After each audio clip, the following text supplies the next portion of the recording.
Top of the morning to you, Boise Entrepreneur Week, and welcome back to an action-packed day 3. Over the last few days, I've been asked by some of you, 2.5 employees put on Boise Entrepreneur Week.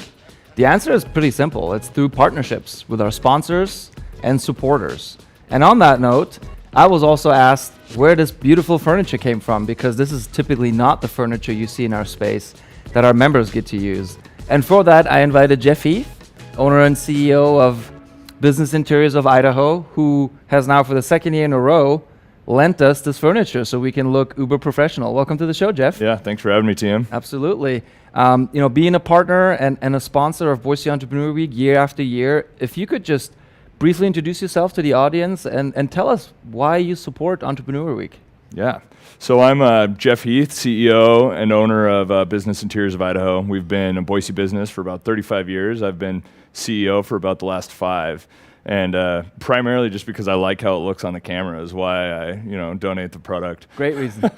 No, but really, so when I came back into the business, it's second generation business, we really took a look at why we're here in Boise, why we do the things that we do, being a part of the community. And we've defined our core purpose as creating culture, building community, enriching lives. And, that takes a lot of different angles and views depending on how we're interacting with customers or how we're interacting with the community. But I think a vibrant startup community is a huge deal, right? I mean, just for the longevity of our economy, for employment, for continuing to grow our community in a positive way, right? I mean, the growth is here, it's coming, but how can we guide it and nurture it to make sure that it's going to be, a positive, lasting change? So there are some obvious business benefits for BII, Business Interiors of Idaho, but you yourself strike me as a pretty entrepreneurial dude.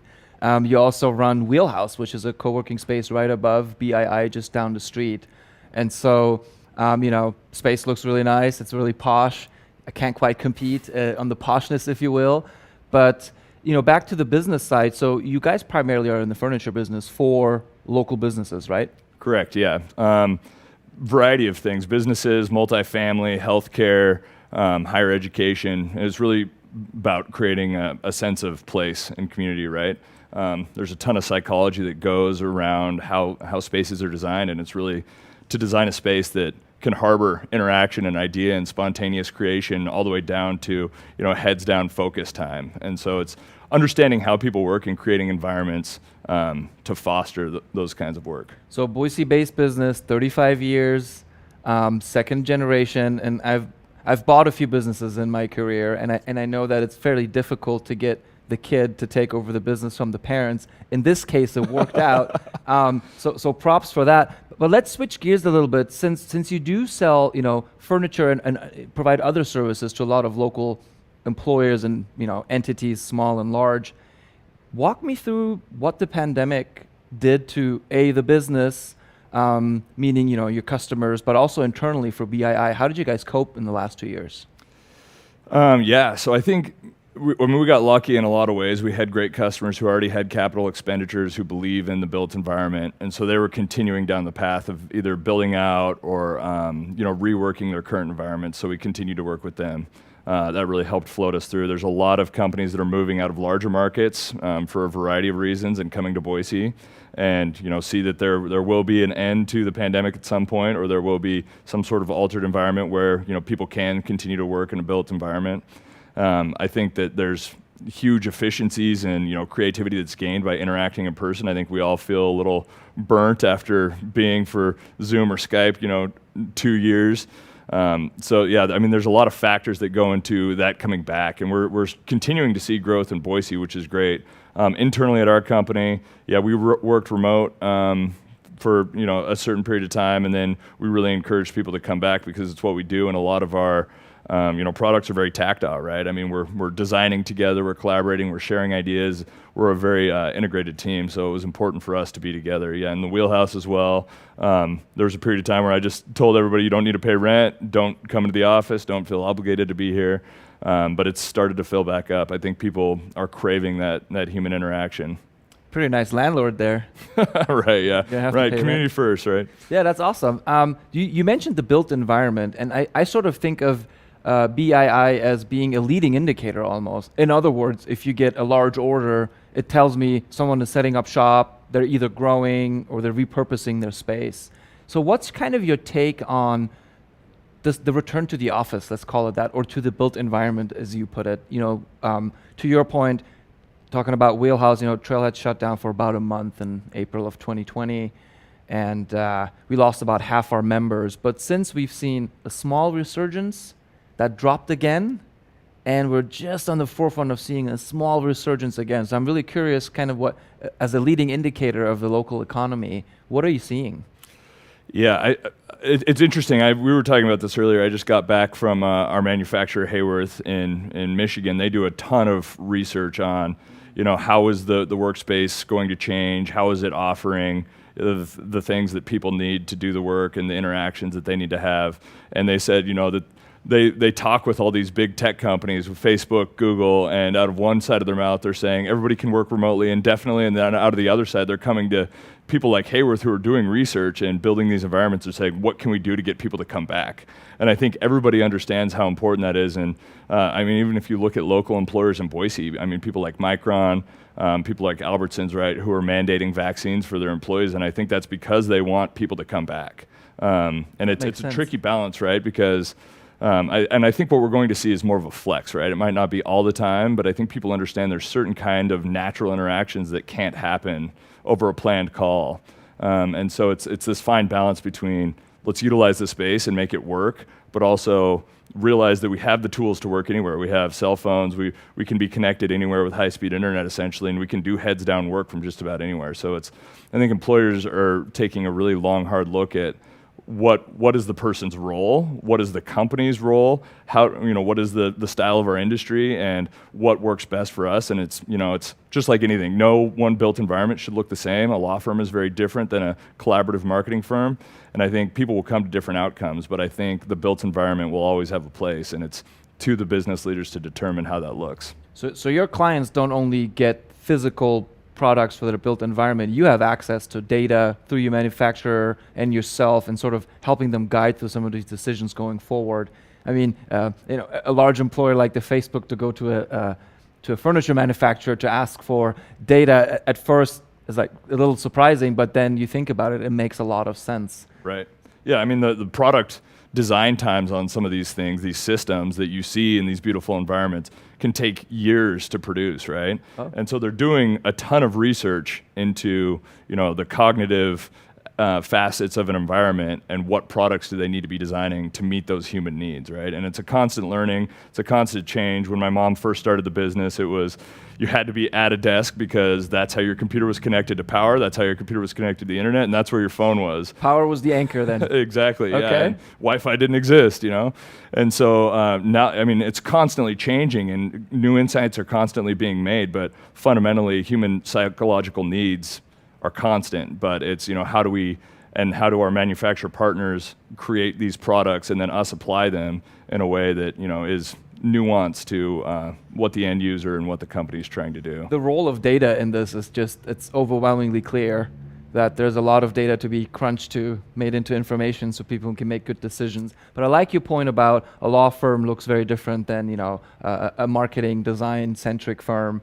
Our layout is fairly standard. We just make sure people are distanced enough at this point for individual workers. But look, I also know that you guys been growing and you've been expanding to other cities regionally. Can you tell us a little bit about that? Yeah, so we just expanded to Spokane, cover Eastern Washington.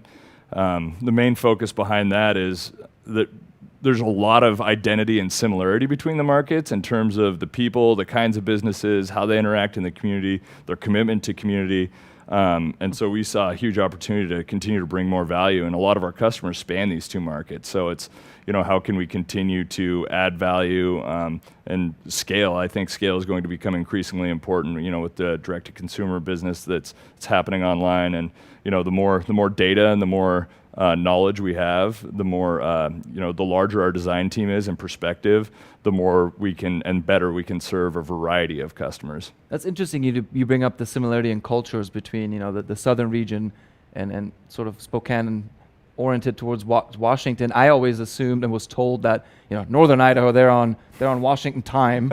they watch the Washington news and read the Washington newspapers. It's a completely different culture. But what you're saying is they're just as focused and community centric as we are. Yeah, I would say largely so. I mean, if you look at the population, almost identical in population, the median income is almost identical, the demographics are almost identical, and they get served a lot out of Seattle, right? Which is a very different. And they sell a lot into Seattle too. Right. Yeah. Difference in as soon as you cross the Cascades, I'd say a lot of the ideologies change. I think I'm a firm, once again, believer of place and how place makes people. I think a lot of us have maybe been to Hawaii or been to mountain towns.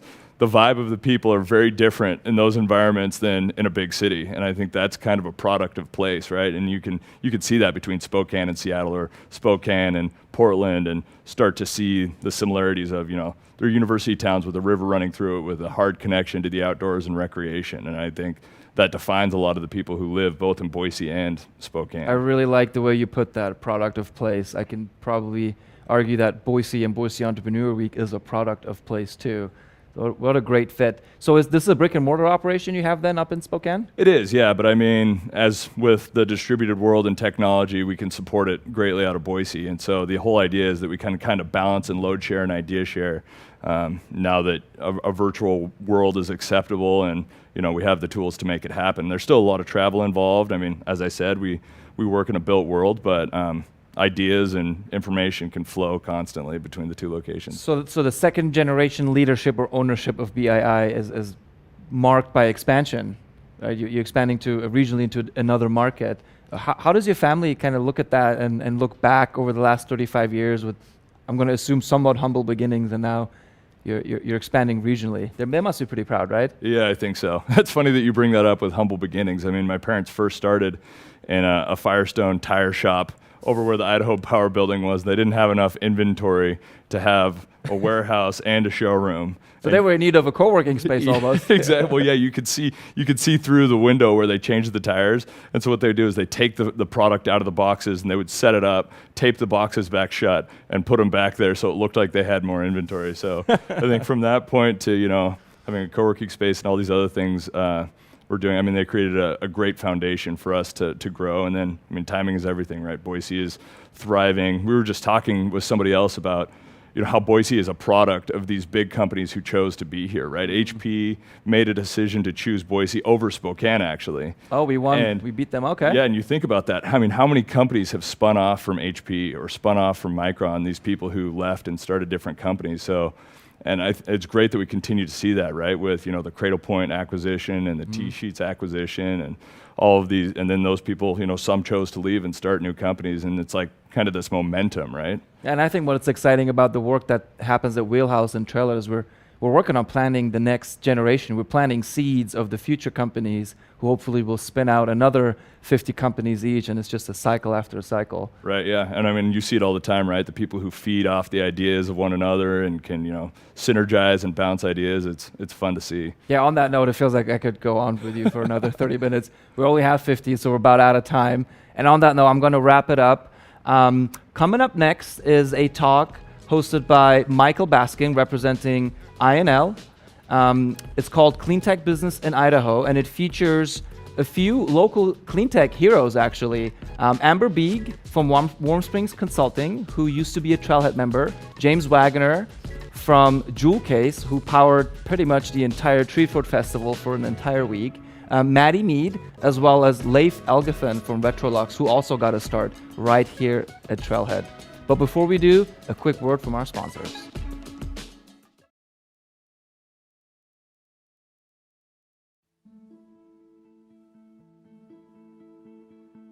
Mom and pop shops, startups, hangouts, main streets, dreams. The economic backbone of our communities. To support them with CARES Act relief, our teams went into overdrive, working round the clock, ramping up to process SBA Paycheck Protection Program loans in unprecedented volumes. Bankers were there for clients, weekends and nights, knowing they had to deliver. As businesses struggled, we rose to the test, pushed with remarkable nimbleness to bring hope, reminding them we've got their back and their future. Zions Bank, SBA is our middle name.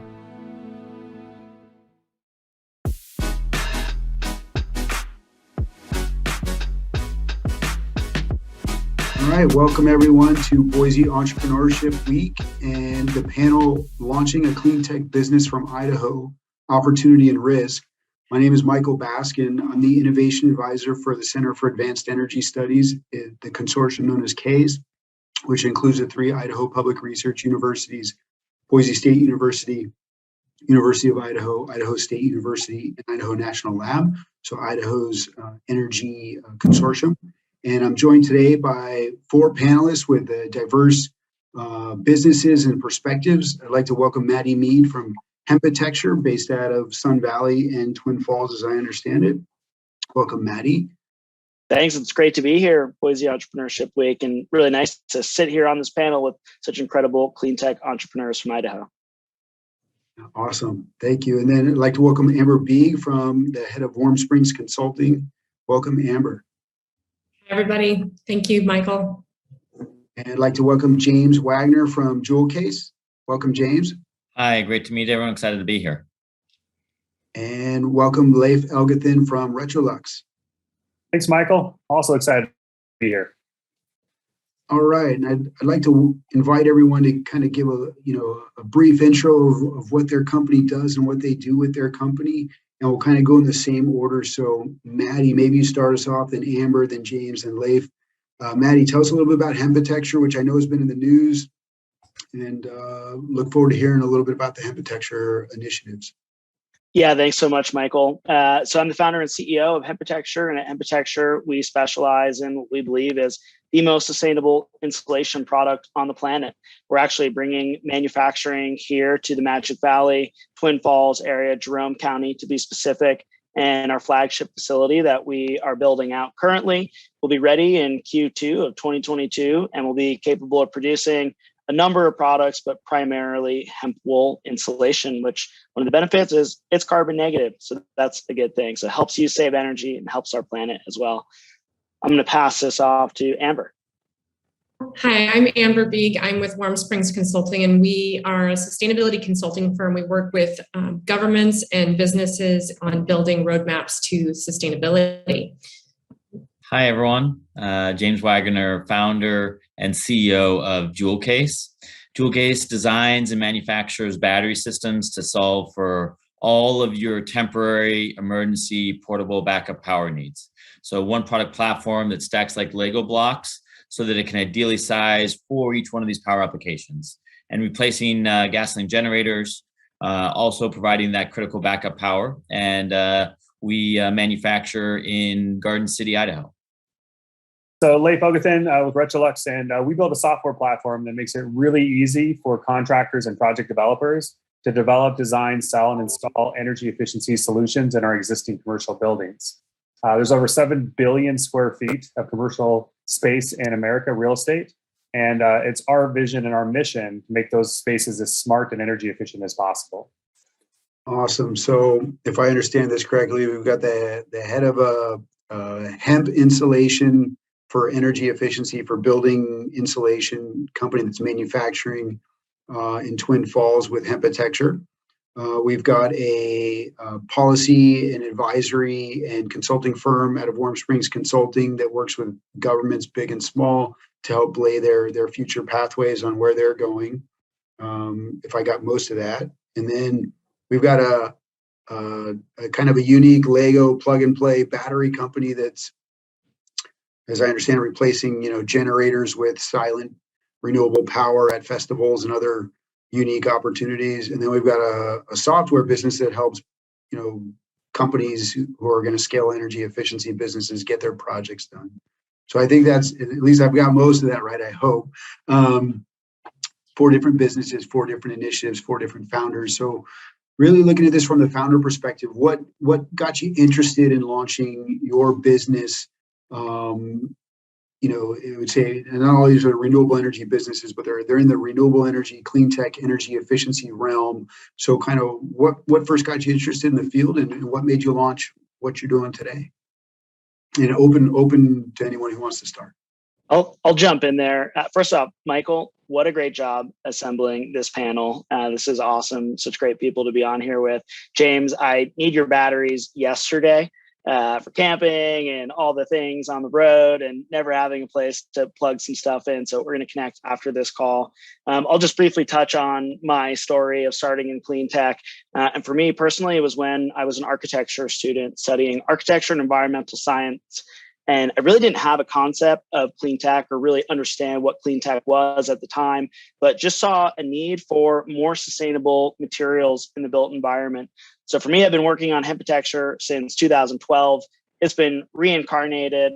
Well, first you have to die before you're reincarnated. So the business died, is reincarnated and pivots and lots of different ways of changing and growing to get to where we are today, which is building a manufacturing facility in southern Idaho. But really for me, it stemmed with just a need and a desire to try and make the world a more sustainable place and do things different and better, and look at other areas of the world and see how they're solving sustainability challenges and understanding where the United States falls short on those sustainability challenges. Oftentimes, I think we can look to different countries for great inspiration. Not that we're entirely behind here, but there are lessons to be learned. So for me, that was how I started hempitecture and moved in the clean tech direction. Awesome. So coming out of architectural school, and I want to note for this panel for both entrepreneurs and everyone out there, students, you name it, is that it's not always straight path to success. So a little bit of humble pie and some challenges along the way. But let's say Amber or James or Leif, who wants to go next on how you got interested? We can stay in order, and I'll jump in. And so I started out also in college, really looking at studying environmental science. And I realized the biggest leverage points in the system were economics. So I, in my mid-20s, was working on trying to communicate the value of trees, the standing value of trees and the ecosystem benefit of trees. So I started building a software platform that translated the value of trees into dollar terms, and then built that as a tool for cities, which launched me into consulting, because then I started working with cities and communities on basically turning the environmental benefits of something, of an asset or whatever it was, into a dollar term, and realized that as the world speaks the language of economics, all we have to do is translate things that have inherent value into economic value and find markets for those. So I got early into the carbon markets and was developing a platform before clean tech was really a term that was well known. And then after that, got into consulting. And so since the mid 2000s, I've been in consulting, working with governments and companies. And right now, a lot of my work is with big companies, helping them to understand the value of renewable energy systems. So for some of my larger clients, we're looking at helping them save up to $100 million on transitioning to renewable energy systems and reducing fuel electrification, a bunch of different aspects. So our team of the engineering team that we have has been working diligently to help solve some of these problems. And then we turn it into business models, and it makes sense financially as well as from an environmental standpoint. And I'll chime in here. I think now in 2021, it goes without saying that a younger generation is going to have a reason of why they want to work, and understanding having a purpose and something that can be a positive impact. But maybe when I started my career, that wasn't the case. But I've always intuitively, as I started a career as a mechanical engineer with a for-profit corporation, having a concept of how I could, do more than just, maximize profits, and the sustainability, environmental impact has always just been a way that you could do that. And, dovetailing what Amber's saying, it's, it can be profitable, and you can save money by burning less fossil fuels, and that's great. And then you make an impact, and slowly going down that journey. And I think, it's also encountering what comes your way. And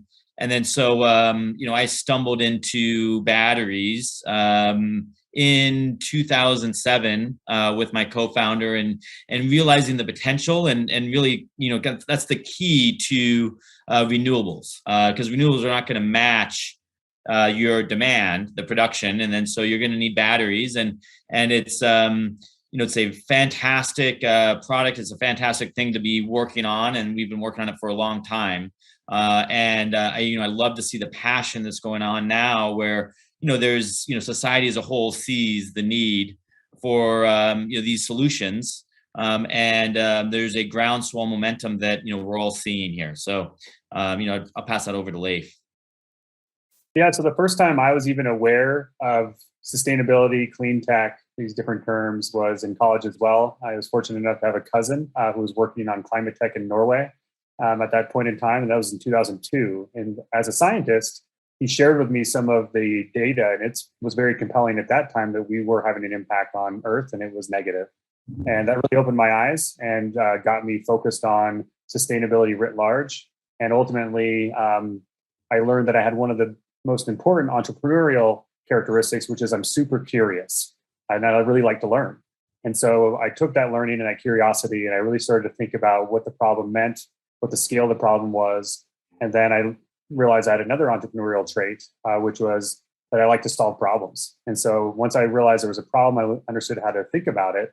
I really started to think about what could I do to help solve that problem. And so I started my first company in 2009 to help business owners understand what they could do to reduce their energy spend and their associated carbon emissions. And one thing led to the next, and we have a software company now that is working to accelerate the speed at which other companies that do that same work can effectively reach business owners and help them understand how they can reduce their energy spend and their associated carbon emissions. So it really comes from that curiosity and that willingness to learn, and then ultimately identifying problems that you can feel passionate about solving. And I feel really fortunate to have got into the game of sustainability and clean tech and climate tech, quite a while ago. And I'm even more excited to see all the passion and growing interest around this sector today, because I think it's just amazing to think about all these new brains coming out of college, out of high school, out of whatever point in life you might be, and seeing them get engaged in this subject and find new problems or new solutions to help advance the industry. Awesome. So I'm just going to, as the moderator, I'm going to jump in very briefly to add one other complementary area. As I got interested as an Army officer in Afghanistan, we had a lot of resupply that I was like, why do we need to resupply so much stuff? And then I was in Afghanistan a year and then 15 months in Iraq, and these resupply units were getting attacked. And so it became about how could we reduce our resupply requirements, which led me to energy efficiency and reducing our consumption practices. So one thing led to another, but I just realized my experience of how I got interested is a bit different, but complementary, because I then worked in clean tech in the Department of Energy, and now work for K's as the innovation advisor. So everybody kind of comes in from some sort of catalyst event or some interest that grows.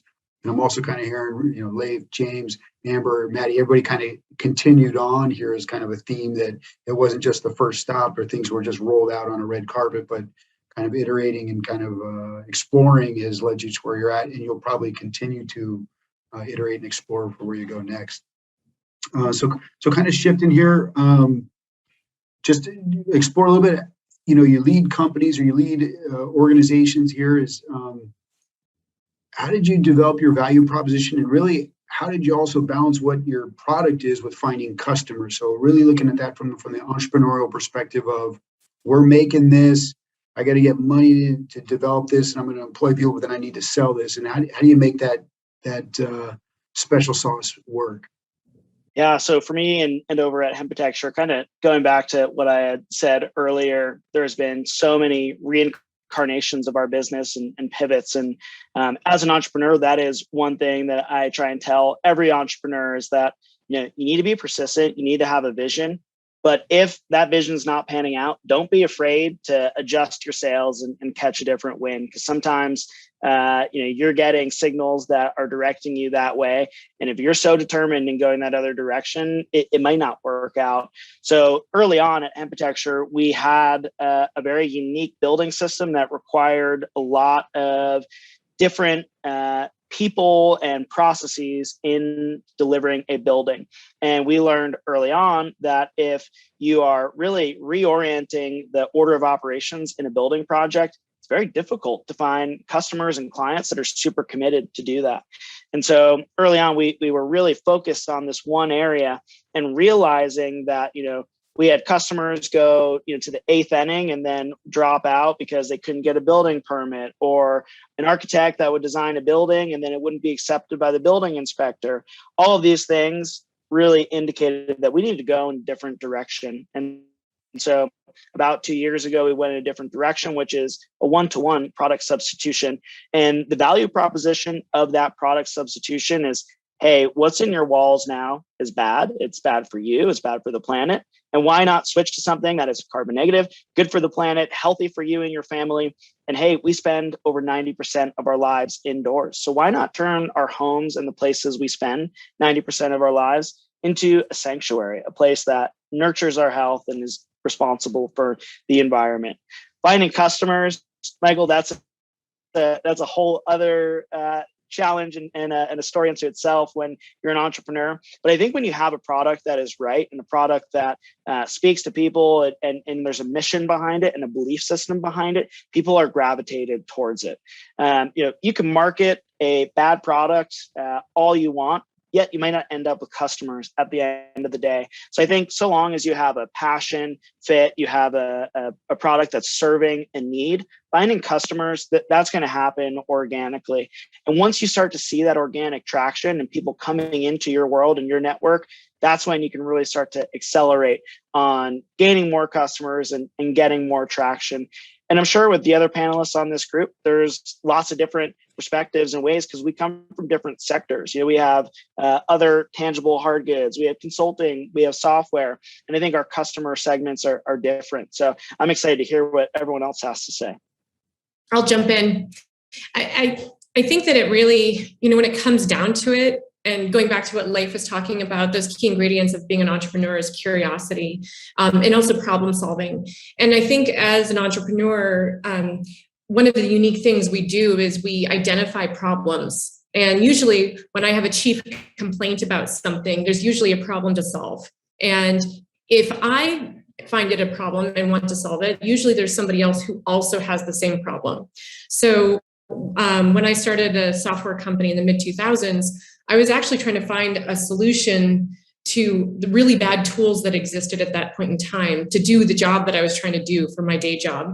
And so I ended up trying to build the software to solve my problem. And it turned out that there were, a number of other people, thousands of other people trying to solve the same problem and had the same problem. And so that was easy because I just solved the problem. And then I went and interviewed all those other people and said, oh, do you have the same problem? What are the nuances to your problem? And how can I solve it with this platform that I'm building? The sustainability consulting is actually bespoke problem solving. So what I do is I go into a company says, we have this problem and we don't really know how to identify it necessarily. And then we come in and we say, here's what we think your problem is. And so what I've gotten good at is pinpointing where the problem is and solving it. And I think that that's a unique thing that entrepreneurs do. And that's why I'm in consulting, is because I get to be an entrepreneur over and over and over again with each project. And really that problem solving is key. Yeah, and I like, so having known Amber now for a while and the support that she's given, and Leif, and it's been tremendous to have a wonderful, robust Idaho clean tech community. And so as the years I've seen Amber and Warm Springs kind of evolve, and I commend her in terms of understanding that there's a clean tech needs out there, and this what Warm Springs is doing now is really tremendous. But to be that visionary, right? So adding another layer of here's the vision that you need to build. You need to be curious, you need to problem solve, but to be an entrepreneur and to create something new, and then to create this in this exciting clean tech space. To have that vision and to build on that, and then the journey will change, of course, and the art of changing with that or maintaining your vision, that's challenging. So, kind of what Maddie's saying there. You got to be tied in with your customers, and there's a balance between, really dialoguing and focus on what they're saying, but then anticipating what they actually need, what Amber's saying, right? And I think that, the Jewel Case story was one where, when we started in 2015, the need for a portable battery system would be, like, oh, that's kind of cute to have something for my tailgate, right? That's all I can really imagine. And now, in 2021, if you live in Louisiana or Texas or California, you want to go to events or music festivals, it's very apparent that what we're building is needed. But it's a gamble as well, and that's part of the fun. And it could be something where you're going on this adventure. You don't know what that next turn is going to look like, but you think you want to make something, you want to build something.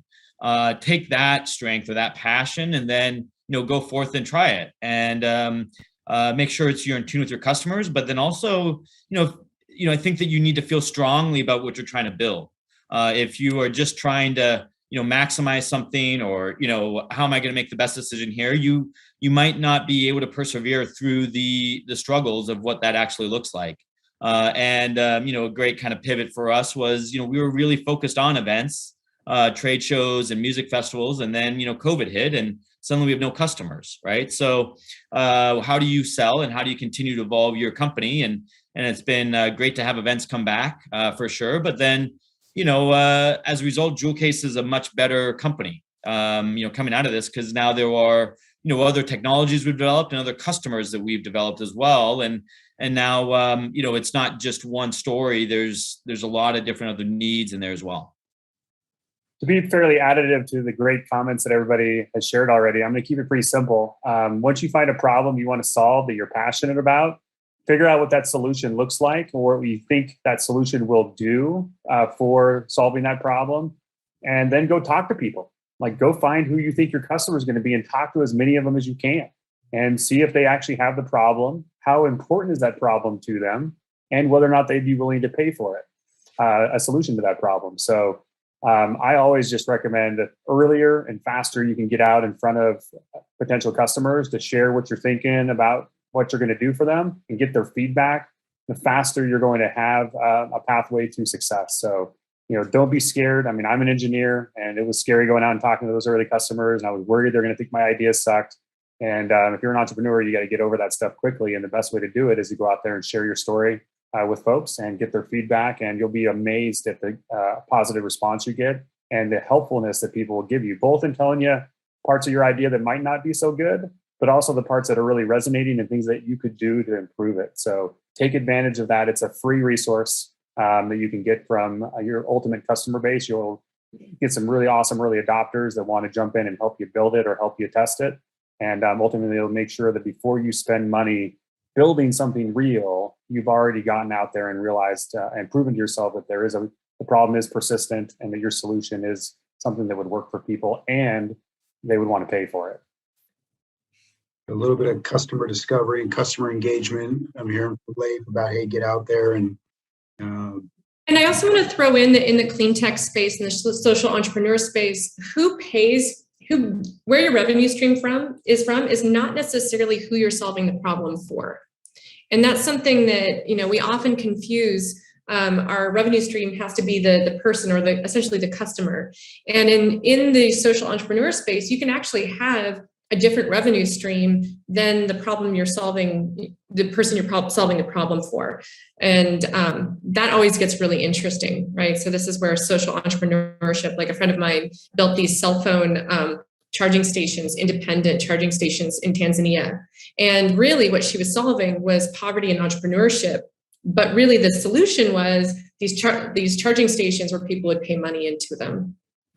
So that's an example. You don't have to have your revenue stream come from the person you're solving the problem for. Great point.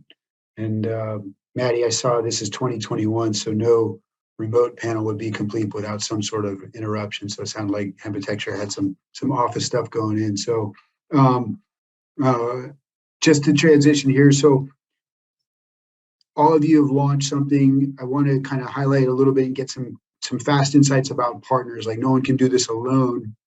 So maybe talk about some of the partnerships that have helped you, or the relationships and either mentors or whatever you feel has really helped launch your particular business and helped take it to where it is today.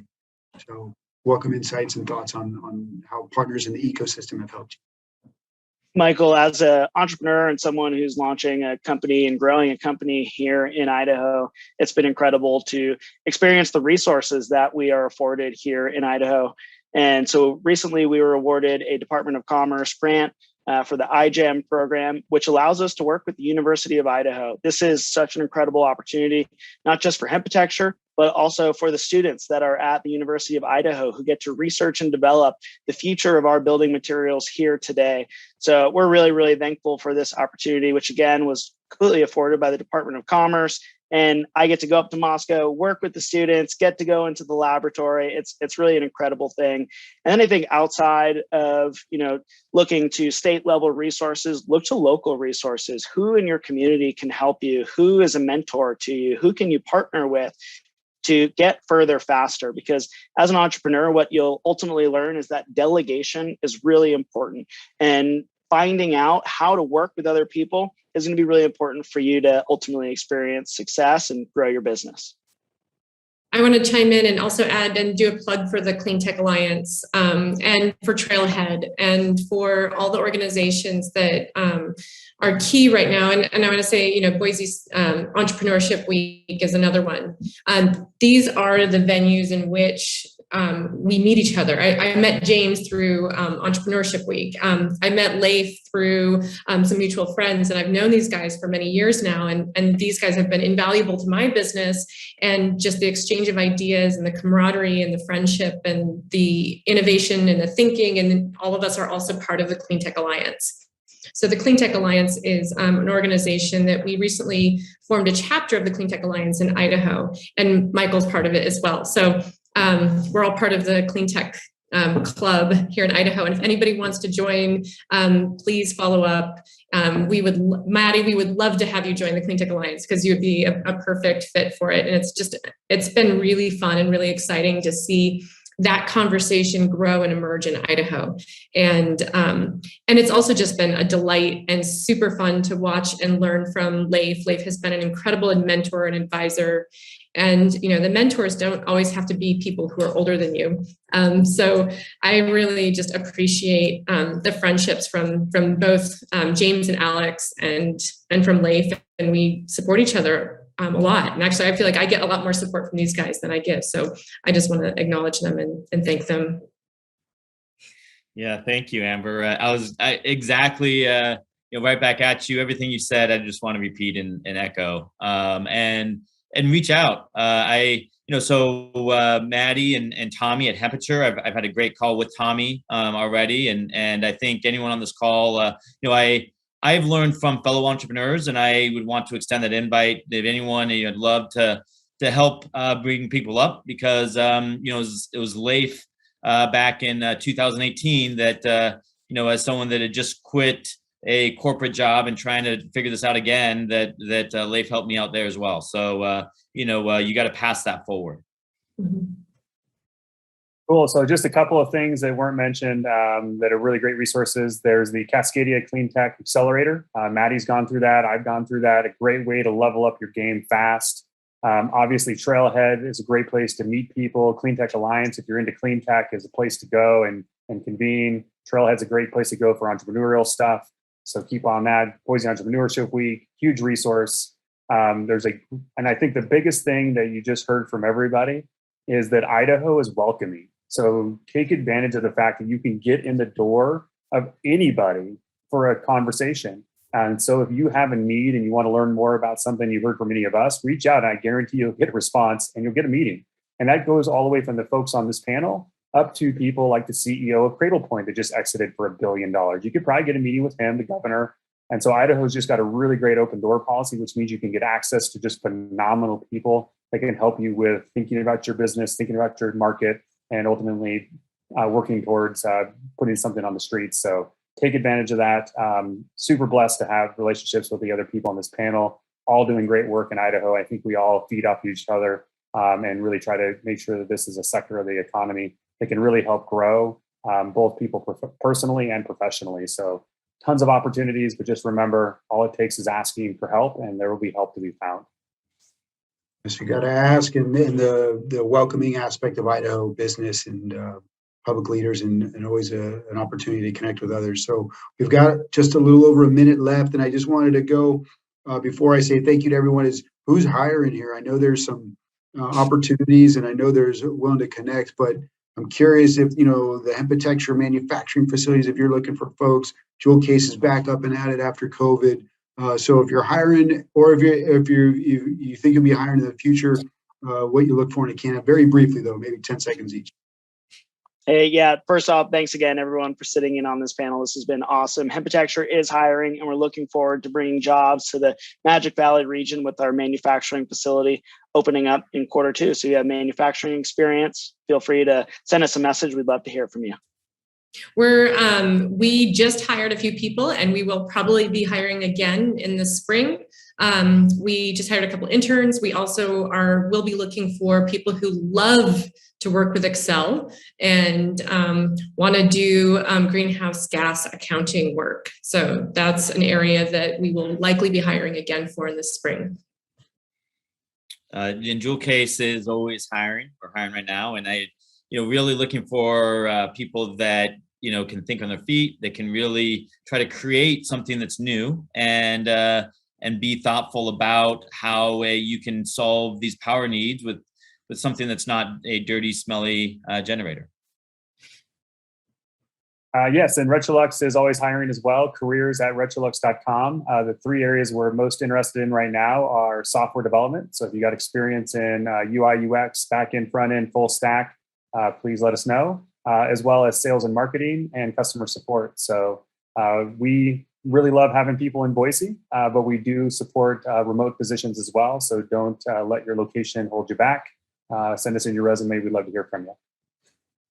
All right, so opportunities in manufacturing, it sounds like almost like accounting and statistics, batteries, software, UI, UX. So clean tech, obviously pulling from a lot of different areas to make successful companies deliver successful products.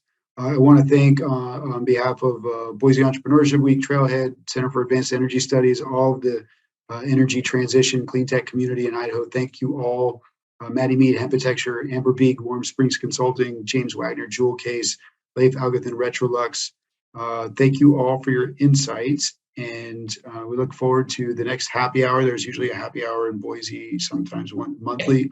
And let me know if anybody wants to be on that list. So we maintain the list for the happy hour invites, but it's every second Wednesday. And the location usually is at Payette when it's warm weather, but the next one will be in November. We're skipping October due to COVID spikes. So we will see everybody in November, and please join us. And I think we're going to be selecting a speaker for that event. Okay, you got to get on the list, but you can get on the list. So just like clean tech, you can get in. So thank you all, the panelists. Keep doing great things. Let's keep communicating, and look forward to seeing you again.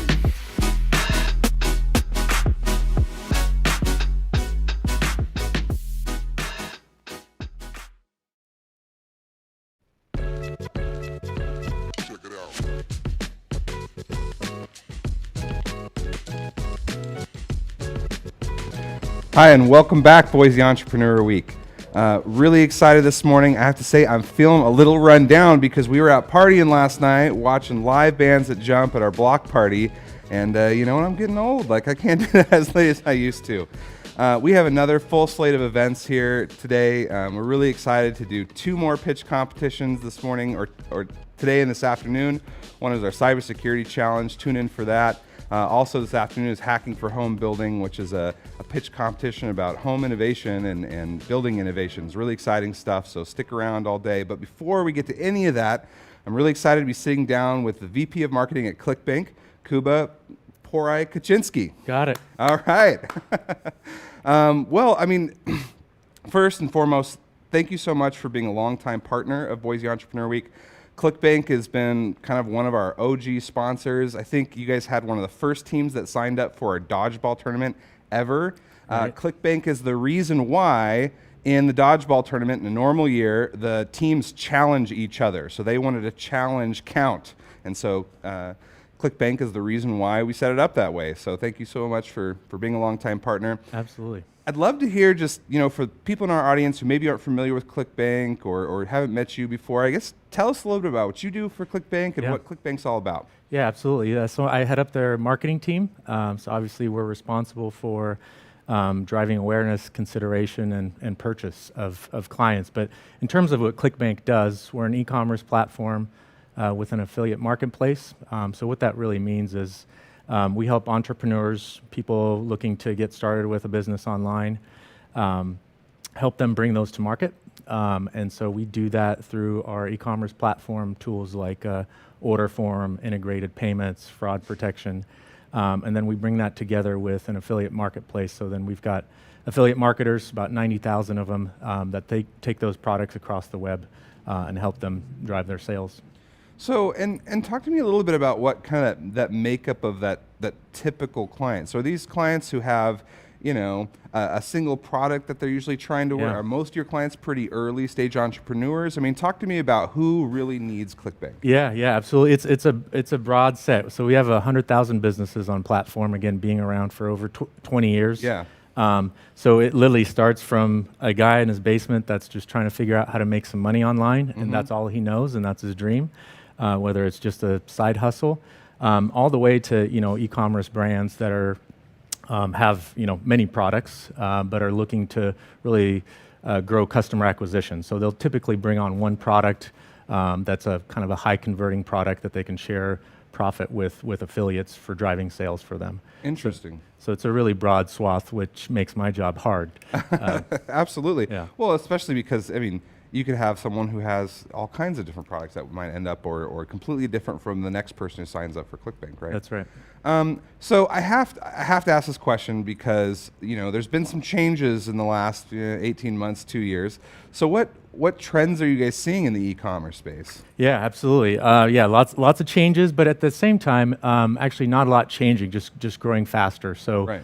Now 30% of retail in America is done online. 70% of website visits are done on mobile, as well as social commerce is growing quickly, where it's no longer just connecting with friends, but a big chunk of retail is happening through social commerce. So we're seeing a lot of that. We've seen a lot of entrepreneurs coming into the platform on both sides. Again, on the affiliate side, trying to figure out how to make money online. We have a lot of very early stage entrepreneurs, right. Which is exciting. I love entrepreneurs. I love helping them find their way. We actually launched a education platform called Spark to help those folks really fulfill on their dream, because they know they want to do it. They just don't know how. So we have a lot of courses that we've launched, from copywriting to email marketing to how to launch a product online. So that's going well in helping these folks kind of fulfill their dream. Excellent. And this is really core to your DNA personally. So you come to us from Seattle. You've lived here for a while now, though. Just a couple years. Yeah, Still settling in during the pandemic. Couple of years in Boise land is a while. Right? That's At this true. point, That's true. You're almost OG, right? Right. I talk to a lot of people, and I'll be like, let me show you the way. I know the restaurants. I know the mountains. Yes. Well, that's what you need to know. You need Right. to know cool spots to go in the mountains and the cool place to eat downtown. Right. But this is core to your DNA. I guess talk to me a little bit about your history and kind of how you ended up here at ClickBank in Boise. Yeah, absolutely. I'll go way back. Originally born in Poland, moved over to Seattle in the 80s. Kind of pretty close to born and raised there, but was pretty involved in the tech scene early on. I always wanted to be in the traditional advertising space back in the early 2000s, and when we had one of those recessions back then, it was just impossible to get into traditional ad agency. So I was almost forced into a digital agency that was just starting out, and that was one of the best things that happened in my career. Because from there I kind of moved across a couple different startups, and then went on to lead 3 different startups that grew to pretty good size, leading their marketing departments. And once you do startups, you never go back, right? That's right. I actually tried. I tried that once, and we'll never do that again. Well, and it's always interesting for me because whenever we have someone who's really got a hardcore marketing background, I always start asking them, like, talk to me about some good evergreen advice that we should pass along to our early stage entrepreneurs, because there's a handful of things that entrepreneurs always need support around when they're early. Usually they know their thing or market pretty well, but it's like legal, finance, fundraising, marketing, right? Like it's always one of those things that it might not be in their wheelhouse necessarily, right? So what's some good evergreen advice? No, and I like how you put that in terms of evergreen, right? Because there's always, in marketing, there's always new trends, right? There's a new platform popping up, and you got to figure out how to make videos for that platform. But something that's very evergreen and has helped me throughout my career is really knowing your audience. And so when you're early stage, like I talked about, ClickBank has 100,000 customers. So we have, one of the first things I did when I came in was really break out the customer personas and kind of figure out where we really index high and who are those essentially 5 customer types. But when you're an early stage startup, you don't need to worry about 5 customer types. Right. Just get one right.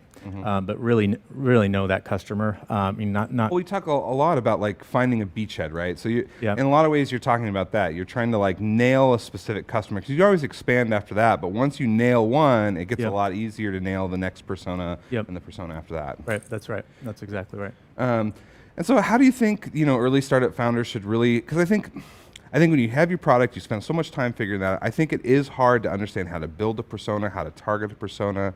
Is this something you do online? Is it not something you do online? I mean, I think and there's caveats and there's nuance there to a lot of that, but I think a lot of startup founders, really early ones, have a really hard time understanding how to even start that process. Yeah, absolutely. Yeah, I would say it's a 2-dimensional thing there, right? Go talk to your friends, right? If you have a product that's specific to a certain audience, I'm sure you have some friends that fall into that audience. Go talk to them. Go talk to strangers. I've had a startup that was focusing on the baby boomer market in that generation, and obviously talked to a lot of parents I knew, parents I didn't know. Get some good qualitative insight there, but then also it's actually pretty cheap these days to go online and do some survey work. Right. Through companies. Well, and there's firms you can just pay to do it. It doesn't cost. Well, that's expensive, but it's actually not that hard to do it yourself, right? Just through Google Forms, kind of coming up with questions that are really key to your product, or you can go with a full service agency if you have the money for it. Sure. All right. Well, I have to ask this question because you now work for one of the blue bloods of Boise, but you've been here for 2 years, and Boise has gone through a crazy change in really, the last 5-6 years, but more than anything, the last 18 months since you've been here. Why Boise? Why is this happening here? Man, we were just talking about it behind stage. There's just a great energy here, right? People are coming from, there's some great talent here. I've been pretty impressed with, obviously a smaller market than Seattle, but we've built quite the marketing team here, and I've been really impressed with the talent, both creative side, analytical side. So the talent's already here. On top of that, well, and when you came interviewing with ClickBank, you came when the Boise Entrepreneur Week was going on, right? That's right, and that gave me energy of like, okay, there's something happening here. I hadn't heard of Boise Startup Week, and I come here and there's flags everywhere, and I'm like, what is this thing? I want to be a part of it. Right, and I was like, obviously things went well with ClickBank, and but it made me feel like, okay, it's not just ClickBank here. There's a lot happening beyond that. Yeah. And so I've been asking this question of a lot of startups that have come on the stage, but and I know ClickBank certainly has been plugging in more and more into our local ecosystem. Certainly with Entrepreneur Week we see that, but kind of what are you guys doing right now that our community should be aware of, and what are your needs that we should be? Yeah, absolutely. Thanks for asking that. So 2 things. I mean, we're obviously growing. Definitely both have executed well over the last couple of years, but the pandemic has created an e-commerce wave, right? Of more people bringing more product online and more people buying online. So that's been a nice sail at our back, which means we need help, right? So we've been We always have developer recs open, so always looking for good developers, but are hiring across many of our departments. So definitely take a look there. Also, we are trying to get more involved in the community. Again, always been involved with this event, but next month we're gonna launch a marketing and tech meetup. So a quarterly event. Come hang out with local tech and marketing leaders. We always have one. Well, this will be our first one in November. We always will have a speaker that will provide some good insight, some good food for thought, opportunity to learn, obviously opportunity to network with others, and then we'll have pizza and beer. So what else do you want? No, I love pizza and beer. And Kelly Householder, right? He was originally the CTO at BBCom, or at least that's where I met him, right? Yep. And that was very much part of the DNA at BBCom, and so it's no surprise that would kind of carry through over to ClickBank. That's right. Getting plugged into the community. And That's right. And so Kelly will be our keynote speaker at the first one, talking more about e-commerce trends, mobile trends, and so on. Yeah. So I want to drill in just a little bit here. How has recruiting been going? Because I think that there's been so much shift, and I know Vinyl's always recruiting engineers as well. You see Cradlepoint having that. And 5-6 years ago, we were always talking about how there wasn't enough talent here in Idaho.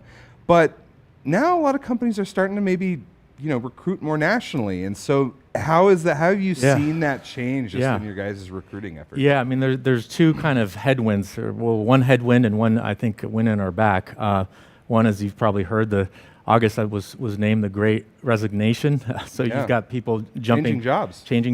Yeah. We're pretty proud of our culture that they've built over many years, and I've hopefully helping with that over the last couple. So folks really enjoy working together, and when available, coming into the office and hanging out and doing great things. But we were always very much an in-office company. Yeah. And it was just at our core. And obviously that had to change. It had to change, yeah. And so now we've got developers from all over the country, right? And so accessing that talent pool has been helpful.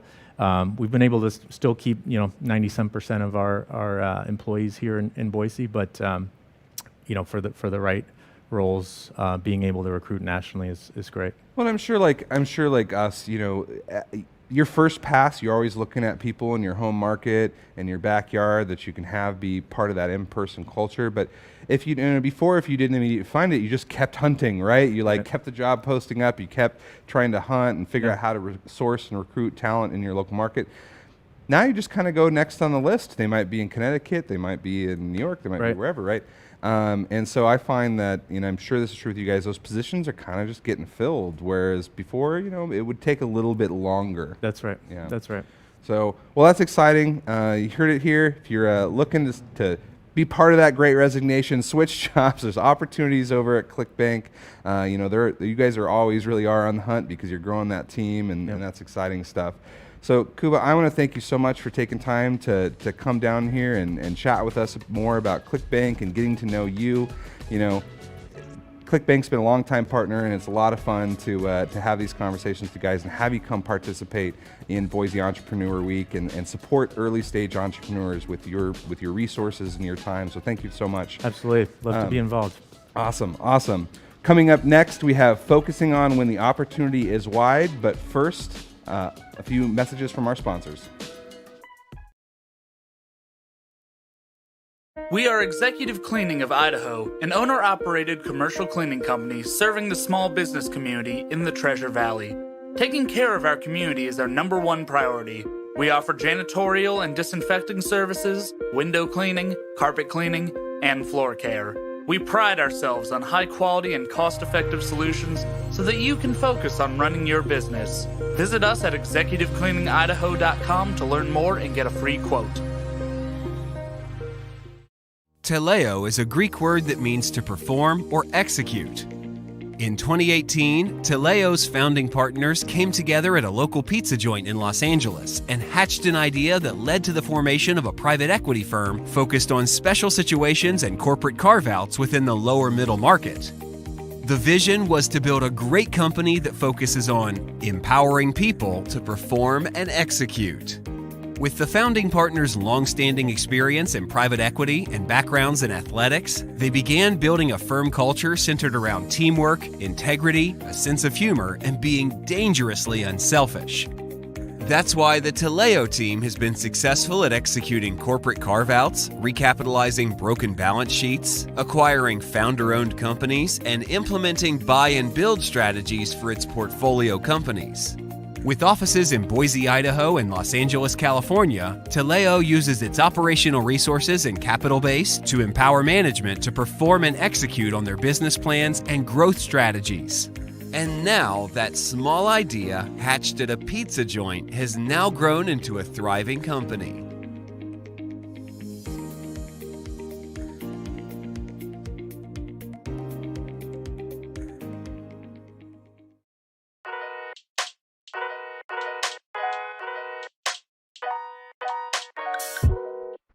Hello, everyone. My name is Ed Vasco. I'm the director for the Institute for Pervasive Cybersecurity here at Boise State University.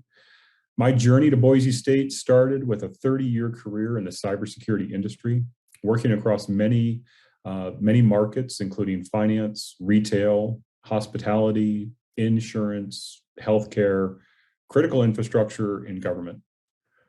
Throughout my career, I've also started 5 cybersecurity companies, selling my last company in 2018 to private equity.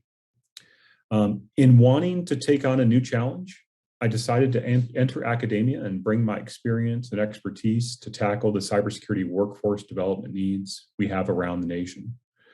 It was my entrepreneur experience that brought me to approach Venture College at Boise State and discuss how we could team up to provide an event like the Cybersecurity Entrepreneur Challenge. The opportunities to grow Idaho into a national hub for cyber workforce and cyber entrepreneurship really starts with this event. Our panel today is titled Focusing When the Opportunity is Wide, Cybersecurity Portfolio Challenges. The title for this panel came about as a result of reflections on my own companies and experiences I have seen over my career. Specifically, I would share with you an experience I had with my first company. We were building a specific platform for the financial market. As we progressed through the development cycle and started showing our efforts to possible investors, we received feedback similar to, oh, this looks great, but can you just add feature X, Y, or Z? Something new that the participants swore would help us sell like hotcakes. And these additional features, of course, took time and effort and money and eventually knocked us off course from our original intent and extended our launch date. We realized far too late that we were trying to build a platform to rule them all, so to speak, instead of focusing on our original goals and problem statements. And so we fell for that classic siren song from people who wanted to add their spice to our recipe, but not be a part of the baking process.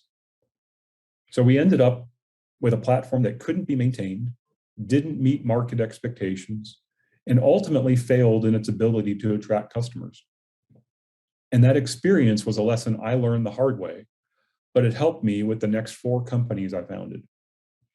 And so my objective in this session is to help you all receive wisdom from a fantastic group of cyber leaders that are with me today as we discuss helping you and your teams focus, even though the opportunity in the cyber market is really, really wide. I've got 4 terrific cyber leaders here. 3 cyber leaders, not myself. I'm going to ask each panelist to take a few minutes to introduce themselves, starting with Kim Jones. Kim? Ed, thanks for the intro and thanks for inviting me to this. As Ed mentioned, my name is Kim Jones. In my current role, I am the Director of Security Operations at Intuit. Intuit is a company you may or may not have heard of, but you have probably heard of some of our products such as QuickBooks, TurboTax, and Mint, and hopefully use some of those products in your day-to-day life. My journey is slightly longer than Ed's and is vastly different from his. I cut my teeth in the military within the intelligence arena. I'm a West Point grad and spent 11 years in the profession of arms. I left the military in 1998 at the National Security Agency. This was before the existence of cybercom, and was doing what we were calling at the time information warfare protect. After that, I spent about 5 years as a consultant working for some firms you may have heard of, like KPMG and Capgemini. I took my first in-house security job in 2003 as the chief security officer for a financial services firm out of Scottsdale, Arizona. Between 2003 and 2016, I ran security operations in a variety of firms as the CISO, usually in break, fix, or rebuild mode. I was usually the person who got called in when security was in a problem state. A previous CISO or two, or in one case, three, had failed in the gig. And my job was to rebuild the organization and get it ready to work in leading practices. As such, obviously, I've had a lot of experience with different tool sets, different technologies, and different folks knocking on my door asking, hey, we have this great whiz-bang product that we really think that you need to buy, and have some experience in terms of vetting these things to determine whether they were sufficient and proper for our needs.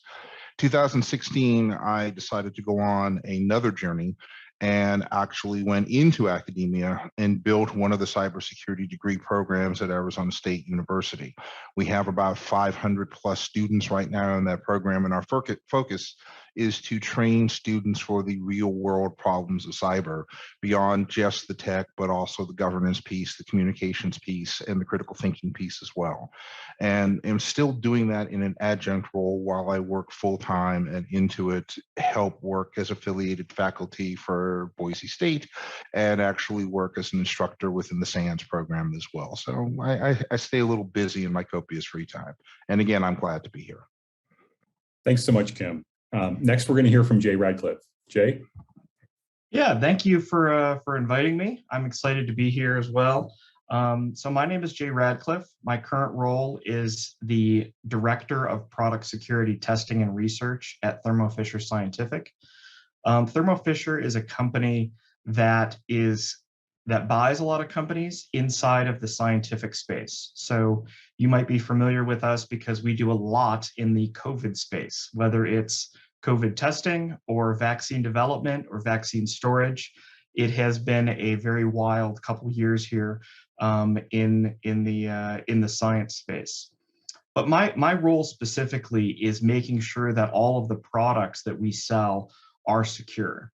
So my team is a team of pen testers that actually gets hands-on with these devices, and all of these devices now connect to the internet. They want to exchange information, we want to monitor them, we want to do more with that data. So it's very important that these devices are as secure as they can be. And that is a huge challenge because we have a huge array of devices, and many times the marketplace just says, well, we'll just add the internet to this and we'll have it connect to the internet and it'll be fine, not thinking about the fact that these devices might be in the market or be used for 5 to 10 or even longer years at a hospital or at a laboratory or at a pharmaceutical plant. My history is that of a hacker. My dad loves to tell a story about how when I was 3, I found a screwdriver and started taking everything in the house apart because I wanted to know how it worked. And I've pretty much been doing that ever since, really focused on computers, the Internet of Things, especially in the medical space. I'm very well known for hacking into my own medical devices. I'm a type 1 diabetic, and in 2010, I started researching my own insulin pump, and I found a lot of wireless security vulnerabilities. I reported them to the FDA, I reported them to Department of Homeland Security, and did a presentation at Black Hat, which is a very large hacking conference about it. And then went forward into the consulting realm, kind of doing offensive security, a lot of hands-on penetration testing in the smart grid arena, in the Internet of Things, in the Internet of Medical Things. Hacked my next insulin pump in 2016, which replaced the previous pump that I had, finding additional wireless security vulnerabilities, really focusing on that connection with the patient and looking at how these devices interact with the patient. And the Internet of Things and kind of this entire world of devices that connect to networks is ripe with problems and security issues. So there's plenty of opportunity for entrepreneurs to find something that they can fix, something that will fix a problem that previously has gone unsolved. So I think this is an excellent opportunity, and I'm looking forward to participating in the conversation. Yeah, thanks so much, Jay. I appreciate it. Last but not least, Jason Stead. Jason, do you want to give us a background? Sure. Thank you. Thank you, Ed. Thank you, everybody. I feel so inadequate with this amazing, talented group of leaders here. Jason, my name is Jason Stead. I'm the Chief Information Security Officer for Choice Hotels. We are a global firm of about 7,200 hotels around 45 countries around the world. And you're probably asking yourself, why does a hotel care about security? Well, the answer is very simple. We have one of the largest, if not the largest, group of threat actors targeting hotels in the hospitality space. And if you think about this nature of it, you have those hackers that are after their financial information. You have those hacktivists who maybe had a bad hotel stay and they want to prove a point. And then you've got this group of foreign governments who want to know where every American is at every given moment. And so an easy way to understand that is to understand their travel patterns. And so it's been a really interesting ride. I got into information security straight out of college. I started working with one of the big four auditing and accounting firms. Had a really wonderful experience getting to know how companies work, how companies don't work effectively, and transitioned into the financial services space. I spent some time in insurance, and I spent some time in banking before ultimately coming to Choice about a little over 10 years ago. And it's been a really wonderful opportunity to get to know this space and get to know leaders like this in our industry. And I can attest that there's not a day that goes by without some kind of a pitch that I hear. Some of the good pitches and some of the really, really bad pitches. I think it is amazing how many unicorn solutions that are out there that come across my desk every day that are truly, going back to what Ed said, that they will solve every problem you have under the world. They don't solve the problem they originally started with. And so I look forward to sharing a little bit more about that today. So thank you, Ed. Yeah, thank you, Jason. And thank you, all three of you. Let's just dive right on in. I got a set of questions, but let me pose the first one. I'm going to go in the same order as the introductions and ask each of you to answer this question. And then after each of you have had a chance to answer, maybe we have a little bit of a discussion about it. So first question, one of the key questions facing any early stage entrepreneurs, is how do I ensure my offering and portfolio will meet a large enough market demand? And so really the question is, what guidance would you give cyber entrepreneurs as buyers of security services and innovators yourselves? So let me go ahead and start with Kim. Kim? So three things to look at from that perspective. And again, remember my background. I've never done what you've done, Ed, in terms of being an entrepreneur. So this is us the perspective as a buyer. First step, know your market space. We particularly as cyber has become hotter, we've seen a lot of, and I love the term, Jason, a lot of the purple unicorns out there who are great. We can make money doing this. So we're going to dive in and attempt to solve every problem under the sun, or what we think is the problem, when you're not talking to the people who are doing this every single solitary day, and you're solving problems that really are on top of my list right now and want to charge me lots of money for it. So step one is know your market space to begin with. And the other 2 points I link together because this is how I look at products when they cross my desk. I look at function and friction. From a function standpoint, does this product solve a problem that I need to solve? Is it filling a gap in terms of my coverage space or capability?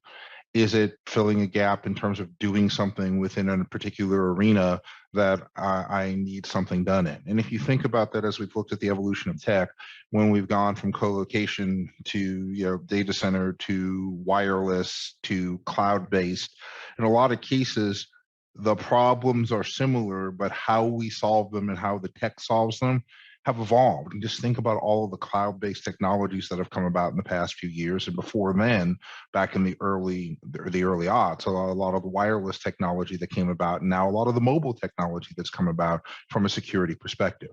So I look and say, does this thing fill a function that I need filled? That's one criteria.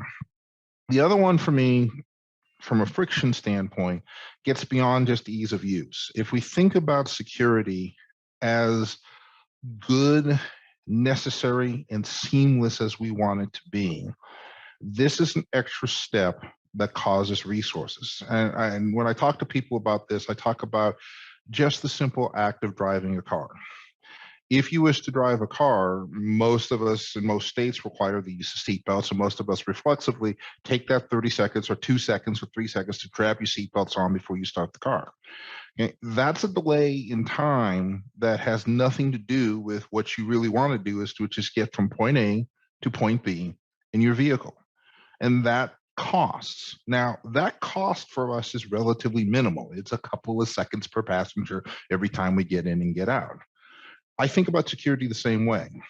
Every time that I log in, every time I put two-factor authentication, every time that a security device, process, or control does something, it costs resources or time, either internally to my organization as my very, very intelligent product and software developers are trying to do things, or externally to my customers who are trying to get to the product or service that I offer.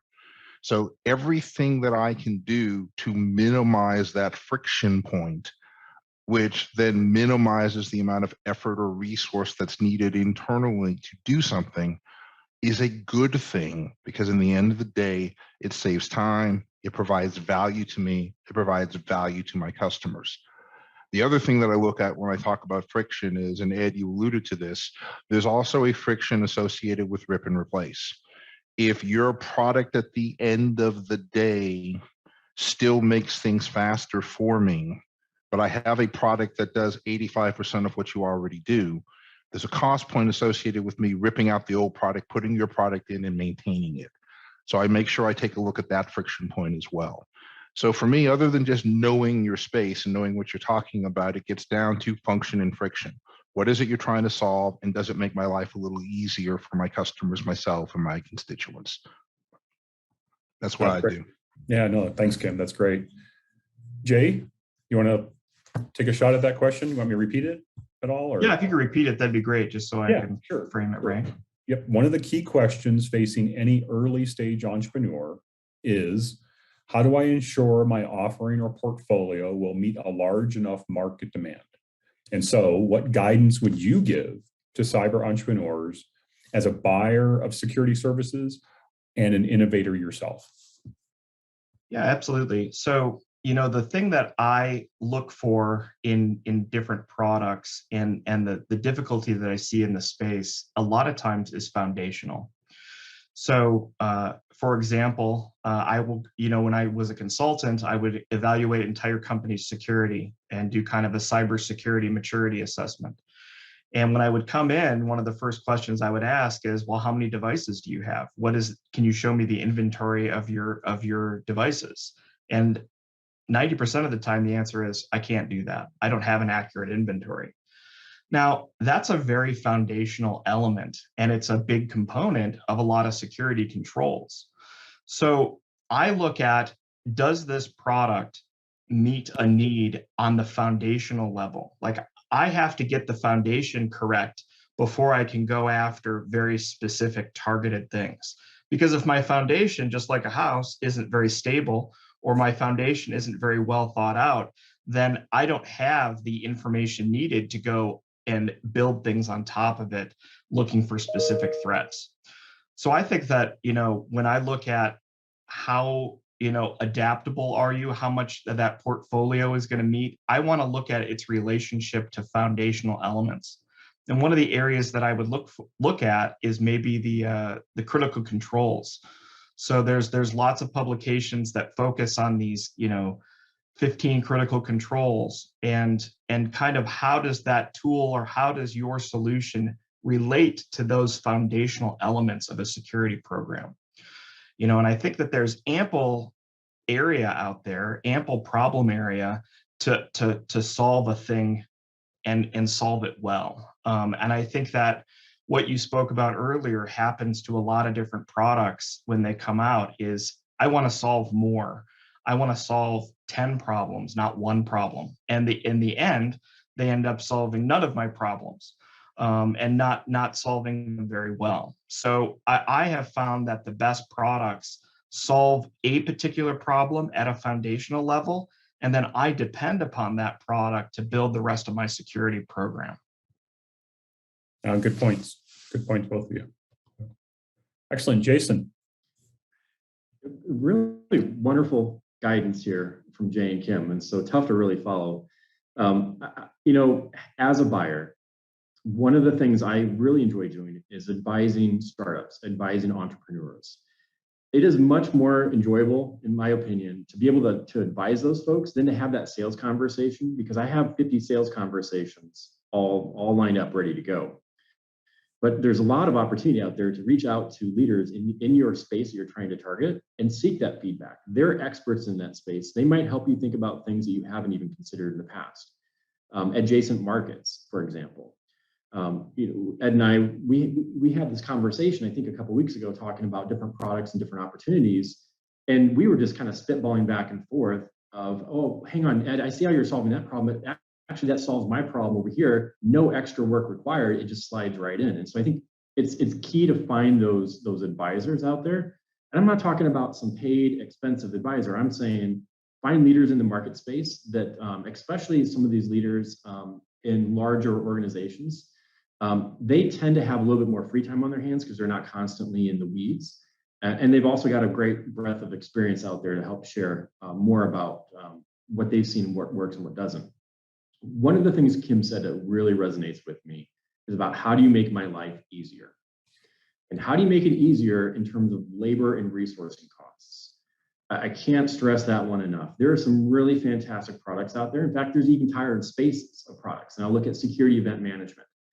Tools designed to collect all these logs, right? And if you spend hours and hours and hours and tons of resources on it, they can do exactly what they say they're going to do. I don't have that luxury.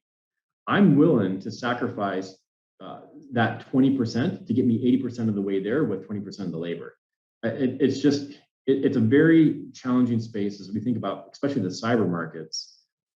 There is definitely a lack of available resources out there in these organizations. And so if your product can make their life easier, and I'm not saying solve it, but make it easier, then you've got yourself a really interesting solution out there. So advisor, make lives easier, reduce labor costs. Yeah, I think that there's a common theme amongst all three of you, and it's that kind of understand the foundation, reduce friction, and understand labor challenges in the market today. Any other perspectives? I mean, in terms of what all three of you have said, anything that anybody wants to jump on in and add in? Really quick to double down on what Jason said is that I love that reverse Pareto. For students to understand the Pareto concept, it's the 80% of your time is spent on 20% of your problems. What I'm really looking for is the solution that takes 20% of my time and solves 80% of my problems, exactly like Jason said. That to me is an absolute game changer, because that other 20% that's going to take a lot of my time is always going to be there and is always evolving and is usually something that's new and innovative. So if I can just get someone to take care of that 80% lift for me without costing my team or my colleagues a lot of agita or effort, that's a huge win. And I would contend there's a lot of the market space out there that doesn't get that.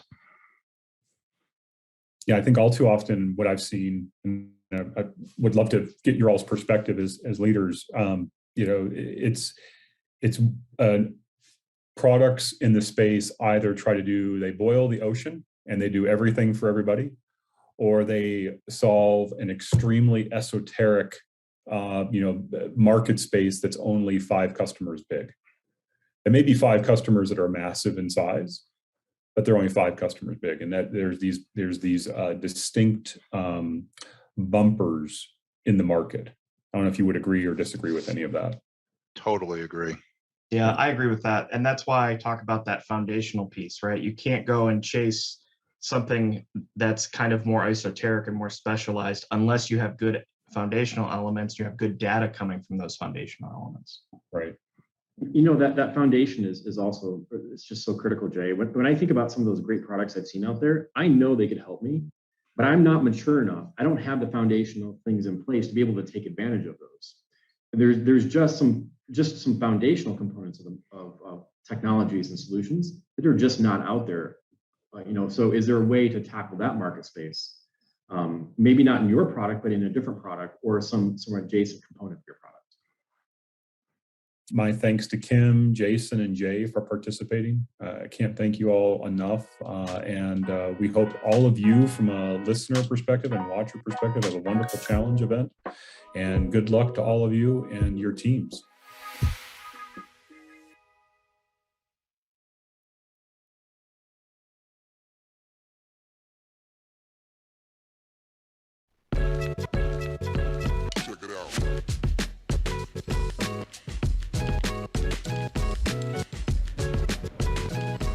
Welcome back, Boise Entrepreneur Week. Still going strong, day 3. I have with me one of our volunteers, Anthony. Welcome to the show. Anthony's with Anthony Fisher Shallot. Fisher Hudson Shallot. Fisher Hudson Shallot. Thank you. Wow. Not a salad, but a law firm. We were talking about it could be a name of a salad on a menu somewhere. Sure. Shallot dressing, that is. Fisher Hudson Shallot. Sorry about that. Yeah, no worries. Like I said, day 3, long day. But I have you here as first and foremost as a volunteer of BU. Yeah. So many of you don't know what goes on behind the scenes in putting on an event like this. And Anthony will kind of tell us firsthand. Sure. So first of all, why did you join the volunteerism effort? So last year, I wanted to participate in Boise Startup Week, basically just as an observer. And I did, and I watched the entire presentation last week, and I was enthralled. It was super cool. You guys did a great job, and I wanted to get more involved in the ecosystem, so I decided to volunteer, and I picked the social committee, and we were discussing, planning lots of different types of events, and then you guys made your pivot. But it was pretty interesting getting a perspective of what might happen on a normal year. So let's take a step back. So basically, we hooked you with our content. You thought it was cool. You wanted to be part of it. Yep. That's great. And then, of the various committees, the social committee was originally, and when I say originally, this is before the pivot to a hybrid event. Yes. For those of you who don't know, we did plan on having a full-on in-person event, hosting about 6,000 people throughout this week. So the social committee was primarily in charge of... So we were going to be planning maybe about 4 or 5 different types of breakout events. So of course the block party was going to be on the menu, but we were trying to come up with different ways people can kind of meet each other during the week, and we batted around a lot of fun ideas. There's paddleboarding, there's a historic walking tour, and me and you got into that a little bit, and that was interesting. You seem to... Your proposals were grounded in a lot of community building, I remember. Sure. Well, I'm from Boise, and I used to serve on the Historic Preservation Commission for the city of Boise, and I always think it's fascinating, the intersection of old Boise and, I guess, new Boise, right? So you were born and raised here? Born and raised in Boise. I went to college in San Diego, and then I worked in D.C. for a little bit, and I came back here, and I got my law degree. So there was one event... that is my personal favorite event because I get to hurt people without getting into trouble. Sure. And that was dodgeball. Yeah, I was looking forward to that. Yeah, I think dodgeball really was the reason most of the people signed up for the social committee because they thought they get to plan that event. Couldn't have it this year. Hopefully next year. Yeah, when I first heard, that we decided to pivot, I was a little disappointed. But then I remembered, the reason I wanted to get involved in the first place was just observing and participating in the virtual event last year. I've been watching the event this entire week. I went to the block party yesterday, and I went to, meeting some people who were part of the pitch committee and the pitch competition yesterday. And so it's been a great event so far. So kudos to you and everyone else. Thank you. Actually, right back at you. Thanks. Seriously, we couldn't put this on without. I always say the leadership team at BU is an engine, and our volunteers are the fuel. Sure, sure. Without the fuel, we won't get anywhere. And so, right back at you, Anthony. Let's talk about your firm, Fisher Hudson Shallot. This That's time. right. Let's tell me a little bit about sort of the origin story and what kind of areas of law that you focus on. So the origin story is I graduated from law school and I took a job as a litigation attorney with a local firm here. And I did that for 4 years, and I decided that it was time for me to kind of make a change. And so I started collaborating with 2 other attorneys I knew, there's Vaughn Fisher and Jeremiah Hudson, and we formed Fisher Hudson Shallot. They're litigation attorneys, but I went in with a specific focus to really get into franchise law and startup law, business guidance, outside general counsel services, but basically identifying the pain points where I can help a business as they grow. Where did that impetus come from? I mean, I'm not a lawyer whatsoever. I did say at a Holiday Inn at some point. Good one, huh? But what's sort of the impetus for a lawyer? And I think of litigation lawyers. You go to court, you represent people, you defend people. You're talking to a judge. That's very non-entrepreneurial, just at a very high level. So help me understand where that impetus came from. You talked about identifying problems and gaps and going after that. Is that just part of kind of your personality, or did you? I played around with different types of careers. I worked in politics, and I didn't find that very gratifying. I took a job, and I pretty much just started to represent people who were being sued or to sue people because really didn't know what else to do. I found a lot of fun things about that. It's competitive. Lawyers are always competitive by nature. It's intellectually stimulating. But unfortunately, it's just so adversarial by nature that I wanted to make a change where I'm not breaking down a business, but I'm building people up. And I wanted something to be really proud of at the end of the day. And I didn't want to have, that types of adversarial relationships. Let's pick on that a little bit. So what is the role of a law firm or a lawyer to help build a business up? Like you said, I think most people associate, well, if I have to call my lawyer, I'm either in trouble or I'm going to get someone else in trouble. But you're offering a whole different perspective here. Let's talk about that. Yeah, I like offering a different perspective because it doesn't have to be, a scary conversation. I mean, we can have, a conversation about your business, what you're trying to achieve, how to achieve it. But I think that certainty is good in business. And of course, with entrepreneurs, there's a lot of ambiguity.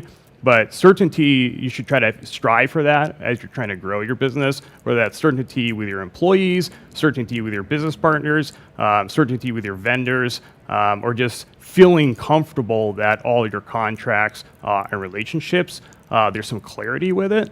So that's essentially the way I describe and I try to counsel my clients is having some sort of certainty, at least when it comes to the legal aspect, because there's so many things competing for an entrepreneur's attention every day, where that's one thing where you can at least feel a little bit secure that you're doing things the right way. Sounds like, how they say, control the things you can. Absolutely. And it sounds like certainty is an element of control that you can instill in a business, and then you can let the rest be chaotic and ambiguous. But where you can instill certainty is what you're saying. Absolutely, and there's a lot that goes into that. It's important to have certainty when you create your documents, but also just brands, logo, intellectual property, protecting that, making sure that you have something that is not going to be infringed upon. But then when it comes down to actually gaining some traction and getting some revenue in the door, you're going to be working with lots of different third parties and entities and making sure that you're set up in the best possible position and both sides of a transaction understand what's trying to be accomplished. Let's open up the can of the franchise focus. Sure. So I understand you're a general counsel at Friendmetrics. Yes. Tell us about them a little bit. So Friendmetrics is a franchise consulting service, and they're also a SaaS company. And I actually live at a condo complex close to here, and I met the founder of Friendmetrics when he was walking his dog, and we kind of struck up a conversation. Boise for you, don't you love it? Absolutely. And we became friends, and about 3 or 4 months into our friendship, I asked him what he did. And he said he was a franchise consultant. And he said that, he was really unsatisfied with his legal counsel at the time. And so I started to learn about franchise law from him. And we basically formed a partnership. And now I serve as his general counsel in addition to being a partner on my law firm. So was it that relationship that then got you kind of on the, let's call it the franchise track? Yes, exactly. So as I mentioned, I founded Fisher Hudson Shallot specifically to focus on helping growing businesses, whether it was startups or small businesses, but I didn't know a lot about franchises. I thought, the McDonald's, the Chick-fil-A. Same. But through that relationship, he educated me a lot about, what a franchise is, and I helped him with the legal aspects of making sure franchises were set up correctly. Let's talk about franchises sort of through an entrepreneurial lens. So I know some folks that run franchises, and my assumption, not knowing much about franchises, honestly, was always, well, you're getting everything from corporate headquarters. Yes. The marketing materials are done, your menu is done, your branding is done, all your contracts are in place. You're kind of just executing what they set you up for. Yes. And then my parents-in-law, they ran a franchise, Brain Balance Achievement Center, and I learned firsthand that that's not at all. It takes an entrepreneurial mindset. It does. So let's talk about, there's this misperception maybe of franchises and what it takes to make them successful. So we work primarily with franchisors, but I also represent franchisees. Franchisors is the corporate, formation. They're the people with the idea of what the business should be. But there are a few key benefits, I guess, to creating a franchise. What are those? One of them is, you're able to expand nationally very quickly instead of having to open up kind of a brick and mortar store with your own capital or, seeking venture capitalists to invest in your company. You can go ahead and partner with people in different markets right away. So if someone here, wanted to open up a restaurant, perhaps in Florida, instead of having to go out there, scout the location, sign a lease, all that, if they want to be a franchise, then they have this business model which has been proven to be successful, and they go out and they look for people in Florida who perhaps want to own a business but don't really know where to start, or perhaps they don't want to go through that creative process of creating that business. So it matches people who are super creative and who have written things down to a T with people who are looking for an opportunity to own a business, but perhaps don't want to go through the headache of worrying about compliance, brand creation, setting up, the ins and outs, operating manuals. And so it's really interesting partnership and match between a franchisor and a franchisee, because they're both, successful entrepreneurs, but someone's, doing all the creative part of it, all the legal part of it. The other person is getting something handed to them, and they just got to run the business, right? Got to execute, basically, right? Exactly. You're almost describing like a COO role in certain ways. So are there types or personality types that are a good fit for franchises, whereas others aren't, or is that something I just totally made up? No, you're 100% right. I would not be a good franchisee. I'm too much of a maverick, and I like to kind of do things my own way, and so I would be a bad franchisee. But perhaps if you you want to start something and you're not sure where to start, there's lots of different options for franchisees. I certainly have noticed an uptick of emails and LinkedIn messages from all kinds of places in the United States. Hey, open up a franchise. Sure. There's even firms out there that represent, a palette of different franchises, and they're almost reps, and it's a middleman. And, Sure. hey, what kind of franchise do you like? Is it a restaurant? Is it a tire shop?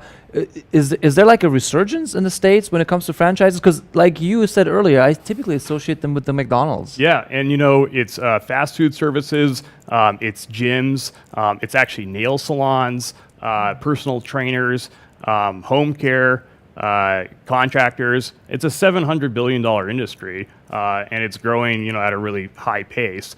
The cool thing about Franmetrics is instead of having to hire an attorney and pay, literally close to $100,000 in legal fees, Franmetrics essentially turns existing businesses who've got a great concept and helps them become franchises, either through operation manuals, franchise agreements, franchise disclosure documents, but essentially able to turn existing business into a franchise. So when it comes to your clients who are potential franchisees, what are some of the cons or drawbacks that you would suggest that they consider before starting a franchise, as opposed to having their own business? So usually when there's some sort of business negotiation or people are deciding whether or not to do business together, there's usually a lot of equity on each side. With a franchisor, the franchisor essentially has all the cards and the franchisee has to play by their rules. So if you're someone who is a rule follower, it might be great because you go ahead and you're unsure of a certain situation, open up your franchise agreement, open up your operations manual. This is it. This is how long you fry the chicken or whatever it is. If you're someone who gets uncomfortable, maybe you like to follow rules so much, or you want to do things a certain way, and you might say, well, why do we have to fry the chicken for 2 minutes? When some people like it extra crispy, then I would not suggest being a franchisee. And I assume because knowing from my parents-in-law business, there's a certain percentage of revenue that they have to give back. Sure. Well, not they have to, they agree to give back to the mothership. So there's a trade-off there, but you get something in return, right? Yes, there is a trade-off, and there's a trade-off for the franchisor too. The franchisor, they're probably going to be making less money if they're going to go ahead and partner with franchises, but they do make a royalty percentage. So it's not as profitable as going ahead and opening up your own business in a different state or expanding. You're going to sacrifice some of those profits, but at the same time you're going to have a larger presence, and the franchisees is going to be more vested in your business. Instead of just hiring an employee who may be working a 9 to 5 and just getting a paycheck, franchisee is a business owner, so they want to succeed, and you should want your franchises to succeed too because they're your business partners, right? Yeah, I see that relationship now a little clearer with, as a franchisee, you're probably really focused on kicking off cash flow because those will become your earnings. Very cool. Hey, Anthony, thank you for kind of peeling the onion with us a little bit on the franchise model. Huge industry. I was not aware, other than, obviously being surrounded by franchises here. And I really want to thank you again personally for all the work you did for Boise Entrepreneur Week. Again, we couldn't have done it without you. I'm so glad you joined. I hope you join again next year. Absolutely. I enjoyed working with you. And on that note, October is Cybersecurity Awareness Month. Kicking off our next talk is Eric Herring from Vinyl. Vinyl is a platinum sponsor and another key element to making Boise Entrepreneur Week happen. We have Nick Krabs as my fellow co-chair. Nicole Harris-Roberts is running marketing. Mark Doubleday is behind the camera and the master of all production here. But the next talk is called The War of the Flea, Ransomware in 2021. Pretty cool title. Again, Eric Herrick from Vinyl. Thank you so much. But before we do, a word from our sponsors. Our partners come to us. They need a true collaborator, somebody who can understand their business as well as understanding their technology needs and problems. Through technology and by serving our clients, we can help really personalize those experiences for people. It always comes down to the people and people who can make wise choices, building technology and understanding customer concerns. That's what's gotten us to where we are today, is our team.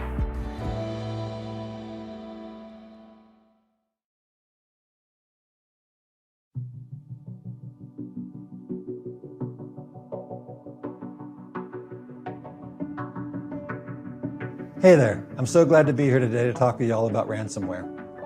My name is Eric Herring, and I'm the Chief Technology Officer of Vinyl, a product development company with clients primarily in healthcare, fintech, and insurance.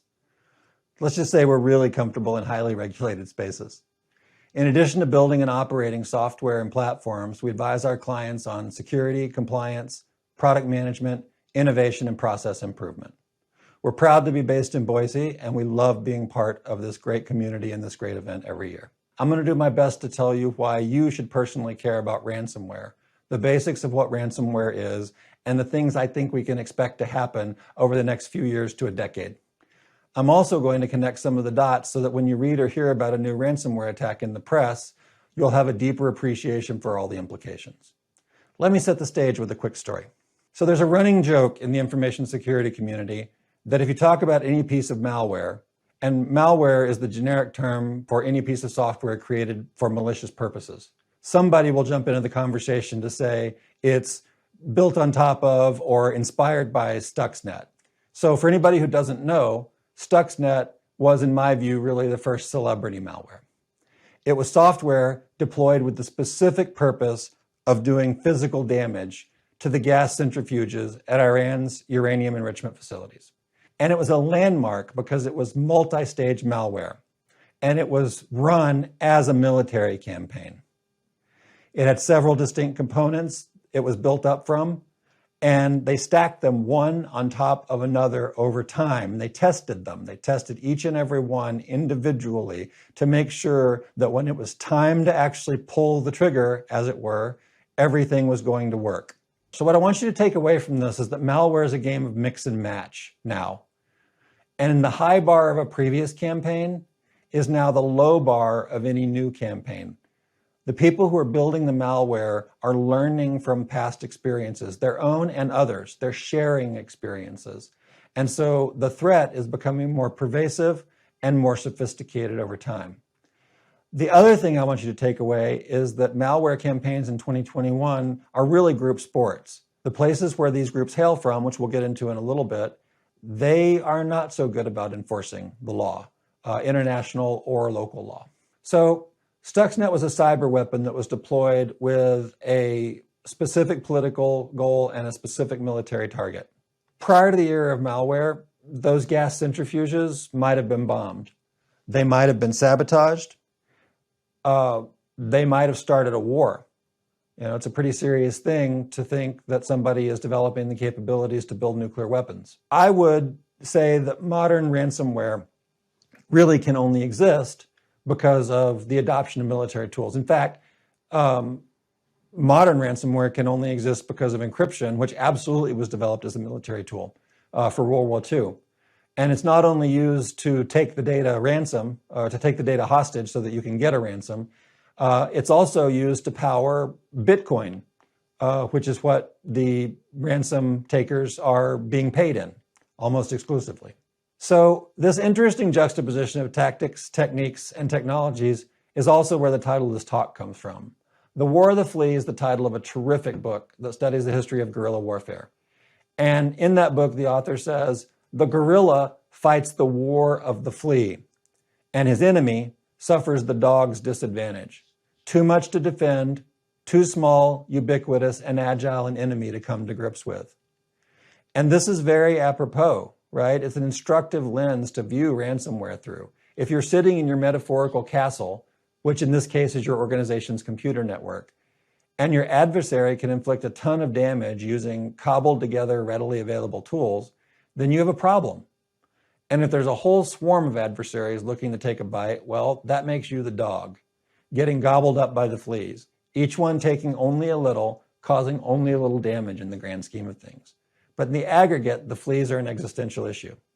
You need a flea collar, maybe some flea powder or a flea bath, something, because otherwise it's just bite after bite, and that is no way to live. And make no mistake, we are living in the century of the flea. It's only going to get cheaper and easier to deploy ransomware campaigns, while our networks and computer services are going to continue multiplying and increasing in complexity and fragility. We'd also be well served to remember that ransomware might not always just cause monetary damage. Some collaboration happens because secrets are stolen. Some of it happens because the nation states have an interest in making the criminal gangs more effective. And some of it happens the other way because the criminal gangs get arrested and their software gets seized. But whether or not the collaboration is intentional, this collaboration amongst the criminals and the nation states brings us to a world where malicious computer software has now tragically been blamed even for the death of a child. On July 16, 2019, a woman arrived at the Spring Hill Medical Center to have her baby. By the time she arrived, the hospital's computers had been disabled by a ransomware attack, since I'm telling you about it in this talk. They'd been disabled for over a week. There was no access to patient records on the computer. There was no access to the real-time staff tracker. No access to the system that allowed remote monitoring of fetal heartbeats in the delivery rooms. In fact, doctors and nurses were communicating with each other by text message. The little girl was born with her umbilical cord wrapped around her neck. If all the computers had been working normally, this would almost certainly have triggered a warning on the heart monitor. At least in part because the doctors and nurses didn't get that warning, the little girl was born with severe brain damage. She died 9 months later. So most of these facts are not in dispute in the ongoing lawsuit. The attending obstetrician said in a text message to the nurse manager that she would have delivered the baby by cesarean if she had seen or been alerted to the monitor readings. She said in a text message, this was preventable. The hospital itself, of course, disputes that the death was caused by any negligence on their part, and only time will tell if the case actually ends up at trial. Either way, it was a tragic outcome. So I wanted to tell you those stories to underscore the evolving nature of the threat, and perhaps more importantly, the fact that each and every one of you either already has been or soon will be impacted by ransomware. When that time comes, I hope the impact is innocuous, that it's only leaked data or a slowdown of services or higher prices that you're impacted with, and not in anything like the tragedy that befell that little girl and her family. The original title of this talk was, if you're reading this, it's already too late. I thought that was apt because the truth is that most people's experience of ransomware is that they don't know they've been hit until they're actually seeing a screen that says, all your files are encrypted, send Bitcoin or else, which is not a great day for anyone. So every strain of ransomware is different, but at the end of the day, they all have to do 6 things. They have to get onto your network. They have to infect one or more of the computers on your network. They have to get a toehold, so to speak. They have to slither around ever so stealthily, because if you catch them, you can kill them early. But they have to get through your network and persist themselves so they can stay active while they do the really bad stuff. Once all that's accomplished, they have to look around and see what data is available for stealing and or encrypting, and they need to actually do the encryption.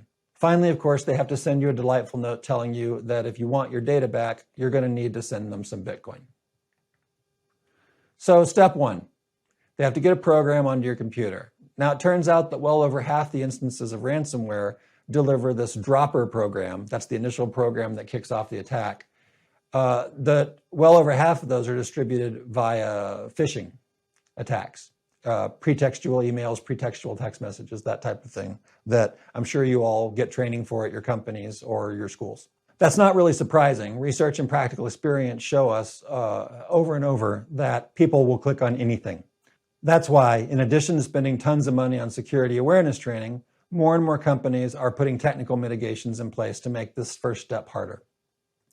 Because ransomware is now a business model, this increased investment by defenders has spawned an entirely new set of players called initial access brokers. And this is the theme, right? As the defenders respond, the attackers respond. And the attackers are responding very quickly these days, and the defenders are responding about the same speed they always have, which is pretty slow, unfortunately. So these initial access brokers basically only sell one thing, and they get paid very well for it. The thing they sell is a way onto your company's network, onto your organization's computers. They run phishing campaigns themselves, of course. They also will try to subvert employees by paying them or compromising them to, quote unquote, leave the door unlocked. They exploit known vulnerabilities and unknown vulnerabilities if they can get their hands on those or create them themselves to get into your network. At the end of the day, they find a way in and they save it away. They put it in their little malware safe and they wait for a buyer. Typically, the buyer is a ransomware operator, right? And let's be honest, when I say operator, what I mean is criminal gang, because that's what we're really talking about here. The next step after that is the dropper program runs. This program calls back to the mothership and it downloads the really nasty stuff. This phase of the program, the infiltration phase, creeps and crawls around your network. It gets good and wedged into all the nooks and crannies so it can see all of your data. So it can decide what it needs to encrypt, what it wants to encrypt, right? During this phase, it also generates a unique key for your specific network, for the specific attack, because the promise is that if you pay the ransom, they will supply you with the secret key that is solely able to decrypt your data. That's what they say. And it's true often enough that many organizations still are paying up. So the next step is they target you. They target the files they're going to be held hostage. This step can take some time. It doesn't happen in 30 minutes or an hour. It can take days, weeks, sometimes months before it triggers as they root around all of your systems and try and gain increasing levels of access. Another more recent innovation is that we're seeing more human remote steering instead of the program just running on its own without human supervision. So the humans are actually getting involved and pointing at certain types of systems to do reconnaissance. Finally, it's time. They pull the trigger, the encryption starts. And the interesting thing about this phase is that this is where many security staffs first learn they've been infected by ransomware, because almost all companies have some kind of software running that sees mass changes to files like encryption and flags that activity as possibly malicious. So there are, of course, companies that have their security really buttoned up. They discover it much earlier. They never get to this phase because they kicked the malware out long before the encryption ever started. But that's definitely not the majority, right? Most companies discover they have ransomware when their files start to get encrypted. And at that point, it really is already too late. Finally, a ransom note is delivered. They often are even super helpful and tell you how you can pay them, right? Because not every company has Bitcoins laying around in order to pay ransom. Although, fun fact, lots of companies are investing in a certain number of Bitcoins on the bet that they're only going to become more expensive in US dollars over time. So that if they need to pay Bitcoin ransom, they will have cheaper Bitcoins to pay. So that's how ransomware works at a high level. There's a lot of details we're not going to get into. If you're in the Slack now, I'm here too. So please feel free to ask away. I'd love to talk to you about it. Next, I'm going to talk about how ransomware has evolved over time. So the first ransomware arguably was in 1989, and it was distributed on floppy disks, if any of you listening remember those. The fellow who distributed them was an actual biology researcher. He worked at a university. And I think he was trying to charge people $169 so that he would provide them with the code to decrypt their file names. He didn't even encrypt the file system. He just scrambled the file name entries in a reversible way. And the kicker to that story is that at the time, none of this stuff was even illegal. The Computer Fraud and Abuse Act didn't exist. None of the cybersecurity framework or laws existed. It was a much, much earlier time. And so he didn't even get in legal trouble. He just made some people mad. Now, roll camera forward to the 2000s, and you live in a completely different world. Floppy disks are falling out of favor because the computers are connected to this global internet, right? Thousands and thousands and thousands and tens of thousands of computers are connected to this globe-spanning computer network. And this network was created by people whose base assumption was that everyone would behave themselves. And that base assumption made it actually pretty trivial to automate the spreading of malware, which is where botnets came from. Botnets are exactly what they sound like. They are robots in a network that exist for the sole purpose of replicating themselves, or that's what they existed for when they were created. At some point, though, the people who created these botnets, who controlled the botnets, they realized they could maybe use them to make some money instead of just self-replicating. And so the programs got a little more sophisticated every year. And at some point, encryption came into it in lots of different aspects, but particularly in the way we know it today with ransomware. And they started to actually grab people's data and encrypt it. This was still, small potatoes for the longest time, well over a decade, for lots of reasons, which we're going to talk about a little bit. And it continued that way until around 2017. 2017, to my mind, marked a phase shift. We weren't any longer dealing with individual hackers in a basement or in a university computer lab. We were dealing with organized criminal activity, with organized criminal rings who were looking to make serious money. So I'm not going to drown you in numbers, but I want to show why I think 2017 was the inflection point. In 2016 and years prior, there were a lot of attacks. This is a graph of the attacks in millions, and there were lots. That's because the robots were just roaming around the internet attacking everybody, just knocking on every door. If they got in, then they would do whatever it was they were sent there to do. If they could, if they weren't rooted out by antivirus or something. And they weren't super sophisticated for the most part. Although, again, each year they were getting more sophisticated. But then something changed. And I think what changed is these criminal gangs started paying attention. Because in 2017, the number of attacks went down drastically. And that's not because people were less interested in breaking into computers. It's because the humans put their hands on the steering wheel and they started picking their targets instead of just letting the robots roam the internet. As you can see, 2017, 2018, 2019, mostly steady. I think this shows that they spent those 3 years really figuring stuff out and figuring out how to pick good targets, good soft fat targets. Also by 2017, there was a marketplace for buying and selling ransomware and pieces of ransomware. What happened starting around then and what continues today is the mass collaboration between states and criminal gangs for the purpose of financial gain. This is big money and it's big volume.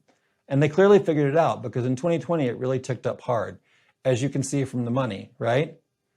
In this chart, there was not big money in 2015, 16, 17, 18. Even in 2019, it wasn't super big money, essentially $500,000 per occurrence. In 2020, on the basis of the 304 million attacks we saw in the previous slide, they got $406.3 million out of all this. That's about $1.5 million per occurrence. And that trend appears to be continuing in 2021. So the final piece of my story, and a big reason I draw the conclusions I draw, is that you can see the breakdown in the different kinds of malware. Ryuk was essentially non-existent until 2019 and 2020, but it went from not much to the lion's share in a very short time. I love that they call it revenue on this slide, but I guess if your business is criminal extortion, these ransom payments are your revenue. So Ryuk was not prevalent at all in 2018, was very prevalent in 2019, it was dominant in 2020. It's a very short amount of time to make that magnitude of change. And Sodinokibi, which is also called Revel, for anybody who has been following along with the various strains of ransomware, is following that same path. Very small in 19, much bigger in 20, and already much, much bigger this year. It's also interesting where these things are coming from and who they're being sponsored by. Russia's very well represented. I mean, there's also Iran and Ukraine, of course, but we're really talking about Russia. You can see from the flags at the bottom on the legend, I put flags on top of the names. You'll also notice that China is not represented here, and that might be surprising since we know that they are a cyber power, perhaps the second most sophisticated after the United States, and you know, who knows if that might switch someday. Until very recently, though, China hasn't gotten into the criminal extortion side of this game in any huge way. They use very similar techniques, but their goals are primarily espionage, not getting money. So they're not really covered here. We do have reason to believe that that's changing, that they are sharing code with criminal gangs and vice versa. And I will not be surprised at all if we recap this near the end of 2022 and this slide looks very different. So to round out this piece of the talk, I'm going to address the evolving business model being used by these criminal gangs. The way it works is that the ransomware developers who actually make the software don't, as a rule, run the compromise operations that get the software onto victims' networks. They have what they call affiliates. It's crazy, like they're Herbalife affiliates or something. And the affiliates get the software onto the victim networks, just as we discussed earlier. But the victims, the ones that pay up, they pay directly back to the developers. The developers pay the affiliates a commission, all very civilized and really frightening in its efficiency.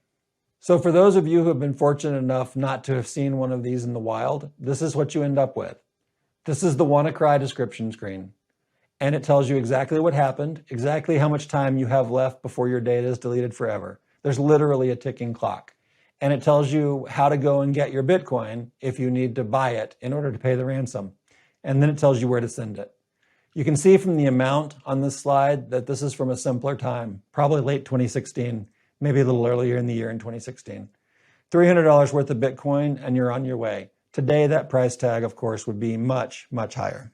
So when you look at all this together, when I look at all this together at least, I feel like 2020 was really the start of something new. And the reasons I feel that way are, first off, nation states appear to be getting more involved. There's no question that the Russian FSB is a sponsor of several of these criminal gangs.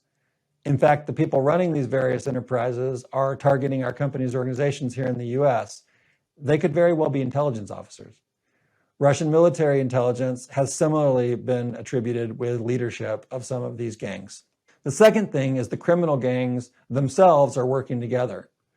Like they have Slack, you know, or maybe Microsoft Teams. Maybe they're doing it all on Signal. I don't know. But they get together and they talk about the best ways to deploy ransomware. It's like simultaneously terrifying and incredibly banal to my mind. Because I think about the Slack groups I'm a part of, And we talk about, important stuff, sure, but then we post a meme and everybody laughs and we talk about what we're going to do on the weekend. And I imagine these criminals are doing the same thing. They're not hunkered down in a cave or a burnout office building somewhere.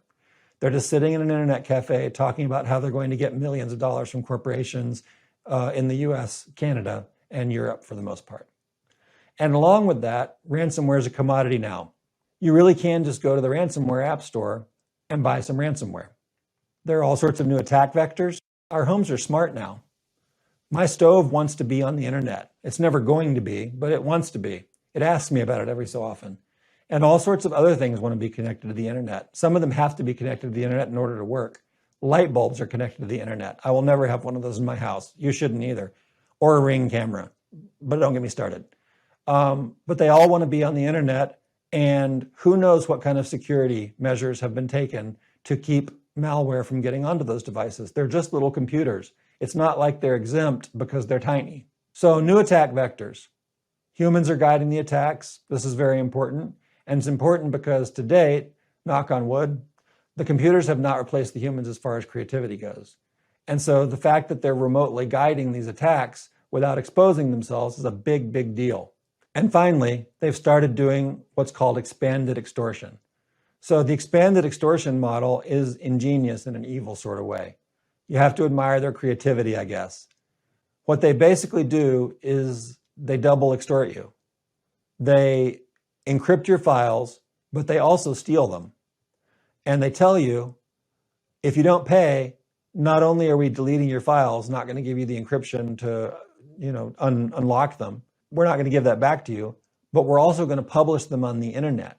They're going to share the information with the world. And, sometimes they share it in a targeted way. They don't just dump it. They pick out stuff that they think will be potentially embarrassing to your organization or to the officers of the organization.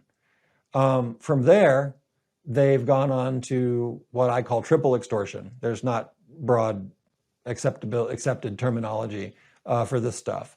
But I think of triple extortion as this super exciting innovation where they also go through the data, particularly emails, messaging, that kind of thing, and they target your people, the individual employees, not just the officers of the corporation who might have made an embarrassing decision, but two coworkers who might have sent some emails that they should not have. And they tell them, hey, you person, you individual employee, if you don't get your employer to pay, I'm going to release your data. I'm going to attribute it to your name. I'm going to tell your friends and family what you wrote. So get to it. Go tell your company to pay up. And then there's even quadruple extortion, which is where they reach through to your stakeholders, your customers and clients, and any communications you've had with them. They also tell the clients and customers that they're going to be embarrassed if they don't encourage you to pay up. And often, by the way, just like criminal enterprises throughout history, they tell each of the people that are being extorted that they're all responsible for 100% of the ransom. And so, fortunately, this doesn't happen very often, but in the best case, I guess they could get paid their ransom 4 times over. So that's all terrible and bad, of course, but where does that leave us? So I think the only long-term solution is for companies to actually have better security posture. And that's unfortunate because I would say that while some companies know how to do that, most don't. And we, as a society, as a polity, we don't know how to do that. We undervalue security, we underinvest in security, and the security that we do deploy oftentimes is either neutral or harmful to the actual security posture of these companies. Also, all the research to date is very clear that markets don't punish companies that have breaches. A couple of different studies spring to mind. One is the study about what happens to companies who have their trade secrets leaked. It turns out nothing happens to them on the whole. And individually even, the effects are negligible or non-existent. And when I say effects, I'm talking about effects to their stock price. Financial effects, right? The company's valuation. It simply doesn't harm them. And ditto for companies that suffer data breaches of some kind. They're simply not harmed in the marketplace. So a logical extension of that, I think, is that there are millions of soft targets in the world. These companies who have been trained not to care that much about security because they suffer no ill consequences for having poor security. They're soft in the sense they can pay, they're underinvested in cybersecurity, or they're overinvested in the wrong kinds of cybersecurity. And so I think things have got to change. And I'm going to talk about what comes next in a minute. But things are going to change because we have a public interest in getting rid not only of ransomware, but all other kinds of cyber activity using the same kinds of techniques. And again, this goes back to the war of the flea, right? When there are so many fleas that all of your blood is sucked out, you simply die. And we're going to get there. It's going to happen. And you can't count on a conservatory mindset in the criminal gangs, right? You can't count on them to only drink as much blood as they think you can bear to lose. And so that's why I say this has to change. But there are many millions of soft targets in the world, like I said. And so even if 10% a year become invulnerable, take themselves off the list of soft targets, then they are still going to leave the 90%. And so we're going to be playing whack-a-mole with this for well over a decade, right? And the final thing that I'll point out here is cyber insurance. I'm often asked about cyber insurance and its effect on security and security posture. And it turns out that cyber insurance is not super helpful as far as stopping these attacks. Actually, cyber insurance is not super helpful in making companies more secure at all, because it turns out that everybody is only interested in the cheapest solution, most of all the insurance companies. And so the alternative to paying the ransom is oftentimes much more expensive. Right? You have to take the entire network offline, shut down the computers, find the backups, restore the backups, right? Comb through the computers and make sure nothing nasty has been left behind besides the encryption, the code that encrypted the data, right? Make sure you've kicked out the bad people. And it can take weeks or it can take months. You know, in certain large organizations, it could take years. And all during that time, the insurance company is going to be paying some amount of money, which is almost certainly going to be greater than the $1 million or $2 million or even $5 million they pay out so that the ransom can be paid by the company. So perverse incentives, right? I'll caveat this by saying this is my opinion. I'm not alone in most of this, but still, it's definitely a take it for what it's worth kind of situation. I think there's going to be an increase in sanctions and regulatory activity. That's a pretty easy prediction. We've seen it already. If you've been following the news, a cryptocurrency exchange was just sanctioned by OFAC, the Office of Foreign Currency. You can't send that exchange money anymore because they were taking money from the bad guys. Simplified, it boils down to they thought they were part of this criminal enterprise. And so now they're sanctioned. And sending money to them is roughly the same thing as sending money to a terrorist, at least as far as the law is concerned. You can't do that. So that's a serious sanction, right? And other things like that are going to happen. And some of them are going to be good and some of them are going to be too much, but they're going to happen. President Biden just gave a big speech where he was talking about this kind of stuff, and a portion of it was dealing with these kinds of cyber events, right? So the politicians are going to get involved, the bureaucrats are going to get involved, and they're all going to try and do stuff to make this better. And the truth is, some of it is going to make things better. Some of it's going to make things worse, as always happens with any seriously complex situation, when we try to address it with laws and regulations and nudges and collective governmental action. By the way, that doesn't mean we shouldn't do those things. We shouldn't try those things. I think everything's going to happen needs to happen. I'm just telling you, it's going to be messy. And I think a lot of people are going to start talking about criminalizing victims of ransomware, criminalizing them if they pay the ransomware. In fact, if they communicate with the ransomware operators at all. If past experience is any indication, that's all going to get a little crazy. I think there's going to be all sorts of calls for this from the political class as well as journalists and private citizens. And it's hard to say what the outcome of that is going to be. I will say that I'm not generally a fan of criminalizing victims. There's also going to be all sorts of calls for direct action against the people who are attacking our companies, against these criminal gangs. I'm certain it won't be too long before we're seriously entertaining the idea of calling in drone strikes on internet cafes.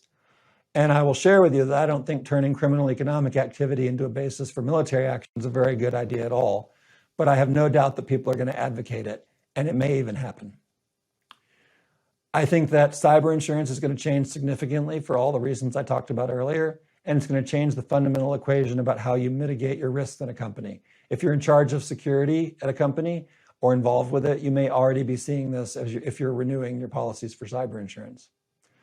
And finally, I think companies are going to do their best to make all this stop. Some of them anyway, right? The top 10%, if my previous equation was correct. I think they're going to try and make it stop, or at least do enough so that the board of directors thinks they're trying to make it stop. So I'll finish off with the old joke. You can make a computer completely secure by unplugging it. And we're obviously not going to do that. We're probably going to do the opposite, actually. Things are only going to get more complex and fragile and more connected. And so I'll leave you with the closing thought. If you don't make things secure and usable, your users are going to make them usable and insecure. So that's it. That's what ransomware is, how we got here, and what's coming next. Thanks a lot for listening. I look forward to seeing you all in person next year.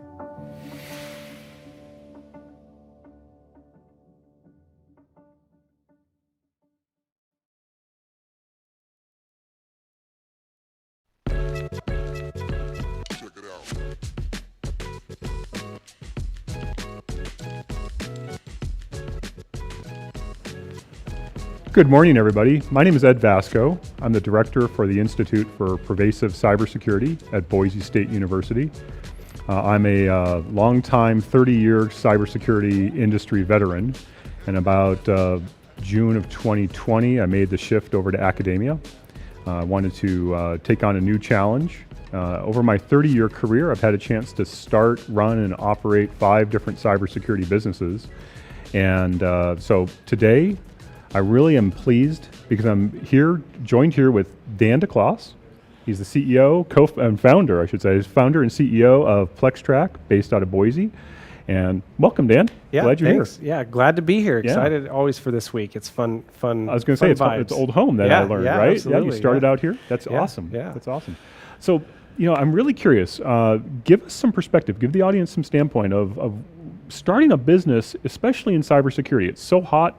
It's such a phenomenal market, but what was it like starting it here in Boise? What were some of the advantages? What were some of the disadvantages? Yeah, great question. I mean, I think 2 things that are really, maybe not really unique, but things that I've found to be very helpful, both in Boise and the cybersecurity industry, are that they really do have a strong sense of community, right? And while it's a bigger industry, you get, if you've been in the space like we have a long time, you know a lot of people, and everybody is really, for the most part, interested in achieving the same mission. So when we talk about starting a cybersecurity company, I was very blessed to have really good early adopters of the product and just people that are willing to give feedback, and being able to tap into my network at an early stage to really get validation as to what I'm trying to do and where I see the industry heading as a whole. And so, getting some of that early traction with just the network of people and friends of friends, right? Helps a lot. So that was one of the early things that I felt blessed with, just having been in the space and built my network of friends that then turn into just valuable colleagues and peers for the product and the platform. And the same would be true of Boise. I think we're in a fun time where the community is continuing to grow as a tech hub and a tech scene. And so having mentors out of places like here, where we're filming at Trailhead, this is kind of where I started getting the whole idea formulated for PlexTrack, and then just being able to tap into the environment and the community here was very, very good. So those were all great advantages that I felt I had, catching some tailwinds of a lot of other things in the industry. Disadvantages, I think there's not a whole lot I would say that are like a disadvantage. I think the exciting thing is that Boise is really being put on the map, right? In terms of like, hey, this is becoming a tech scene. This is becoming a startup scene. And a lot of investors are taking interest. I would say maybe 5 years ago, kind of early on, people were still kind of skeptical that you could build a company out of Boise, right? And would you find talent and things like that? And I think the nice thing is we've really proven them wrong. And especially in a pandemic era, people are moving in here. Remote work is so easy now, right? So you really are not limited by some of those those early objections. Right. Yeah. Right. And so talent pipeline is certainly growing strong, and advantage there from the general pandemic. 5 years ago probably would have been a little bit more difficult, but we're taking full on advantage, and you're just kicking it. It's great to see. It really is. I know that you started here. Your initial raise was with Stage.0. and the great group out there. Give us some perspective of that experience. What was that like for early stage entrepreneurs? They've got an idea, they're building that idea, and they're getting ready to go in front of that first funder. What did that feel like? What you do? What sort of advice would you give? Yeah, I think, well, so for one, I did a lot of the bootstrapping up front, which really helped. I had done a lot of working with programs that were coming out of like Trailhead, really helping to hone your model and how you were going to start, producing your product and bringing it to market, I think definitely helps. So doing some of that homework up front is really important. Whether or not you've commercialized or built a product yet isn't as necessary. I had already commercialized, I'd gotten some early customers. So that helps in those conversations with those early stage investors like Stage.0. Right. So that's one thing, is just at least knowing your homework, knowing your numbers of like here's how I think the market looks. I've already validated with customers. Those kinds of things will always help. At an early stage, really what in early stage investors, especially groups like Stage.0, they're looking for domain expertise and an entrepreneur they can get behind right at the end of the day, especially in those early stages. And so that was really beneficial to me. Again, I was introduced to Stage.0 through other peers in my network, and they knew that Stage.0 was planting a flag here in Boise. And so so when I met with Mike and Devin at Stage.0, it was not in a mode of pitching. I was just saying, hey, I know I'm going to want to raise money. And so we really started off that just conversation, right? And I think that's another important thing in the investor community.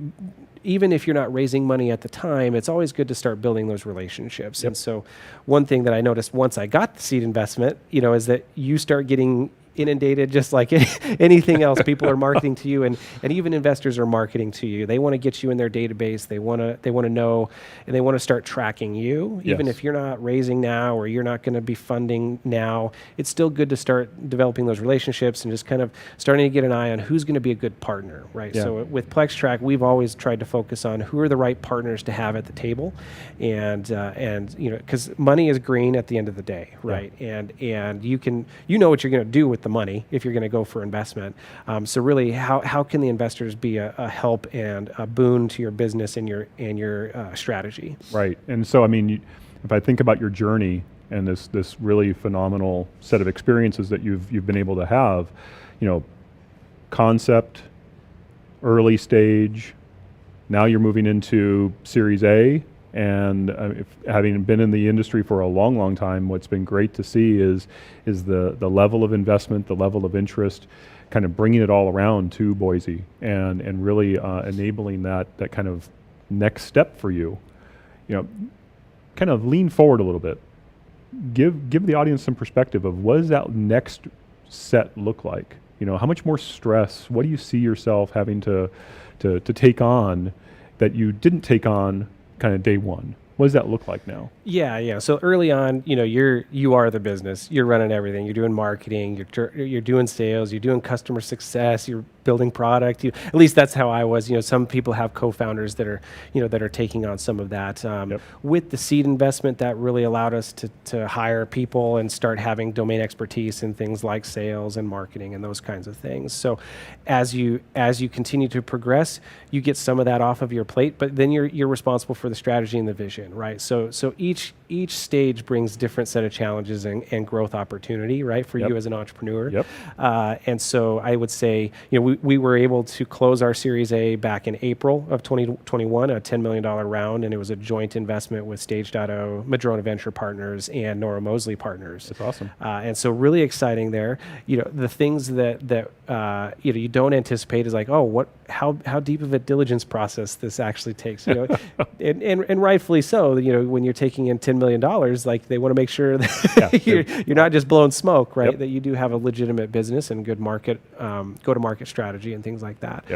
So post Series A, we've been hiring a lot, right? And things that you you know you're going to probably end up facing at some point in your journey, but then all of a sudden, man, okay, now this is real. Like, hey, we actually are hiring a lot of people, and we got to train and onboard these folks, and how do we make sure that our business model is aligning to what we were planning and forecasting to do? And so, really starting to get more focused on the actual logistics of the numbers and how we're coming into the market and hitting our forecasts and things like that. Those are all things that everybody knows are gonna be the main things, because as you progress, the investment strategy changes a little bit. Obviously, all investors are going to bring something different to the table at different stages, and so you're really looking for, hey, as we start focusing on what we're going to do for a Series B investment, what are the types of partners we want to bring to the table there?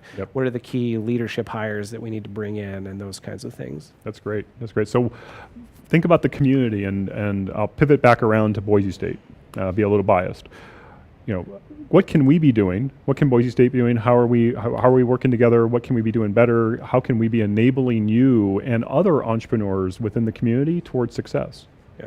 Well, and I mean, it was serendipitous to get introduced to you, because I got introduced to you through a mutual friend that's another adjunct at and didn't realize your background. And so I was like, oh, well, we're gonna exploit you as much as we can, right? So your experience in the industry has been a huge help to us. But from the Boise State perspective, what we're excited about is just what your program is doing, right? And I love the approach of having a perspective on cybersecurity as a pervasive across industry, right? It's not, I'm a computer science major or an engineer, so therefore I'm the only one that needs to know about cybersecurity. If I'm in business, if I'm in marketing, if I'm in customer success, any kind of operational aspect to a normal business, they need to know about cybersecurity, right. and we have to all, as a global industry, really rise that tide, right? And so I think that's one exciting thing that I know BSU specifically is helping with, and then specifically for us, being able to provide trained,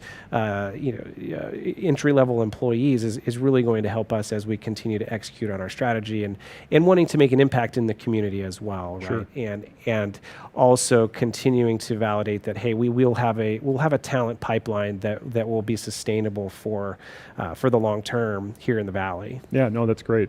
Thank you. And we're certainly really, really pleased with the partnership and whatever we can do to help you. From my perspective, seeing Plextrack as that kind of vanguard company to really pull the view of the nation towards Boise and what we're doing within the community. I think it's no pressure. Yeah.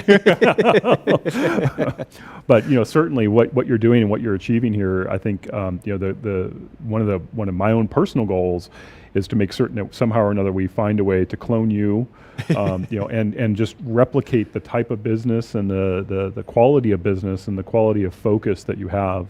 I think let me kind of just.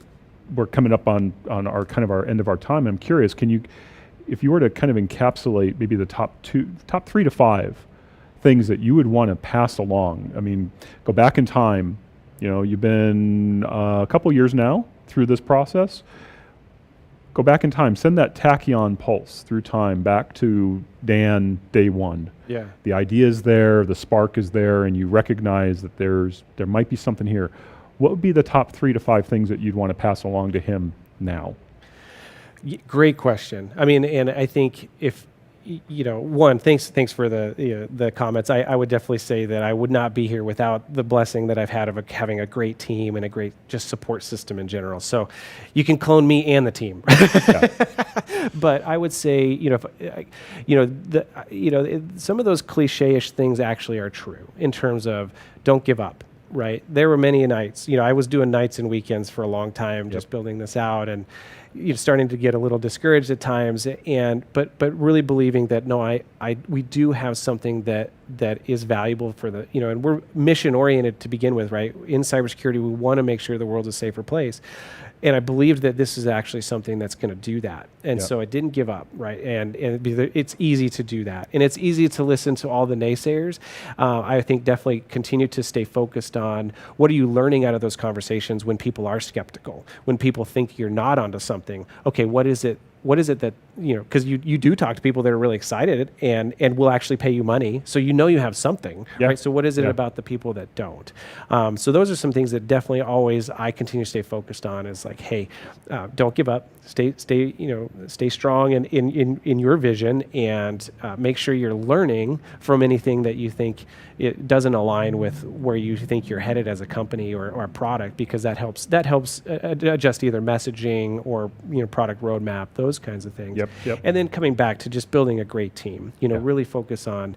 I've been blessed to just have great people around me, both at the board level and in the company, right? And people that are skilled and have experience and work well together. That's great. That's great. I think I couldn't agree with you more. I mean, having done it a number of times, that I always remind myself it's the intestinal fortitude and just sheer determination to continue refining and refining. So I love that. And the team building, I think, is critical, hypercritical. So thank you. Thank you. It's been a phenomenal conversation. I hope it's been helpful for everybody.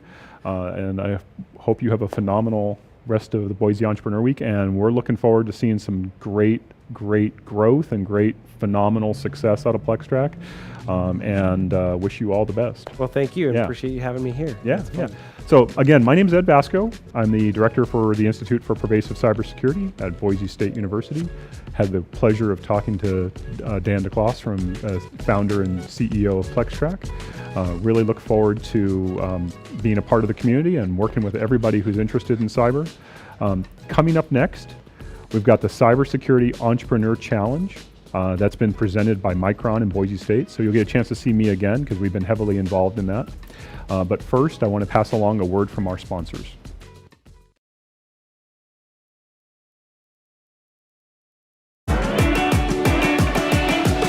We have a unique mindset here.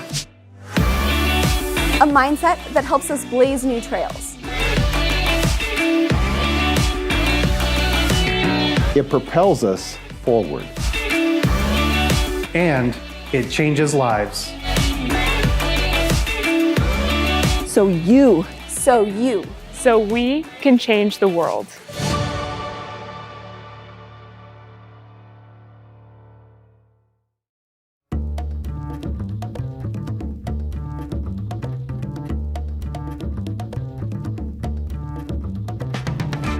Executives in cybersecurity companies face a serious issue.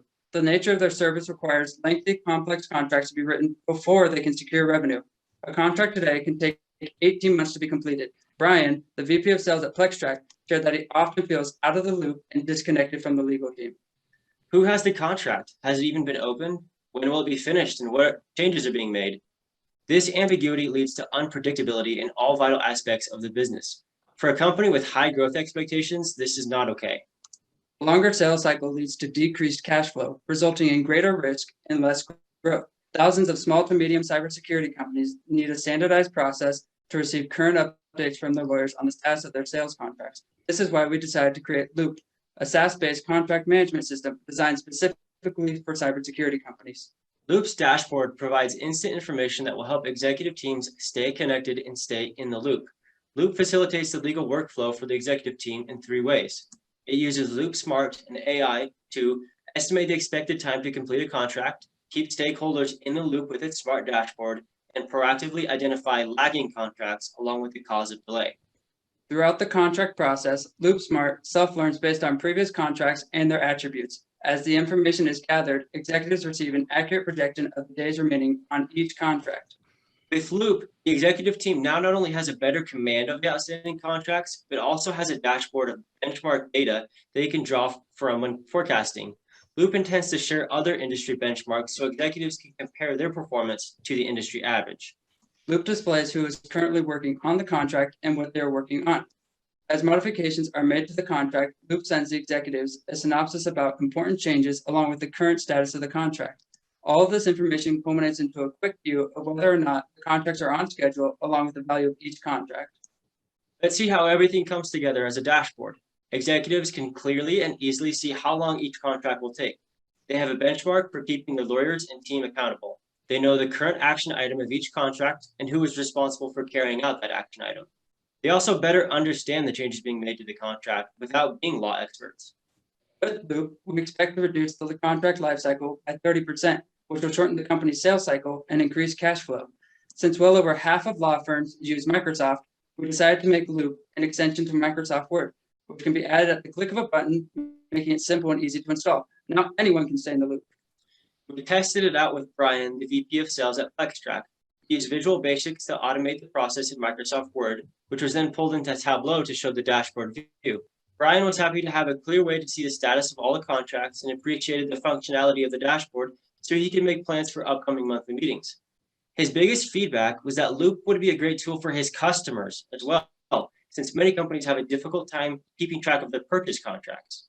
We've reached out to various business owners to ensure the product met each of their needs.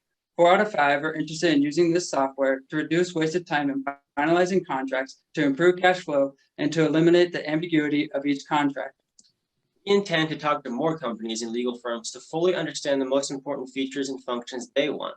We plan to continue to develop our MVP based upon market research, and we expect to identify 10 cybersecurity companies that are receptive to being part of our beta trial. As a team, we have the right technical, accounting, and business skills to launch this product. It's time to keep everyone in the loop. Join us in saving companies time and money through Loop. Any questions? Hello, my name is Alex Mitchell, and I'm with Tax Security, a software designed to enhance communication between physical security and cybersecurity tools. Two commonly security systems are outsmarted and breached. This is due to a lack of communication between the physical security aspects, such as cameras and badges, and the cybersecurity tools such as login records. The disconnect between these two facets are a cause for consequence in both the physical and digital world that, in theory, could easily be avoided. These two security aspects need to coordinate efforts with each other in order to lessen the potential harm for a company. Introducing Tax Security.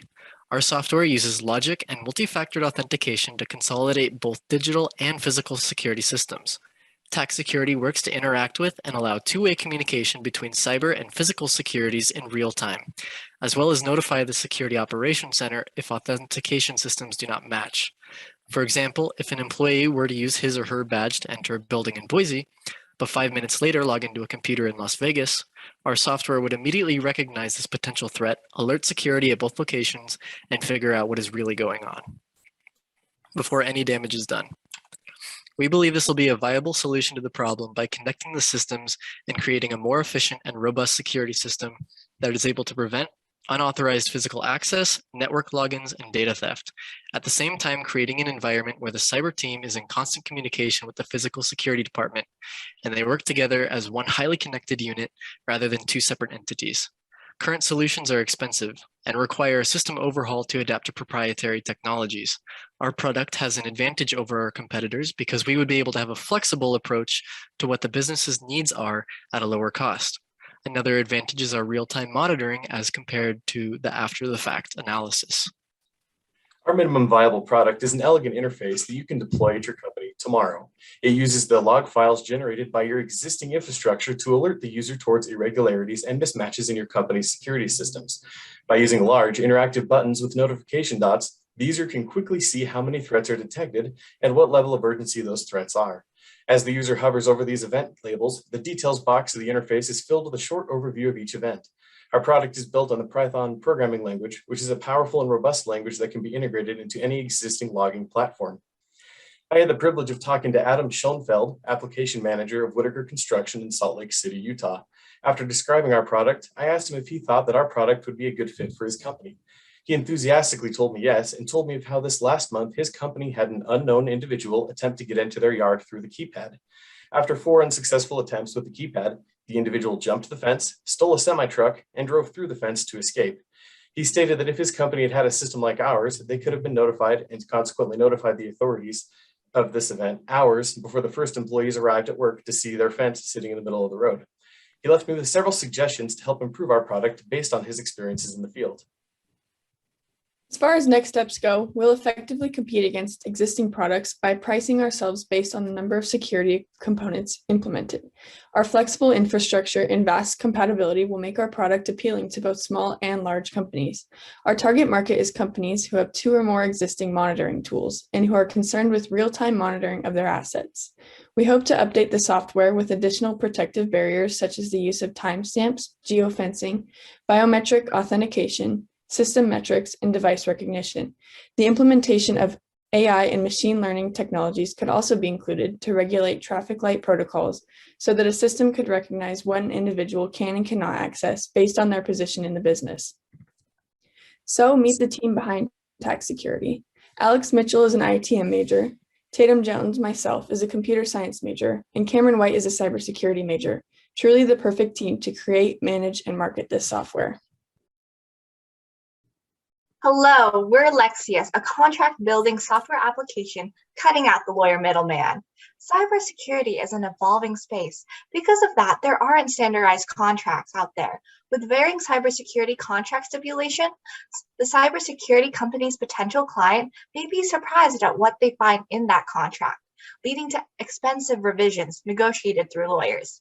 During the redlining process, the lawyers involved have to track what changes were made and what those changes were. That's time consuming and ends up being costly. In other words, there's a communication gap between the cybersecurity company and its potential client, and they're bridging that gap through lawyers. Thankfully, there's a better way to solve that gap with Lexius. Lexius takes a two-pronged approach, first as a contract builder and next as a document version controller. The cybersecurity salesperson will sit down with the client and go through the contract builder, discussing the terms and cutting out that lawyer middleman. Once that standardized contract is made, the pair will send it off to the lawyers. Though we can't cut out the lawyer completely, we can minimize their work using a document version control system. So let's walk through that process. First, the salesperson will lead the client through the company's scope of work portal, where the company lists out their tiers of service and the client can make their selections. That conversation pre-fills negotiation terms and leads to a page that discusses the details more fully, prompting conversation. Afterward, the software guides them through more negotiation factors. Thankfully, all information requested is in an easy-to-understand, non-lawyerese language. Success! By going through those steps, a fair contract is made, a contract that will need fewer lawyer revisions since it was jointly created. The contract is then sent off to the client's legal team for review. For just a bit more tailoring, using the portal, they are able to mark up the document. Changes are highlighted and symbols signify what changes were made. Having all the revision suggestions done in-app minimizes variation and increases communication. All revisions are tracked through the change log. In our short time, we've connected with Matthew Block, an intellectual property lawyer out of Anchorage, Alaska. He showed us that cybersecurity paperwork can be standardized, just like other fields. He also offered to help us connect with a lawyer to draft up standardized cybersecurity contracts for Idaho, or to do it himself. The knowledge gleaned from those conversations were applied to Lexius, and that led us to create the fabulous mockup you just saw. Our next steps would be to take up Matthew Block's offer and pay a lawyer to draft up an industry standard contract for Idaho. We'd approve our concept of the contract building with the client by creating a wizard on Adobe PDF that fills in the blanks. Once approved, we'd program that software out. Robert and I are ready to make Lexius into reality. I'd lead the business and him the tech. We have the connections to lawyers and cybersecurity companies, plus the technical chops to build this out ourselves. The brains and the brawn. In a field with a growing list of technology and new capabilities, Lexius makes creating those contracts easy through templates. Through a transparent contract building process, the number of revisions needed decreases, and for the tailoring that does need to happen, we make tracking those changes really easy. When we minimize revisions, we minimize lawyers, and we save money. And don't we all want that? Hello, my name is Robert Wiley, and I'm here to introduce you to a new cyber disruption created by our Cyber Shield team. Our problem statement: how to remove much of the manual effort needed to monitor cybersecurity now. To assist our team in identifying the issue, we needed to look at where the current products are falling short. So where are the current products falling short? The AI ML solutions implemented that are implemented one customer at a time and not rolled out for the larger scope of covering multiple threats for multiple organizations. Individual companies must address their developed solutions manually as threats come into their organizations, often outsourcing threat response, which is extremely time consuming and costly. So introducing Cyber Shield Elite. It's a premium artificial intelligence machine learning cybersecurity solutions for the high-end consumer. What's unique about Cyber Shield Elite? Cyber Shield Elite is an AI ML solution that is fully integratable with the existing security platforms, such as Security Information Emergency Management, the SIEM, and the Security Orchestration Automation Response, the SOAR. How does all this work together?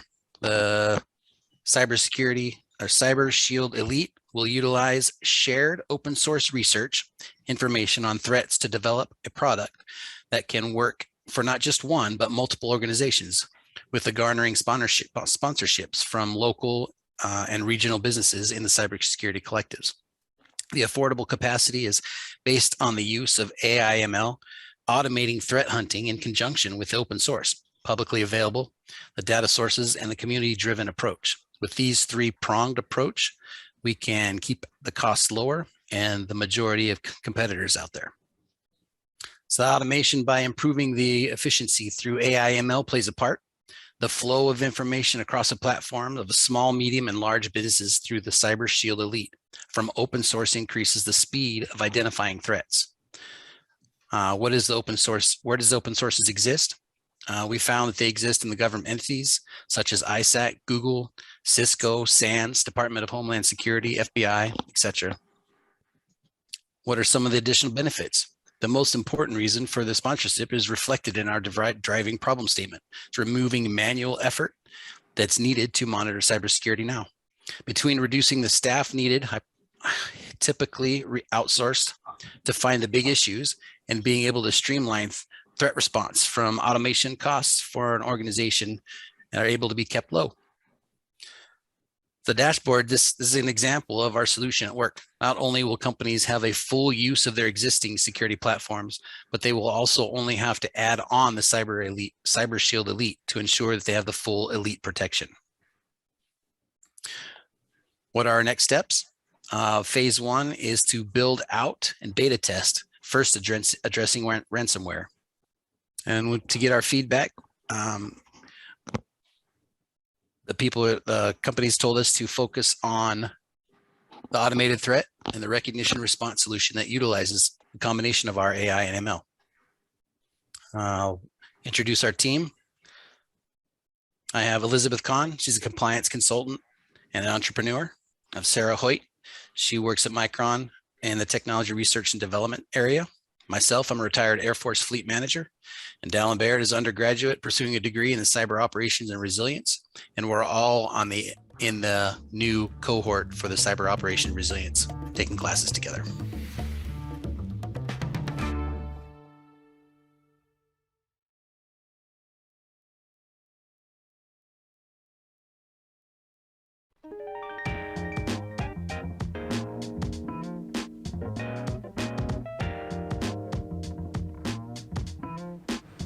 Hi everyone, welcome back to Boise Entrepreneur Week. My name is Nick Miller, and I'm the Executive Director at the Venture College, a program in the College of Innovation and Design at Boise State.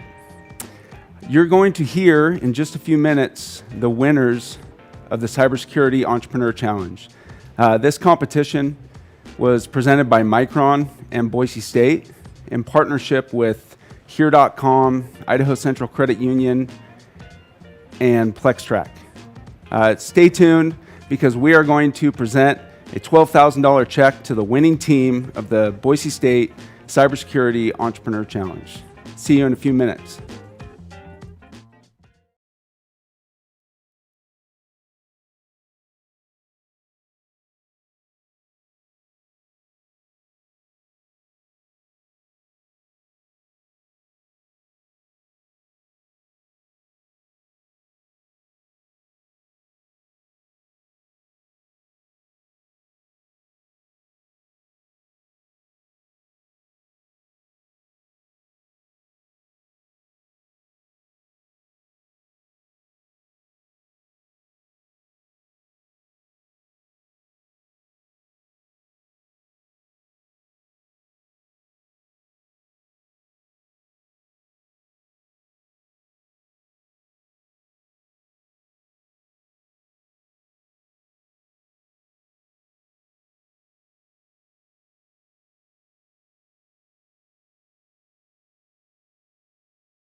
are standing next to a big check, which is the reason that we're here. But first, I just wanted to talk with the two of you a little bit about cybersecurity, the opportunity that Idaho has, how important it is to Micron, and I guess first, Sam, obviously Micron's the presenting sponsor of this challenge.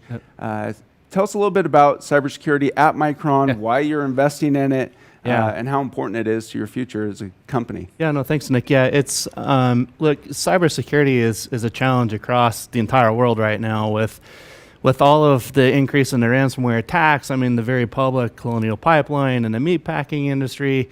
Ransomware has really become a big challenge for organizations to deal with in the cybersecurity realm. And so at Micron, I mean, we have the same challenges as everybody else.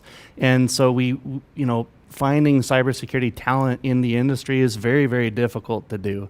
And so for us, innovation is at the core of what Micron does. And so competitions like this foster innovation, and they bring to life new ideas to solve complex problems like dealing with ransomware and so forth. And so, yeah, it was really an opportunity for Micron to help with this kind of challenge, and we're really, really excited to have done so. Awesome. Yeah, it seems like it's almost a daily occurrence now where we hear of something in the news. Just this week, the Sinclair broadcast group and what happened there. And it's just becoming more and more prevalent. And one of the things with, obviously the big check we're standing next to was due to Micron's generosity. But another piece of this that I don't think we've talked much about has been the funding of scholarships at the Institute for Pervasive Cybersecurity, which is in its first year and being led by you, Ed. So maybe share a little bit about what the Institute is and what those scholarships mean to the Institute's growth. Oh, that's great. Yeah, thanks, Nick. Again, I run the Institute for Pervasive Cybersecurity at Boise State, and I think my background is a little bit interesting. I spent 30 years in the cybersecurity industry. Over that time, I started and ran 5 different companies. And then in 2020, made the decision that I wanted to go take on a new challenge. And that challenge really was exactly what Sam was talking about, was a workforce. How do we develop a differentiated workforce for the country to help defend against the cyber criminals, the nation states, and just the level of threat actors that we're dealing with? And so in coming into Boise State, one of the things that in starting the Institute, one of the things that we really focus in on is workforce development, making certain that we are producing the best quality candidate that we can for industry, our industry partners, and making certain that our students are enabled with the right knowledge and the right competencies to be able to go out in the marketplace and really affect a significant change. And that's the first pillar. I think the second pillar of the Institute really comes down to ensuring that we're working with industry partners, that we're making the region, the city, the nation aware of Boise State and not just Boise State, but what all of Idaho has to offer. We have so many different opportunities and so many wonderful cyber-related assets across the state that we need to make certain that we're out telling the world and telling our story as a state. And so that's the second pillar. And the third pillar is making certain that our faculty have that industry knowledge and industry awareness. And so, through our relationships with Micron and others around the region and around the nation, as well as just my own industry knowledge, the hope is that we're able to help our faculty members have deeper, more significant impact in the classroom and be able to, again, produce the right kind of workforce, helping increase our cyber assets, and being pragmatic in the approach of helping solve key issues around the nation. And so in working with Micron, it's been phenomenal. Not only did they come forward to support this challenge, but I think Sam's being a little modest about what Micron did. What's phenomenal is that they came forward and said, they believe in what's going on, they believe in what's being done, and they wanted to help fund the beginnings of a scholarship program. One of the things that we've done at Boise State is that we've been able to launch in the past year. We've been able to launch some really phenomenal degree programs in cyber operations and resilience, kind of attacking that key element of cyber workforce that we all need in this industry. And so Micron stepped forward and said that they wanted to support, and they have. They've supported us with some really critical funds that are going to go a long way to helping students come into this pathway, into this career, and launch their career. And that's what we're really looking forward to and being a part of. Yeah, well, I think, Sam, as Ed said, is being modest about the investment, but I also think that's part of what makes Idaho and Micron so great, is people go about their business, they're investing in their community, but they're not looking for a big pat on the back for it. And I think if we were to talk about everything Micron has done in this community, we'd go well over our 15 minutes. Yes. This building we're in, Trailhead, in part was made possible through Micron's investment. So thank you to you and to Micron. It's our pleasure. A few other folks I wanted to thank is Here.com, Idaho Central Credit Union, and PlexTrack, who all not only invested dollars into this competition, but also provided problem statements for the students to work on. And the format of this is, industry gives problem statements, students develop solutions, which we saw the 4 pitches. And speaking of pitches, I think that the audience probably has heard enough of us, but I think that they are probably on the edge of their seats to hear who won the first annual Cybersecurity Entrepreneur Challenge presented by Micron. So without any further ado, I think what I will do is hand this check to Sam. I'd like to name the first 2 runners-ups, and then we will bring out the winner. The tied for second runner-up is Lexius, tied with Loop, and the winner of the first annual Cybersecurity Entrepreneur Challenge presented by Micron is TAC Security. TAC Security, come on in. Come on in. All right, welcome. Alex, Tatum, and Cameron, thanks for making it down here today. Congratulations, Alex. Congratulations. Yeah. Congratulations. Well done. Great job. Congratulations. One thing about this team I'd like to point out is all 3 of you came in and said, hey, I don't have a team, but I want to be part of this challenge. And you were put together, 2 of you, Alex and Cameron from College of Western Idaho, studying cybersecurity, and Tatum, you're a computer science student at Boise State. It's only been, just 10 days since you started this competition, and here you are with your big check. But tell us about your experience. Alex, you want to start out? Tell us how it was, what you learned.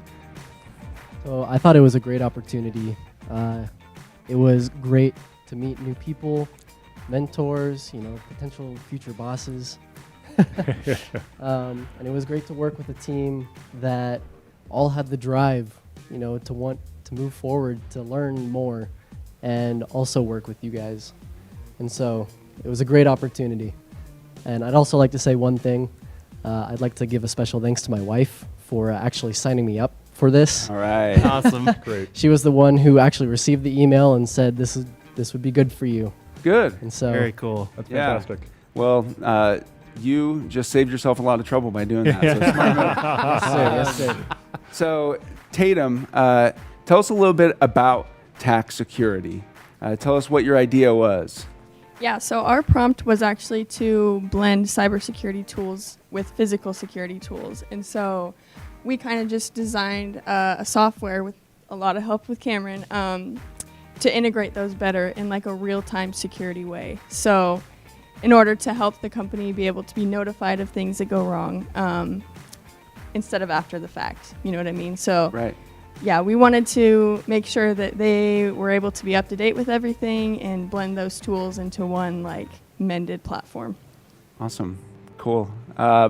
Cameron, I've got a question for you that maybe isn't specifically about the company, but when we were getting ready to pitch, and you were, we were all on Zoom, you're in your shirt and tie, and someone said, well, Cameron, you're looking sharp, and your comment that Alex alluded to was, I might be meeting my future bosses in this pitch. So tell us about just a little bit about the network connections that you made and what that could mean for you in the future. Absolutely. This platform was an amazing place to get to know not only fellow people starting out in the industry, but also industry experts who have been able to coach us and help us along, and making those connections that hopefully will grow into relationships that can last into the future and be mutually beneficial. Awesome. Well, we just can't say enough about the work that you all did. Ed, Sam, any questions for the team? Or no, I think that their overall solution and everything that they did, having been in the industry as long as I've been, it was phenomenal to see. It was innovative in the approach, and I think in a real short time you came together as a team. That was great just to hear that you had never met each other, and you just suddenly came together, and in a very short time we're able to come together, create a solution, create a prototype, create a pitch, and get to here. That's awesome. So my big thing from an entrepreneur standpoint is just keep going. Keep going. You've got something. I think that obviously you've got something that people believe in. So keep going with it. And have that fortitude and have that confidence that you've got something good here.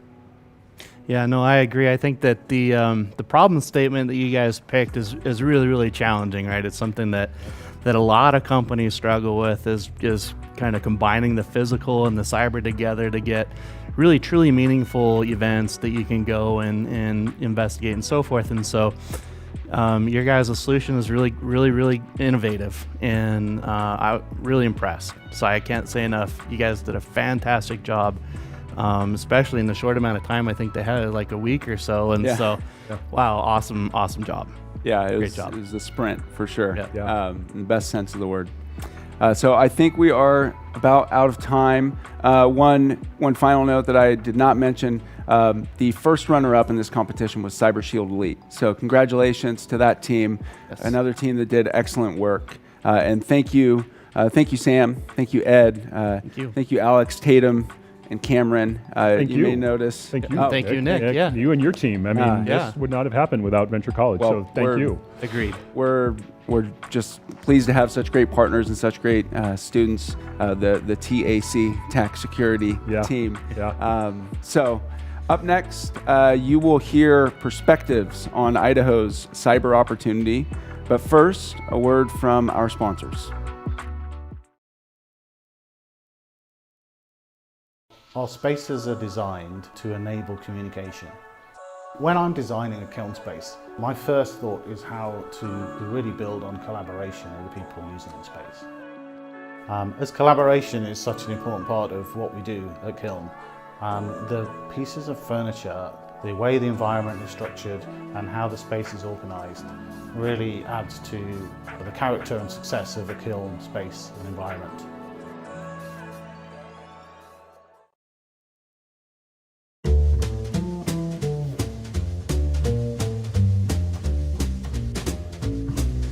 Hey, welcome everyone to Boise Entrepreneurship Week and the panel on perspectives on Idaho's cyber opportunity.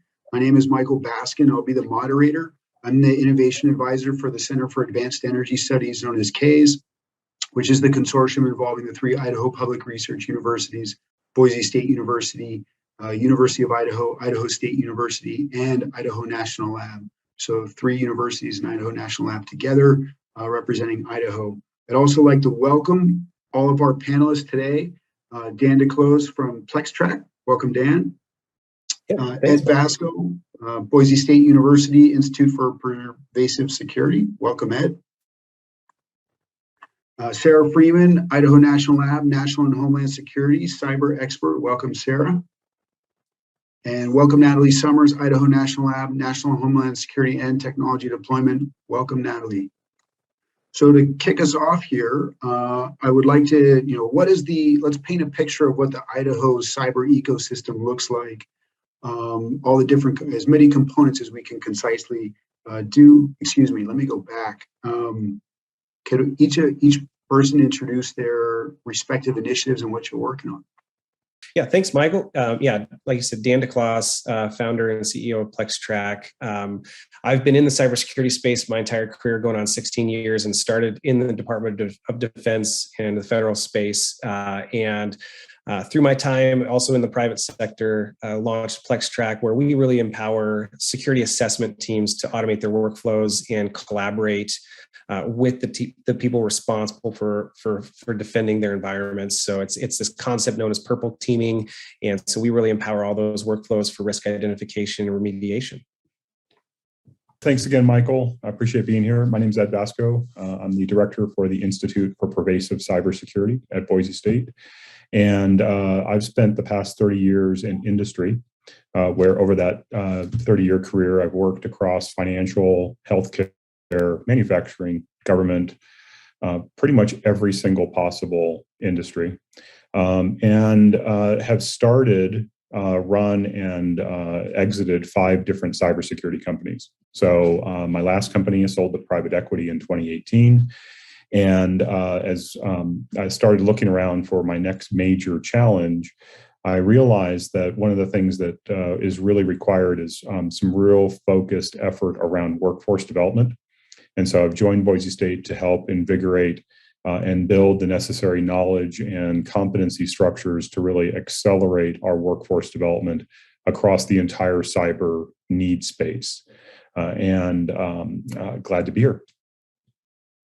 Sarah Freeman, thank you so much for having me, Michael. I am an industrial control systems cybersecurity analyst at Idaho National Laboratory, where I have worked the last 8 years, but before that, I worked in financial crime. There's cybercrime activities more generally, so more on the IT space.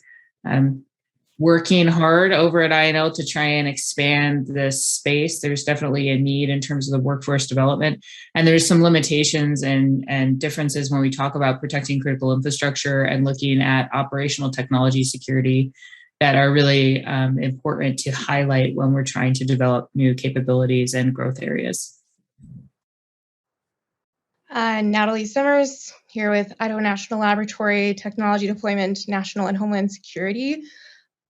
Started out in nuclear forensics and somehow fell into the cyber world, always more with a focus on innovation or identifying the huge gaps that are occurring and how do we strategically attack those so we're keeping up with the needs. So awesome, thank you. So we got purple teaming with PlexTrack and Dan, and we've got a career of cyber works with Ed now at Boise State University, working on workforce development on the cyber side. Sarah, ICS security, and sound like a financial cyber sleuth past, and working hard out of Idaho National Lab. And Natalie with the innovation perspective with Idaho National Lab, as well as the National and Homeland Security, the cyber team there as well. So awesome. We got a lot of complementary perspectives here is my initial observation. So going back to, we've got this aggregate, but can we paint a bit of a picture of what the cyber ecosystem in Idaho looks like, given the private sector university lab perspectives here? Yeah, so I'd say from an education perspective, I've joined Boise State about 16 months ago, and seen some of the reasoning for my wanting to join come to fruition, being that we're across the state seeing really great opportunities, really great efforts being put forward, both in the traditional IT cyber research as well as OT research. That's across the entire university ecosystem. So we have strong research capabilities at all 3 major 4-year institutions.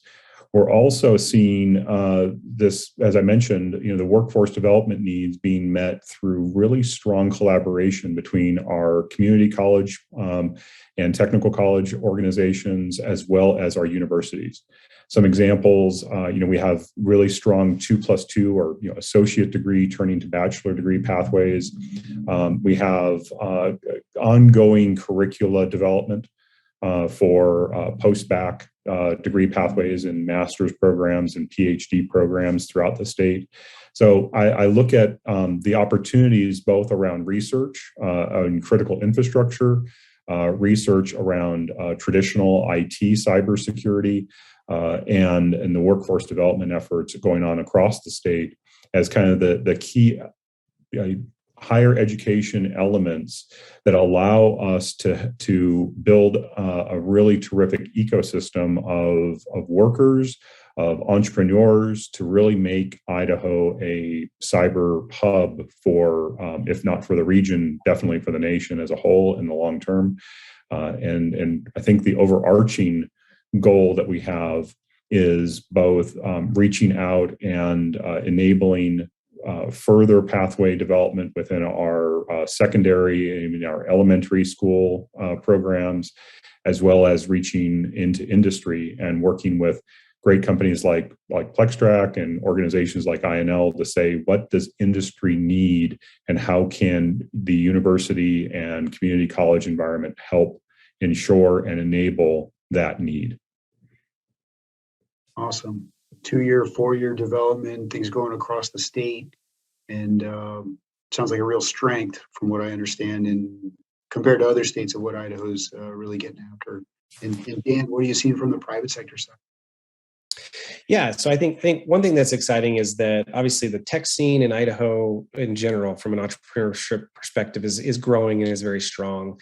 And with that continues to bring that cyber component, whether or not you're actually starting a cyber company like us versus having cyber be a part of your growth strategy, as any startup that's in the cloud-based aspects or providing services that are online. I think that the awareness is continuing to grow in the private sector throughout the state, and then continued partnerships with organizations in both in the educational perspective and federal perspective, like INL and DHS and BSU and all the other institutions across the state. Idaho State has some good programs and those kinds of things. So everybody, I think, is continuing to get more awareness. And I think that what's exciting for me, having been a practitioner for a long time, is the awareness that it's not just the cyber technical people that we need to be aware of cyber security, right? And that the entire workforce needs to continue to be aware of the issues, and it takes a village, to stay secure, so to speak. So I see the ecosystem growing substantially here in the state, and that's encouraging. Sarah, what are you seeing out of Idaho National Lab? And because she didn't say it, I do need to invite her to talk a little bit about this book that just came out. So maybe in addition to telling us what you're seeing at INL from the cyber side, you can mention the book that is recently published. Of course. And as Edward and Dan mentioned, I think they highlighted a lot of key things that make Idaho a little bit unique. From my perspective, I'm not an Idaho native. I'm a transplant. I'm not from California, but I'm not going to say where I'm from because it's not great. But in any case, one of the nice things about the space is how close the community is. It really is an ecosystem, but it's a microcosm of everything we see at a national level. I do spend a fair amount of time working with numerous government entities, both federal, now a little bit with state, as I'm supporting DHS activities as well.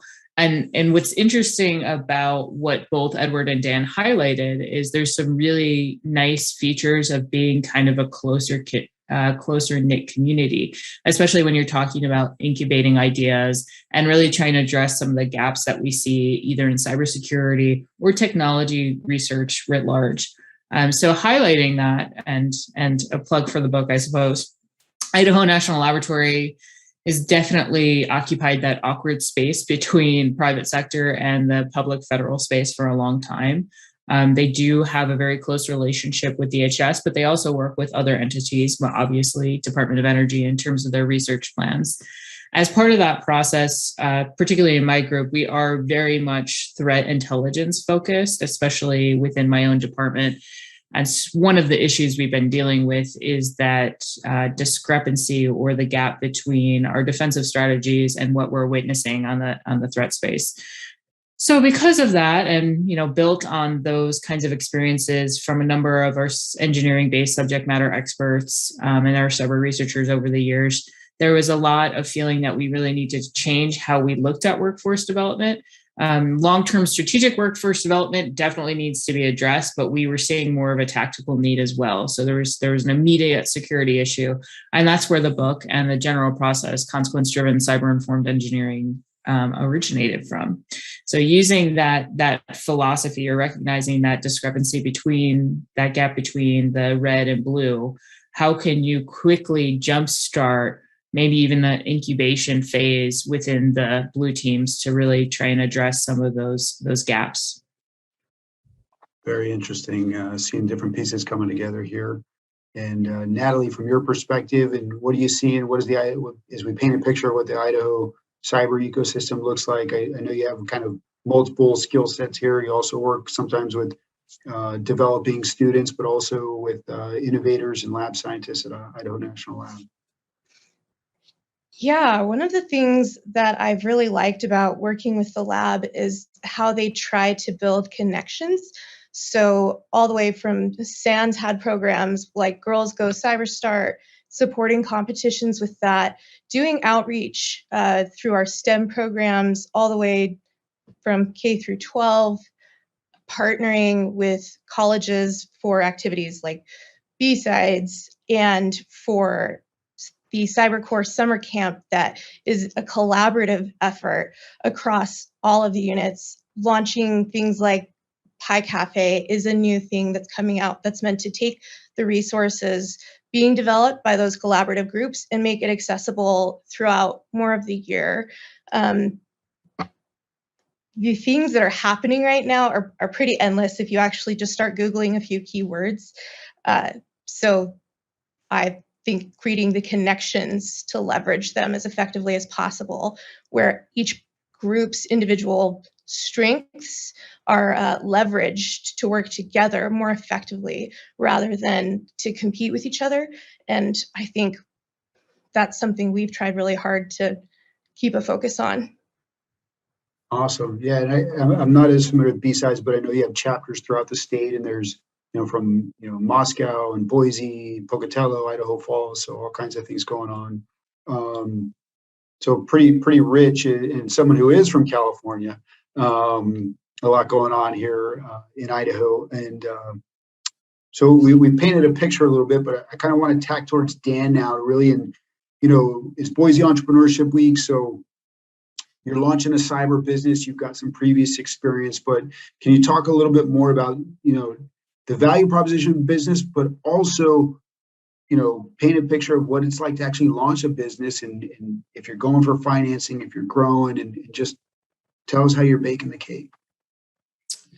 Yeah, well, so yeah, I mean, I think having had the experience, I'm pretty much an Idaho native. I grew up around here. I did go to California for graduate school, and that's where I got started in the DoD, and then quickly wanted to move back. So I dragged my wife, we met down there, and I dragged her up here, and now she loves it. So, but I think that, the value prop obviously is the efficiency gains and helping improve the talent shortage that we have in the space. That's really our more abstract mission at PlexTrack, right? Is just helping everybody stay focused on doing the right work in security and eliminating waste wherever possible.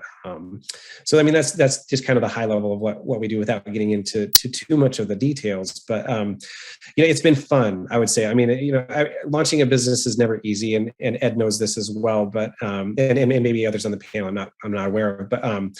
But it's been fun doing it here in Boise. We've definitely made it our mission to make an impact in the community here as well as the industry. So the nice thing is that we are really in a good time period for startup growth in Boise specifically, and I think throughout the state as well. Working with people like at Trailhead and the Idaho Technology Council, and then having investor groups like Stage.0 coming in and really planting a flag here, and then catching tailwinds of other of other startups that have really done well in the space, not necessarily security, but Count, T-Sheets, Truckstop.com, all the Clearwater, obviously all these great companies that have now grown and had some form of an exit, and so people are continuing to move into the space. So just a good confluence of where we're at has helped us continue to grow the company here, and not have to feel like we got to make some decisions about maybe we go to a Seattle or a Salt Lake or a in Austin to try and make sure we have the talent necessary to grow the business. So I just highlight that specifically. So yeah. And Dan's being modest, but the reality is that he's built a phenomenal company. He's got a great idea, and he's building an even better platform that's scaling and getting national and international focus. And the great part there is that, as he mentioned, the ecosystem for funding at the private equity venture capital level, they are taking notice of urban environments, growth environments in growth states like Idaho and the Treasure Valley and Boise. And Dan and his team are truly representative of the type of entrepreneur to hyper growth kind of organizations that I know we're going to be building here across the state. And as like I said, he's being extremely modest, but the outreach that he's been able to create in the venture capital and growth equity, private equity environments is really bringing a lot of attention.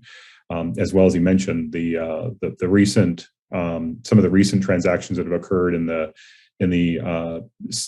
tech space specifically, but also in the tangential areas of cyber with Count, with T-Sheets going to Intuit, and many of the other organizations that are being built in the Treasure Valley. So Dan and his team there are really they're kind of the vanguard to showing the rest of the world that Boise has a terrific ecosystem and that Idaho has a terrific set of structures and a great workforce to really accelerate these kinds of platforms out of the traditional tech hubs around the nation.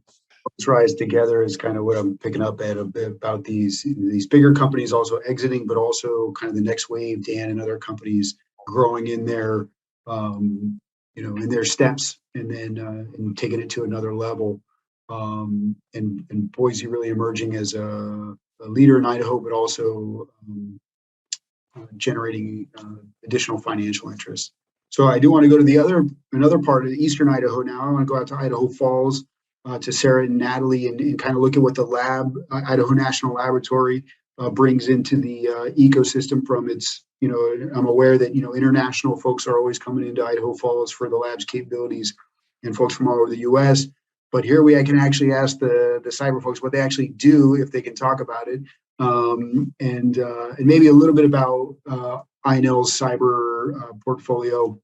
And I'm going to disclaimer for everyone, DHS is Department of Homeland Security.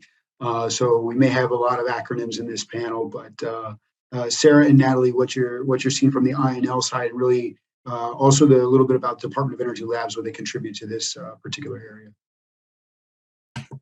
Thank you for correcting me on that acronym. I actually had several Department of Homeland Security critical infrastructure security agency meetings this morning, so I'm a little bit into the acronym mouthful already today, and I'm only on my second glass of coffee.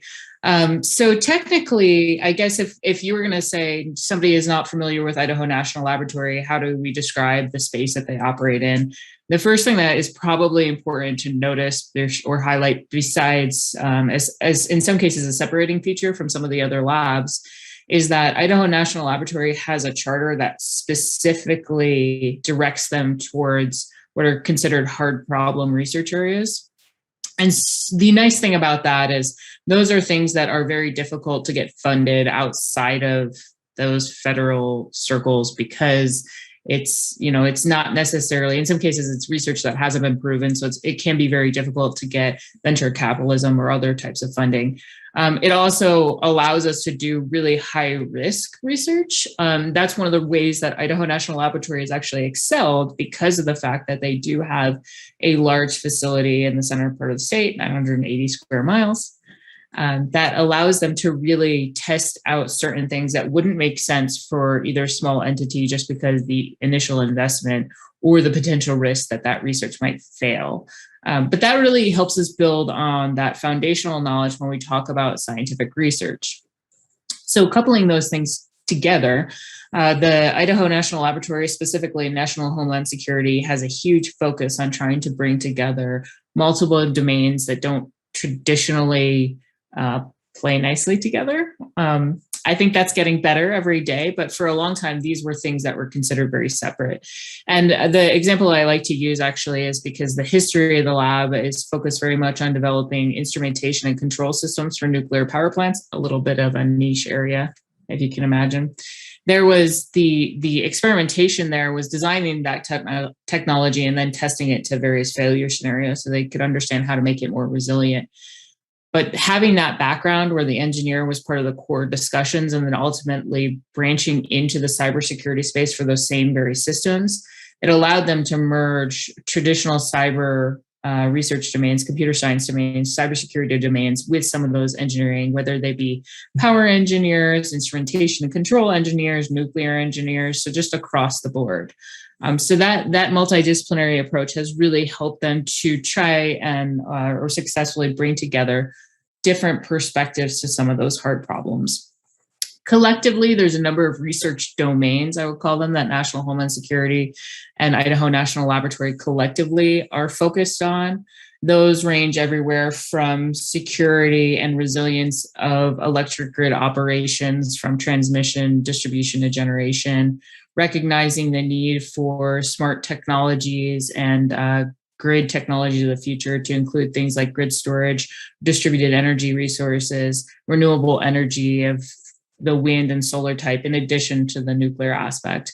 And obviously there is a huge nuclear research area. Right now they're focusing a lot of what nuclear reactors of the future will look like. And a lot of those happen to be microreactors, smaller designs, smaller footprints, closer to demand.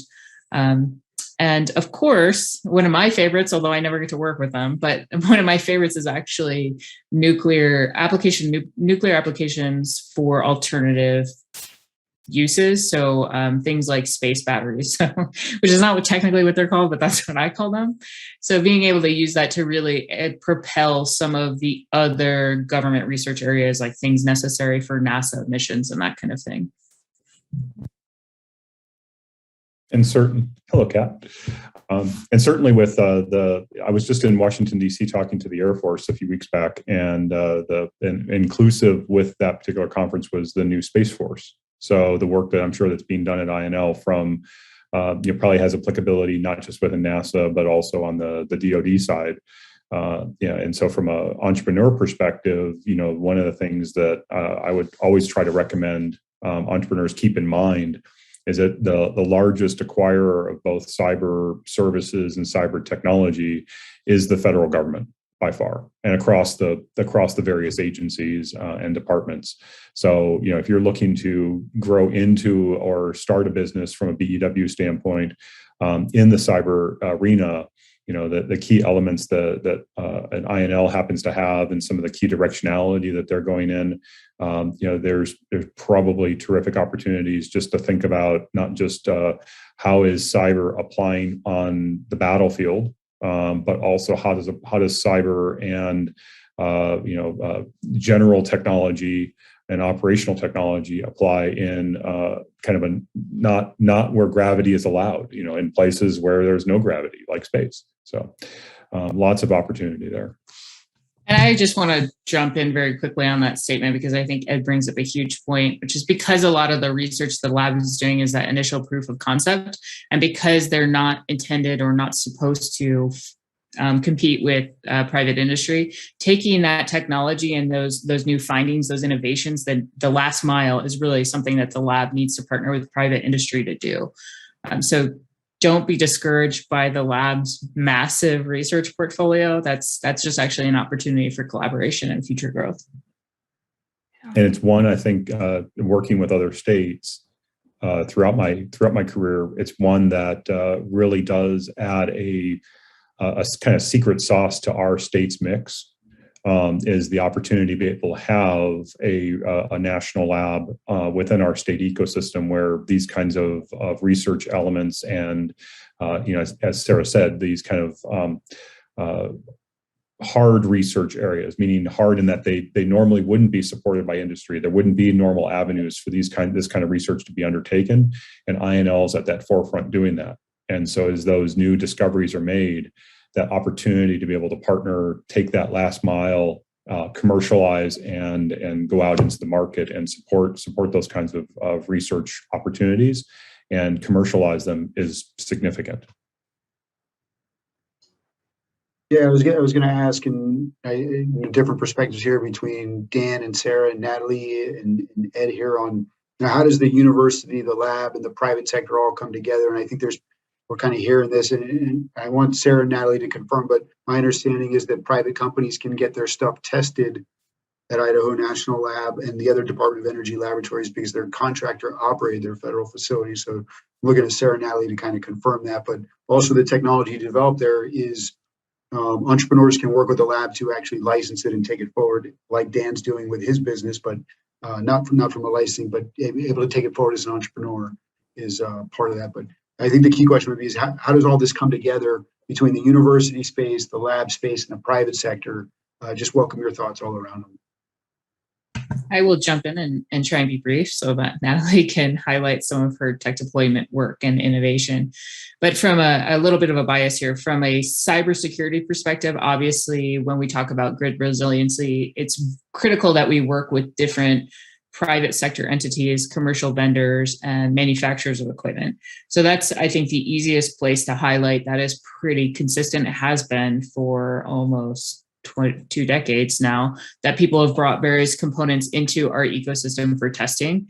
I think the other part, though, that's worth highlighting is because of that research angle, because we're always trying to identify new ways to test better or to find vulnerabilities, we do spend a lot of time working directly with universities and various partnerships just to try and push forward and understand what the best and most efficient use of today's technology and resources is to direct against that cybersecurity problem.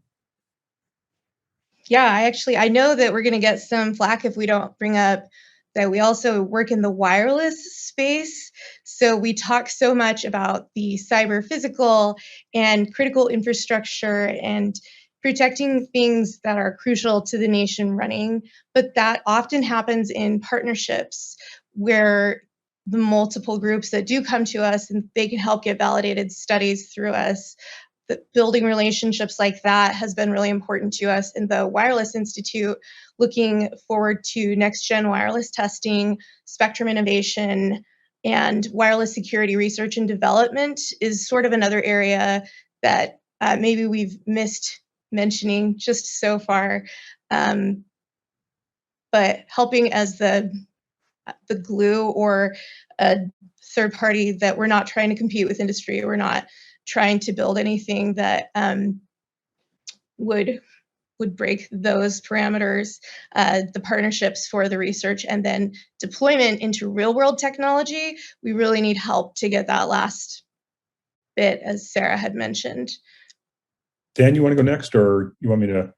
Go ahead, Ed. Yeah. Yeah, no, I was just going to say, I mean, I think the kind of the image I always keep in my mind about how all three of us work together is essentially, 3 circles with, intersections in union space, so that it's kind of not quite a Venn diagram, but close.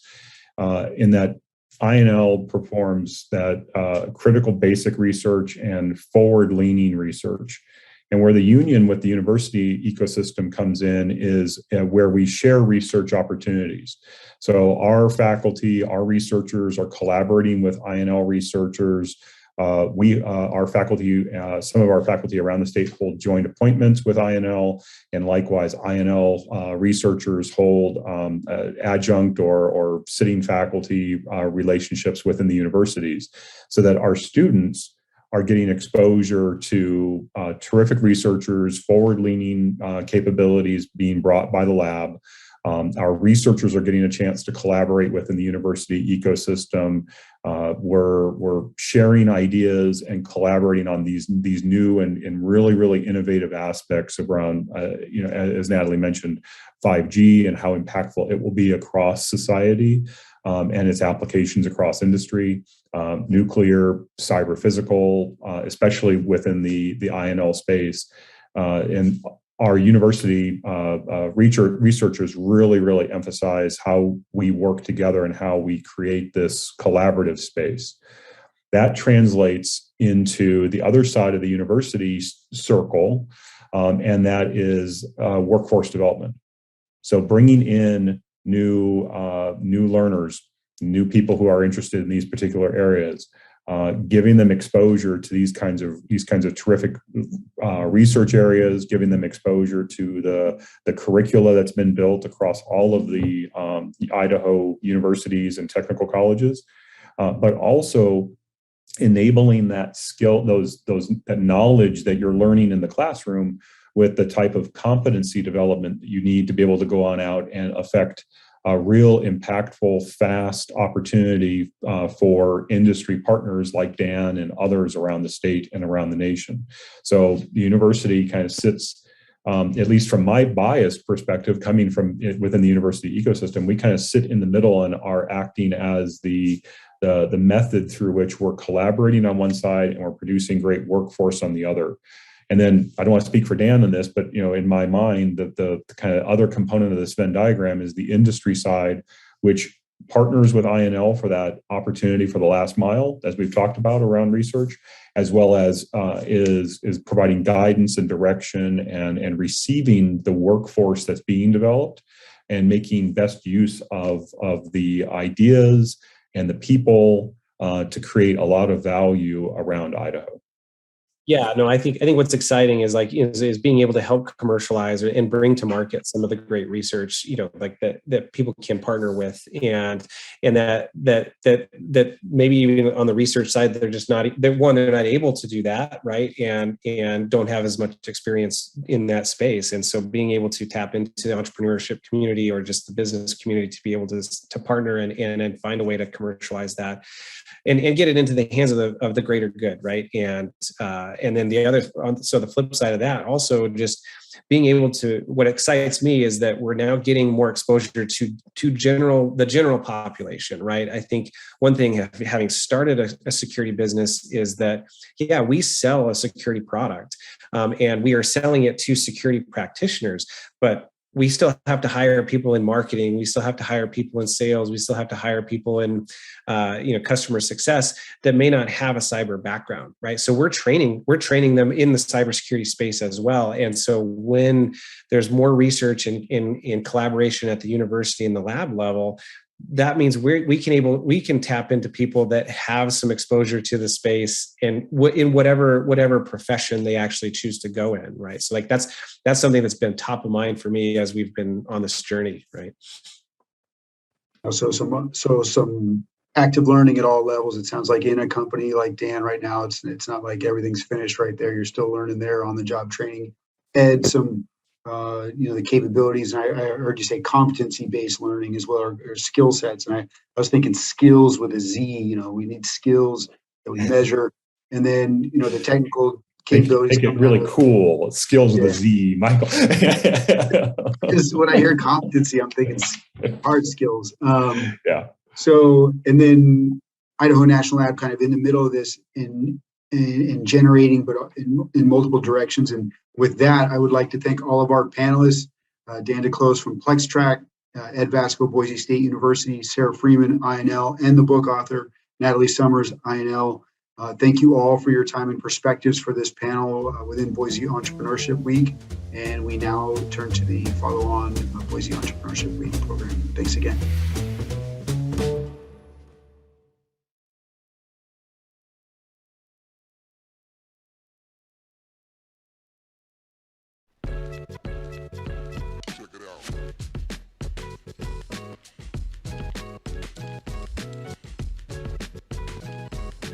Hi, welcome back, Boise Entrepreneur Week.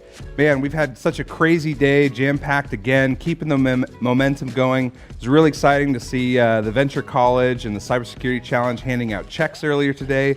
That's part of one of our favorite things about doing Entrepreneur Week.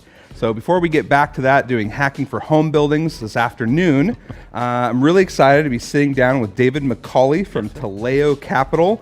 Thanks for coming down and having a conversation, and thanks for investing in our ecosystem. Thanks for having us. Of course. It's fun. So tell us about Taleo Capital. Well, okay, a little about Taleo. We don't all have beards and we're not all bored, but we do have, we founded in 2018. In 2019, the partners got together and said, where do we want to set up? And they picked Boise, Idaho. So 2 of the 3 partners have moved to Boise. and made Idaho their home. We raised $250 million in October of 2020. And let's see, since then, it's been a whole year. We've done 6 deals, which is crazy, and put 55% of the capital to use. So we're excited. You're rocking and rolling, yeah. Oh my gosh, it's 6 busy. deals in a year is quite a bit for people. Yeah, it's exhausting. Yeah. So I have to ask, because there's a part of that story that I think is really intriguing. You have partners kind of in Southern California and all over the country, and why Boise? Why did they choose to set up shop and plant the flag here? Well, other than I was here. Okay. You know, it's actually one of the founders is from Boise. Went to Bora High. He's been in Boise his whole life. He's got his whole family here and everybody here. And his dream after going into private equity probably 15, 20 years ago was, I want to bring a firm back to Boise, Idaho. And so he convinced a bunch of other guys to make it happen. And so that was the driving force and the vision coming to Idaho. Now it's just a great time and a great opportunity, because I think we fill a niche in Idaho specifically that it really isn't covered by a lot of folks. And so we think we can play a good role here. We want to bring jobs here. We want to bring companies here. We want to extend some of our portfolio companies, some of their operations actually into Idaho as well. So it's kind of exciting for us to be a part of this growing community in this ecosystem. And now we just want to play a bigger role. And so that's awesome. Well, and bring more. and tell me how you got involved, because you and I have had some touch points over the years, right? So we won't talk about too much of the dirty underbelly of our past, but well, for me personally, so it's sort of an ongoing journey of working with entrepreneurs and being involved in startups. My first job out of college was at a nonprofit, because I'm an archaeologist. That's my degree. So of course, private equity falls into archaeology. My first gig was I was employee number 12 at a company in Seattle, and I learned through that you can acquire companies, because we were growing and we bought another company, and then we went IPO, and then we divested, and then we sold parts of the company off, and so learned a lot through that. It's now a couple $1 billion company and still in Seattle. It's still going. And then did a couple of my own startups and worked with friends and coached startups. I met you at the SBDC when I was working there, and did some coaching and counseling there as well. And one requirement my wife always had, and I agree with her, is that we're not moving from Boise, so we're staying here, so make it work from home. And it's been a wonderful journey for me, but I've been involved in, when you think about being an entrepreneur, there's this journey. You think, oh my gosh, I'm going to do my great idea. I'm going to be super excited, and this is going to be awesome. And then you realize this is really hard, and I'm spending most of my time going out and raising money, and probably not getting paid yet. Oh no, that's like all the pain. That's the story they don't tell you, is how long can you go without taking a check? Well, what do you mean? Yeah. So it's fun to participate in that, and I've seen various roles inside that sort of cycle of capitalization. I was acquired by a private equity firm, and so that was my first taste of it, and so that was how I got there. For the Entrepreneur Week audience here, something I love when I get to talk to David is you kind of seen it all at this point, right? So is that an age comment? No, that's, it doesn't matter age. It doesn't matter how much you've done, right? And so I think that you have been a great resource for entrepreneurs in this town, and anyone can find you on LinkedIn and reach out, and they should, especially if you have questions about financing, fundraising, getting acquired, or something else. I mean, you sat and mentored entrepreneurs at the SBDC for how long? 2 years there. Yeah. So I think this is a really interesting time to bring this up. I think a lot of, especially early stage founders or first time founders, they don't really understand the difference between capital firms and what the capital's for and at what stage of the company. So maybe you could help a little bit and tell us the difference between, say, PE and venture. So that's a great question. I wish I knew. No, we fill a gap. So imagine you've got revenues, things are solid. But you've also leveraged a lot in your own bank account. You got a lot of bank loans. But you can see on the horizon the opportunity for growth, whether through another acquisition, or if I just had 15 new technology resources, or if I could hire some more salespeople, I could totally blow the doors off. Or I just need some more money in my marketing. That's where private equity can usually play a role is in the opportunity for an organization or a company or a founder to see growth, but they just need some capital and some cash. And so we can play a role in that particular piece. One thing that we're really good at and something we really like is what we call corporate carve-outs, because they're not really for this audience, but it's very complex, right? Sure. You're inside of a larger entity, and you want to just with a little bit of money, you can have some freedom and some ability to make some changes and make some difference. And where we like to play is in those roles, because you don't have HR, you don't have IT, you don't have an infrastructure, and we like to come in and really help you build those things out. Our model is predicated on having very strong operational participation, more like... and that's a big difference too between, say, a typical venture and PE, is a lot of times PE is going to come in and either bring specific resources or actually come in and operate themselves. So a lot of PE firms have, members like you who are getting their hands dirty, taking day-to-day roles within the entities that they're trying to help. And long term, then to start to step out and hire expertise and talent that becomes a part of that company for the long term. So you fill a gap for a period of time, and then you kind of back away and go, okay, how do we make sure this is an entity that can thrive and survive on its own? We like to acquire to grow rather than carving things up for pieces and parts. We like to do those sorts of things. And we really like to buy add-ons and add on to a strong platform that we can then attach things to. Well, and that's kind of like a roll-up strategy, for instance, right? 100%. And again, like every PE firm is we're talking pretty generally here, like every PE firm has a different playbook, they bring different resources or expertise or whatever, so it really comes down to if that's, a resource you're interested in, really trying to understand how to evaluate if a PE firm like Taleo is the right partner for you.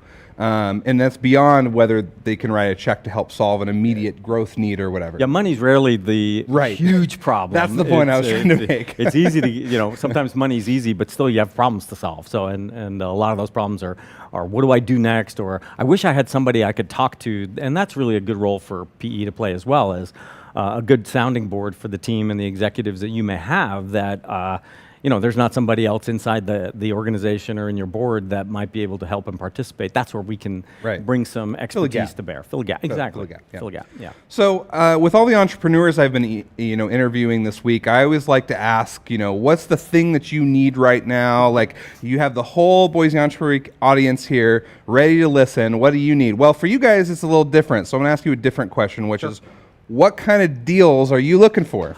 Awesome ones. Duh. No, we like companies that sell to B2B. We like B2B. We like recurring revenue. We like to stay lower mid-market, so not where it's all about the balance sheet. We like great teams that want to grow and want to expand their business or expand their footprint.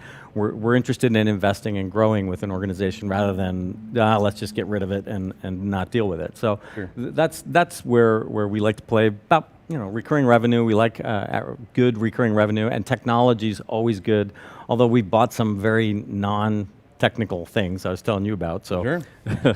Well, and I think, for you guys, that's just about portfolio diversification, right? Exactly.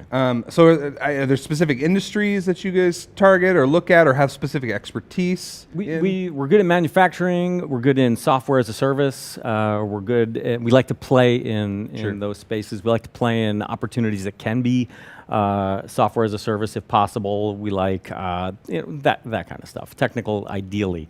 What we do that's different than the other firms that I've participated with is we have very strong. We have managing partners who go out and do the fund and manage the fund, and then we have operating partners who have circles of expertise. And so we have. How big is that team? So there's 3 managing partners and 4 operating partners. And the operating partners all have areas of expertise. So in the SaaS market, we've got a gentleman who's bought and sold multiple companies to Cisco.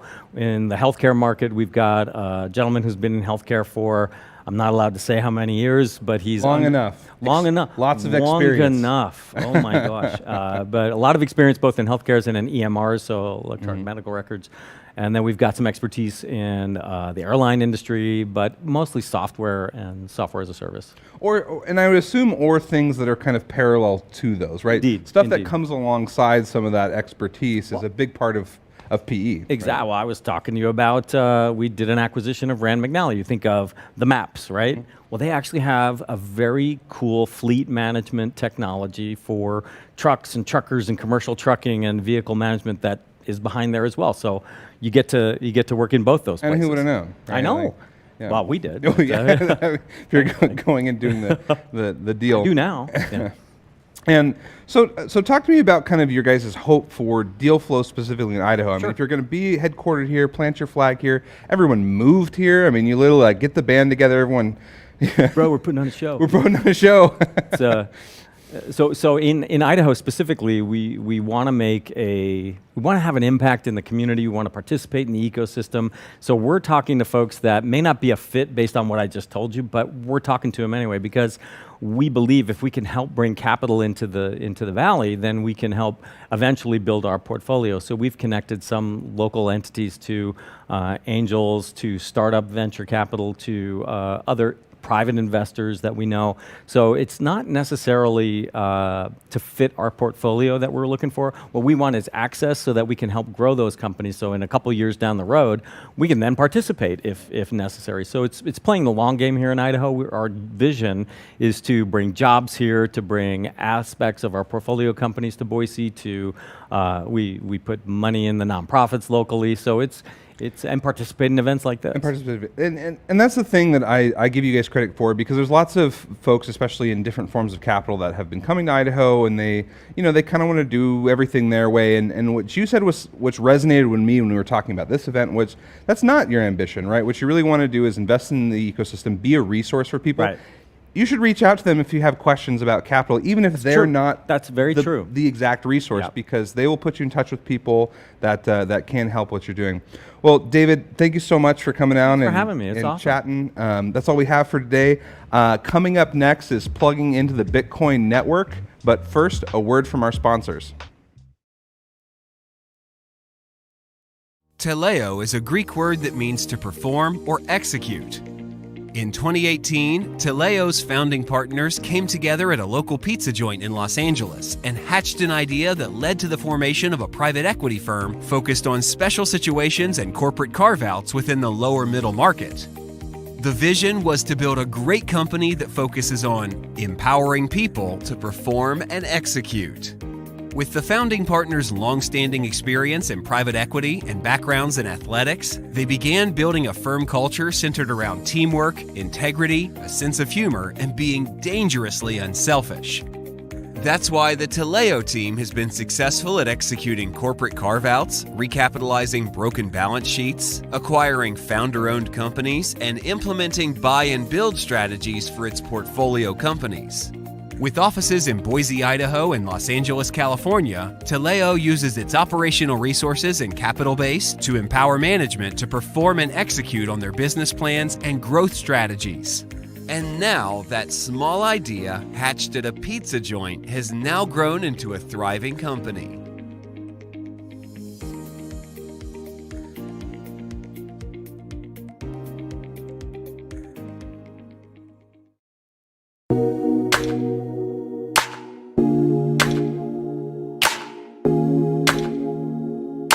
Hello, guys, and welcome to Bitcoin for Investors. With me, I have Corey Clipson and Elise Colleen. Corey, feel free to introduce yourself. Hey, everybody in Boise and dialed in from around the world, because Boise is the hotbed, new place to be. This is Corey Clipson, founder of swanbitcoin.com, also now swan.com, which is pretty awesome, and also managing partner of Bitcoiner Ventures, which in its early stages is just an AngelList syndicate. So we're like the junior varsity version of what Elise is up to. And this is Elise. Corey, Clay, great to be with you today. So my name is Elise Colleen. I am the managing partner at Stillmark, which is a fund focused fully on innovation in the Bitcoin space. And so we have the great fortune of working with some of the industry's most astute entrepreneurs at the pre-seed, seed, Series A stage. And so what that means is we're partnering with founders like Elizabeth Stark or Paul Itoy at Stackwork and Sphinx Chat. And the idea is to do well while doing good work. And the good work that Bitcoin is doing is really exciting. And it's been a great pleasure. And I feel very lucky to have been in the space since about 2013. And Stillmark has been operating in this capacity since 2019. So we're all early, and it's good to be here together at this early and promising stage of Bitcoin. I think probably the first place to start would be to talk a little bit about what are some of the companies that are coming up in the Bitcoin space, and from an investment perspective, like what makes these companies so interesting to invest in, especially when you compare them to, say, an asset like Bitcoin that goes up so quickly so often, that like what are the trade-offs there? The time horizons for investing in startups can be very, very different from Bitcoin, and the path that Bitcoin would take on its, on the path to Bitcoinization. And, I'm fully in the camp that Bitcoin will be worth a lot more in the future. But it doesn't mean that over the same time horizon, you would necessarily have the same returns. And then you also have the benefit, if you're in at kind of the early stage, for most of my investments are in the seed stage, at least it's doing pre-seed, seed, and A. You're in at small numbers, and the law of small numbers versus large numbers says that there can be, great multiples there. And so you might end up with, a company that tops out and exits or goes public, let's say $1 billion or $3 billion or something like that. But that multiple from when you invested at, say, 10 million or 20 million or something like that can be dramatically higher than even the most bullish of Bitcoin bull runs over the next decade. So, if you're a good selector of deals and you have good deal flow and you add value to the degree that these companies actually want to take your money as opposed to filling up their cap table with somebody else, then, you should be able to, outpace Bitcoin if you're really good at it.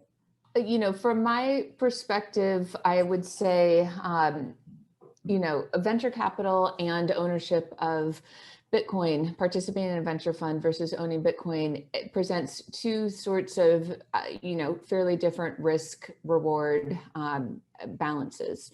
And I don't know that, at Stillmark, the way that we think about what we do is that we want to be a top quartile or top decile venture fund, and we're a traditional venture fund.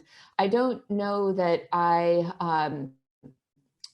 expect or plan to outperform Bitcoin, but what I do expect and plan to do is to participate in Bitcoin becoming more valuable and more broadly distributed. And historically, we know that as adoption grows, the price of Bitcoin has risen. And I don't, I think that there's, I don't think that's accidental. I don't think that's, that those two things are independent of one another. And so part of Stillmark's work is that if we're backing the best founders and we're selecting for business models that make sense against what the technology can do, then as a result, Bitcoin will achieve wider distribution, greater adoption quicker, and that will result in Bitcoin appreciating. And so, I hope that Bitcoin beats fund performance. I hope that that's true.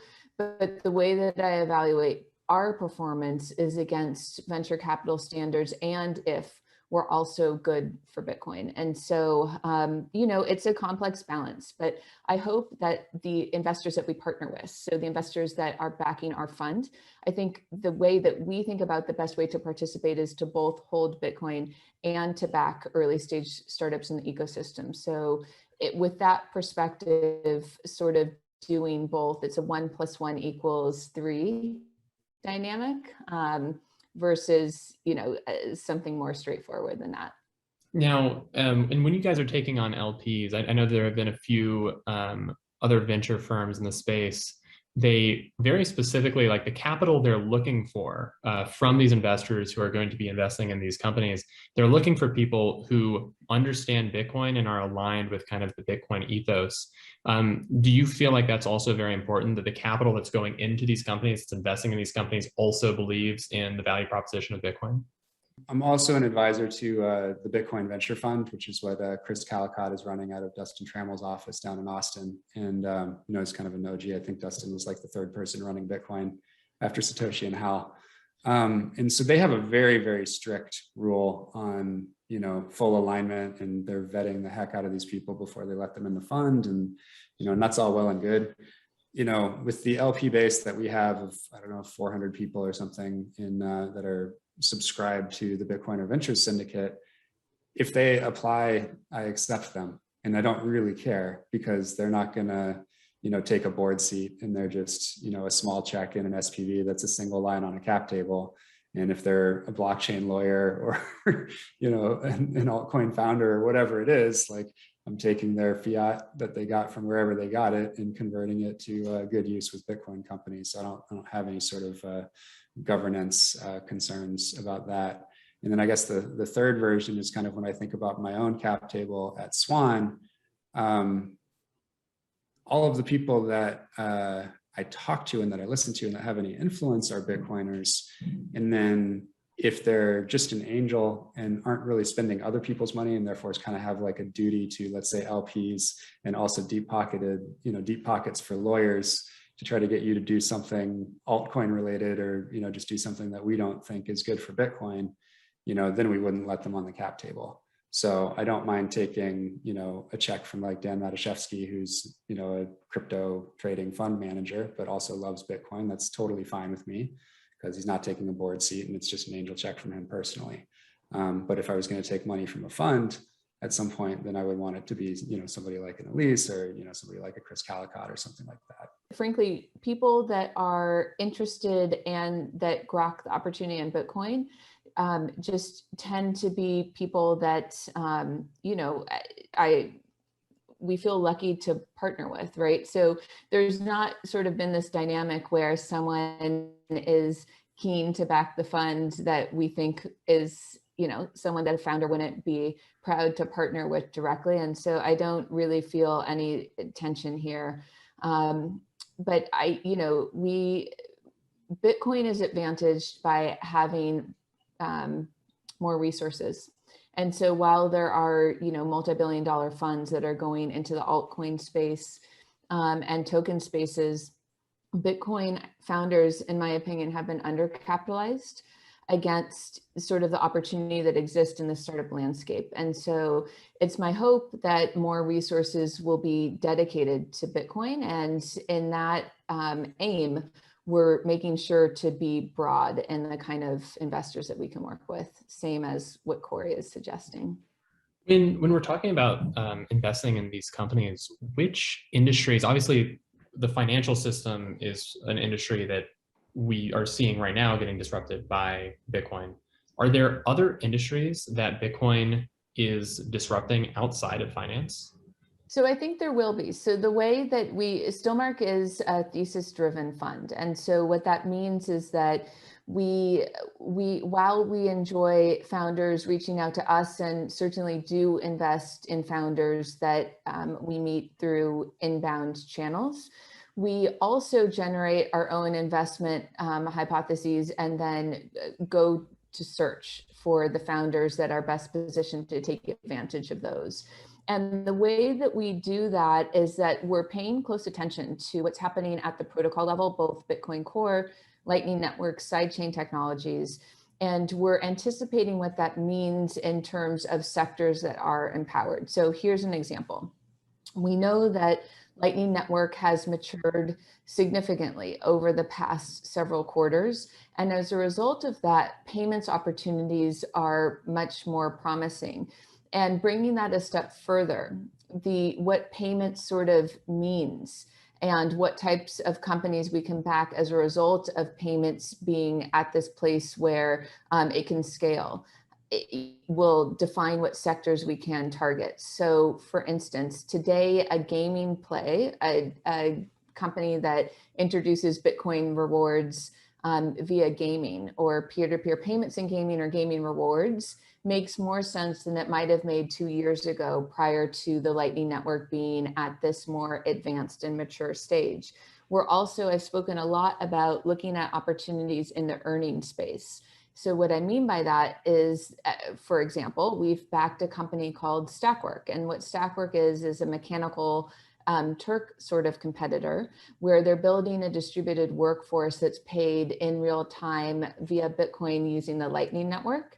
And we expect that as emerging markets come online to Bitcoin via Lightning Network, that Stackwork or other sorts of earning opportunities will face, greater opportunities on the supply side, on the talent side.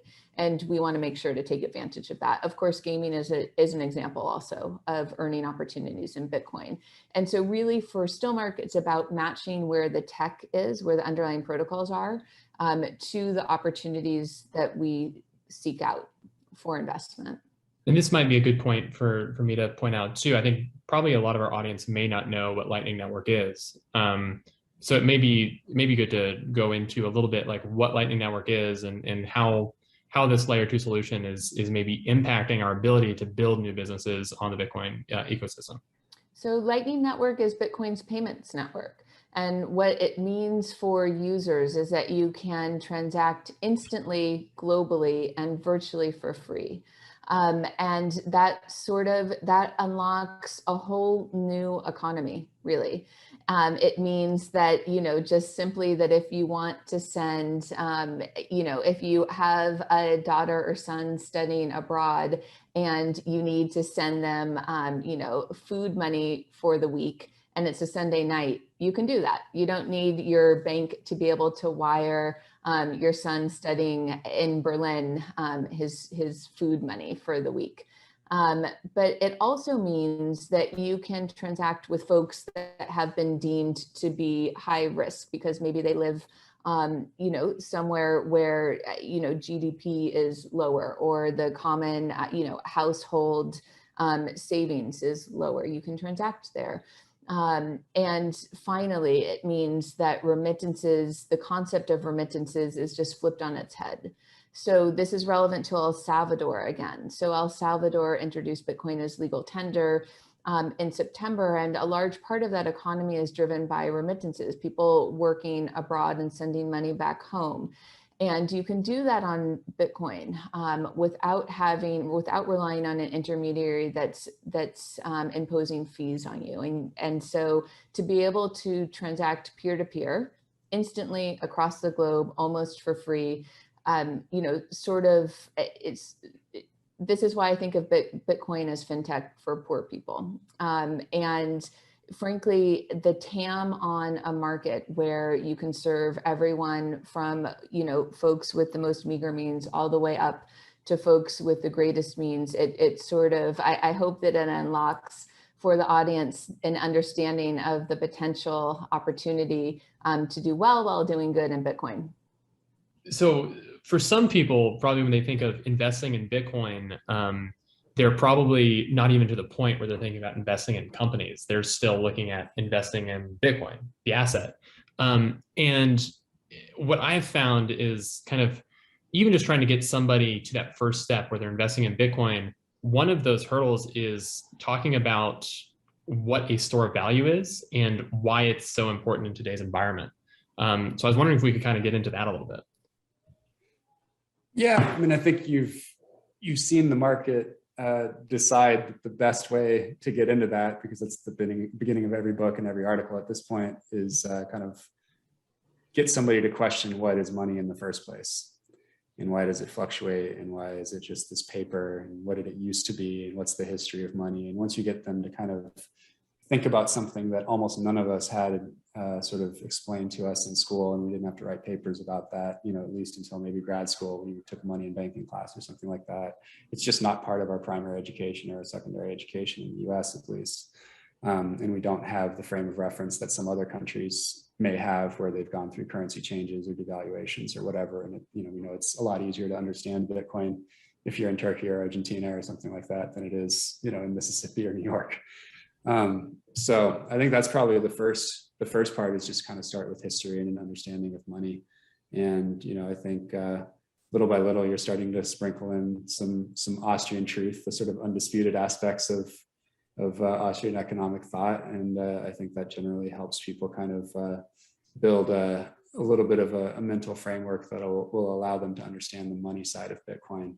And, I always kind of lean on, two things, which is kind of just describing that chart of the monetization of an asset, where you go from like collectible to store of value to medium of exchange, and then find the unit of account. And that's kind of the progression broadly. Obviously, it's fuzzy at the borders, but it's broadly the progression that we're following and that previous monies have followed historically. And then, the other one that I think is just super helpful if you only have, 60 seconds or something like that, is just to explain, gold is really good at storing value across time. It's really terrible at transporting value across space. Fiat, digital money, paper money is really good at transporting value across space and terrible at transporting across time. And Bitcoin is better than both of them at transporting value across time and space. And that just gets them thinking about, like a 2x2 matrix or however they think, and at least kind of opens up the aperture through which you can have more conversation or, point them to some resources. And younger generations, so thinking about Gen Z and how they'll understand store value, it will likely be via seeing Bitcoin's hard money policy against more dynamic monetary policies of other protocols.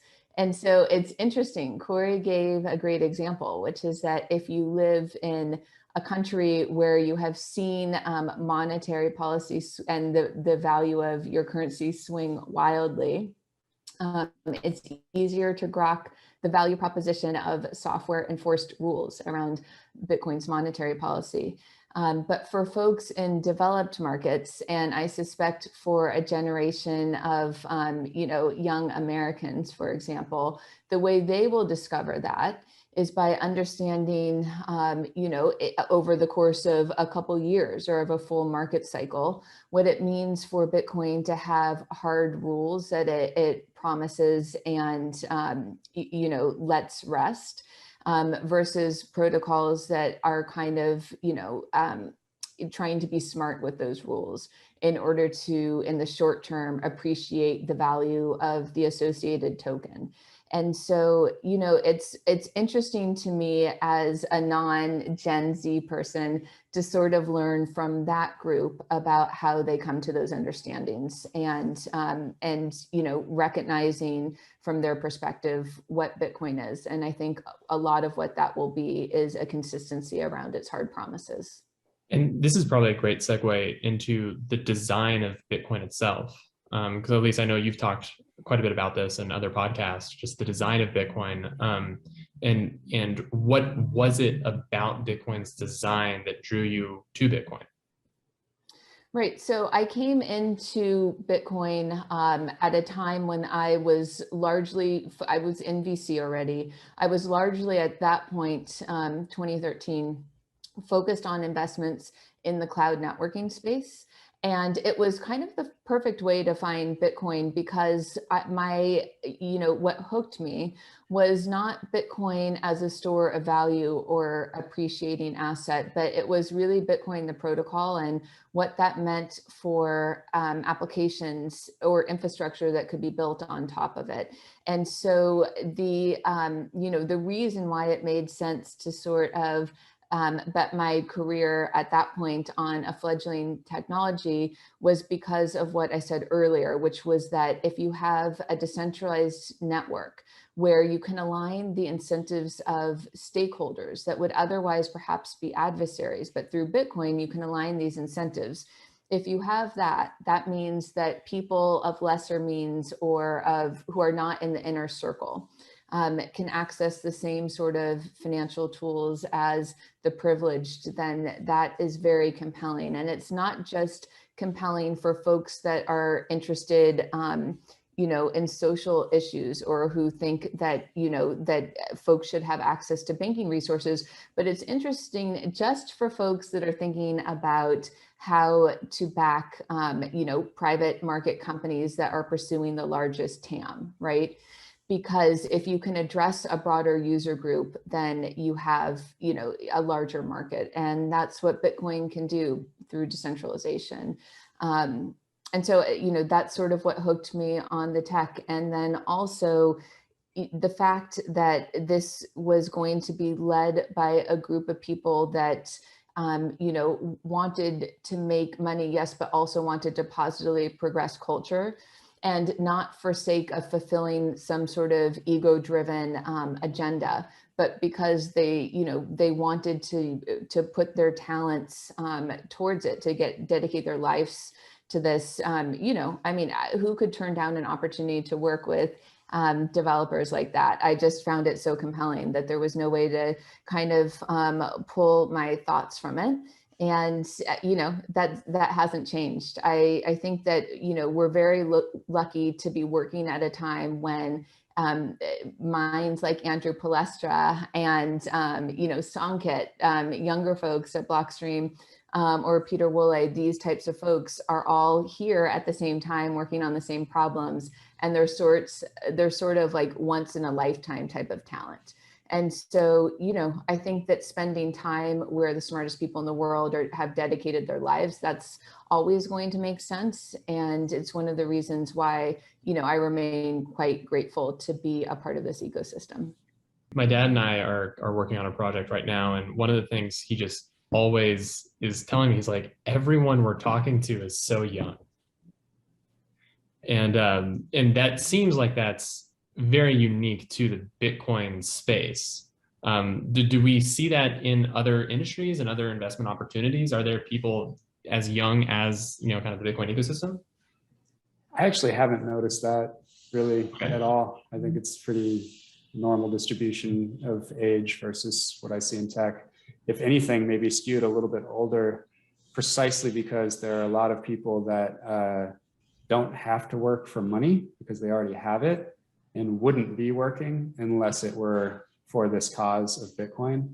So I think we have 4 previously fully retired people working at Swan who are already, had big exits in tech or, or OG Bitcoiners or whatever, and they wouldn't get out of bed to do any work whatsoever unless it were working for the Bitcoin cause. And so we benefit from that, right? So yeah, I think there's tons of really experienced coders in their 30s and 40s cranking away on this stuff.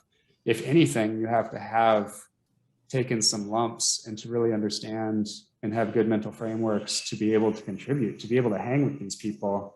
In general, I think that, Bitcoin coders skew significantly more experience than CryptoKitty coders or, your typical Silicon Valley engineer.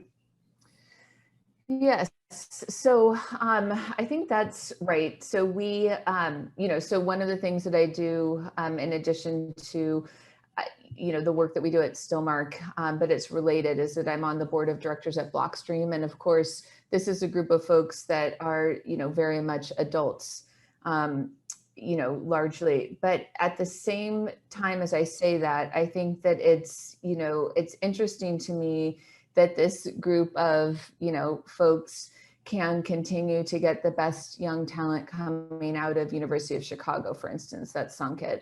And there's other examples. It's not just him. So I sort of see both. And one of the things I'm excited about in Bitcoin right now is the advancement of dev tools that make it easier, that sort of lower the bar for what you need to do to build apps on top of Bitcoin technologies. And with that, I'm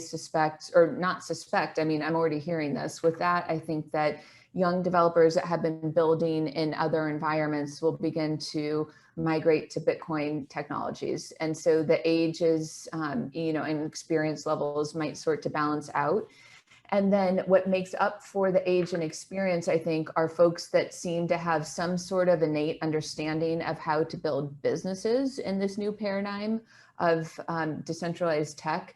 And that is kind of all across the board in terms of ages. So, and I'm not going to call anyone out as being, the gray hair guy that has an innate understanding of the tech, but we have those in our portfolio. And we also see, young guys and women that just understand what it is to create value and capture some of that value in a way that is consistent with Bitcoin's value proposition. And so, Corey's right on that it's, folks that are quite experienced building. And I think the trend is starting to expand so that the younger folks and also folks that have, maybe a slightly different skill set are starting to flood in as well.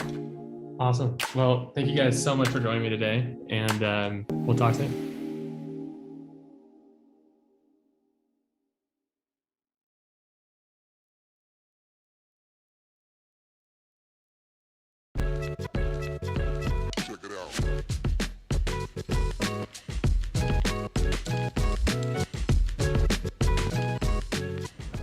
Welcome back, Boise Entrepreneur Week, day 3, still going strong. Have a special treat here for you, the winners of the Trail Mix Pitch Competition, Earth Beverage. Welcome to the show. Thank you. And first and foremost, congratulations on winning the grand prize of $25,000 and guaranteed shelf space at Albertsons. How does it feel? It feels good. It feels intense. It also hasn't hit me personally yet. Eric was like dancing around in the kitchen yesterday, and I was kind of like, I'm not sure how to feel yet. Doing the robot, and he was more like, yeah. It was a little surreal. I Yeah, think it still. didn't quite kick in. Yesterday, hanging out at the party last night was fun, but it kind of hadn't quite, kicked in yet. We weren't expecting it, so I think that made it, you know what I mean? I think if you roll into something, you're like, oh, I got this, I nailed it, and then it comes, versus if you're like, I really don't know what's gonna happen, you're kind of like, wait, is this real? Is this what's actually happening? Did I do a big dance in the background, but that check doesn't have my name on it? Like, that was yeah. So this year we had 7 finalists, which is Yeah. different from previous years. So you were one of 7. You beat more teams, in other words. But you said, the surrealness of it. What was the waiting period like? I know I had sort of changed plans, and I decided to not tell the winner so we can get the proper dance shots in the background. But what did that do to you? And normally we announce the winners the day of, right? So you show up, you pitch, you get on stage, you get judged all in the course of like a couple hours. But you guys pitched 2 weeks ago. Yeah. Well, we didn't know when to expect to know the news. And so I kind of didn't know. And then I had seen Free Spirits out and about when we were both doing deliveries at the same place. And they're like, oh, we're going to find out today. And so that day I was like, oh my gosh. And then we got that email that was like, things have been more challenging. It's going to be a week. And I like melted a little bit. That's So I my was way like, of saying I'm going to "Oh." paddle back from what I told you in the first place. Yeah. That's code. Oh. It was, no, we need their reactions Just live on camera. kidding. Let's not tell them yet. I got slapped on the wrist. What were you thinking? You're not going to tell them. It was so mean. Let's talk Hard. about the money. What are you going to do with the 25 grand? Do you know?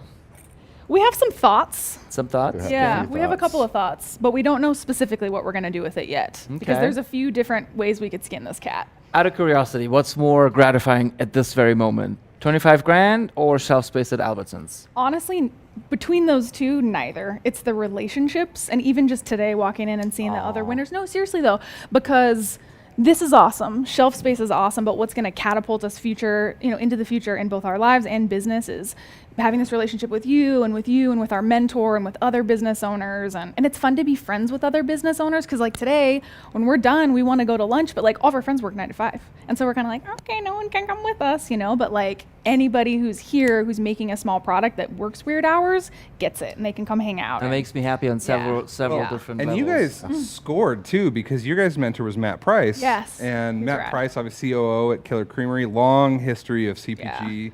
And so, how was working through with your mentor? Was that a? You can throw him under the bus, totally. He's a Trailhead member. He's got nothing on You him. promise we're not live right now. We can edit it out later. Matt was awesome. Interestingly, last night I kept telling him thank you, and he kept saying, I didn't do anything. I said, no, you did so much.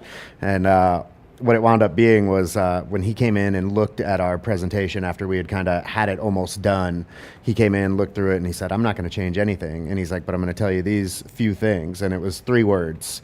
One of them was drive trial. Mm-hmm. The other one was Trade in and trade up. Trade in and trade I up. heard you say that Yeah. with the kombucha, the Kiva comparison. And the third one was? Velocity. Velocity. Which we already knew the concept, but I think it was also nice that he just felt like dad a little bit. So it's nice to be like, you did a good job. Just, we needed that little push. And that was helpful. So yeah, Well, he's a cool guy. I'm happy to hear that you made friends, and this is about the relationships. At the end of the day, that's what Trailhead and Trail Mix is all about. Yes, there's a grand prize, and yes, we tried to elevate you by getting you onto retail shelves. But I did notice that you mentioned how pleased you were that Chicano Foods also got an award. Oh, yeah. Well, because when we went into it, we're super competitive. And so I was like, okay, if we lose to this person or this person or this person, how am I going to feel? And I was like, if we lose to her, I'll be so stoked because she is the nicest you were doing a matrix on how you would feel if you lost to a certain person. Yes. to buffer my emotions. I was protecting myself. I can relate with this. I think I understand you. Yes, thank you. But with her, she's just like, she's the sweetest. She's just one of those people you meet and you're like, oh my God, you're just such a good person. And so it made me really emotional, her winning too. I was just like, oh man, I didn't know the story until I watched the pitch on the video. And I was like, whew, it did a thing to me. So the embarrassing part about that is, so I like I did with you guys, I practiced and I coached all of the teams, and I recorded all of the presentations just like I did with you. Well, I bawled during hers, and I had to record myself doing it, and then I had to send myself bawling to her. All in all, yeah, it was a little embarrassing, but to your point, it was very touching. Yeah. I think just the story about how the pandemic forced certain people to like fold or not, or crawl into a hole, but other people launched businesses during the pandemic, and she was one of them. And she took all this, call it negative energy, and turned it into something positive. And that's the story of entrepreneurship to me. Well, and something that we preach all the time is about resiliency, and that's a story that she really practiced that, right? And so that's something that we're constantly trying to talk to other entrepreneurs about. And I thought her story was so powerful. And the product's fantastic, so tasty. So like, I mean, that's unique. That helps. Very unique. That helps a lot. That it's really tasty. And it's versatile. really good. And very It's versatile. a really good It's a product. really good product. Yeah. I mean, the truth is, across the entire trail mix competition, all these products were very, very, very strong. This is probably the tightest. I've said this a couple times. This is the tightest in the delta of scoring. It's the tightest in just the taste test. I mean, it was a very, very, very tight trail mix. It's also the tightest in terms of just general maturity of the CPG firm themselves. The 7 of you were just, pretty much all of you are shelf ready. And I don't know if I can say that about previous year's finalists, and which then was reflected in the scores. But I'm specifically very happy for Cocoa Bombs and Chicano Foods. Also, the diversity of products mirrored by the diversity of people that were involved this year as finalists is also different from previous years. It was a solid lineup. That's one of the reasons we didn't know if we were going to win, because every day I was like, man, like, oh, but Naughty Foods. And I'd be like, oh, those Cocoa Bombs. And I'd be like, oh, Rich Chips. You know what I mean? Like, they were all really good. All things that I'm a very picky consumer, I would purchase any of those items. So, and it's hard to please me. So it was a good lineup. Good job, team. Well, I had a little insight with you guys because I have been purchasing your products for a while, so I kind of thought, I think a congratulations and a cheers are in order here. Ooh. Cheers to you. Missed you over there. Yeah. Hold on. Bad luck. Okay. Bad luck. Ooh, people that make these. Yeah, brilliant. they clearly do a pretty good job. Mountain berry lemonade plus shrooms, not So those which kind. one did everyone have? Which flavor did you get? Oh, I'm drinking one of our Switchels, one of our best sellers. It's the turmeric lemon ginger. That's the one with the apple cider vinegar in it that we get from Fruitland, Idaho, and then local Idaho honey and our ginger that we juice in-house as well. And the Switchels are really what I feel like has really like catapulted us. People are just grabbing onto those. They're what are moving on the shelves, and it's just a product that is really gaining popularity as well. We just found out yesterday or the day before, Whole Foods announced their trends for 2022, and that was a trend that they saw, the ACV beverages. So we're on the right trend going up. And ACV stands for? Apple cider vinegar. Cool. Yeah. And the Switchel is sort of under that category then? It is, yeah. The Switchels were just an old drink. I actually read about it in a Farmer's Almanac. It was an old 1973 Farmer's Almanac, and it was an old-timey recipe for even 1973. And I said, hey, this is something we can do. And that was back in the day when we were working out of a commercial kitchen with another guy who makes barbecue sauce. And every day he'd come in and he had apple cider vinegar there, and that's kind of where the whole thing started from, the idea of the Switchels. And they really caught on. So you two are a pretty unique duo, I would say. You pitch together, which is something I sort of try to talk you out of, but I left it up to you. So how did that dynamic work, pitching, but how does that translate to how you run the business? I think we felt that we couldn't do it without doing it together. We're like a team. Like, it's Sam and Eric. Yeah. You know what I mean? Not Sam, not Eric. It's Sam and Eric. Yeah. As much as like we do all of the things together, but we both have really specific strong suits, and the things that I cannot do and I can't fathom, I can't wrap my hand around, he can do, and vice versa.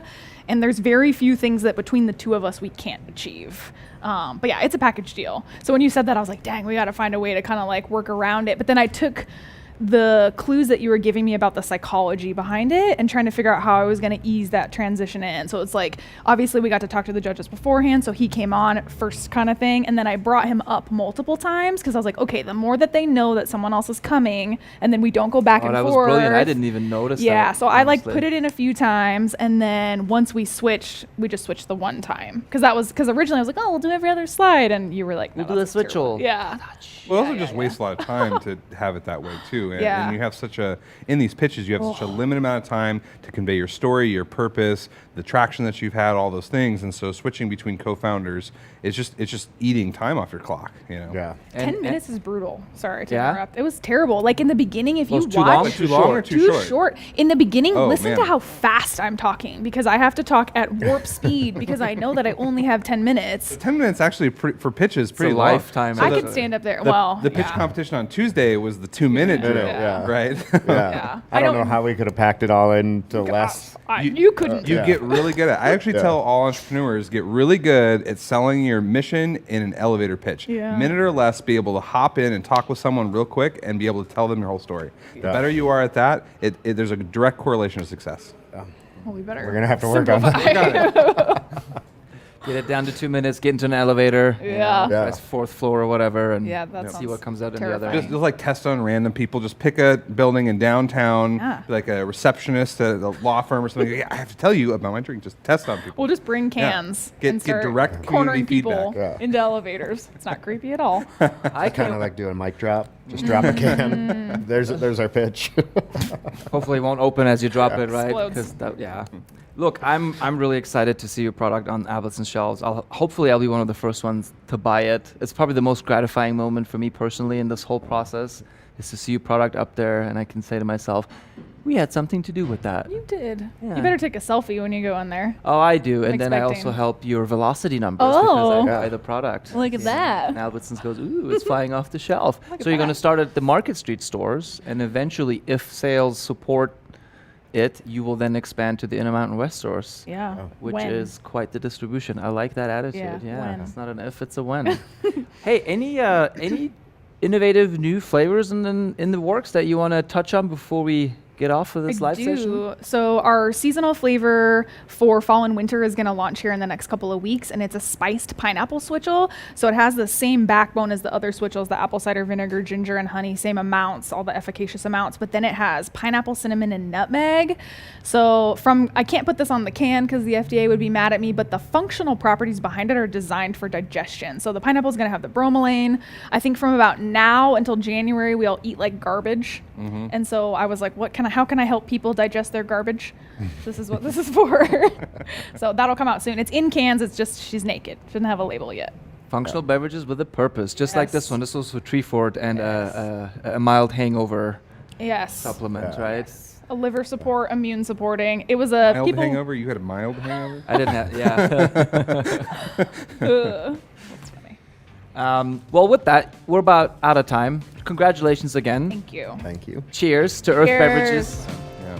And coming up next is Bitcoin for Entrepreneurs, but also today we're featuring the Hacking for Home pitch competition put on by the Boise State Venture College. That'll air at 5 o'clock and winners will be announced at 5:30.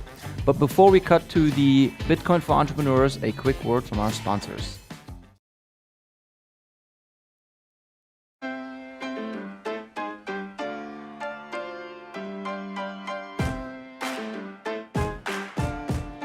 From selecting the perfect produce and triple checking its quality to preparing it for you, we have perfected the art of fresh. Albertsons, the official grocer and tailgate headquarters of Bronco Athletics.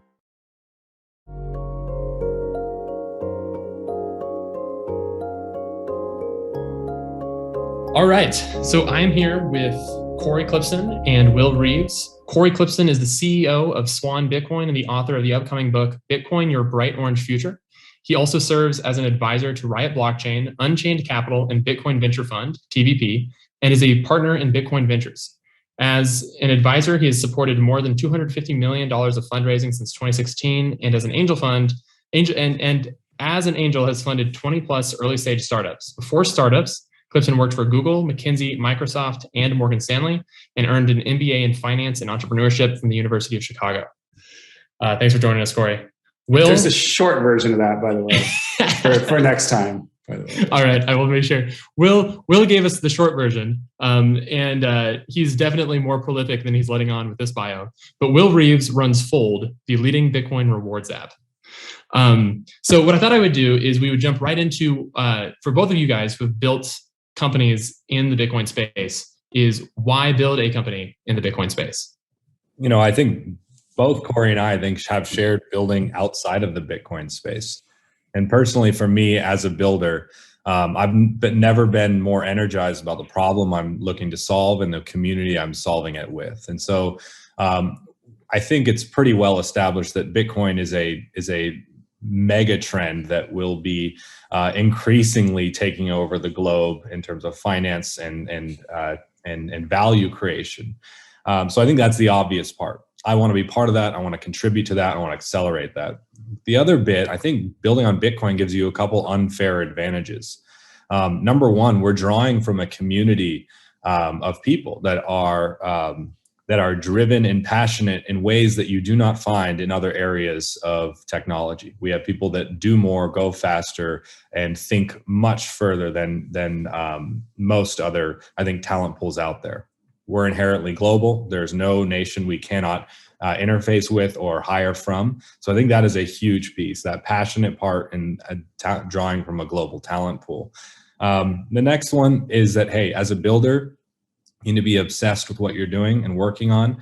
And there's no more rich, constantly evolving environment to do that in than in furthering Bitcoin adoption around the world. So I think it's a couple big things that, for me, I can't imagine building anywhere else at the moment. Yeah, 100% agree with all of those. I think underlying a couple of those is basically this idea of looking forward to what the world could look like, post Bitcoinization, or with just, Bitcoin spread much further, and kind of zooming up the adoption curve with 100 times more people understanding Bitcoin and owning a decent chunk of it, or storing a decent chunk of their net worth in the Bitcoin protocol, say in the next 10, 15 years or something like that. And a lot of people who have rational views on what that can mean for human prosperity and advancement feel very sort of mission driven to try to make that happen. And so I think that's kind of what underpins this amazing talent pool that Will and I and others in Bitcoin only companies get to draw from. And yeah, I mean, the result is really that you can have kind of an incredible all-star at basically every position in your company, because these are people that really want to help make Bitcoin happen. So it's a massive advantage. And the other thing that I think is really important is the Bitcoin brand. This is probably a top 10 global brand today, and anyone can use it to their heart's desire because it's community owned. And, this happens to be the most popular representation of the Bitcoin logo, but it's not like that's, there's no IP around that and no company owns it, and you can use it on any of your stuff all the time. And so kind of the organic reach and the community love and just sort of all the benefits that you get from being, associated with the top 10 brands today, which will easily be the number one brand in the world in 5 or 10 years. It's like, I often ask people, like, if you could sell like a brown fizzy sweet liquid, at 60 cents a can, and you got to call it Coca-Cola, but didn't have to split any of the profits with Coca-Cola, would you do that? That's what it's like when you market a Bitcoin product or service. So very bullish on that. And then yeah, what kind of blew my mind going out to Bitcoin Miami earlier this year was just how many people there were just really cool to meet, right? Like I've been to a lot of conferences before, and a lot of times you meet a lot of people at these conferences and you just never talk to them again. And that was just not the case in Bitcoin Miami. Almost everyone I talk to, I still keep in touch with. And Will, you mentioned that the people in this space are driven and passionate more than other spaces. I was wondering if you could kind of expand on that. Like, what sets the Bitcoiners that you're hiring or the Bitcoiners that you have as customers apart from some of the other businesses maybe you've run in the past? Some of it has to do with the problem we are hoping to solve and working on. Bitcoin is solving what I believe is the largest problem facing our planet right now. How do we value each other and our things, and what technology do we use to mediate that? It's a big thing, and it is extraordinarily multidisciplinary. So this is not a problem that only an engineer can solve or only an economics expert can solve. Really, this is something that is, a return to focusing on people with that kind of Renaissance ability, that multidisciplinary approach to solving an incredibly large problem. And so what that does is it creates people that are humble enough but driven enough to take on what is a very, very big challenge. And what is that challenge, Will? I think that challenge is rewiring the very foundation of how we mediate value and relationships between people. What do we use to coordinate action amongst the globe? And I believe we have been operating on a bad operating system to do so.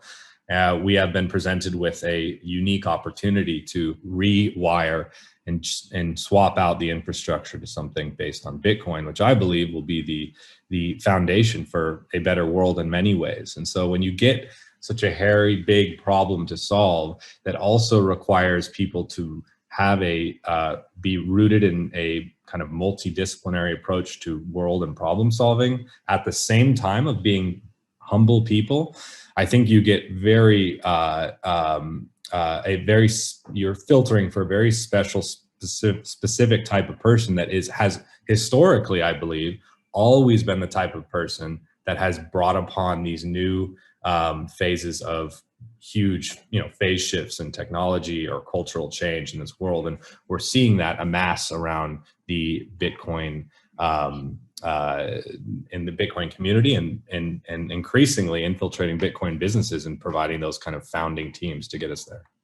Yeah. So one of the questions I get quite a bit, especially running a meetup in town where we're bringing in people who are interested in Bitcoin, is, why not some other currency? Why not Ethereum? Why not, any of these other things that people mention? So what is the reason to build on Bitcoin, or to be maybe to not orient your business around other crypto assets that also are gaining popularity today too? Yeah, I think there are two very legitimate answers to that. One is, if you're actually just looking at like crypto versus Bitcoin, and you're deep into this, lots of very smart people come to what I obviously believe is the rational conclusion that this is the only legitimate use for a blockchain is money, and monetary networks trend toward one, and so Bitcoin is going to be that thing, and so it's going to win the race. So if you're going to bet on building something on an upper technical layer above Bitcoin, or a centralized company around an ecosystem, then it should be Bitcoin. And very specifically in my case, because we actually sell the asset itself, nobody, as many arguments as you're going to get from altcoiners of using it for various different ways, there's no one that's saying that, blank altcoin is a savings technology. And, many of those people actually have, a majority of their stack in crypto, actually in Bitcoin. So I think, even those folks acknowledge what Bitcoin is in the long term. And then from sort of just the, sort of Silicon Valley VC tech founder lens, one of the biggest problems in startups for the last 15 years has been essentially getting rug pulled by a platform. So if you build your business or your app or whatever on somebody else's platform, they can change the rules, they can ban you, they can extract rent from you with new terms. So you see that over and over again with, Zynga fighting Facebook over Farmville, or, whatever else, people building apps on some platform that gets denigrated, whatever. And, I know as much as somebody can know something that Bitcoin is going to be around. So I feel very confident spending time in my career. Like it's very low risk. So if you're thinking about like risk reward, well, the risk is very, very low building on this Bitcoin platform or building something in or around the Bitcoin protocol. And so then you're basically just left with, your own efforts, your operational know-how and your strategy and your hiring. And it's all just sort of reward. There's only one variable. The risk is kind of off the table, basically. Are there educational hurdles for your customers? So when you're basically trying to court these new customers, what kind of education do you have to go through to kind of get them to understand maybe the value proposition for why they should use your service? I'll go kind of short, and then we'll probably have more with Fold, because I mean, we just sell the asset itself. So 95 to 99% of our messaging is about Bitcoin itself. There's not that much we need to say about the Swan product. You go to swan.com and you just buy Bitcoin, and it's pretty simple. The big question is like, should I buy Bitcoin? And if I do, like, how much should I buy and how should I buy it? And we just try to make it really easy to buy Bitcoin any way that you would want to, whether it's automatic recurring purchase or a large one-time buy or buying into a trust account or some kind of international company or whatever it is. We just try to make that as smooth as possible. In a lot of ways, what we're doing is really just kind of like an Echo sign or a DocuSign effort. Like, you're really just trying to smooth out the onboarding process and help people move some of their value out of the fiat system and into a better monetary protocol. I'd say, Corey nailed it. Fold is operating what I consider at almost the furthest top of the funnel in terms of Bitcoin adoption. Our part of our value proposition is to remove all the traditional hurdles involved with accumulating and getting involved with Bitcoin. Number one, the idea that there's far too many choices, and many people come to the space and think of this as crypto. And so what Fold does is we narrow the focus towards what we believe is the only currency that has achieved its product market fit or its promise of what it is intending to be. And there's a reason why there isn't a Fold on Ethereum. There is a reason why there isn't a Fold of other products. That demand is just not there. It's not quite that difficult to build what we've done. And there's prolific building going on in the communities of other coins, but you won't find a Fold of the other. And that tells you something, is that people, when they're talking about accumulation and earning over a long period of time, Bitcoin is the only asset that even comes close to providing that value proposition with some way to actually back that promise up. And so for Fold, it's a really clear thing for us to do, is how do we narrow the focus and really elevate Bitcoin's value proposition to an audience that, number one, is steeped in the world of fiat and how that works and their options, steeped in the world of FUD on how the world of fiat views Bitcoin, but also steeped in the world of the idea of crypto, that there is always constantly a new technology that can come around. And so what Fold tries to do, we try to really narrow the focus, and we do that on Bitcoin, which is the only protocol that has, again, achieved any sense of product market fit or value that can be shared and enjoyed by anyone around the world. Fold can stand firmly behind that brand, that sugary carbonated stuff, and now this is a boon to your savings and economic future. So we go all in there, and what that does is it allows Fold to go far deeper on Bitcoin than what I kind of consider that first wave of 2015 to 2017 era startups that decided to go horizontal, steep their own engineering teams down with all of the various technical debt and overhead involved with incorporating other projects, splitting your focus. What is the value you're giving? And so for us, we decided to, hey, instead of let's limit possibility. Let's create a product that is so simple that meets users where they are today. We offer a debit card and a checking account and merchant offers, things that are very are ubiquitous in the fiat world, and we offer that now from the world of Bitcoin. So that allows you to have an experience with Bitcoin that is without the idea of risking your money. You can passively earn this in the back while learning about the assets. At the same time, is that Fold is very community focused. So we are constantly drawing you into our Discords or Twitter or community events, things like that now bring you into a circle and a world of other people who are learning about this and also educating each other about it. And it's that mix between kind of a product that meets you where you are today, but rewards you with this new type of money, while at the same time pulling you into a new community that is helping you educate and essentially shepherding you down that rabbit hole is kind of what we focus on. And so we every single day are battling what are the hurdles to reaching new audiences, and there are a ton. Again, as I said, there's a lot of the FUD is absolutely a real thing that we deal with every single day. Biases towards the way a fiat system should work, and also if you kind of narrow into even the crypto world, how do we separate the noise from the signal there? And so for us, it's about narrowing focus, being very clear about the value we bring to our users, and educating them along that journey. And what you see now is, I saw the entire NFT market, for instance, I think was 20,000 daily active users participating in that market. That was full maybe a year ago, 2 years ago, 3 years ago. So when we talk about all these manias and the noise, but we really look at the numbers about where is true economic activity happening that's happening across a broad spectrum of people, Bitcoin is the only place where that is happening currently. And so for us, it's about almost putting on some blinders and really focusing on Bitcoin has allowed us to go farther, faster, I think deliver more value than other projects that chose otherwise. And when you talk about economic activity, how do you navigate bear markets? I know that Fold at one point, you guys stopped working on it for a little bit, right? Fold folded, yeah. We had to make, we had to really make this decision.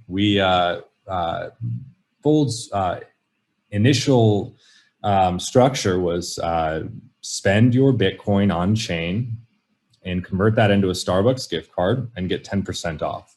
The idea was, hey, a lot of people have this new thing called Bitcoin, but you can only hold it. Let's give them, more ways to express this. And not only express it, but show other people in the community around that, hey, this is real money. Someone's accepting it. I'm being incentivized to do it. All of these things that are really core to, how people expect their, rewards credit card to do today. But that business model is highly dependent on Bitcoin's own natural cycles. So bear markets, people are not very willing to spend the money, spend their Bitcoin, especially when they may have accumulated it at a higher price. And in bull markets, people start to spend, especially miners and kind of OGs that have been in the world for a while. But really, we just looked at ourselves and said, what problem are we solving? Are we unlocking the ability to spend Bitcoin for only the people that have Bitcoin? Or are we going to invert this problem?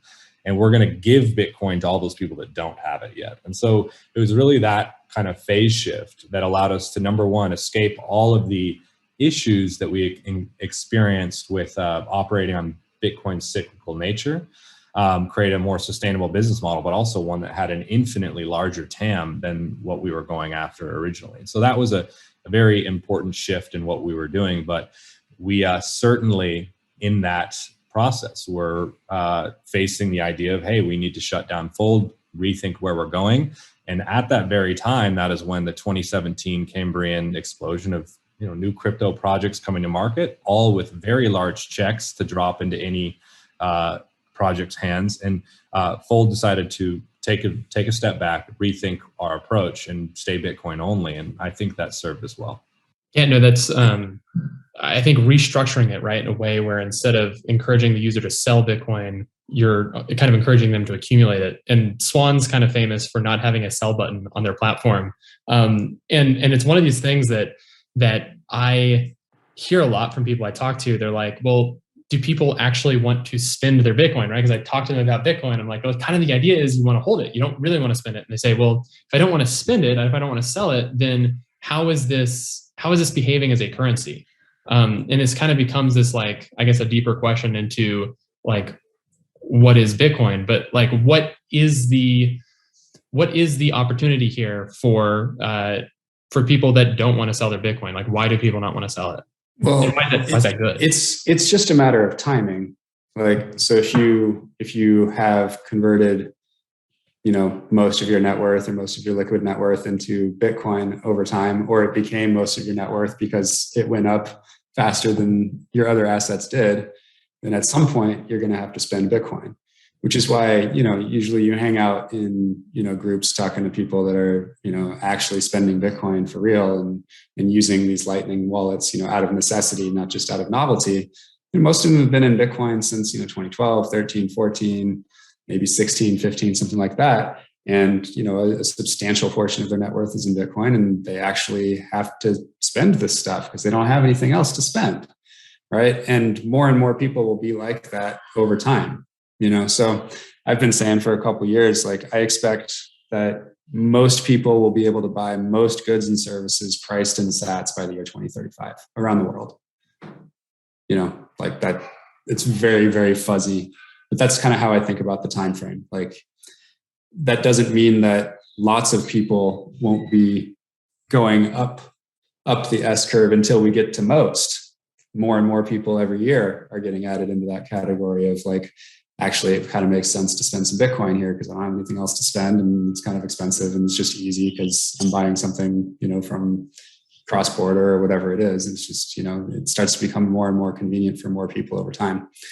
In regards to like this, everyone will be selling their Bitcoin by 2035 and using it.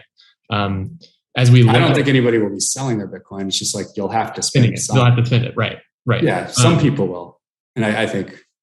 I didn't even say that most people will be spending their Bitcoin. I'm just saying that most goods and services will be priced in sats in most places. That's all. And when you kind of look at that, like, how do you see our road to getting there? Is this a road, right? Like there's various players in that space, right? There's the individual who's purchasing Bitcoin and holding it for the long term, and then getting to a point where they're saying, oh, I want to spend it. There'd be the business that's like actually implementing these things and building these applications, and then accepting the Bitcoin. And then there would be, I guess, maybe like the city or the state or the nation that begins to also like encourage that. Like, where do you kind of see where we're at now, and how do you see that kind of evolving over the next, say, 10 years? I'll go first because we'll probably have a longer answer, but this whole thing about like merchant adoption of Bitcoin, it's much more effective if you have a bunch of customers asking to pay in Bitcoin than just hanging up a sign and like saying like, I only accept Bitcoin, or, feel free to pay in Bitcoin. This thing is demand driven, as all things in capitalism are. People respond, and entrepreneurs respond, and businesses respond to demand from customers. And when customers actually demand to be able to pay in Bitcoin, then you're going to see, venture scale returns for every single company involved in Bitcoin payments, and all of this stuff will just kind of get built out fairly quickly, both on decentralized and centralized layers on top of Bitcoin. But it's going to be driven by the pace and scale of consumer adoption and demand for being able to pay in Bitcoin. Yeah, we've played on both sides of that. On how do we get merchants and others to accept it? It's an interesting question, but more and more this all follows the what I believe is nothing quite needs to happen really, and the reason why is because we found with merchants the fastest way to get them to adopt Bitcoin is actually not to show them that they'll get another 1,000 customers, but it's to show that they need Bitcoin on their balance sheet and they want it. And this is the best way to start accumulating it. So I personally believe merchants will start accepting it as they value it themselves and actually want to hold it from customers. Demand is growing. It's there, right? We see it. I think OpenNode just revealed a wonderful hockey stick chart of lightning payments happening as a result of opening up El Salvador. And what we're seeing right now, there's all these pieces, as you mentioned, Clay. There's people, there's corporations, there's just merchants, there's nation states, and Bitcoin adoption experiments are live, happening all around the globe right now with various amounts of participation from those groups. Some is heavily retail focused and driven. You have some nation states where actually retail is pretty small, but the government itself understands that it needs to have a position. There are others that, in the United States, clearly leading with, corporate adoption on balance sheet, things like that, strong retail. There's a lot. And then you have El Salvador, which is existing pure retail interest, and then ladders up to a kind of government approach that then right now is clearly seeing an explosion of corporate interest there. And so I think we're seeing kind of this Rubik's Cube being played with all around the world right now, which is, again, one of the best things about Bitcoin, is that this experiment is not just in a jurisdiction of a country or at the efforts of one startup that's pushing it forward. This is happening organically across the world. And we're starting to see that Rubik's Cube come into formation in various pieces all around the world in encouraging ways, whether that's on the spend side, whether that's on the savings side, whether that's on the unit of account side, whether that's on the, hey, I just need to protect myself side. All Bitcoin has beautiful examples of it succeeding exactly at what it's supposed to do already today here. And it's very, very different depending on where you are in the world. Yeah, let's add on to that. Like Bitcoin is only complicated for people that don't need it. When somebody needs Bitcoin, it's not that complicated. It's just because you need it and you make it happen. And this is what we see with the explosion of usage in some countries like Nigeria and a few other places around the world. Like they actually need Bitcoin because their local system is kind of busted, or they have currency controls that are getting in the way of entrepreneurship, and people very quickly figure out, you know, how to use Bitcoin, how to transact with it. Like it's not that hard. The resources on the internet and you can figure it out. It only feels complicated because, you know, maybe in the West, you don't need it because everything else kind of works well enough. I often make the analogy to, you know, speaking English. You know, it's not that Americans are stupid and couldn't learn other languages. They just don't have to, right? But if you're in Europe, if you're in Switzerland and like you want to get rich, like you better learn German and French and Italian and English and Swiss German, you know, otherwise you're not going to be able to do business, you know, at the scale necessary to be able to make some money. So that's just kind of where we are right now. There are places in the world, people in situations where, you know, it's totally worth their time and effort to really become fluent in Bitcoin. And I think we are also seeing this in certain states and cities in the US as well, right? Like you can look at places like Florida, in Miami or Austin, that it really has begun to signal like, hey, we want Bitcoin, we want Bitcoin entrepreneurs. Like what do you guys see these cities, like why are these cities trying to court Bitcoiners? Like what is the advantage here? Because we're very different, of course, like you said, than El Salvador. It's kind of a different point. Like that's like just recruiting economic activity as a politician, I guess, basically, versus like nobody in Miami, like for the most part, desperately needs to be able to use Bitcoin for medium of exchange today, right? It's more just kind of a branding thing for the local politicians or some kind of election wedge issue. I have a whole other, another great topic that we could hit if you want to, about Bitcoin being like the best single issue voter issue or one of the best wedge issues, because there are tons of fans and like no real voters that actually oppose it. Yeah, I'd agree with Corey completely. This is pure signaling in the best possible way. This is Bitcoin working its magic in the background. Again, maybe these jurisdictions don't need it necessarily as are required to use it to go about daily life. Maybe it doesn't solve an immediate problem, but for politicians, it's an incredible tool for growing your constituency, for also the Bitcoin community itself. You know, look at this. Bitcoin, being someone who's a Bitcoin entrepreneur, is essentially operating in a ever-present hostile environment against the traditional system. So I'm sure Corey has 5 or 6 banks backed up behind Swan ready to go. I know Fold does. We are constantly thinking about where Fold needs to be in the best position to continue to grow. And truly, up until now, there's really no jurisdictions that are courting my business or Corey's business. In fact, the normal area where startups have grown in Silicon Valley, in some cases, has a hostile approach to a Bitcoin business and actively funds, you know, other projects that are, you know, going to be the next Bitcoin. And so someone who's coming out like a Francis Suarez or other politicians, when they signal to Bitcoin, they're actually signaling to a huge segment of the tech community that represents a lot of economic activity, that represents rent, that represents, you know, hiring. That also just represents a feather in your cap. Entrepreneurs like myself and others are actually looking for more friendly jurisdictions. I would like to have a smaller list of risks facing Fold, right? We're a startup. We have enough. We're already working on a very big project. That's a whole nother layer to it. Now, if I have a politician and others courting and offering a less risky, more supportive environment to grow my business, my ears are open, and I'm not loyal right now to any existing jurisdiction, because again, most have not been friendly to this. And so I think what you're seeing is that kind of political arbitrage. It doesn't take much to say Bitcoin accepted here or that, but the benefits that you get, both feather in your cap, entrepreneurs legitimately looking to relocate, could represent a very strong, powerful force for your own political campaign. I think that is an awesome place to wrap this up. I think we've unfortunately hit our 30 minutes. I wish we could have an hour and a half. But did you guys have anything else you wanted to say before we kind of end it? I'll say,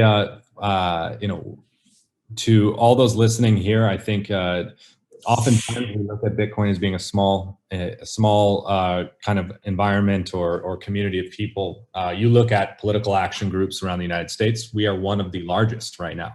We represent political power, economic power, and we have a plan to look at where we want to go. We actually know where we want to go and have a plan to do so. And so whether you want to interested in getting involved working with a Bitcoin startup, actually Corey is behind Bitcoiner Jobs, which is, I know Fold has found some great candidates through there that I would absolutely encourage you to go. We are hiring. Swan's hiring. Everyone's hiring. The space. Bitcoinerjobs.co.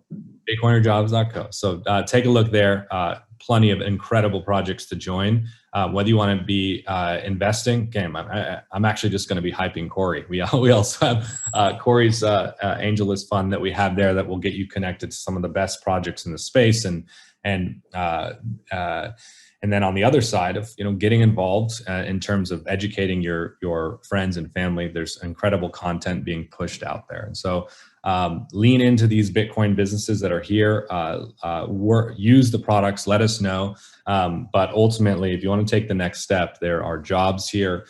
There's education opportunities. There's really many places that you can fit in to growing Bitcoin as a movement, and companies that are supporting that. So appreciate all the time here. It's been fun.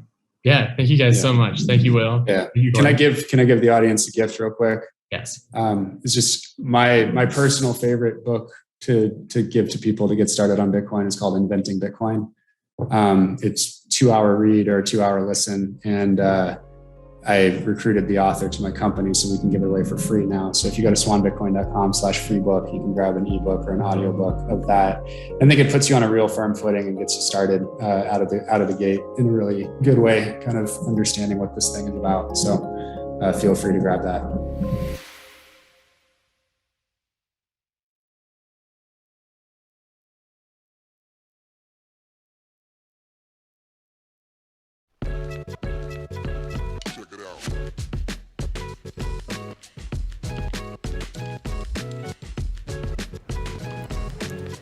Hi, Entrepreneur Week. Welcome back.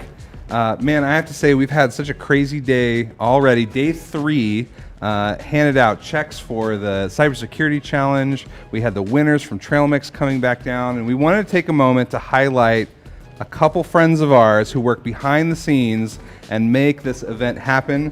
I'm even repping and TM repping some Zenergy event shirts right now. So welcome, Heather and Shelley. Thank you so much for all you do behind the scenes to make sure the Entrepreneur Week and Trail Mix and pretty much everything we touch as attached to this event works.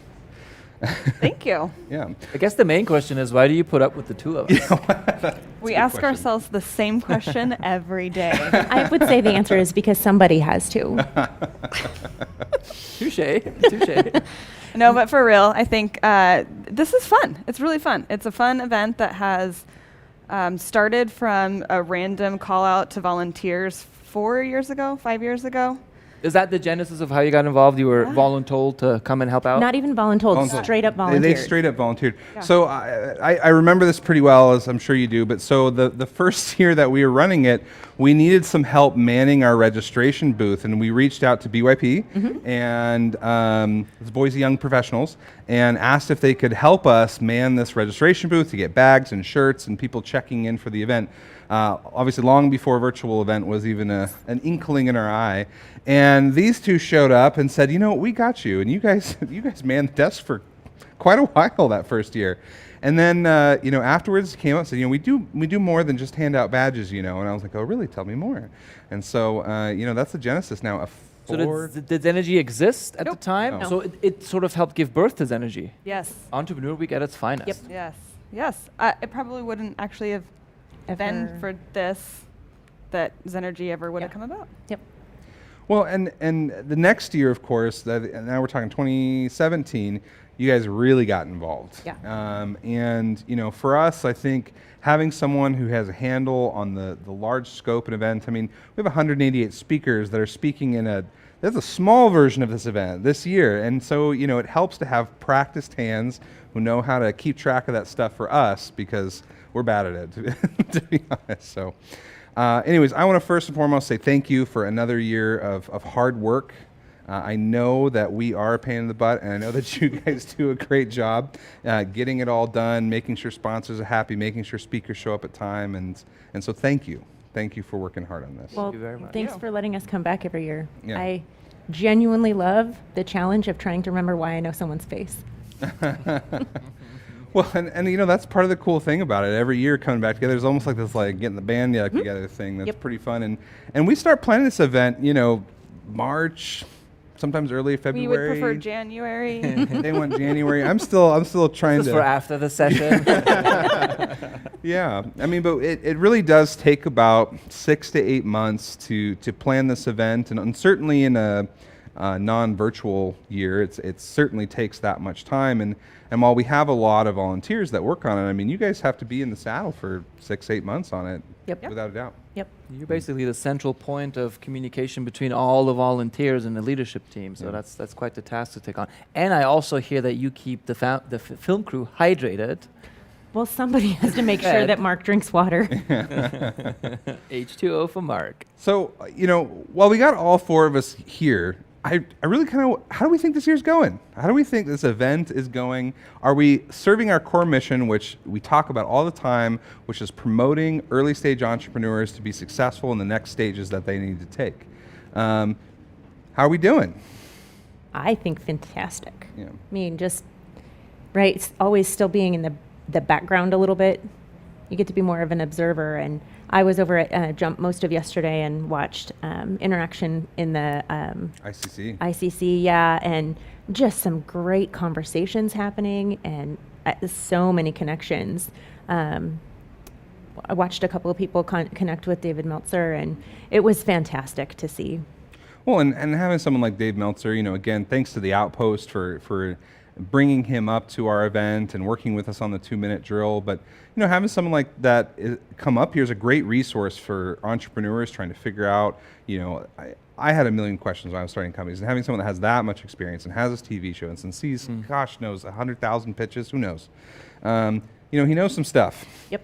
And events like these and communities like these, it's all about learning from each other and taking other people's lessons learned and not having to stub your toe in the same way. That's a big part of the reason for doing the event.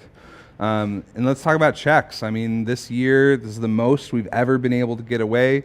These guys enable us to go figure out how to make those asks and keep us on track when we do and people say yes. And so, $140K given away this year. That is the most. That's not insignificant. That is not insignificant. I've had multiple comments on the trail mix checks we just in that interview. I was like, oh, it went up this year. It's $5,000 more than last year. People would expect that we go down. Yeah. It's a hybrid event, right? Well, and I keep saying, we're not doing our jobs, all four of us, if we're not making it better. Every year it should be a little bit better than it was the previous year. To answer the question of how this year is going, Shelly and I were talking about how the experience is of, coming in 2 weeks ago, setting up shop and recording a pitch competition, and then 2 weeks later airing the pitch competition and then having those people on and giving them actual checks and money. It's sort of you realize all the work that you've done up front only when you click on those relationships, because this is all about people, right? Boise Entrepreneur Week is about elevating others. We're here to serve others, and I think we're doing a pretty good job at that. It was really, really fun to watch all 7 Trail Mix finalists, to hear their story, learn about why they're doing it, really really understand what is behind their drive and to see their excitement, that was something new for me this year. So that was a one step up for sure, and made my entire year. In a non-hybrid year, non-virtual year, we don't really get to see that much of the conference, us as organizers, because something's going on at Trailhead, something's at Jump, and we all have like a room that we need to make sure is operating and the mics work and blah, blah. So we don't get to see the conference at the same way ourselves. And so it's really interesting now that we get to see kind of the whole thing at our leisure, which we in a normal year wouldn't get to do. Another thing that I thought was really cool about this year, which I don't think we've ever done this before, but we had basically every pitch competition winner come back and do sessions this year with us, and hearing their stories about how winning Trail Mix or winning the pitch competition, how that took them and elevated them to what they needed to do and what goals they needed to knock off is huge. What I've enjoyed most about that is something Shelley brought up. It's the relationships that they're building with the previous year's winners, and now they're giving each other pointers. Hey, this is how I dealt with Albertsons. This is how I maximized the light being on me and social media. Here's how you get traction with customers. Witnessing those conversations, to your point, in years past, we're just all running around with our hair on fire, operating and executing. Watching the mentors watch their mentees during the Trail Mix competition was so fun. It was so fun to see those people that have guided them through the process get so excited about actually watching their whole program. Well, this is exciting stuff. It's hard not to. I mean, I certainly get a lot of energy. While I look kind of tired right now because we're day 3 of of this, I get a ton of energy from this week happening. We know that watching other people achieve the things that they're hoping to do is it's a big motivator for you in your personal life. I get that energy. I know you do. We talk about this all the time. Because every year we get the end of this week and we're like, oh man, I don't know. I'm going to do this again. That was a lot of work. Are we? Yeah, and then we get euphoric recall where January we're like, man, that was so good. Yeah. We really got to do that again. I'm sure you guys have the same thing. Every year. Same or better conversation. Yeah, right? it's maybe a little more colorful. The disease is strong. That's all I can say. It's very strong. Well, I got to say, look, we set out to have an in-person event and host about 6,000 people. We pivoted, our least favorite word, or most favorite word, depending on who you are, we pivoted to, a hybrid format. And in that, there was just a lot of, expansion and contraction in terms of people and scope. But you two stuck with us through that, and I don't think we could have made it without the two of you. So I just want to personally thank Zenergy Events for keeping me somewhat sane. Kind of losing it. It's day 3. Are we day 3? It's still day 3. Day 3. Have you had any water? Yes, but I wouldn't have made it this far if it wasn't for the two of you. So thank you. Well, with that, we're going to have to leave it there. Thank you again. It is very important that you guys come do this with us. Coming up next, though, is From Startup to Grown Up, building the skills to move from founder to CEO. Before that, a quick word from our sponsors.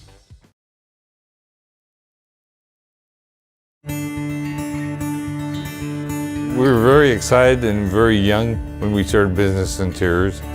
It took a lot of courage to build a furniture store in downtown Boise.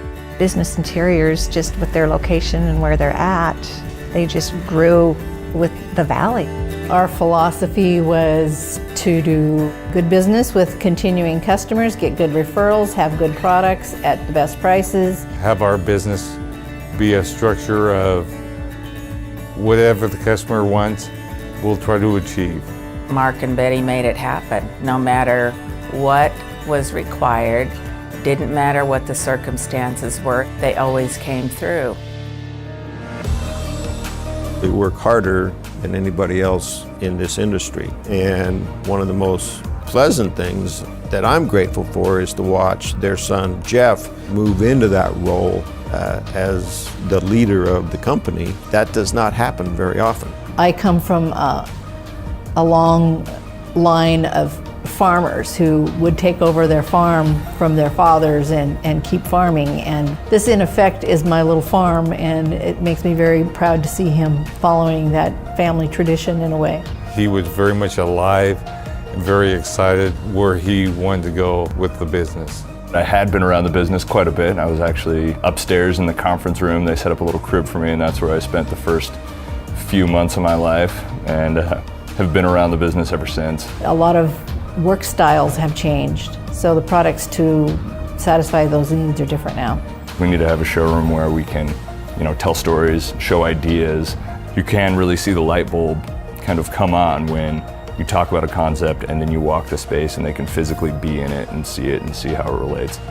When my customers come in to have this perception of our brand and to show them a rendering or a drawing or a concept and have them go, oh wow, you nailed it. We use a program called CET Configure, which has all these symbols in it, the smart parts, the furniture. You can apply actual finishes to it. You can see a live 3D view of the project we're working on the computer screen. It's real exciting to see that they're not stagnant, that they are growing with the community and providing product that the community wants, and particularly businesses want.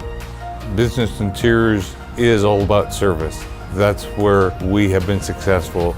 The secret of success is hard work, honesty, persistence, and just not giving up. It's really the why of what we do. I mean, you walk up and you see our doors and it says, create culture, build community, and enrich lives. It's something that's harder to grasp than just like a tagline or a fancy phrase. It's something that is really baked into how we work and how we try and approach and solve problems.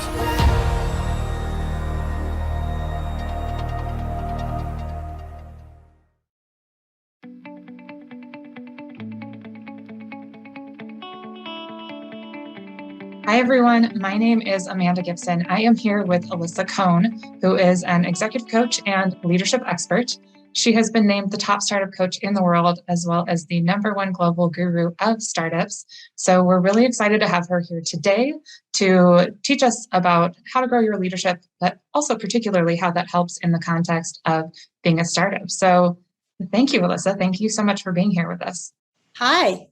Thanks so much for being here. I'm really excited to have this conversation with you. I'm so excited that you invited me. Thank you so much, Amanda. Yeah, thanks for making the time. So just for people that don't know you, as many in Boise may not, let me just give a little bit of background for everybody that's watching. You are a executive coach and a leadership expert. But on top of that, you have been named the top startup coach in the world, as well as the #1 global guru of startups, which is pretty impressive. I think comes from your almost 2 decades now of working with startup companies and growing their business really, as well as their leadership skills. So we're really excited to have you here today, and I'm so grateful that you've been willing to take the time. Thank you. And may I just say, I'm so delighted to be here because I am so delighted about all the ecosystems popping up really all over the country. And I'm excited about what Boise's building, what you guys are building there. So it's great. I'm so really excited to be here. Yeah, thank you so much. We're really excited to learn from you. You have worked with companies all over the US and the world, really, but also of all shapes and sizes. So everybody from a Venmo to an Etsy to a Google and a Microsoft. So we're looking forward to hearing more about your experience and what you have to teach us. So tell me a little bit more about how you yourself found your way onto the startup scene. Well, I had been a coach. I was living in Boston. I'd been a coach, and I was working a little bit with startups, but then I moved to New York, and maybe 2 things happened. One is that I met a number of CEOs at startups here in New York. And at the same time, I recognized that we were really building an ecosystem here in New York. I say we, like as soon as the day I moved to New York, I became a New Yorker. Like, okay, this is what we're doing. So what I noticed is that New York had started and was really in the process of building a thriving startup scene. And I wanted to be part of that. I wanted to be one of the builders that made a difference inside of building an ecosystem that was great for startups, where founders and startups could thrive, could learn and grow, and where I could really make a difference with my coaching skills in that environment. So that was significant to me. And then when I started meeting startup founders and CEOs and other startup executives, they started pulling me into their companies and then referring me to other companies. So I sort of became a startup expert through maybe osmosis. Yeah. Yeah, that makes sense. And that's exciting. I mean, that's a lot of growth over a period of many years. And it sounds like through that you've seen some things. You have a new book coming out next week, and I'm curious what inspired the book. Yes, thank you. So my book is called From Startup to Grown Up. And it's really about the journey from founder to CEO, the growth journey of somebody who's focused on building a product to somebody who's focused on building a business. Now, I should also mention, I didn't mention this before when you talked about how I got here. I kind of had this love of startups from the days before I became a coach. I was a CFO of one startup, the head of strategy of another startup. And that's what I had done before I became a coach. So I really had it in my blood. But even then I saw that actually there's a lot of need for a CEO, a founder, to grow as they become, the leader of a rapidly scaling and then ultimately large business. And I just saw, as I started coaching then, that people kept making the same mistakes over and over again. So what I realized was it was a real mission that I had to help people sort of avoid preventable mistakes. So that's why I wanted to write the book, because it really takes, the 20 years of coaching experience, and specifically the 15 years of experience coaching startups, and it packs it into a book where I think there's a lot of guidance that people can use kind of out of the box that are going to help you build your startup successfully, and again, avoid preventable mistakes. Yeah, absolutely. So I've actually had a chance to read the book. So thank you for allowing me to view an advanced copy, because there's so many useful tools in this book, and you've organized it in a very specific way. So tell me more about that. Sure.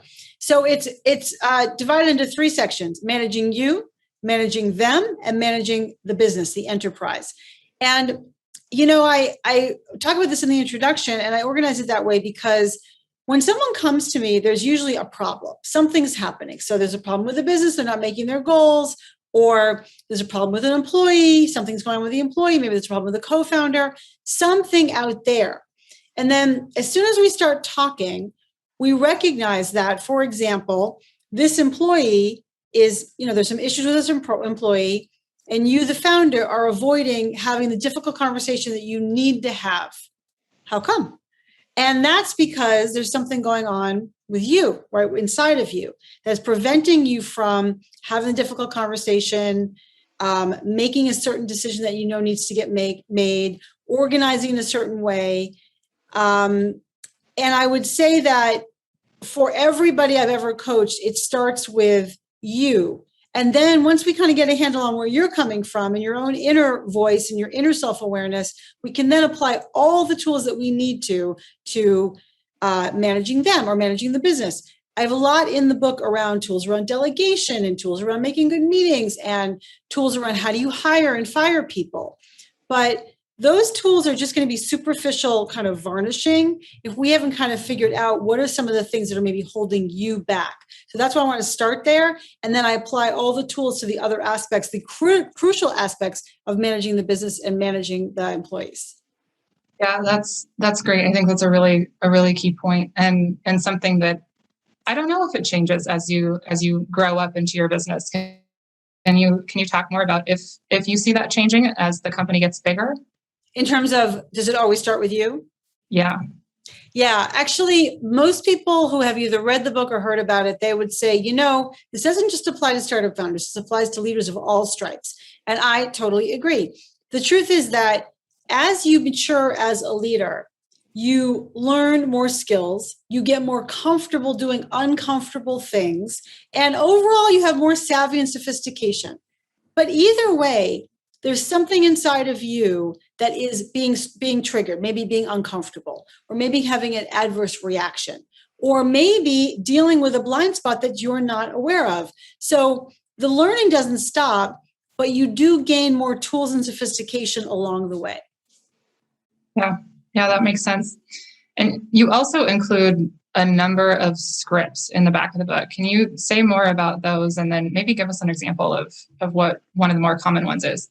Absolutely. So when I'm coaching my clients these days, just like here, on video or in person, whatever it is, and they'll be telling me a situation and they have to have a difficult conversation with somebody, or they're addressing an all hands and they'll be like struggling with it. So then I jump in and I say, well, how come you don't just say, and then I say what I think they should just say. And they go, oh, and they start writing it down. And I'm like, oh, well, by the way, you can record this. So no, just tell me again. Okay. So I say it again and they're writing it down.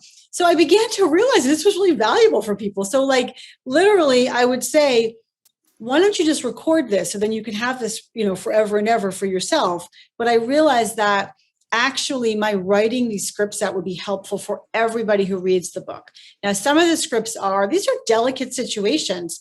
Some of the scripts have to do with giving bad news to the company. And then how do you also show hope for the future? Sadly, many of my clients have had to go through layoffs. And so how do you announce layoffs in a way that makes people understand why we're doing the layoff, how to relate to the people who got laid off, and also, again, hope for the future, which you as a founder, your job is to both sort of settle the employees now and also express hope for the future. So those kinds. Also, when you hire your friend. So it's a common thing in the world of startups to hire your friends. That's normal. But what people don't realize is if you don't talk through in the beginning when you hire your friend, how it's going to be and the dynamics that may get set up from that, you're buying yourself some trouble in the future when your friend thinks you're going to hang out all the time. Or when your friend doesn't want to take feedback from anybody. Or when people navigate around your friend because they're your friend. Or when sadly, which does happen, you have to fire your friend. All these things go into when you hire your friend. So I have provided some scripts about what you can say to your friend in advance so that you can have a hope of having like sort of the ground rules of the relationship. And then also I have a script for sadly what you have to do when you fire your friend. The last one I want to mention is I have a script for a co-founder prenup. So what happens is co-founders come together and they start this company without looking at the difficult issues that they may very well face in the future. And also without even talking about how do they relate? What's their conflict style? How are they going to make decisions when they both have strong disagreeing opinions? And even what kind of business are they trying to build together? What's the vision for the business? What I see is that co-founders who don't discuss that get into trouble early and often. And what I'm trying to do is help raise awareness to be able to build the right relationship at the starting point. Yeah, so it sounds like it's a little bit of that exit strategy as well. When people think about exit strategy, they often think about the financial piece and the legal piece, but there's that relationship piece as well, and then just staying on the same page throughout. Definitely, certainly for co-founders. Yeah. So, and you alluded to this earlier, and I found this as well reading the book, is that so much of the tools are relevant to anyone at any stage of business, whether you're a solopreneur, entrepreneur. I see that some of the things that you've discussed, I see all the time in bigger companies, but you obviously with the title are focusing it on startups. So what are some of the other things, you've mentioned a few of them, but what are some of the other things that are really unique to startup situations versus another company? Yeah. Well, the thing about startups is that if you're doing it right, you're on a fast growth trajectory and it's almost unrelenting, which means that you don't have the luxury of a couple of years to learn something. You have to learn in a couple of months. So it's about the pace, the velocity of the business, which requires velocity of you and your growing.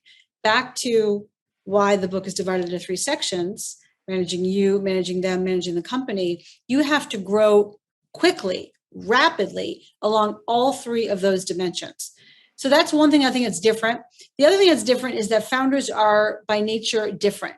Entrepreneurs are 30% more likely than their counterparts to have to deal with depression and anxiety. There's a lot of mental health challenges inside of entrepreneurship specifically, and in general inside of the extreme work environment, which is a startup. It's like you're throwing yourself into the fire, and the fire takes very quickly and turns into a bonfire very quickly. So it's important for you to make sure that you have a grip on your mental health and that you have tools in place to manage your own psychology, because managing your own psychology as a founder is one of the keys to success. So even that means in general, if you have any kind of mood issues, to kind of have tools in place, and I'll talk about that in a second. But also, I was just talking to a founder 2 weeks ago, and she said, I knew there were going to be ups and downs, but I didn't realize they would come within 5 minutes of each other.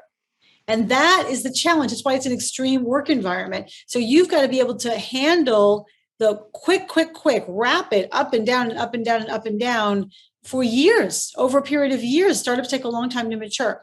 So just coming back to kind of the mental, how do you manage your mental health? What I talk about in the book, what I think is really important, is that you have people around you who support you and can cheer you up, and also can be sounding boards for you, and you can let steam off with them. Second thing you absolutely need is to have some versions of stress release. Hopefully it's like a calming morning routine where you do journaling or you do meditation or fitness or whatever it is, but something that's going to help give you the right psychic energy and set you up for success in the beginning of the day. And then also tools, what I call them is journaling tools, or also sort of personal check-in tools for you to do a little journaling in the middle of the day about what's energizing you and what's depressing you, and how can you shift your day at the end of the day to wind down. What did you learn today? All these kinds of things help you stay on an even keel. Yeah, that's great. So being really aware of that energy and taking note of it, and then adjusting as you go so that it's not building up. Definitely. It goes without saying you should hire a coach. And also, there are people who often need therapists, and there's no harm in that. There's no shame in that. It's like taking care of your mental health is as important as taking care of your physical health. And if you are the founder, you got to protect the asset, and you are the asset. That's fantastic. Yeah. So I think that's super valuable. I appreciate you sharing all of that, and especially honing in on the founder aspect, because if there is no founder and there is no you as the founder, there is no company. Right. So shifting gears just a little bit into the other sections of the book, I want to get into some of the areas that you talk about, specifically with hiring and with structure, because these are two of the areas that I don't think are always front of mind for people that are a solution to some of the more common challenges that they may see. But they're mentioned in the book. They're a big deal, the people and the structure that you have in the company. So say more about the people part and the hiring part. Yes. So what happened, I'm thinking about a client that I worked with about 3 years ago. They had landed their Series B. So kind of, they were already past the proof of concept stage. So they had gotten, $40 million or something like that. And what do? They hired. Of course, that's good. That's a good thing to do.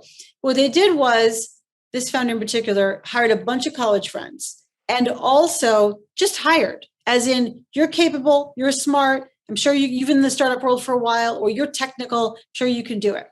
But then as we looked at the business overall, it was clear that the founder was not happy with the number of users that they were getting. Well, that makes sense. You always want to think about, like, how are we actually doing from the point of view of metrics? And then when I talked with the founder, specifically with this person whose whole job was to lead the process of getting users, I dived into two topics. One is, has he ever done that before? And the answer was no. Second was, does he have a specific goal he's shooting for and a timeline to do that? No, he's doing his best. Okay. Well, the combination of that together, without any kind of experience or how to set yourself up for success, and not having measures of success, that is sort of toxic by itself. You never quite know, is he doing a good job? Is he not doing a good job? You don't know how to measure him. That's leads to a life of frustration. And yet that is kind of the normal state inside of startups. That's especially at the sort of Series B stage, it's normal because you didn't necessarily hire specifically for this fit for role.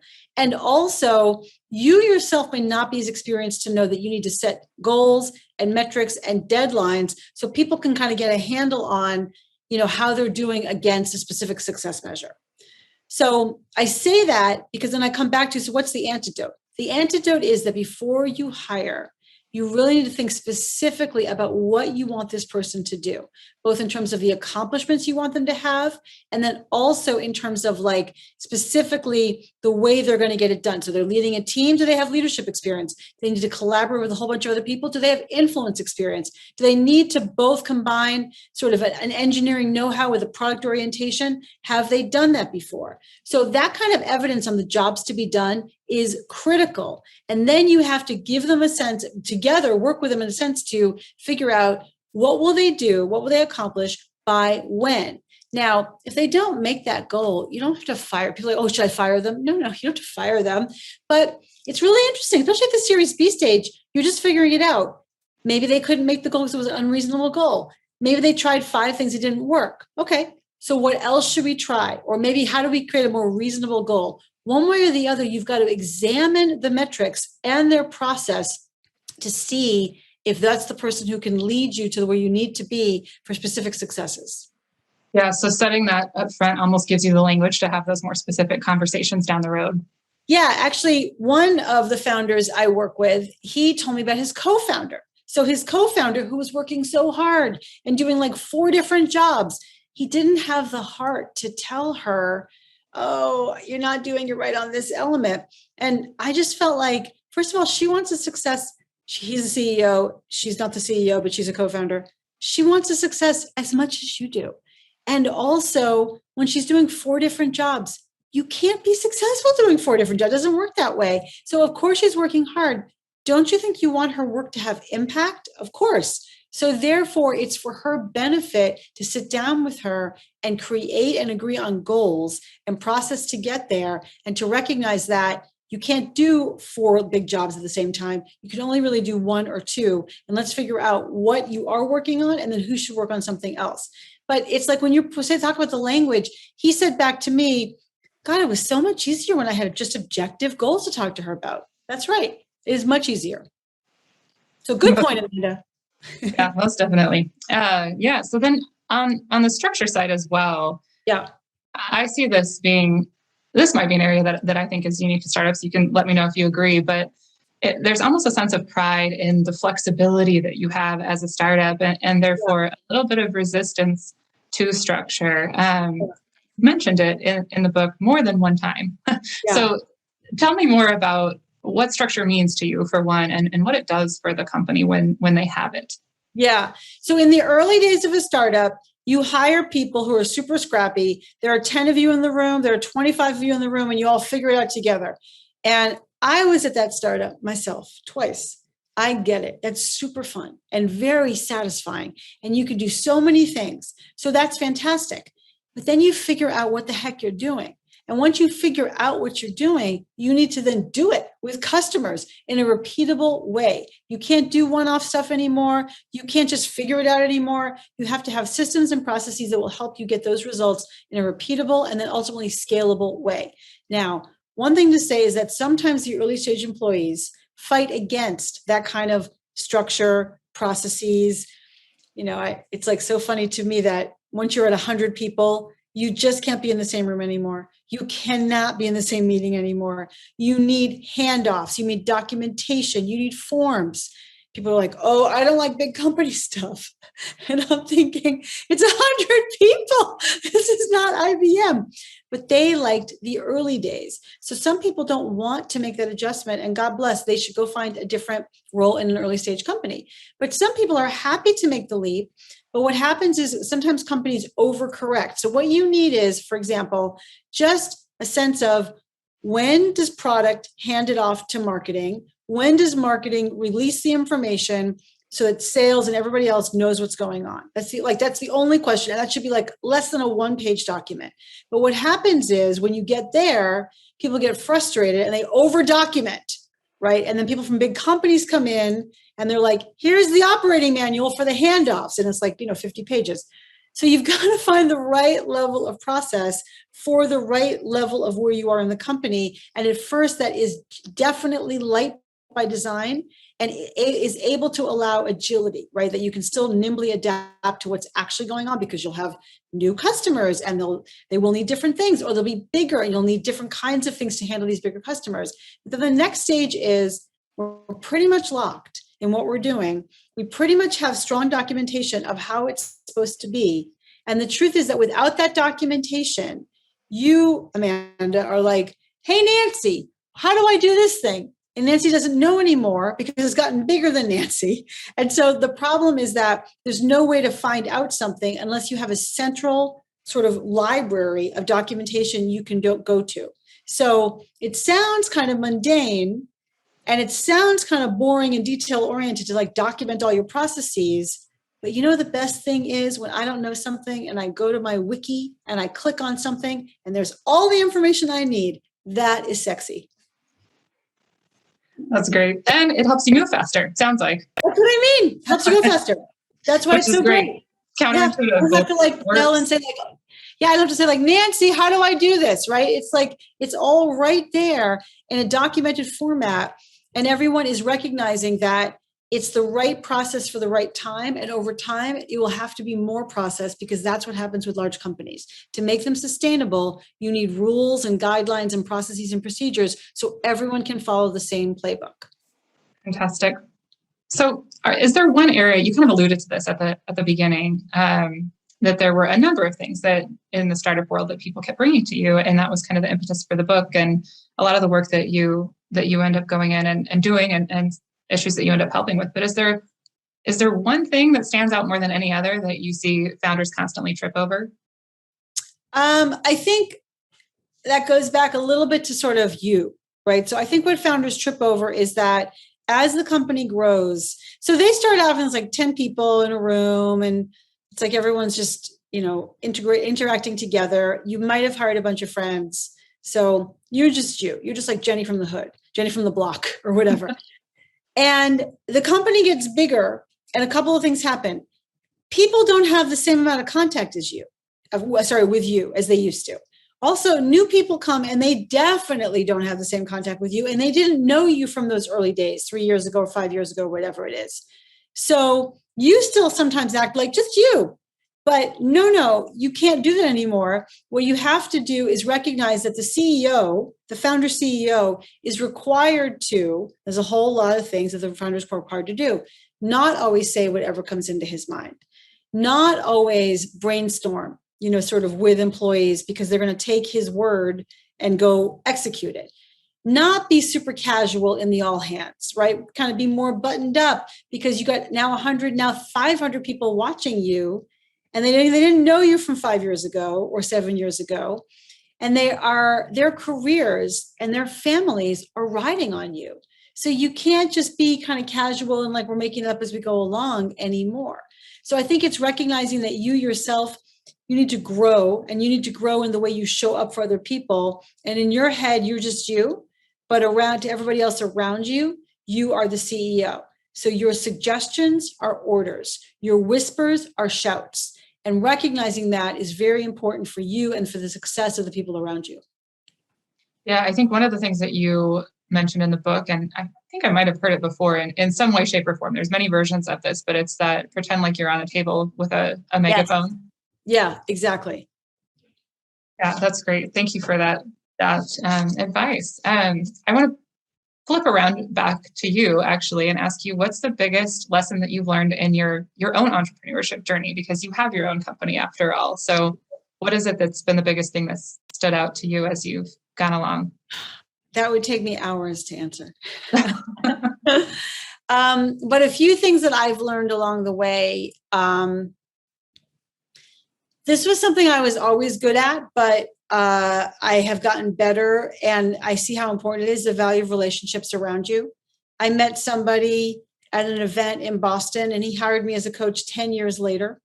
And so I never, you never quite know where anything's coming from. So having a wide and vast network is very helpful to really get anything done in your life that you want to. I think for me, I recognized that I have to think more in a batch way or more precious about my time. And I have to sort of batch my time so that I'm doing client work in this period of time and then making the time to do the deeper work and the more sort of brand building work and my thought leadership. And it's not going to just happen. You got to put time on the calendar. And I guess I would also say I have been a coach for 20 years. So I've run my own business for 20 years and I've been a coach for 20 years, right? Both of those things. And I am constantly pushing myself out of my comfort zone. And you know what that's like? It's actually really uncomfortable. It's like super, really uncomfortable. And so I feel like I'm constantly uncomfortable because I'm out of my comfort zone. But what I know for sure is that you can't grow unless you're willing to do that, to put yourself out of your comfort zone. So I'm constantly kind of inventing and reinventing new things for myself. And even though I keep putting myself out of my comfort zone expands. So I have so much more capacity now because I put myself into very challenging situations. Yeah, and I imagine that's very fulfilling. I mean, I've seen that in my own life as well. You just kind of walk around happy and afraid all at the same time. Yeah, or afraid and happy. Yeah. Yeah, that's great. Mm-hmm. So then also at the very beginning, you mentioned that you arrived in New York at the beginning of really a big growth in their startup scene. And with Boise being, we've grown quite a bit in the last few years in terms of the startup ecosystem, as well as a number of other things. But what are some of the key shifts that you saw in New York, but maybe in some of the other startup scenes that you've been a part of as they've changed and grown, both for the community and the businesses that are attached to those? Well, it's an interesting question. I mean, I've seen just an incredible amount of like productivity, right? So inside of New York, it started a little bit like, a little bit over here and a little bit over here. And then you see collaborations and you see more communities, like startup communities happening in different parts of the city. And so then what happens there is there's like amazing connectivity, great peer mentorship with the founders and the CEOs. Some of them get successful and then they do an incredibly good job of mentoring others. They cross-pollinate in a wonderful way. And that's been true in New York. Also, I've talked to Brad Feld a number of times, who's out in Boulder. And we also talked specifically about his book, The Startup Community Way, which is really about a give first mentality and being, sort of anointing yourself as a self-leader of the community and finding ways to gather the community under your own kind of figuring out how to do that just on your own power. That's an amazing, amazing gift that the startup community can kind of give itself and give each other, and a lot of fruit and wonderful relationship building and collaborations, and also kind of for the benefit of all come out of that. Yeah, that's great to hear that you've seen that elsewhere, because I think we definitely see that here, and it continues to expand every week, every year. So yeah. I'm also I'm a fan of what I guess is jingoism. I think it's called jingoism. The idea that you are proud of your community, you feel part of it, and then you prick up the flag and you're like, we're doing Boise Startup. That's what we're doing. And then you feel a sort of sense of ownership for this community and an ownership for the activity that's going on. I know I felt that way instantly when I moved to New York. I think that's what's happening in Miami right now. I spent a lot of time in Miami, and the mayor there is doing incredible things. Mayor Francis Suarez, who blurbed my book, who is like really being a massive figurehead and cheerleader for the Miami tech community. And so finding those figureheads and those cheerleaders for the tech community, for the startup scene, is very energizing. It's just very energizing to feel like, patriotic about what we're building here. And you see that in Miami, and I saw it in New York, and I'm sure you're seeing it in Boise. Yeah, we do. We're fortunate to have many of those cheerleaders. So it's been really fun to see the growth happen. Mm-hmm. So lastly, I want to ask you if you could give any one piece of advice to an early stage founder, what would that be? Yeah. So, so much advice, but I guess I would say what comes to my mind right now is recognize, people talk about like, it's a roller coaster. People also talk about like, it's a marathon. Recognize that it's a roller coaster, which is as long as a marathon. It's both of those things. So kind of make sure that you get your mental health in order, that you have your routines and your structures around you to help you be great. Because when you're great, you're an athlete and you're, as I said, the asset. And so when you treat yourself like an athlete and treat yourself like an asset, you're going to get a lot further down that path. Find people who you can hire who will complement your weaknesses, which means you've got to be honest about your weaknesses. And remember that your job sometimes is to keep the team knit together and point to the hill where you're going to. Don't forget that part of your job in the sort of, the day-to-day, administration and the day-to-day annoying problems. So popping out of that and showing people where we're going to go on a regular basis is very powerful for them, and they want to follow you. Wonderful. I think that's a wonderful piece of advice to end on. So thank you so much again for being here and for sharing all of your years of experience with our community and helping us grow. Thank you very much, Amanda, and thank you very much, Boise Startup Community, for having me.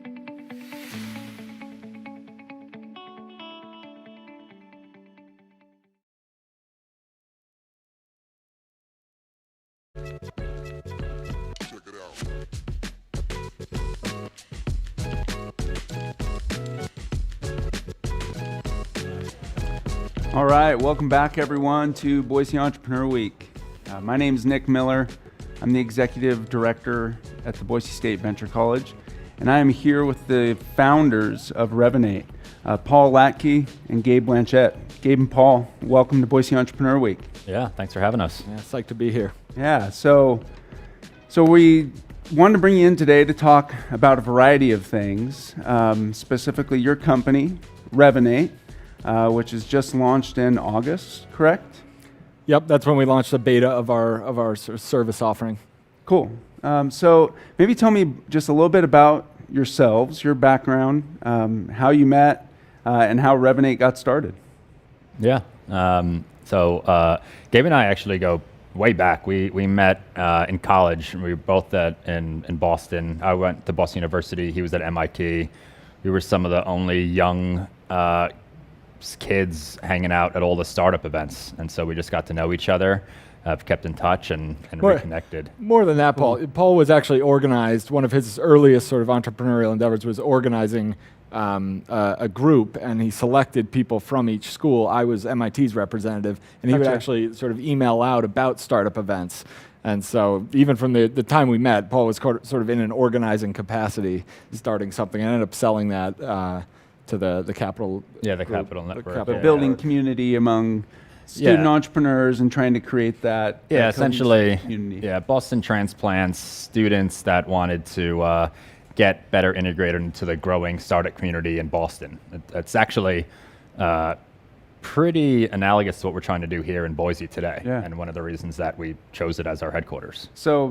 So I'm not going to make any guesses at your age other than you're younger than me, but I'm assuming that was some time ago. Yeah. So between then and now, tell me about Revenate coming together with the two of you, and then tell me a little bit about why Boise. Why'd you choose to launch here?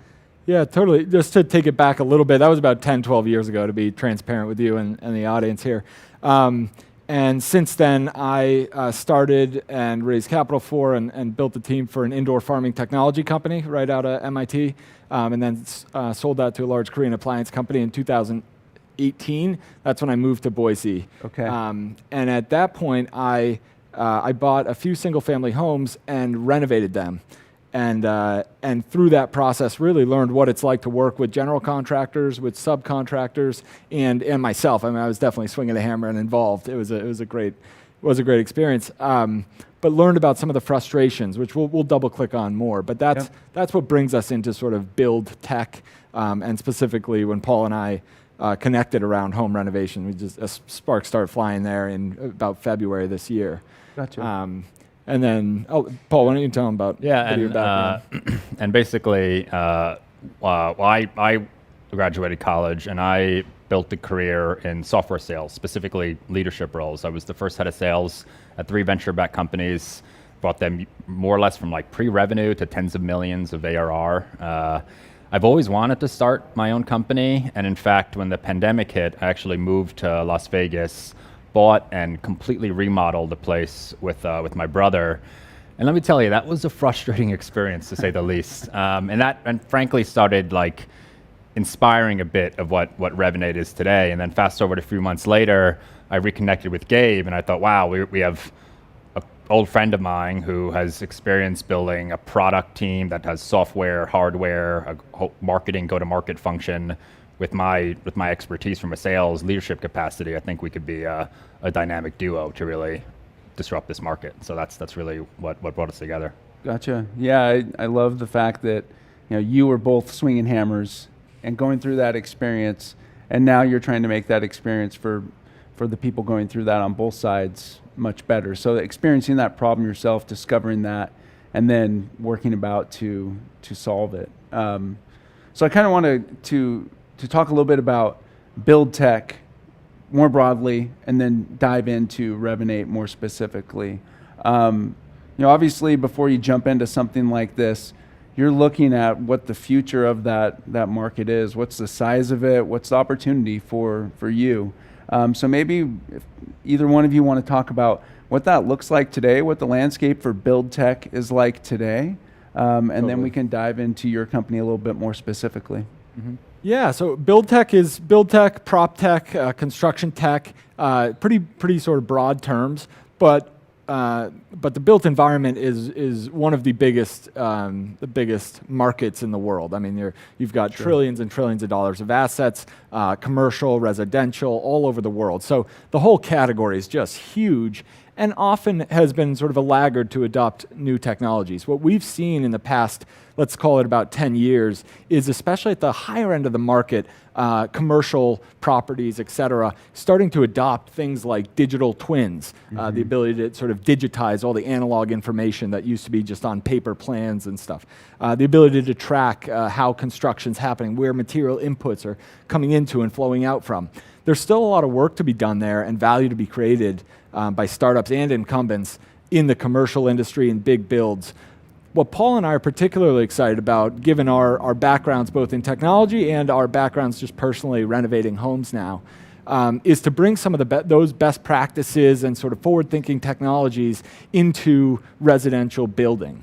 So definitely new builds, there's a lot to be done there, but we think remodels particularly interesting because you're dealing with unique as-built environments. Every home's different, right? And so if you can digitize that and then create workflows, create key materials choices, designed specific to that home, and you could do that at scale using technology, we think there's tremendous potential there. So home maintenance and improvement is a $430 billion spend category in the U.S. Gotcha. Major remodels, which is our focus, about $120 billion a year in the U.S. So these are just ginormous markets where you've got sort of frustration, definitely on the homeowner side or on the property owner side, even in sort of small commercial.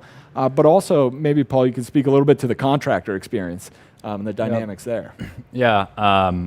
So if we think about the equation that you need the housing stock, you need the homeowner and their purse strings, and you need the tradespeople that can actually do the work. Yep. There is not as much scarcity in terms of housing stock. There's affordability issues, sure, and there's home equity buildup, especially in a place like Boise. So people have the money, they have the resources to go ahead and do these remodels. What they find difficult is actually getting the right contractor to do the job. And so we recognize that they're the scarce resource. They're the really interesting part of this equation that really want to focus on. You think about us as a connective tissue, as the interface between a homeowner and their vague concept of what they want to do to their home, and what a general contractor can actually build for them in that physical environment. In fact, Revenate, as a public benefit corporation, we exist to benefit the income, the productivity, and the perception of tradespeople that build around the world. If we're doing our job right, we're turning a process that's typically nightmarish and frustrating and making it delightful, rewarding, and simple.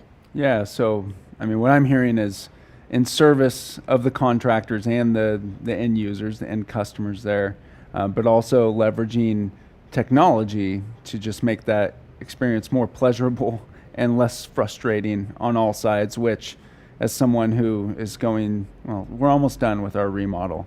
I wish you guys were about 12 months earlier, I guess. I'll be there for your next one. I appreciate that. So I know we have just a few minutes left, but over the past 3 weeks, I guess it was 3 weeks ago, we ran Hacking for Home Building, which you all participated in.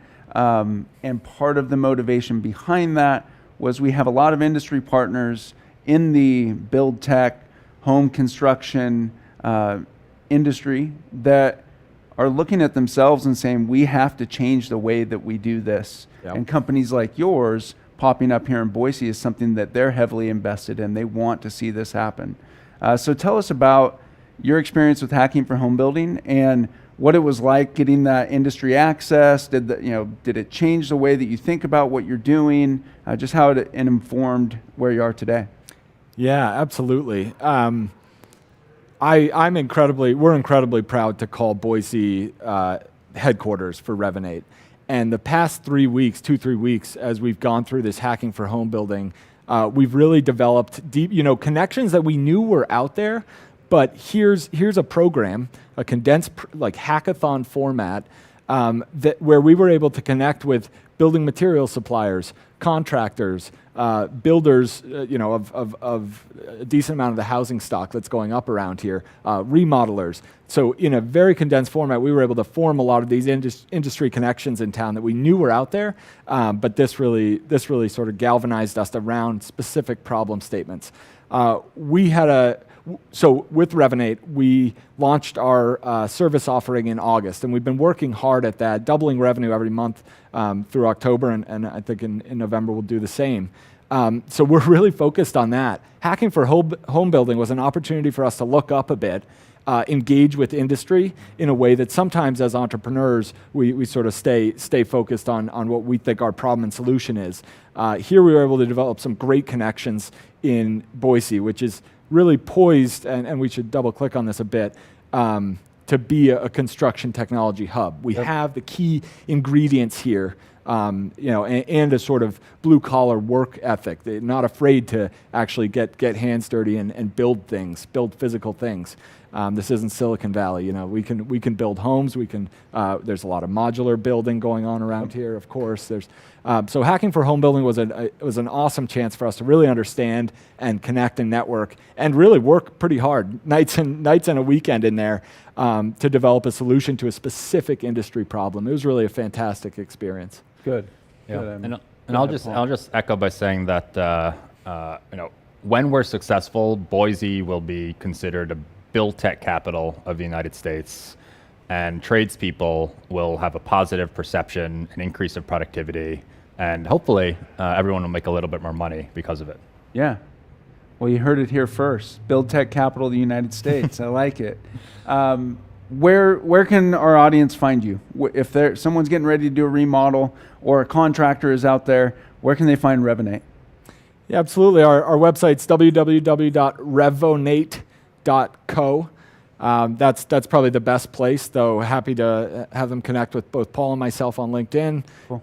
Et cetera. Yeah, excited to engage with both homeowners, property owners, and contractors as we reinvent renovation. Awesome. Well, thank you guys, and best of luck to you. I know we'll see you a little bit later today in the Hacking for Home Building. Yeah, really looking forward to seeing the results. And thank you for sharing some time with us. Up next, we have another Build Tech session, Tales of the First Customer. But before that, a word from our sponsors. We, like you, have had to be agile and innovative this year. We rolled up our sleeves and changed how we do business. Why? Because the world needed wireless connectivity more than ever. You needed LTE solutions for things like temporary healthcare sites, drive-through virus testing, contactless temperature sensing, and emergency response. You needed wireless for buses being used as Wi-Fi hotspots in underserved communities. You needed it for curbside retail, employees working from home, and drones that deliver virus tests in remote locations. Cradlepoint has been there for you in 2020, and will continue to support you with wireless edge solutions, no matter what tomorrow might bring.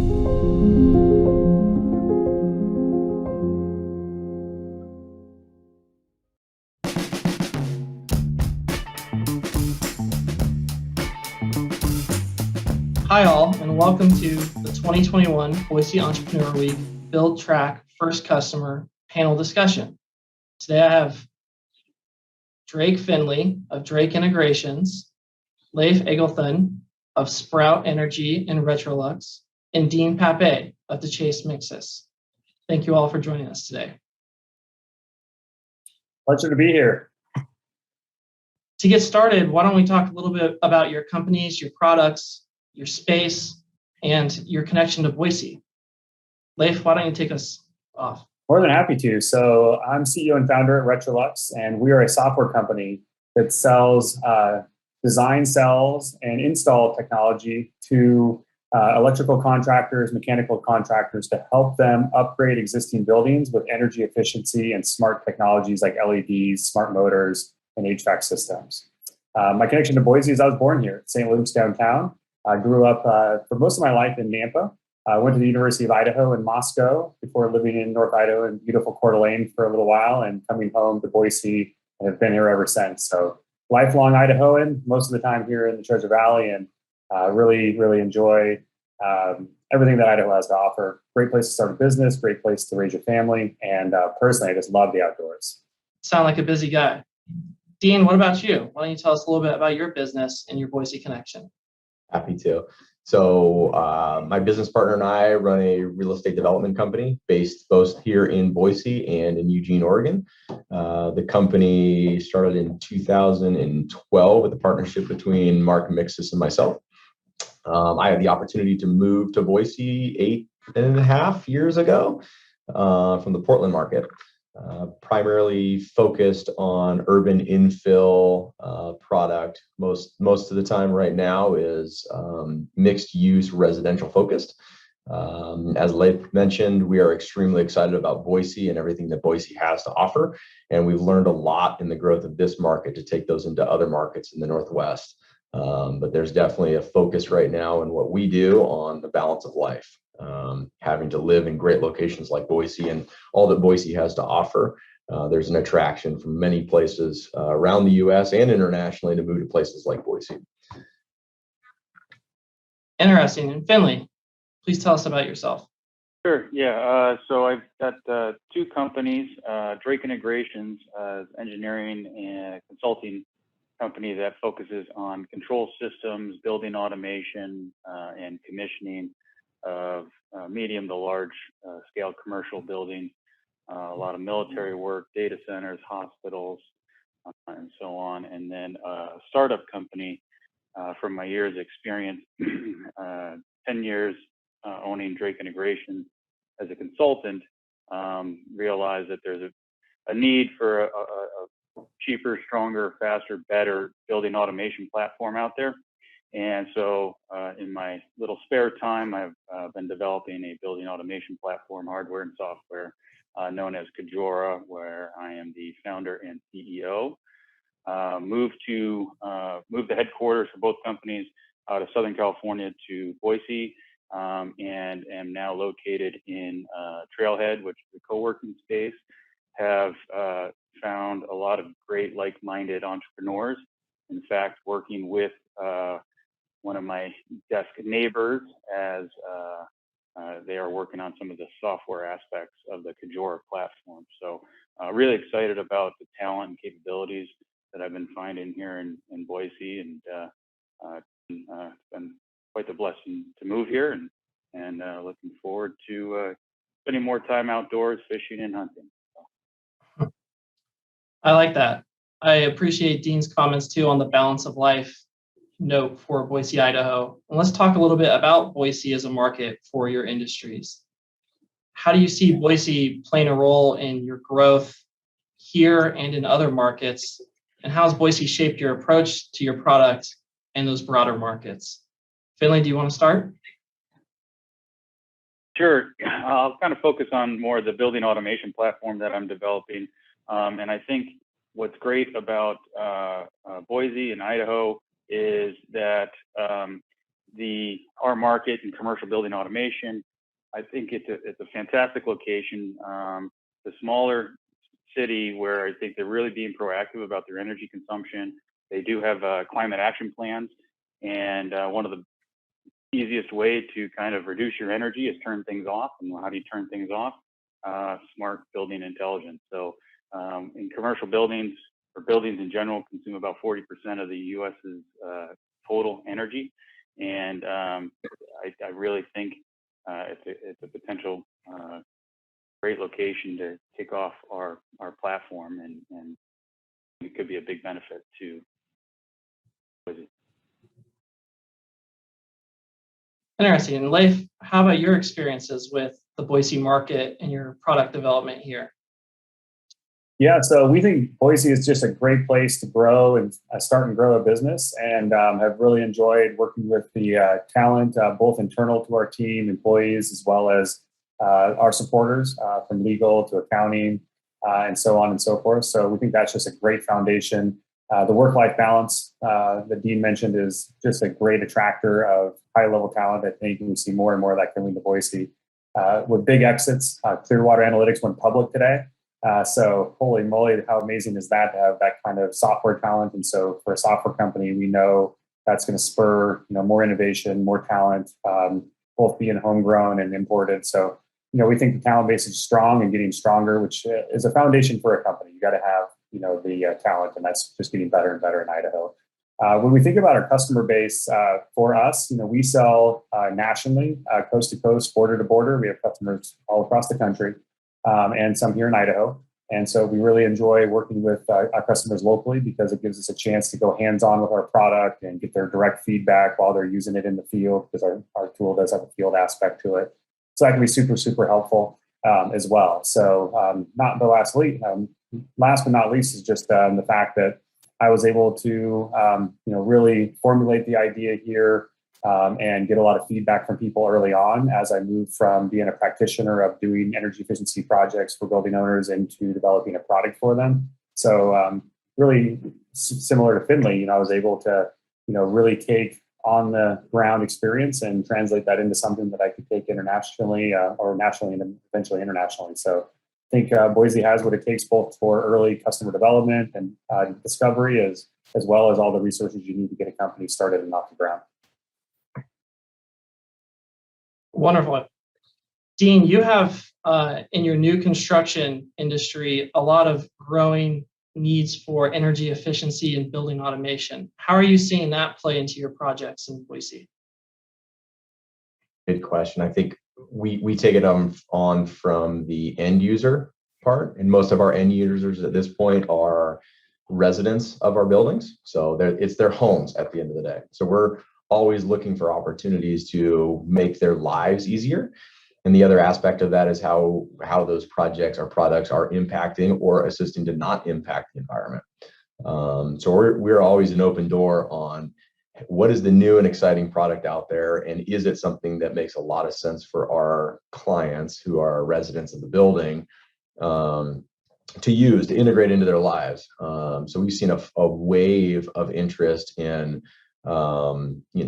lighting systems that are controlled easily by your phone, or access to your home through your phone, or package delivery systems, and how those make lives easier by being able to go and grab those at any time. So I think within the Boise market and products that are coming out, like Finley talked about, allow us to provide products to people living here. And a lot of times we're learning from people moving from larger markets and new innovative products that they're being using there. And how do we implement those into what we're trying to build into what I consider kind of a smaller market or a growing demand market.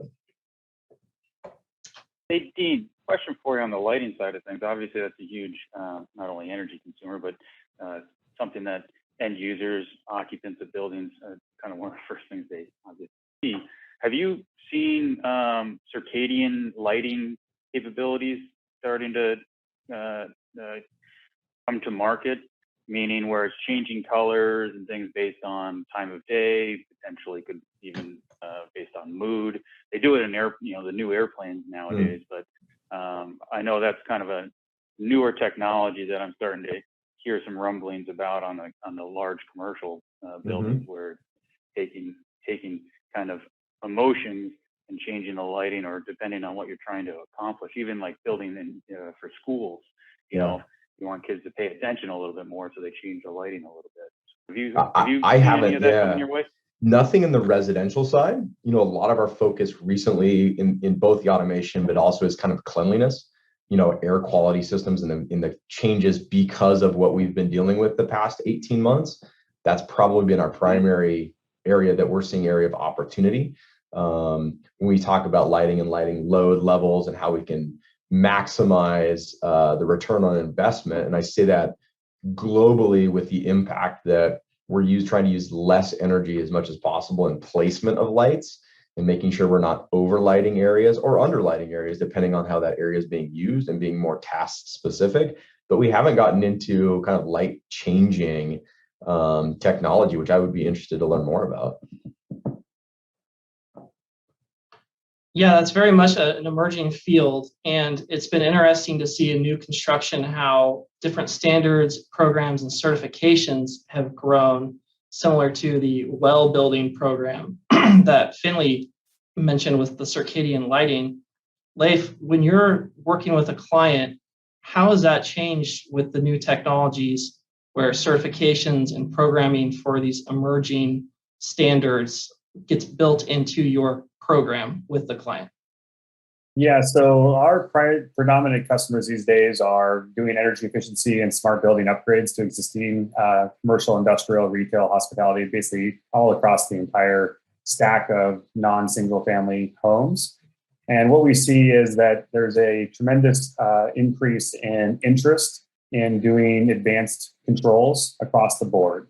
What we're not seeing is a tremendous increase in implementations and deployments. So, we'd like to say that we're kind of in the early innings of what I would consider to be advanced controls.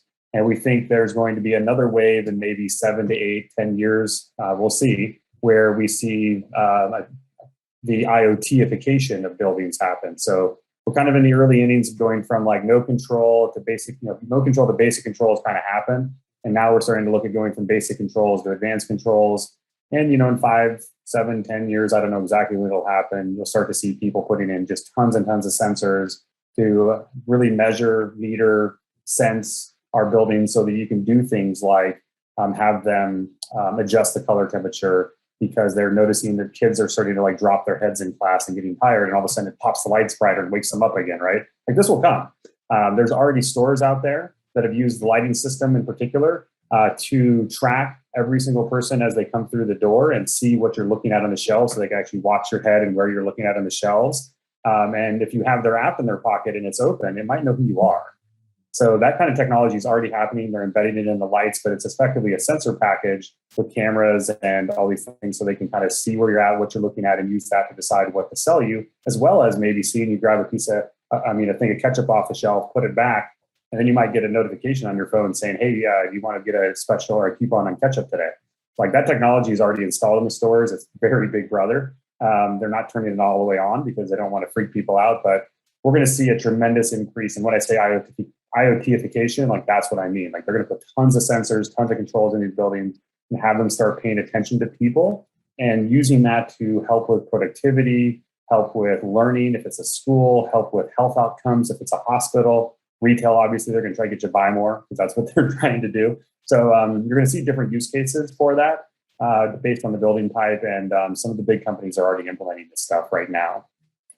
But again, it's still a relatively small part of the market. Most buildings are still putting in, code minimum stuff. And our software really helps companies deploy technology at the level and complexity that they want to or that their customers want to.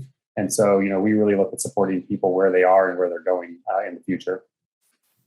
Yeah, that raises a very good point with the Internet of Things and the data analytics behind it. Finley, as someone who works less in residential and more in commercial, industrial, and military applications, how are you seeing that translate to your line of work for as much as you can share, especially on the military side? Yeah, as Leif mentioned that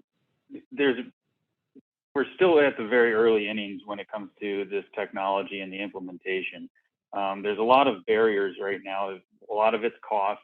We're starting to see a lot of these IoT sensors that are starting to bring the cost down. But the main building automation platforms are very expensive and honestly more difficult than they need to be to implement. I just checked earlier today. There's 30,000 plus control technician jobs opening, so there's not enough talent to be able to even execute some of these intelligent or smart buildings.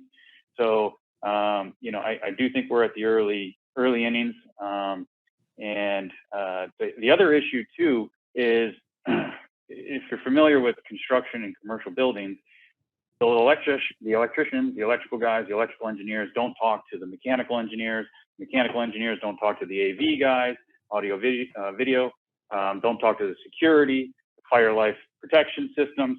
Those are all different entities and they never communicate with each other. So if you want a true integrated facility, you need somebody or an entity to bring all of those team members together. And that's where I'm seeing a huge lack of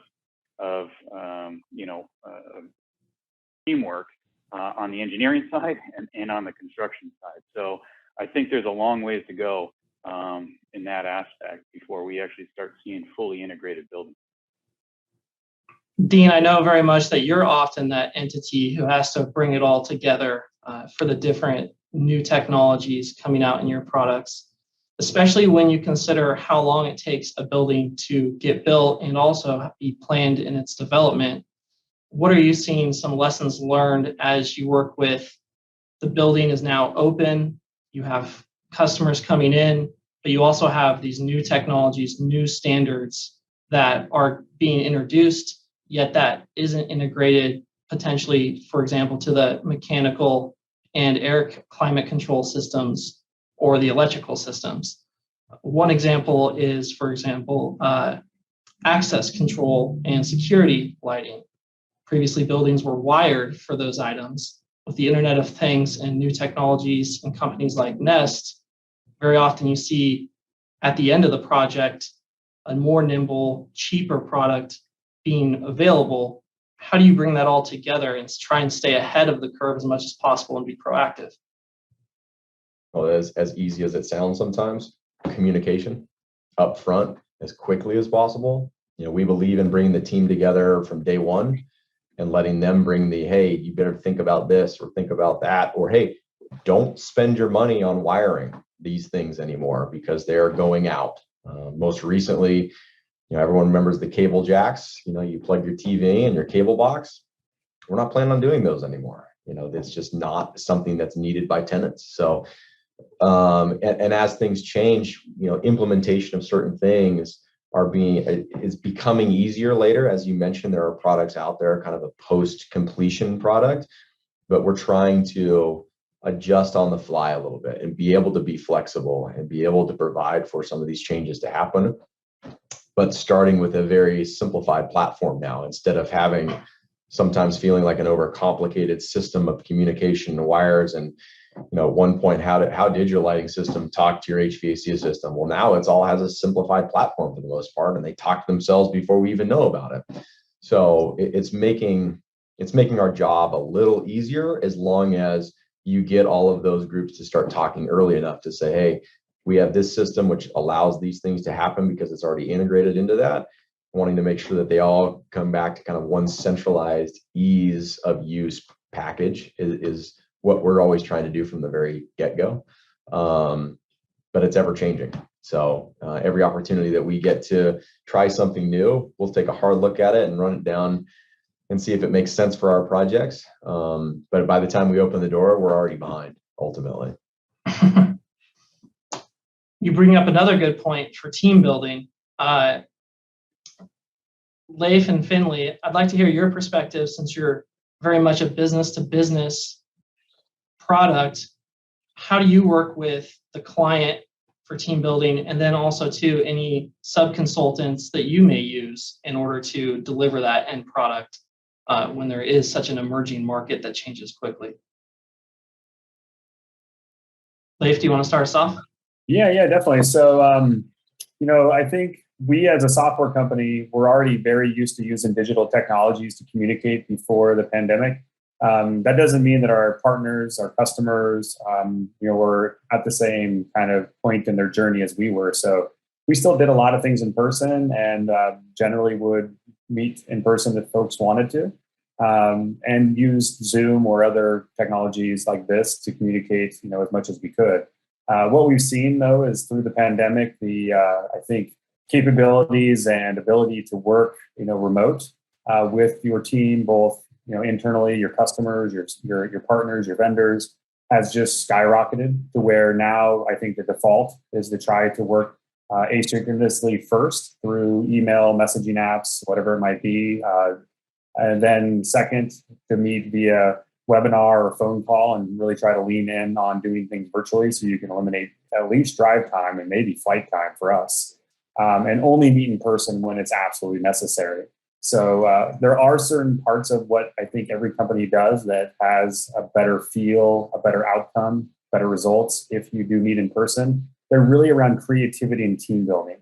So when you have things that you need to be creative and you need to create a full chalkboard or whiteboard full of drawings like the ones behind me in this still, being in person is so much better than anything you can do, through a computer. Team building, nothing beats, clinking a glass with somebody in person, raising a coffee and saying hi. I mean, there's just something about it that it doesn't come through these webinar tools. But by and large, I think the digital transformation move to online has just been tremendous. And it's also helping with productivity. And I think ultimately is, working across the board for most things that we need to do in business. So for us, it was a pretty easy transition because that's already how we operated. And I can tell you, I've seen a tremendous increase in improvement across the board with folks adopting technology and being able to work, more remote these days. Gotcha. And Finley, as someone whose company is based in another state, but used Boise to help find its footing and foundation from a business standpoint, how do you deal with that team building aspect when you have projects spread out all over? Yeah, so ASHRAE, which is kind of the governing body for mechanical, electrical, energy consuming, developed ASHRAE Guideline 0, which is the commissioning process. And in there clearly spells out how to, after 50 years of a bunch of engineers and tons of projects, they've finally spelled out what's the best way to do that team building. And it's, a good route is via the commissioning process. And it starts with understanding the owner's project requirements and getting those incorporated into the design documents and all the way through the construction process, and engaging the owners, end users, maintenance. It's spelled out in that guideline, and honestly, I highly recommend any building owner to read it. It's pretty short, maybe 40 or 50 pages, but it starts with, let's have these meetings, and you have a kickoff meeting with all the team players on the construction side, from the end user side. It keeps them engaged throughout the project. You have meetings throughout, and you show them, okay, this is how things are progressing, and all the way through the end, all the way through warranty. There's training, there's manuals. How many times the building has been turned over and there's been no manuals? I mean, how many pieces of equipment are in there and nobody's been left with any manuals on how this place runs? So, it's been for us as commissioning providers on the engineering company, it's been very successful. And it's, if the owner wants to be engaged, they really appreciate that process, and it gets comfortable with the building, and it also allows the construction team to see what really the end user wants. Maybe that can't be shown clearly in design documents and plan specifications.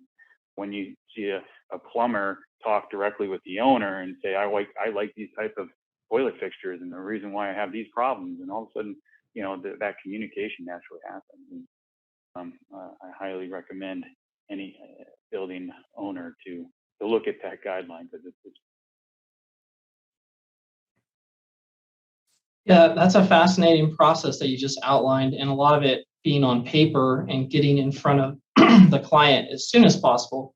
They've brought up a good point that team building, you can't replace meeting in person and clinking glasses.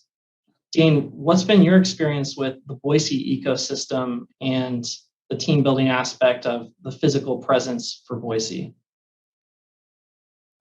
Through the pandemic, or just in general?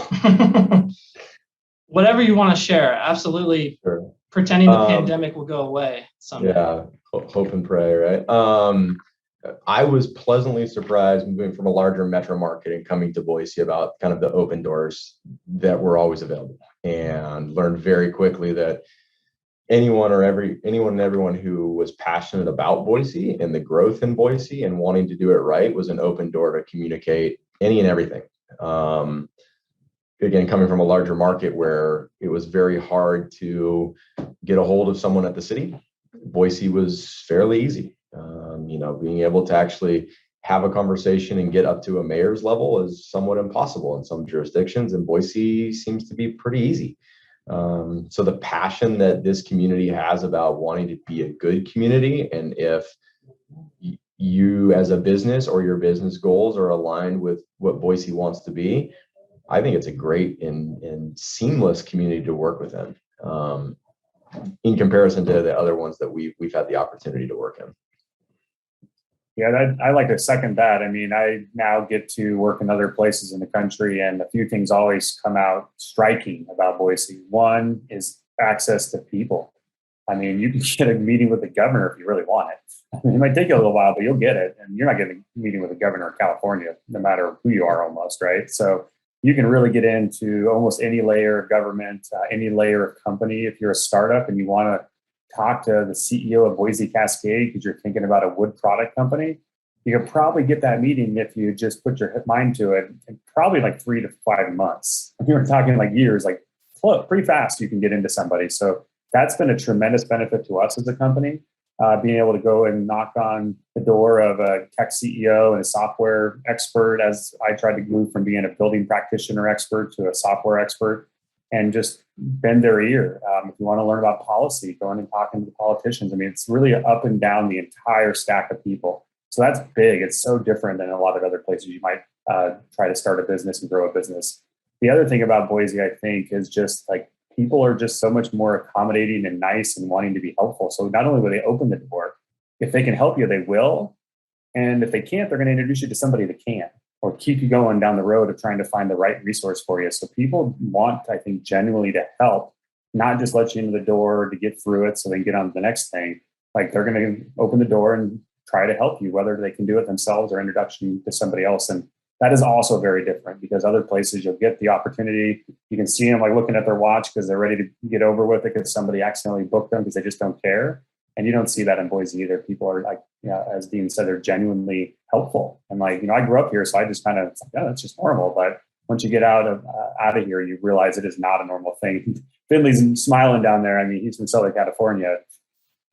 Not the same. So it's a huge benefit we have for startups, especially because we have talent here and they want to help generally with the next group and the next folks that want to start something special. Yeah, and that's a great point too. By way of Boston too. So yeah.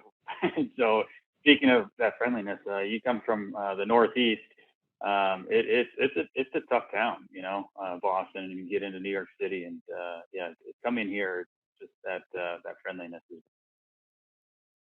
Well, I feel like we could continue this conversation all day. Unfortunately, we are out of time. I would really like to thank you three for your contributions to the 2021 Boise Entrepreneur Week build track and this first customer discussion, and very excited to hear your lessons going forward in the future and how that shapes your companies and your products.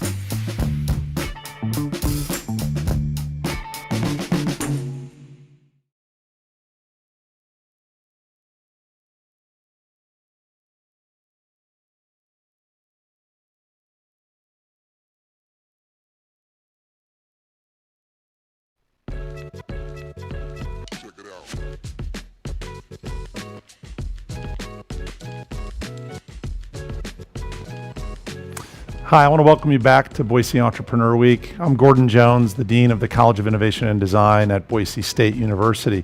I have the pleasure of having Jeff Reynolds with me. Jeff is the president of Reynolds and Myers, which is a marketing consultancy helping companies in the construction, food, and shelter industries evolve into modern marketers. I happen to know Jeff personally. Jeff is a lot more than that. He's been a participant in Y Combinator himself as an entrepreneur and associated with Techstars in a couple of different adjacency capacities. But I'm thrilled to be able to join and, Jeff, speak with you to talk about this industry, build tech, construction, shelter. Yeah. I'd love it if you, first question right off the bat is, as a venture capitalist, as an entrepreneur, you're looking for opportunities, problems to be solved. What would you say are some of the biggest opportunities in this build tech industry? Yeah. Well, I mean, I think we have to understand that we're dealing with an enormous industry, right? This is, by some measures, the second largest industry in the US. So it's enormous in its the money involved, it's enormous in terms of employment, it's enormous in terms of its impact. So when you're dealing with a world like that, you're dealing with a world that's very complex, right? Complex supply chains, complex, lots of people working in it. So I think it's really important to understand that while they've been the industry telegraphs its main problems, labor, sustainability, process. Those are probably the three big umbrella categories that I would say entrepreneurs should be looking at. There's a lot of people working in those spaces, but in general, labor savings, it's harder to find people, and the time constraints, sustainability, the green building. How do we do this sustainably, both in terms of the environment and in terms of the financial side of it, and then process. In this industry, this is an industry. Actually, Levi Smith said this the other night to me. Franklin from Franklin Building Supply. He said, if you looked at building plans and building systems from 50 years, goes from 1950 and from 2020 or 2021, they're virtually the same. We haven't changed the system. So all I'm trying to say is, bottom line is, big industry, understand the complexities and understand how much learning there is to do to actually figure all those details out. Okay. So it sounds a little bit like, first of all, understand the dynamics of this industry, recognizing that while much as perhaps feels new, in many cases there's a lot of legacy processes. You've called out a couple different areas. If you were an aspiring entrepreneur, I am. I always am. Maybe we both are. Yeah. But what advice would you have, either in where you personally see opportunity, or what advice would you give aspiring entrepreneurs? There are clearly large players in this industry, but large industries often have large segments that are either unaddressed. Well, that's the thing, right? The niches, the tiniest niches in this industry are huge. So they present huge opportunities. And, I really like a lot of what's happening on the on-site, the modular building, the stuff that Autovol locally is doing. We have a real nice cluster, IndieDwell, Autovol. I'm really interested in those spaces, but understand that those are spaces that take millions and millions of dollars for the cost of entry. It's a little bit like setting up a car factory almost. Exactly. I mean, the capital required. That's what it is. That's what it is. Robots, out at Autovol. And so I think depending on the kind of entrepreneur you are, you want to understand the game that you're playing. So if your game is not building a $100 million factory, where can you fit? And I do think there's a ton of opportunity to apply. I mean, this is basically what I do in my day-to-day work. I apply sort of growth hacking techniques to these industries. I think there's a lot of room for people to apply technology more broadly to these industries. But the key here is you got to know it. You can't do it from behind a laptop. You got to get your butt out in the field. You got to get those boots muddy, and you have to understand the reasons why things operate as inefficiently. That's what most entrepreneurs look at this space. They go, oh, look how inefficient this market is, right? But there are reasons that it operates that way. And having that sort of level of deep understanding will uncover the real practical problems. And presumably getting those proverbial or literally those boots dirty will give you that insight into the why, that can give you a little more precision, I assume, into how you can go about addressing that inefficiency. Yeah, this is just simply not an academic, no offense. None taken. No, I'm just saying. It works in theory, but does it work in practice? That's our standard. That's the thing. Yeah, right. This is somewhat the opposite, right? It can't go wrong. And these are high value industries. Now, that said, to your point, when you asked opportunities, there are a ton of little steps in that process. If we're talking residential, of course, it's bigger than residential, but if you're talking residential, there's a million little steps that stack up to get anybody's home built. And each one of those steps is ripe for improvement. So that's my answer, is look for the gaps. If I'm an entrepreneur, I'm looking for the gaps. I'm looking at how my specific skill set and sort of point of view on the world can merge with the more traditional nature of this industry. Well, I know in your current work, you also work with established players. So let's flip the table for a minute. Let's think about those large players desiring to continue to innovate themselves. Given their scale, they may have growth targets or aspirations that are very different than that individual or small group of entrepreneurs looking at inefficiencies. What would be your advice for those established players, how they might go about either being more innovative, thinking about opportunities to capitalize on the innovation opportunity in this sector? Talk about how you would advise or counsel, or how you do those established players. Well, I'm sure you would say the same. You say this all the time. It's like the disrupt or be disrupted, and innovate or die. Innovate or die. Right. So this is no different, right? Change. My first message is change is coming for you. So you get better decide whether you're going to be the one leading that change or being drug around by it. Second of all, in this particular industry, I think you have to really examine the definition of innovation. If we're really honest in the building materials space and the like not going into contact like software space, even though that's also an issue, but more in the physical product spaces and related, their definition of innovation does not meet the criteria of your definition of innovation. It's incremental at best. And I'm just telling you that's not going to work. So what's my advice? My advice is one, skunk works. If I'm doing an innovation, get it out from under your roof. Set up a skunkworks operation that allows them to operate more freely away from the politics and baloney of the big organization, the parent company. That's a big one. And secondly, engage with startups. Both as your own R&D arm. I mean, right? Like a lot of industries, acquisition is a path to innovation.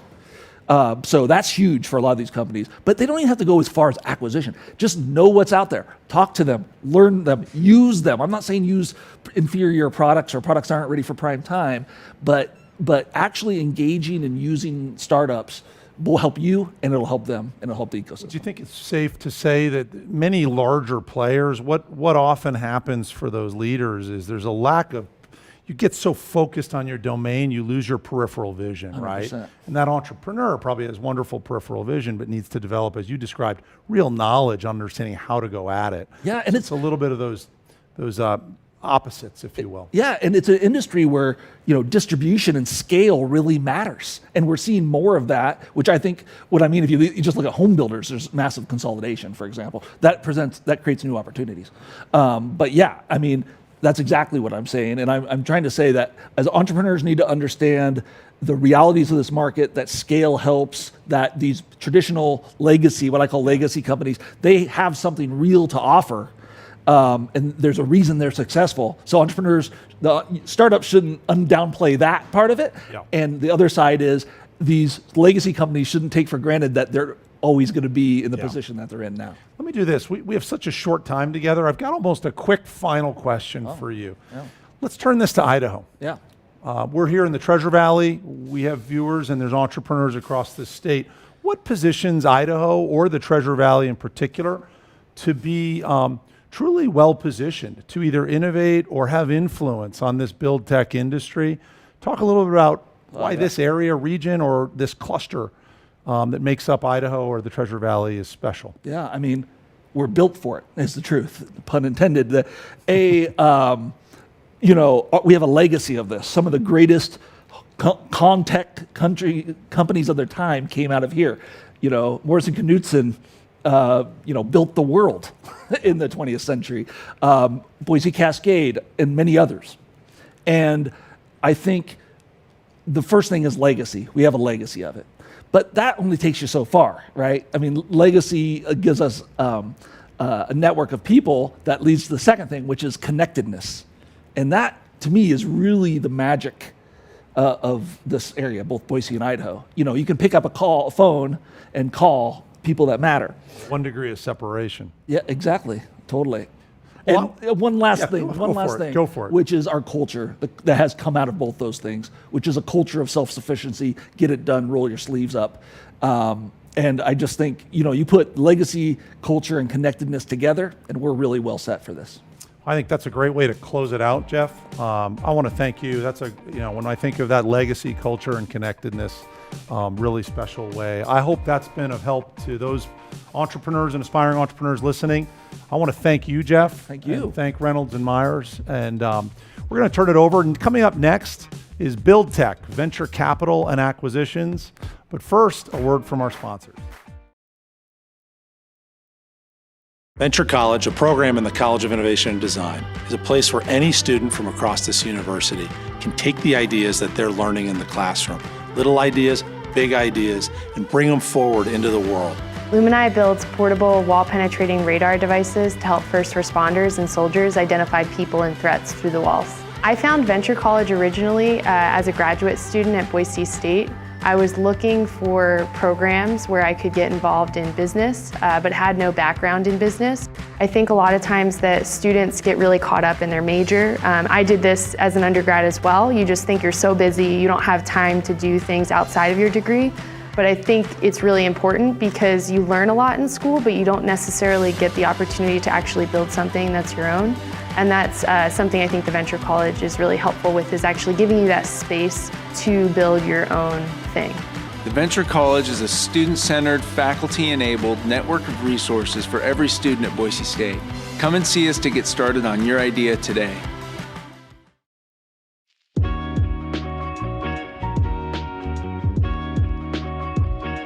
Hello, everybody. Levi Smith here, President of Franklin Building Supply, and pleased to be with you hosting kind of a virtual fireside chat. We're missing the fire, but hopefully we'll have the same type of ambiance.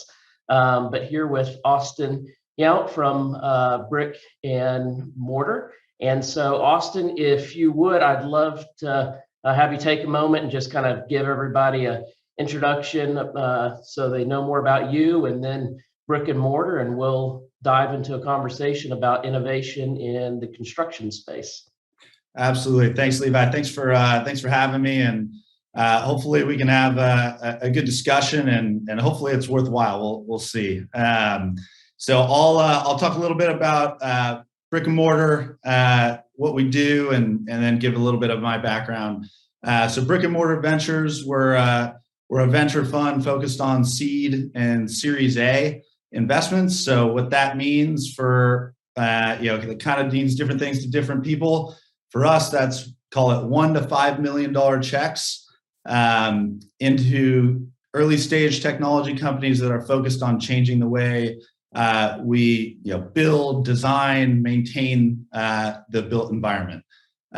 We get labeled construction technology, but we will do a little bit broader than that.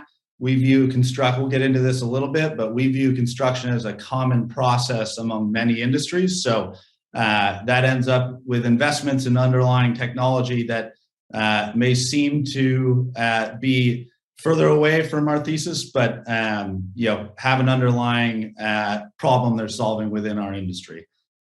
We are entirely funded by corporate strategic capital in the construction value chain. So this is public information. So our LPs include Ferguson, United Rentals, Knauf, which owns US Gypsum, Sidewalk Labs, among several other, Cemex, a couple large general contractors as well, and no competitors. And the thought process there is, we want the groups to be pretty open and exchanging information and problems they're seeing coming out of the field. And, we're able to kind of match that with the technology that we're seeing. And we'll get into our team's background. I'm the only one that doesn't come from construction. So I'm a bit of an outlier within our team, but we have pretty deep construction knowledge. And our founder, general partner, Darren Bechtel, comes from the Bechtel family. He grew up, needless to say, he grew up around construction, and the history there was he started as seed investing and angel investing, and the highest performers, probably not too shocking, happened to be within the construction industry, and that's when he kind of formalized the fund around this thesis, and that was probably 4 years ago. And we're a team of 5. As I said, our team's backgrounds come from Kiewit Construction, Bechtel Construction, DPR, McCarthy, so pretty extensive, complex construction. I mentioned this, my background is not that. My background, work your way into this. Yeah, so my background's more traditional finance and startup operations, and took a bit of a windy path. So I studied economics and actually played baseball in college, and got drafted, and then chased that dream. I left college early to go play professional baseball, and I played in Idaho Falls. So I've been up and down that area and bumped around the minor leagues, and then had to get a real job. So realized pretty quickly my career in baseball was coming to an end. So I went back, finished my degree, and then went into investment banking, doing mostly mergers and acquisitions for software companies and tech-enabled services. And, frankly, for me, it was a way to get a lot of reps in different kinds of business models and learn a lot really quickly. I've been, bumming around in the minor leagues and needed to kind of accelerate my learning was kind of my hypothesis. And I spent a few years doing that, and then met a guy named Ron Johnson who started Apple retail stores. And he had this concept of bringing last mile delivery to the online customer and kind of bring the Genius Bar experience. So we would hand deliver products and set them up for the customer. And for me, it was really a way to get paid to get my MBA. I was, kind of wore a number of hats and did a lot of different things and was learning on the fly. And I had a lot of fun, and I stayed there for 4 years. We grew a lot. And then I realized I missed the kind of really early days. So that started me down the path of trying to, start the journey all over again and look at startups. And my family does land development. So that's kind of the connection to the industry. They've been doing land development in Arizona for 35, 40 years. And I could see the industry changing from an owner's perspective. They were working on things that they just never would have worked on, back, as I was growing up. And that was kind of a light bulb went off and started me down this path of trying to figure out if there were any early stage startups, related to this industry, and started doing research, and brick and mortar kept popping up as a common investor in a lot of companies that I was seeing getting some traction. And at that time, Darren was investing his own capital, and I really thought I was going to join a startup. So I was fortunate enough to get myself in front of him and pick his brain. And over the course of probably 6 months of, throwing around ideas and trying to figure out what was going on in the industry, he raised the first 50 million of outside capital, and that's when I jumped on board, and that was a little over 3 years ago. And what's the size of the fund today? The size, we're a $100 million fund, so we closed an additional, or just under that. Okay. We closed an additional 50 million or so after I joined, and we've been investing out of that for the last few years now. So there aren't that many funds really just focused on this space. Can you give us a feel for, what's really exciting in this space? What are the type of things that you're seeing? You've had a few companies that you've had an exit from. You've got a long list of companies that are in your portfolio right now that you've made investments in. Just give us a feel for what's happening around construction. Like you said, it's a little bit broader than that, but what are the type of things that people who aren't in this industry, looking at it every day, looking to put money in it or running a business in it, what would they be surprised to find out that's happening in this space and is a reason that brick and mortar exists and is focused on this? Yeah, so I would say it wasn't until maybe 5 years ago that there were any venture-backed companies that had successful exits. So there was really no precedent for venture investors to say, hey, this is an industry that's A, big enough, and B, a company could grow fast enough to return, at a venture returns. And, I think you look at, PlanGrid being one of the well-known exits a few years ago, which Darren was the largest seed investor in. That kind of kickstarted and brought some attention to the space within the venture capital community. And, for us, we looked at it and said, this industry is massive. I think depending on which number you look at and who you quote, it's an $11 trillion market. Frankly, we look at the, construction industry and break it up into verticals within there. And we think each one of those verticals is big enough for venture. And, it helps us understand and evaluate companies. So we kind of take that as a given, and it allows us to really focus on, what are the problems and really adding value to the entrepreneurs. There's a lot of capital out there, and the construction industry kind of gets, broadly labeled. And Levi, you probably intimately know this. It's a lot more complex than people give it credit for. And, it's just now starting to go through a little bit of a technology adoption phase and cycle. And there's real reasons why that's the case. A lot of it being, it wasn't until, 8 years ago that, you could have one of these on the job site. And that changed, when the field and the trades had connectivity on the job site. Now you could do some things that you couldn't do before. Now we're getting more reliable connectivity.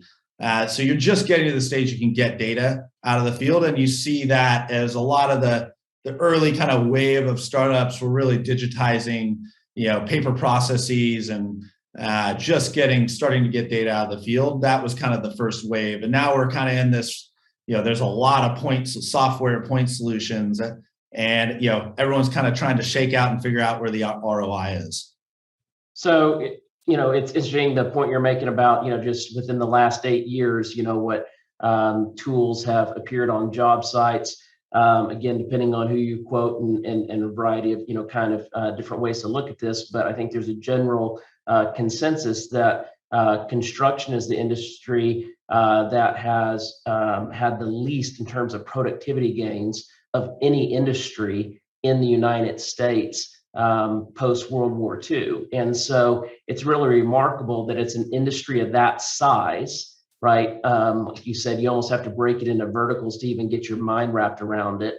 But it's an industry that just hasn't had much in terms of productivity gains. We see a lot of product innovation where, maybe a particular type of fastener or hardware, whatever, there's a lot of innovation in that area. So the look and feel and sort of usability of things. But when you think about how a building actually comes together, or a bridge comes together, or a house comes together, it hasn't changed much. You can look at some funny depictions, right? The, sort of 50-year version, and then, 50 years ago and today. And it's humorous because those pictures look very, very similar. Again, there may be some different products used, but the process is very much the same. So some of the companies that y'all have invested in are, software companies. Some of them are automation companies. Are there a few that you would, maybe highlight for us that just give us a little bit more kind of flavor of the type of problems that some of these startups are tackling to try to improve the process or reduce the dependency on what is becoming a more and more difficult labor force to rely on, requiring more and more skilled workers in that space? Give us a feel that helps the audience understand just what type of problems are being solved today that you see from your vantage point. Yeah, absolutely. And I think, that what you're referring to is in productivity gains. I think one of the most well-known reports is a McKinsey report that actually our colleague, Costa Pena, he was heavily involved in writing that. And I think one of the unfair, takeaways from that is, I think it's not doing due respect to the industry, and that safety has gone up pretty significantly. And I think that's such a core part of the industry, and it's so important that it's a little bit unfair to overlook that. So there's been some real, have been some gains that kind of overlooks, but there's certainly some opportunities. And sure. When you think of, I'll give you some like kind of broad themes that we've recently been investing in, we could, maybe that'll lead to some discussion there. So one thing we look at, we call them tech-enabled contractors. And we think for certain verticals of construction, call it single family, maybe multifamily, residential, light commercial, construction that's relatively, simple in the type of construction you're doing, that one vertical entity could really, take over the entire scope of work. And that's kind of a thesis we've been investing in. And then when you get more complex construction, labs, healthcare, infrastructure, it's probably a little bit too much risk, too complex for one entity to take control and verticalize that. So, we start looking at more common processes. And within that kind of more simple construction, we start, what we refer to as tech-enabled contractors, which would be kind of a new age contractor, leveraging technology within the existing process. And another way to look at it would be a kind of a managed marketplace, but they don't have to deal with any of the incumbent software and processes of construction companies today. So they're able to kind of start from scratch and kind of build those efficiencies in, and that allows them to grow faster than just starting a construction company. Considering the breadth of things that you all look at when you think about commercial infrastructure, housing, what do you see as being some of the unique sort of aspects of housing, whether we're talking about single family or multifamily, that either present some different challenges or different opportunities compared to when you look at stuff that's happening maybe in the commercial space, big towers, infrastructure, like you said, kind of hospitals, that sort of thing that has a different type of complexity associated with it. What makes for unique challenges and opportunities around housing? So it's a really fun topic. So, I think when we look at, one, I think everyone, sees a lot of press around how far behind we are as far as housing supply. So we know the problem exists.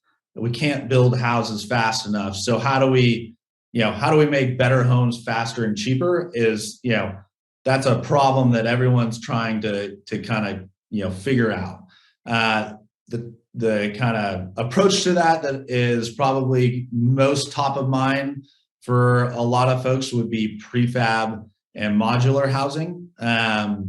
And there's been lots of venture dollars that have been put to work in the last 2 years in this area. Prefab modular isn't a new concept. Right. It's been around for a while. For decades. Yeah. And, depending on how you think about it, there's been areas where prefabrication has worked really well. You look at a lot of MEP and, that's prefabricated. There's a lot of prefab done there that people don't realize. It's done in shop and then it's designed, done in shop, and then installed in the field. I think where housing has struggled was, we haven't, you kind of end up with this, 250 mile radius where, a factory might be able to be profitable.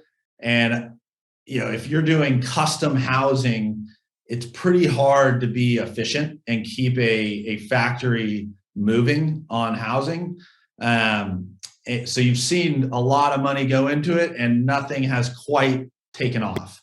And we suspect that a lot of that is due to, custom housing and not, really appreciating the logistics constraints.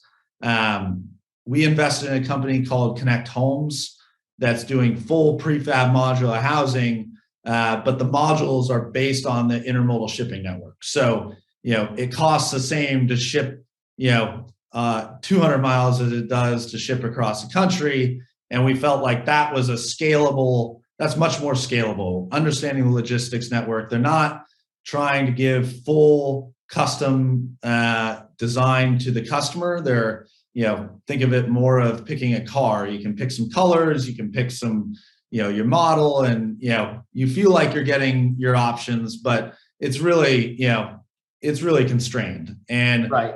That was the thesis in Connect Homes. I think, we'll see. We're excited about what they're doing, and we think there's real opportunity there. They've started to get pulled into, homeless shelters and working for, some of the city, dollars that are trying to rapidly deploy more sustainable, housing for low income groups. And, I think that's exciting. I think that's showing that, we're finally starting to make some changes at the, zoning, level that really hold up a lot of the scalability if you, want to push out housing quickly. So as you're, looking at people trying to solve some of the problems you're highlighting, what are some of the challenges that maybe the five of y'all talk about, or some other maybe your investors are talking about that you're not seeing anyone sort of tackle or maybe tackle well, where you're kind of out there on the hunt for an entrepreneur or startup, that might be trying to solve this problem, but you're just not finding anyone really tackling that you think, would be a real difference maker in terms of accelerating, some of the, solutions regarding housing affordability, how, quickly we can build, like you said, affordable, reasonable quality homes. So what are those type of things that y'all talk about? You say, man, I wish somebody was looking at this problem a little bit more intently. So I'll separate that into two parts. So okay. Looking at housing affordability and how do we build faster, cheaper, I think, coming from, growing up around development, I would, my head goes to, a lot of the constraints end up at the city level, and getting permitting done and getting that process is pretty challenging. Let me ask about that just real quick. As an example, do you see anyone really focusing on developing tools, software solutions for the cities, for the counties to say, hey, we can help you streamline this process. We can help you, more effectively sort of accumulate best practices from around the country. That's a little bit different than kind of the coding issues, but just, in our market, in Idaho, you can have, we've had challenges during the pandemic, not unique to anywhere else in the rest of the country, in terms of just getting inspectors on job sites, right? And so depending on where a particular community's at and on the COVID curve, those inspectors, are or are not allowed on job sites, or they're allowed, but only so many people can be there. And that's just an example of a process in terms of inspection. That's not even on the pre-side. This is, during construction, where there's a holdup, and the city and county, they're trying. They're people just like you and I working there. Sometimes we put an "it" label on it, right? But it's a collection of people just like us, and they're working on it. But do you see anyone really trying to develop new solutions for cities and counties and the building departments and permitting? Yeah, so I would say you're starting to, that kind of area of focus tends to be a little bit out of scope for us as a venture fund. We look at our LP base and our network and our own, in our own group, and figure out where can we add the most value and change, move the needle for the entrepreneur. And I would say when you start getting on the permitting side and zoning, it's really, more of a real estate developer side of the house. And we tend to not, we don't think we think there's better investors out there, if that makes sense. Sure. But I'm just curious, with your experience in the space, yeah. So I would say I'm interested in the problem, and I think there's massive opportunity there. Not likely going to be an investment opportunity from brick and mortar, but I do think that's an area that's really interesting. There's companies trying to digitize building codes. I think, jury's out there. I think that's pretty challenging within the U.S.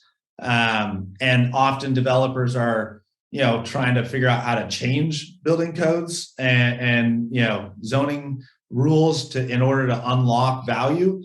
But I think, I don't know, my hypothesis is that, COVID and, things shutting down and moving remote hopefully accelerates some of these processes that you were talking about.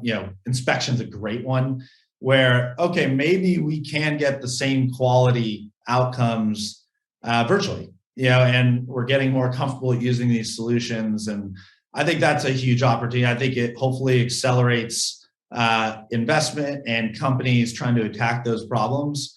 We'll see. I think I'm excited to see where that leads. I know California's, really trying to make some headway and, experimenting on single family zoning rules, and, we'll see where that leads. I'm excited to see what happens.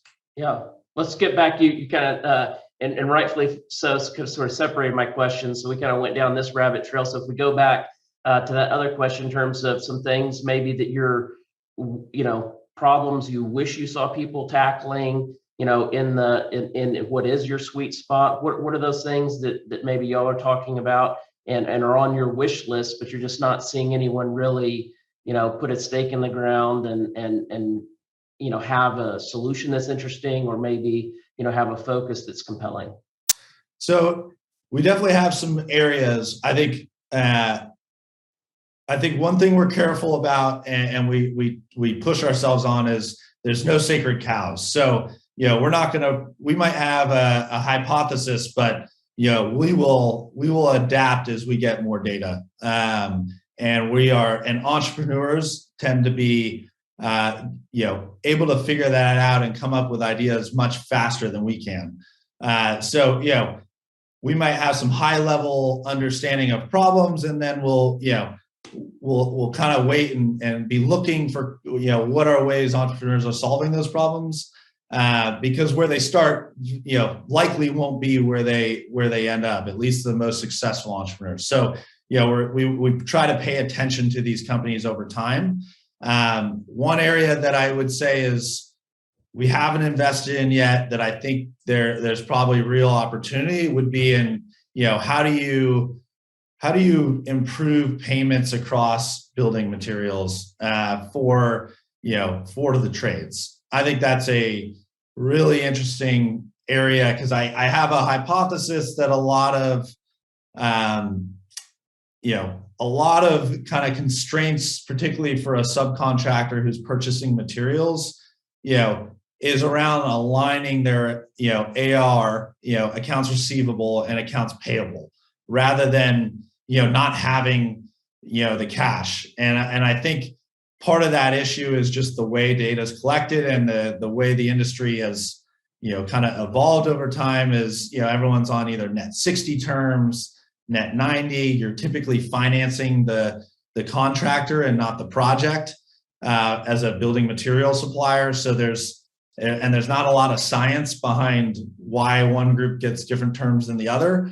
So I think that's a really interesting area of opportunity. And there's very early stage companies that are playing around with it that we're following, and we'll see. I think it touches on a lot of areas. You'll see stuff around material marketplaces, and lots of people trying to do Amazon for construction materials, which I think is a bit of a challenge.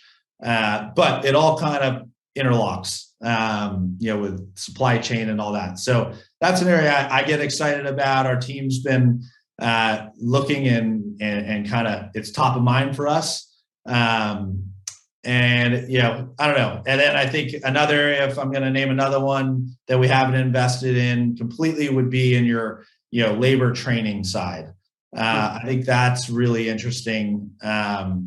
We have an investment in a company called Tradehounds, which is, created kind of really the first network for the trades, where, the trades can share their work and discuss the work that they're doing. And it's not intermingled with their Facebook, where they don't really want to be talking work and politics all together. Or maybe their audience doesn't work. Which I totally respect. I'm following you as a friend, not as a plumber. Yeah, exactly. So, that I think I'm really excited about what they're doing, and they clearly tapped into, something trades were looking for.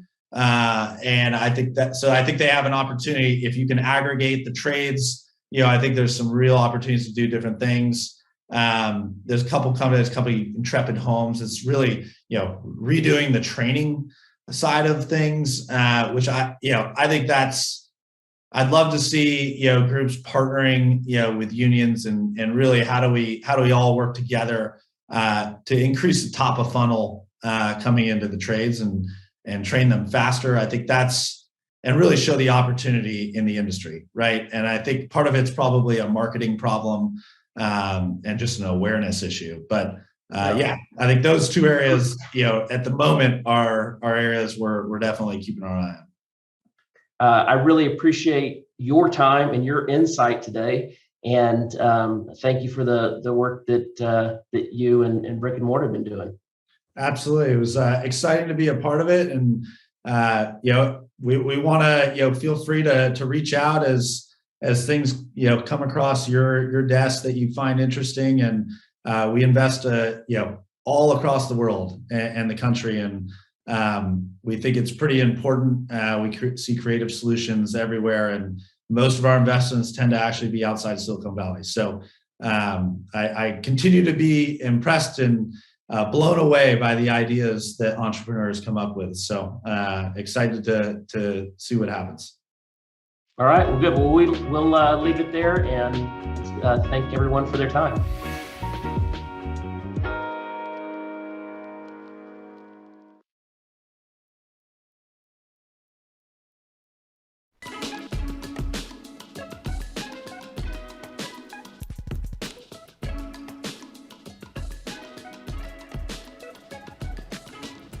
Welcome back to Boise Entrepreneur Week. My name's Nick Miller. I'm the Executive Director at the Venture College at Boise State, and I'm here with Dr. Nancy Glenn, the Vice President for Research and Economic Development at Boise State. Nancy, welcome to Boise Entrepreneur Week. Thanks for having me, Nick. I'm excited to be here. Yeah, thank you for being here.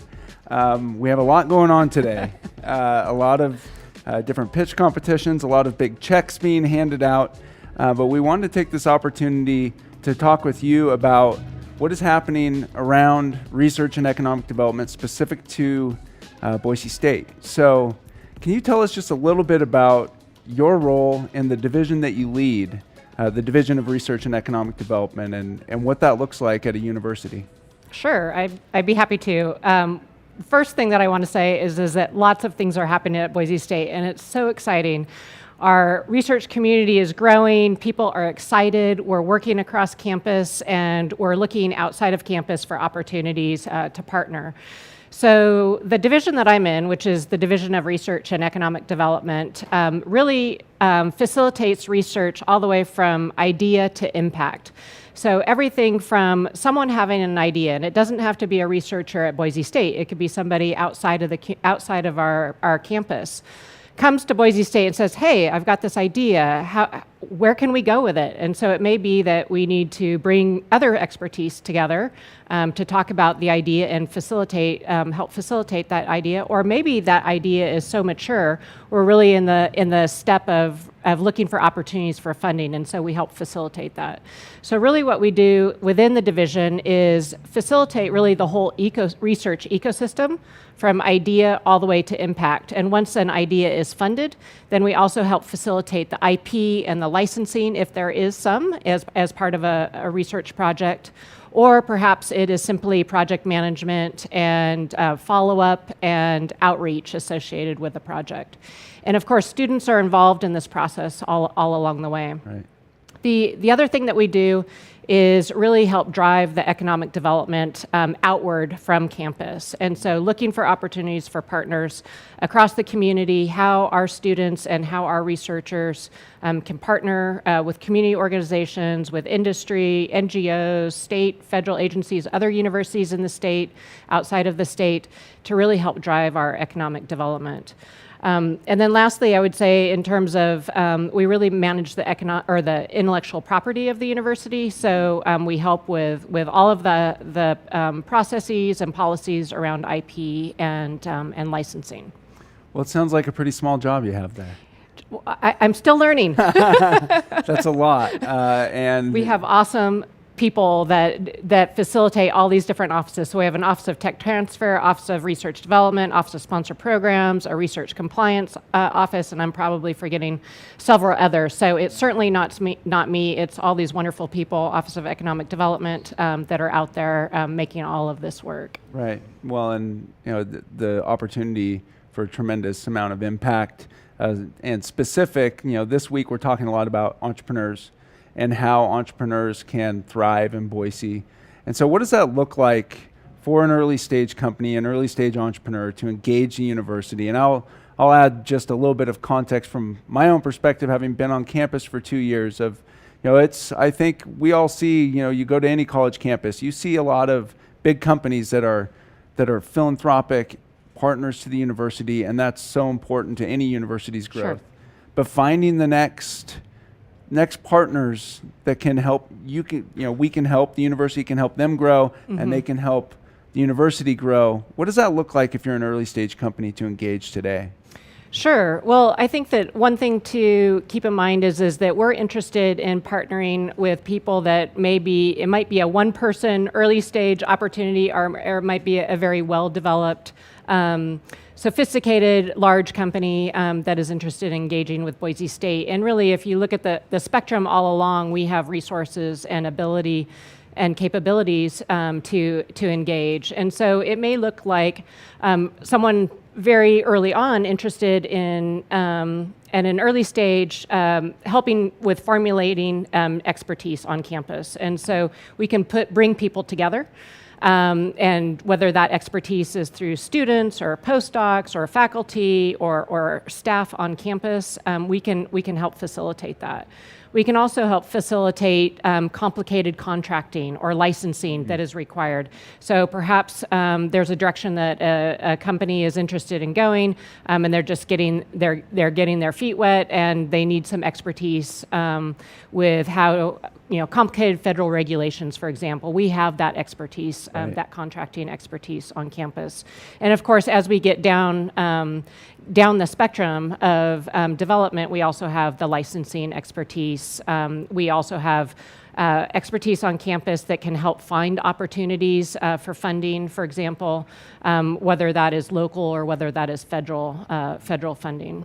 Yeah, it's amazing. I mean, like I mentioned, I've been on campus for 2 years, but in those 2 years, I have found so many resources that are at the university that can really be of service to the community, and I think it's really important for entrepreneurs to learn about those. And kind of flipping that on its head a little bit, we're not Silicon Valley or MIT, and have all of these companies spinning out, seemingly every day, but Boise State does have a strong research arm, and has had companies spin off or spin out.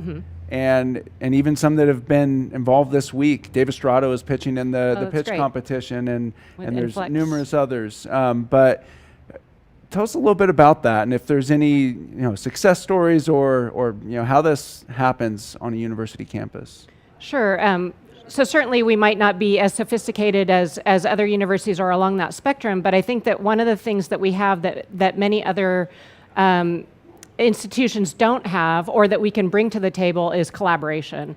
So I think that most people, when they step onto the Boise State campus, they get this feeling of, I'm home.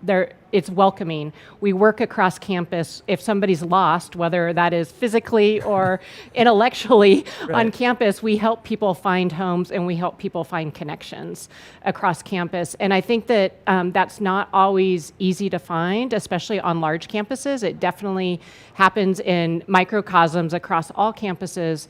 But I think that what people will find when they step onto Boise State campus is that we might not have the shiny new thing that is easy to follow, but we have the people there that are eager and willing to help and help make those connections.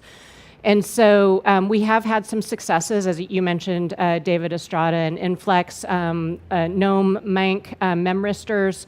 There's several others, and what we've really been able to provide is a lot of what I've already talked about in terms of the contracting and the expertise, matching people across campus, whether it's a student that's graduating that's headed out to start a company, or whether it's a student that's headed out that wants to start with a company that's been around for a couple years.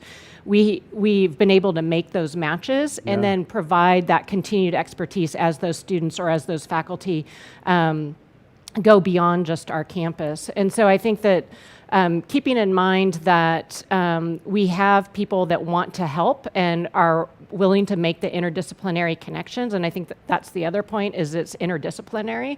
So we very much pride ourselves on being able to, or having programs, especially PhD programs, for example, that are interdisciplinary, and we're not and not siloed.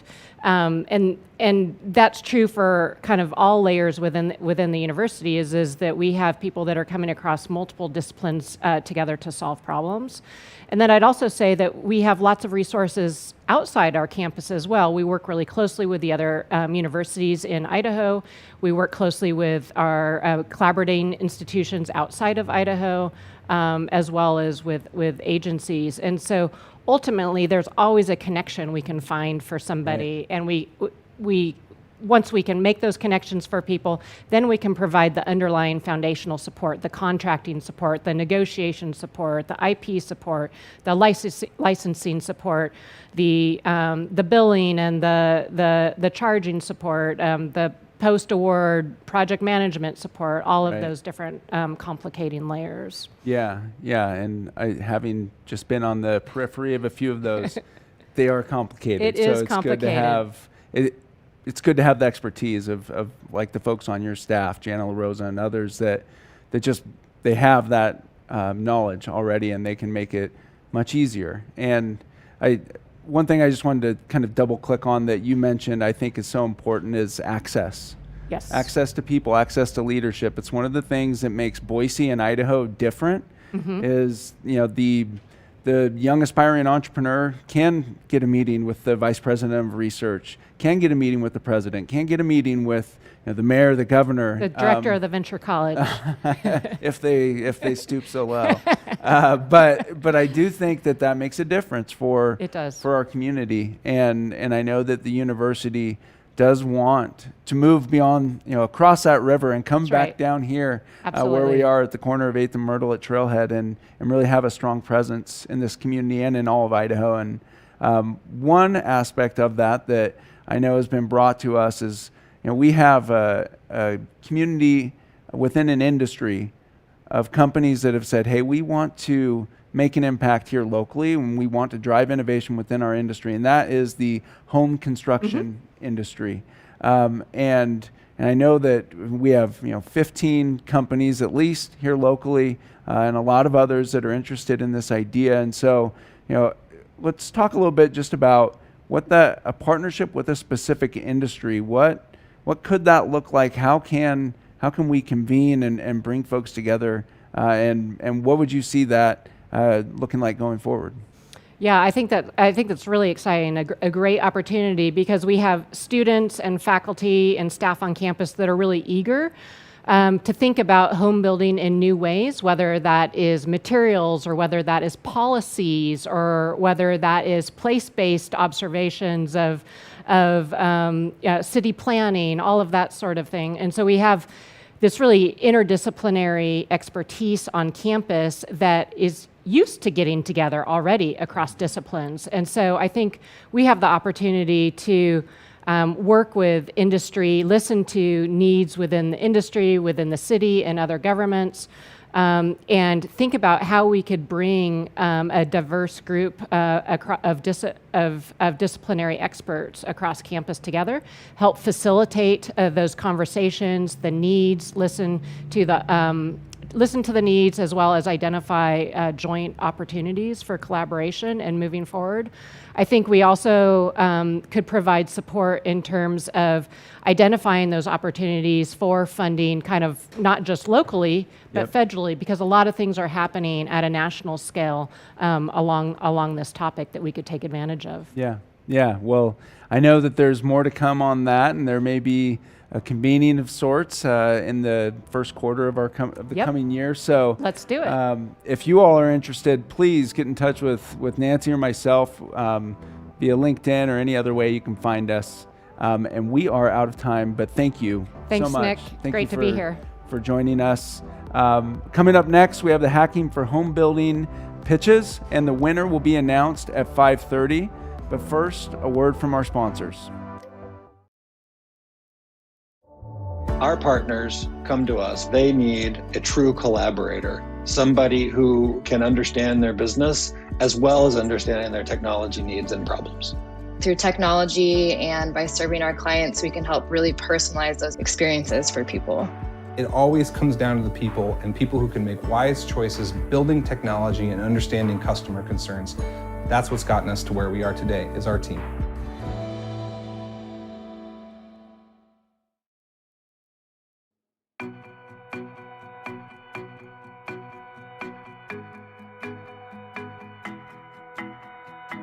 Hey everybody, I'm Dom Ramirez, and we are Beta Cannon, a digital product strategy company. Today we're presenting Crew Notes, a system to bring job site communication into the 21st century. In this competition, industry leaders challenged us to solve some big problems in construction. So we reached out to over 100 people in 20 different ways to ask about these problems. And we discovered that an underlying problem affects everything. Job site communication is stuck in the past. Everyone is aware of this problem, and large builders are using software to help. But here's a key failing of all construction software. Workers in the field are focused on physical spaces, not complicated project management apps. So we asked ourselves this question: can we create a physical artifact to connect workers to a digital world? And then we created Crew Notes. Crew Notes are adhesive notes, weatherproof stickers, stake flags, and cable ties, each with a unique QR code. Stick a Crew Note anywhere on a job site, scan the note to add a quick voice note, video, or literally any other project details, and anyone can scan that note to see those details and add updates. Because Crew Notes can be added to anything, you can add specifics about tear-outs, back-ordered materials, change orders, and touch-ups to the physical place where they're the most relevant. Because Crew Notes are connected to a digital world, builders, general contractors, superintendents, and anyone having their home remodeled can give and receive location-specific information without having to be physically on site. And because you don't need a password, a special app, or a monthly payment to scan and comment on Crew Notes, it's easier than ever to keep everyone in the loop. To validate this concept, we focused on 3 questions. Will construction workers scan Crew Notes? Will use cases be obvious? And does anyone want to buy it? And to realistically answer these questions, we developed a prototype web app, and we made some Crew Notes ourselves using supplies from OfficeMax. And then we gave Crew Notes to subcontractors who use Crew Notes to communicate supply shortages on a job site. And we showed our solution to general contractors who told us they would use Crew Notes to save time in custom projects. And we talked to people who recently remodeled their homes, and they told us that they wish they had this product months ago. And then we set up displays at multiple stores and learned about which customers most wanted to buy Crew Notes. And we talked to companies that made wood products who told us that they could use Crew Notes for better accountability with installers and to reduce their warranty claims. But every time we talked to a small general contractor, we received the most raving reviews.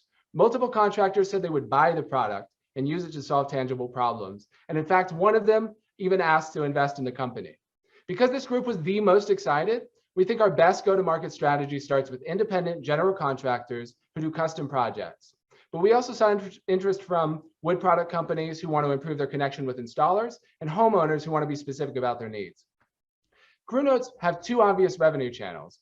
Our next steps are to manufacture starter packs and sell them directly to general contractors, while simultaneously developing our prototype into a market-ready MVP with video support, automatic English and Spanish translation, job site geofencing, privacy settings, and multi-organization user management. We feel this concept is too good to pass up, so we're going to invest in it. And if anybody else wants to join us, find me on LinkedIn and let's talk.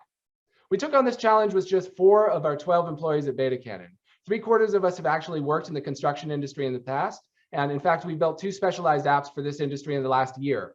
The last 2 weeks have been unexpectedly challenging, awe-inspiring, and incredibly rewarding. And I could not be prouder to work with these pros. Hey everybody, I'm Nick Stapillo. This is my business partner, Patrick Churchman, and our company is Flashpoint Building Systems. Our product ensures consistent plan interpretation among contractors, thereby reducing costs due to mistakes. We accomplish this by laser engraving your floor plans directly onto the subfloor sheathing. Let's get started. The cards are clearly stacked against the construction industry, as labor shortages and the rising construction costs are well known. But the real elephant in the room is the value of rework on a typical project, weighing in at approximately 9% of the total project cost. That amounts to almost $19 billion annually in the US market alone. Together, we have a combined 20 years of experience in the construction industry. We dealt with these problems firsthand. That's why we decided to start Flashpoint Building Systems in 2018. This is the current industry model, and it only exaggerates this problem by adding levels of management that separate the original designer from the laborers who construct the building. And the knowledge gap between these individuals is growing wider. Today's designers use some of the world's most sophisticated softwares, while contractors are still using basic hand tools for layout. Although both sides can agree on reducing cost, designers tend to emphasize the quality of a project, while contractors value the project delivery speed. Priorities of contractors and designers are misaligned. which means that schedule and quality are constantly being fought over. Tradesmen do not have tools or the time to perform quality layout using the detailed plan sets provided to them by the design team. Thus, mistakes are made. Every wood frame project begins the same. A foundation is placed, then 4 joists are hung, and sub-floor comprised of 4x8 sheets of plywood are installed. Each trade, starting with the framer, then begins the layout process. They locate and interpret plans and then mark that information on the subfloor via hand tools. Mistakes in this process are inevitable. To put it into perspective, could you recreate this complex floor plan with these basic hand tools and limited time? Our solution, we laser engrave the floor plans right onto the subfloor. We call this the Integrated Layout System, or ILS for short. We start by overlapping architectural, structural, and MEP plans to create one combined plan. Then we superimpose a 4x8 grid representing the subfloor sheathing and assign each sheet a unique identifier, A1, B1, etc. Utilizing CNC and laser technology, we then mark each sheet with the corresponding information and precisely cut it to size. The contractor receives a palletized kit with a simple installation guide and assembles it like a puzzle. By simplifying the traditional process, contractors are better able to see the bigger picture of the design intent, and that inherently prompts proactive intertrade coordination.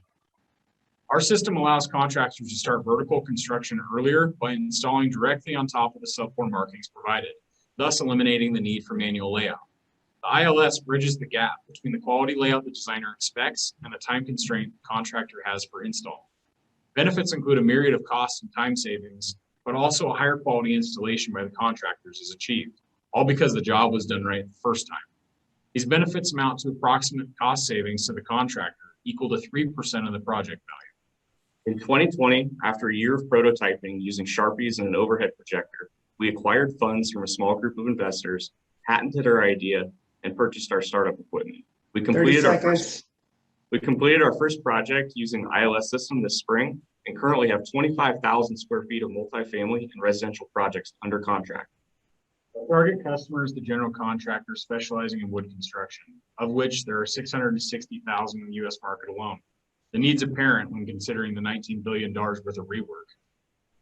With your support, we plan to develop a software solution to better fit our needs and continue our R&D efforts as we actively scale the solution for our target market. Thank you, and we open up for the question. Jesse, do you see all this wood? Yeah, look at all those tiles too. Must be expensive to get all that stuff since wood prices are up 186%. You know what's crazy? Contractors all over Treasure Valley, like Adam from Eaglewood Homes, are paying to toss materials like this on a regular basis. They pay up to $150,000 in disposal costs each year. What? Are you serious? That's insane. That stuff is perfectly good and it's just ending up in the trash. My mother-in-law loves woodworking, but material costs are too high right now to finish the project she's working on. Yeah, man. Contractors don't have time to deliver these materials or to sell them to other people. They're just throwing away money. That's why we decided to create Neighborwood. Landon and I teamed up with Abby, an app developer, to develop an app where contractors could snap a picture of the materials, schedule a convenient pickup date, share their location by dropping a pin, and save on disposal costs. Once we get notified that the contractor has uploaded a job site for pickup, we'll come by and load up Jesse's truck with materials. But don't worry, we know what is and is not returnable, so we won't take anything that is valuable to you. Also, we are currently in the process of renewing our OSHA certification, so we'll be safe on your job sites. But why would they go through the effort of uploading their scraps onto the app? Well, contractors like Eaglewood Homes and Blues Builders say the average disposal cost for a project can be up to $1,500 just for garbage. We can lower disposal costs by 10 to 20% for each project, which would be well over $30,000 for a contractor that has 100 plus projects by just carrying away their scraps. Also, we can offer these materials at a deep discount to not-for-profits like local high school wood shops and Operation Tiny Home, which is a local group that makes tiny homes for homeless veterans. This will result in a tax write-off that will lead to additional savings for contractors and increased community support for those in need. Landon and I are both accountants, so let's jump into the numbers. Assuming that we have 5 customers that we visit once a week, we will have monthly expenses of $225 for gas, $75 to insure the pickup, and $50 for general liability insurance, just in case there are incidents on the job. So in order to break even, we need to have $400 in revenue, which comes out to $20 in sales for each load we pick up. We estimate making $145 a load, which means we should easily be able to surpass break even and be profitable within the first month. We anticipate having a monthly profit of $2,500 by the end of the quarter. We teamed up with the owner of Aspire Roofings in Nampa to use their vacant land at no cost. We will store the materials there in a portable warehouse to sell to the community at a deep discount, so people like my mother-in-law can afford the projects. So we decided to see if our assumptions were correct. We contacted various contractors in the Boise area as well as Moscow. We picked up our first load on Tuesday. Jesse's wife was using the truck, so we improvised and we picked up the lumber in my car. We uploaded it to Facebook Market, and we already have a handful of people coming by this weekend to pick up some wood. We heard back from 5 contractors and 4 have expressed interest. They are excited about reducing their impact on the environment, giving back to their community, and saving costs on projects. We also expect to hear back from another contractor later this week. We set a goal to have 5 contractors by the end of October and another 10 by the end of the next quarter. We also plan to develop the app more once we gain traction. Ultimately, we plan to use the money to buy the portable warehouse. Jesse is currently in the process of becoming a CPA and has experience at a Big 4 accounting firm. I have been interested in side hustles my entire life, from door-to-door sales to selling online. One man scraps is another man's shed. Join us in saving contractors and customers money through your neighborhood surplus store. Hi, I'm Gabe, co-founder and CTO at Revenate. When someone's about to purchase a new construction home or get a major remodel done, that person is often directed to a design center by their builder to select their aesthetic finishes. Like, think floor coverings, tile, backsplashes, countertops, doors, windows, cabinets. Customers consult with a professional designer who brainstorms with and presents them with options and material swatches. The problem is that homeowners leave the showroom without committing to the selected materials, even though they could be ready to buy right then. The designer still has a long workflow of over 7 different steps, assembling the selections manually, putting together cost sheets, working with operations and procurement to ensure material availability. In fact, it takes an average of 2 to 4 weeks to turn around a series of selections and finalize pricing and put it in front of the customer for approval. Over 20%, 1 in 5 of those homeowner customers are lost after they walk out of the design center. Online marketplaces for this are increasingly competitive and aggressive. The average installed order for these aesthetic finishes per new build is $25,000. So for local and regional supply companies, losing that customer when they walk out of the showroom without signing represents between $250K and $1.25 million in lost revenue per year per design center. Revenate is building real-time selections visualization technology for these design showrooms. Combined with an intelligent pricing system that respects the unique relationship between each stakeholder, the homeowner, contractor, builder, and the material supply company, showrooms can have homeowner clients sign off on a whole order right in the showroom. Leveling the playing field with the 3 to 5 massive national distributors and material suppliers is so important for local and regional suppliers, so they can maintain and build value. As these major industry players who've been already invested into custom building similar visualization technology have seen an increase in average order size for these installed hard finishes and cabinets by up to 30%. That's over $7,000 on the average homeowner customer. And that $7K is where a lot of the margin in this whole business is too. We spoke with Jordan, the sales manager at Design Innovations, the showroom at Franklin Building Supply. She said this, that having a tool like this would be a game changer, increasing customer satisfaction, significantly reduce man hours. So she said this was not only exciting, but necessary. Over the past 2 weeks, Revenate has developed and tested an MVP offering with Jordan. Given 2D floor plans from the builders, we manually and painstakingly created 3D models. Decreasing the cost of doing this conversion is going to be part of Revenate's differentiated technology. We'll leverage computer vision, machine learning, and predictive model generation. And in the case of a remodel, we'll pull a 3D model from an existing home using LiDAR-enabled smartphones and 3D scanning. With selections from the design center for the homeowner, this week, Revenate turned around photorealistic renderings of those selected materials right in the home that they're about to purchase, along with a beautiful and organized output of selected materials. In the back end, we track dimensions, SKUs, availability, and pricing for every selection we touch. Now our team can build this. I studied engineering at MIT, then worked at the first company to bring 3D modeling into the cloud before we sold the startup for $100 million. I then founded, raised capital for, and exited another tech company. My partner, Paul, has deep experience in enterprise sales across several startups. We started Revenate just a few months ago to help homeowners and contractors scope and visualize their home construction projects. While our initial focus has been the remodel industry, Hacking for Home Building has introduced us to this technology to deploy our visualization flows and tech into design showrooms as we continue building on our vision for a modern home visualization and scoping platform. Thanks. Hello, we are Vandalize. We're a team of graduate students out of the University of Idaho, and we have set out to reduce trailer theft on construction sites.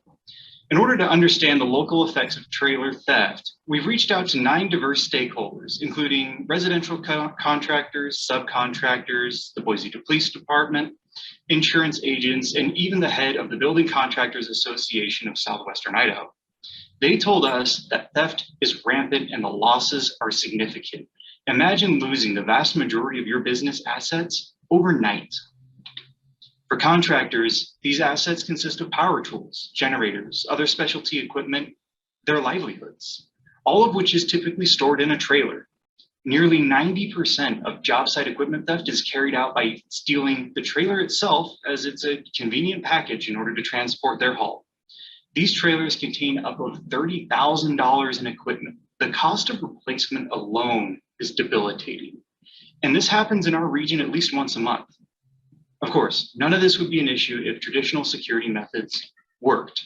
Even robust security systems, those that answer the 3 Ds of security to deter, detect, and delay a theft, fail to adequately reduce trailer theft. Contractors still wake up in the morning and their trailer is gone. This is because these systems are missing a vital component, and that is the ability to respond. If you do not have an effective response to theft, you do not have an effective security system. By connecting existing systems to a cellular data-enabled controller, we can send information to our live monitoring application that we call Vandalize, where contractors can receive alerts, status reports, and location data, but most importantly, they have the ability to respond immediately. You know when it happens, you know where it is, and with built-in notification of law enforcement, you have backup already on the way. And this is also a wonderful opportunity for us to introduce a crowdsource element by incorporating a social media platform for contractors to collaborate in. And that is our target market, contractors and specifically smaller contractors that have not experienced trailer theft yet. It's low on their priority list because, of course, it'll never happen to them. To overcome this initial hesitancy, we like to work with insurance companies to offer monthly discounts and reduced deductibles on business trailer insurance and incentivize these contractors to install this system. The unfortunate contractors we spoke with that have already had their trailer stolen are already in line. The Vandalize MVP is based around a central controller with a paired mobile app. This brain is going to be a low profile, easily hidden device about the size of your phone that can be installed in trailers while they're on site and people are working in them. This controller will be capable of sending motion alerts, live video, and GPS to the contractor's phone as it happens. We believe this excellent solution that leverages existing technologies to their best effect. Our team is uniquely positioned to develop this technology. For example, Teus has experience programming and working with microcontrollers. Valerie has experience with corporate benefits, and Joseph is responsible for a beautiful slide deck, and Andrew has worked directly with contractors. We have the background, but we need your help. With the prize money from this competition, we plan to purchase equipment, start developing our core software, and we've already had 2 contractors offer to lend us their trailers so that we can install the device and do testing, eventually get to a job site. With that, I'd like to thank our problem stakeholders and the sponsors of this competition.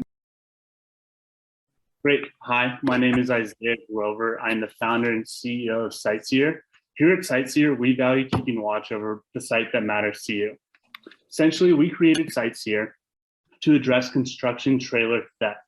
Essentially, over the past decade, especially over this specific year, we've seen a 46% increase in trailer theft on construction sites. This is immense, as over the past couple of years, contractors have only been able to use outdated security measures that are easy to break through with little effort. In addition, any new materials that have been introduced into the potential market have been too complex and have no practicality for the fast-paced construction workforce. This issue has caused devastating effects among contractors and employees alike. As we can see, so the trailer system actually, each loss computes about $20,000 to $30,000 per loss. And typically this either puts the contractors out of business or out of the job. So what we developed to combat this is the OWL. So we produce the OWL. Simply, it's simple trailer theft protection. We designed this modular all-in-one security system. To break it down, we have 6 key features: motion sensors, camera recorders, alarms, auto dials, GPS tracking systems, and simple app interfaces. Specifically, we'd like to highlight 3 of these. The modular security system detects movements while sending live feeds via app to us as well as the user of the app. It automatically contacts police when any of the boundaries are broken and auto dials with a silent alarm. Lastly, it has a 24/7 GPS tracking system that allows you to see the location and movement of your trailer at all times. What we did to bring this to real life for our MVP is we had to focus on 1 key aspect. So out of the 6, we felt that motion detection was going to be the basis for this product. So we developed a capable housing that would be able to be put on any type of trailer system inside, mounted on the wall, or simply sitting on a table. So what we did is we developed this and actually were able to use it in our customer research. So as far as feedback goes, we reached out to one single company called Royce Building Company. And so essentially we initially went them for product research as well as market research, and we came out with so much more. When we first pitched the idea to the owner, Jarrett Earl, this was his first reaction. This is the solution that I've been looking for. Essentially, he gave us such positive feedback that he recommended us to 6 other contractors in the areas who all gave us the same exact answer, where this was meeting all of their needs in a simple format that they were missing from your regular old lock. So essentially what we did is, as far as our flow goes, we started with 3D CAD model of this. And then we brought it to real life, one-dimensional MVP that we were able to utilize in real application statuses for Royce Building Company. And they loved it so much, they have already lined up, as well as the 6 other contractors, to be our first buyers when the product finally goes through prototyping as well as manufacturing and comes to market. So our revenue model is really simple. There's a $250 price of the machine, and then we'll have a $20 monthly service for the 24/7 protection it provides.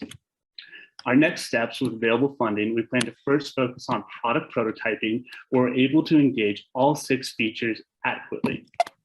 Secondly, we want to do real scenario testing with real break-in scenarios, including all 6 features. Hopefully then, we'll be able to develop an easy app interface that'll be easy to users, as well as simple and non-complicated to get notifications of security compromises at all times. Thank you, guys.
Welcome back to Boise Entrepreneur Week. My name is Nick Miller. I'm the Executive Director of the Venture College, and that may be the third or fourth time that you've heard that today if you've been watching. But I'm excited to be here with Levi Smith, who is the president of Franklin Building Supply, and also because he's a committed leader, finds himself in Las Vegas today with his team. Levi, welcome to Boise Entrepreneur Week. Thank you, Nick. Wish I could be with you there in person. We are having fun down here at the National Hardware Show in Vegas. Events are coming back here, and so that's good to see, and excited to be talking about where we're going with this initiative and recognizing our winners from the pitch competition that everybody just saw. Yeah, absolutely. It feels like it was a lifetime ago when we kicked off this year's edition on September 27th. And these teams have been patiently waiting since October 7th when they pitch to find out who wins. So we will get to that, but we'll make them wait just a few more minutes to find out who the winner is. Yeah, I mean, it's been a few weeks. Another 10 minutes isn't going to hurt anybody. Exactly. Exactly. Levi, Hacking for Home Building, for those of you, for our audience, is what we call a reverse pitch competition where industry partners like you bring problem statements, and then students, and this year, entrepreneurs from the community work on those problem statements. And one of the things this year that changed, and I think is a credit to you, we grew the number of industry partners from 5 to 15 this year. And so tell me just a little bit from an industry perspective, why were people drawn to this? Why did you see this uptick from the industry side? Sure. Well, I think there is, building on last year when we had 5 industry participants involved, I think people kind of caught a little bit of the vision here that there's a tremendous opportunity and need to engage as a business in the entrepreneurial journey. And you can't be on the sidelines if you want to see the innovation happen. You've got to figure out a way to get on the field and be in the game. And so not only did we have everybody that participated last year come back and say, I'm ready for round 2, but then we had another 10 come in and say, I want to be part of that. And Nick, I'll tell you, right before I got on a plane to Vegas, I have voicemails that I haven't returned yet from other industry partners who have called and said, why am I not involved? And how do I get involved next year? So I think there's a benefit for the companies because they get to actually, instead of just talking about trying to be innovative and doing it internally, they get to be able to, kind of stir things up. And it's a great opportunity for them to get a variety of employees from their side involved in innovation, working with entrepreneurs, working on problem statements, asking the question, what are the big problems that need to be solved in our business, in our industry? And just having that routine is valuable and helpful. And then they've enjoyed the mentorship and being able to just kind of get their hands dirty with the entrepreneurs, whether we're talking about the student track or the general public track. I think they've found it engaging, rewarding, fun, and they're seeing some things that encourage them that we might actually be on the right path here. They know they work in this business every day, that it's an industry that has a lot of things going for it. It's an enormous industry. It's something that touches, everybody needs food and shelter. We're in one of those two businesses, shelter. And so everybody needs what we're in some shape or fashion selling, making a product for. And so there's this understanding that we need to tackle some really difficult challenges in our business, and there are huge opportunities.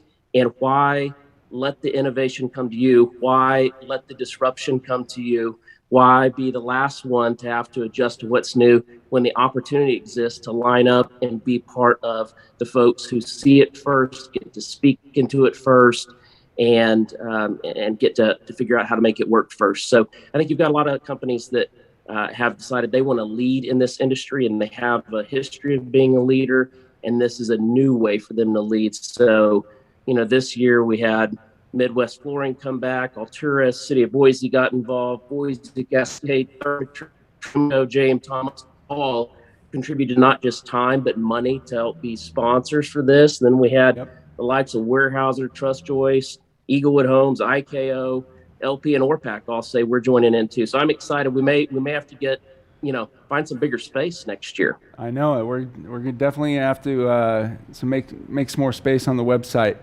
for all those folks. And one thing I want to touch on before we get to the announcement is, you talked about a path forward. You talked about a new way of seeking out solutions to the challenges that industry faces. And what's become apparent to me over the past 2 years working together on this is just the concentration of companies, talented individuals, and of ideas that we have here in this valley around home construction.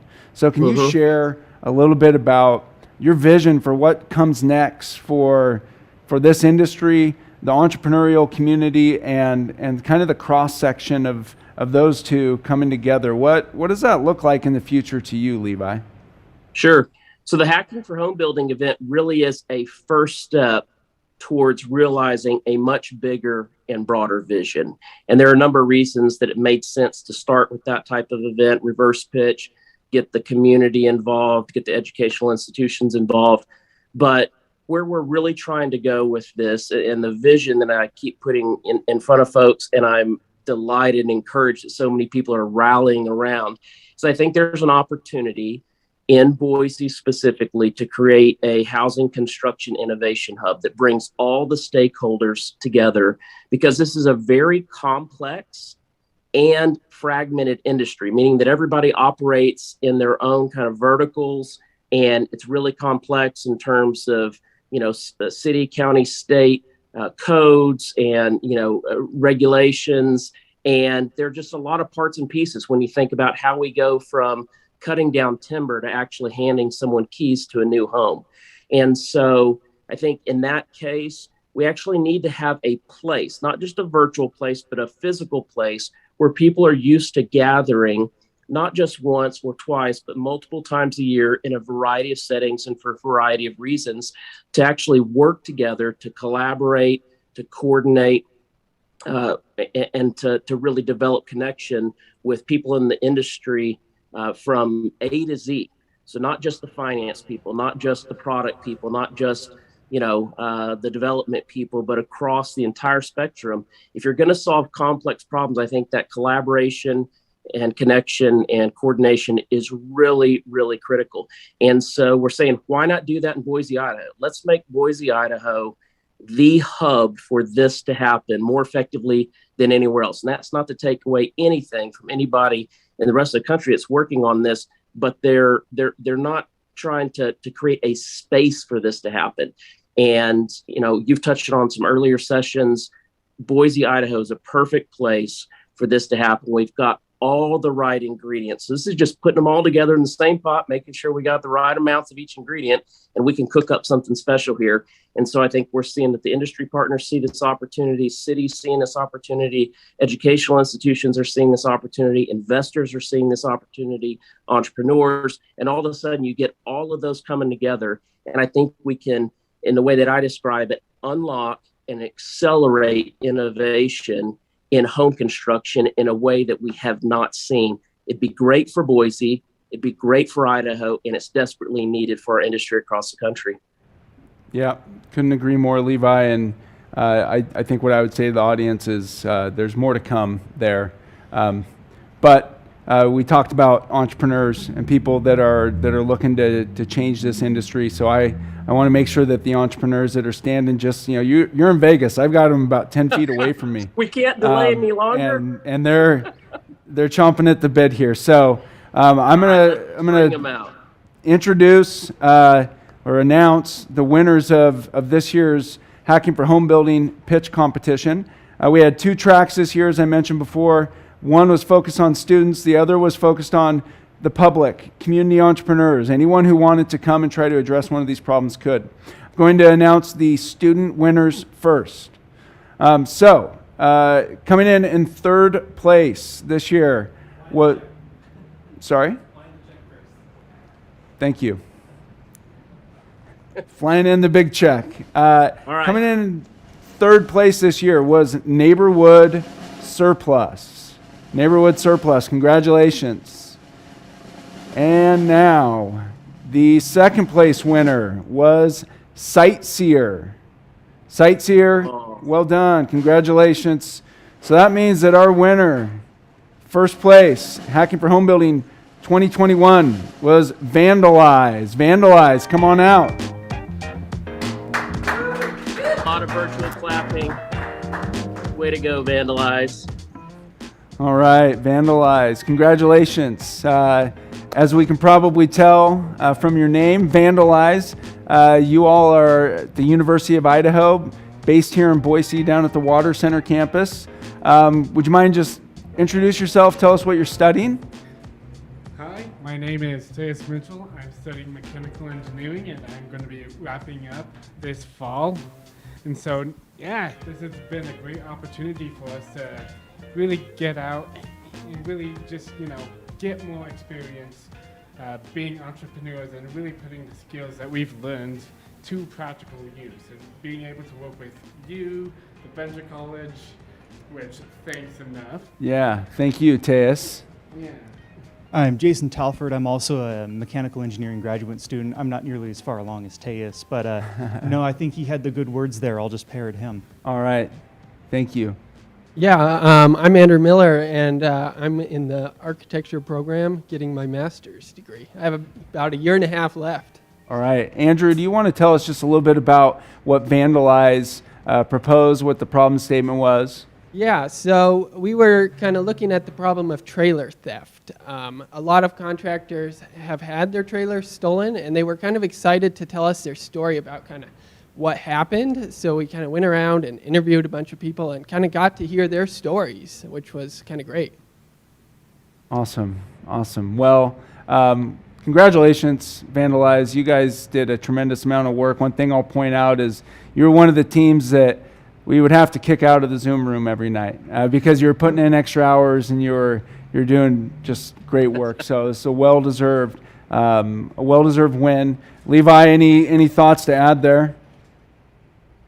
I would just offer my congratulations as well on behalf of all the industry participants and mentors and judges who really enjoyed what your pitch and seeing the progress that you made. So we're proud of all the finalists and all the participants, and it's just a lot of fun to be able to award these $10,000 and $7,000 and $3,000 prizes, $20,000 in each of these channels for students, general public, to say, take this and take the next step in your entrepreneurial journey. So well done.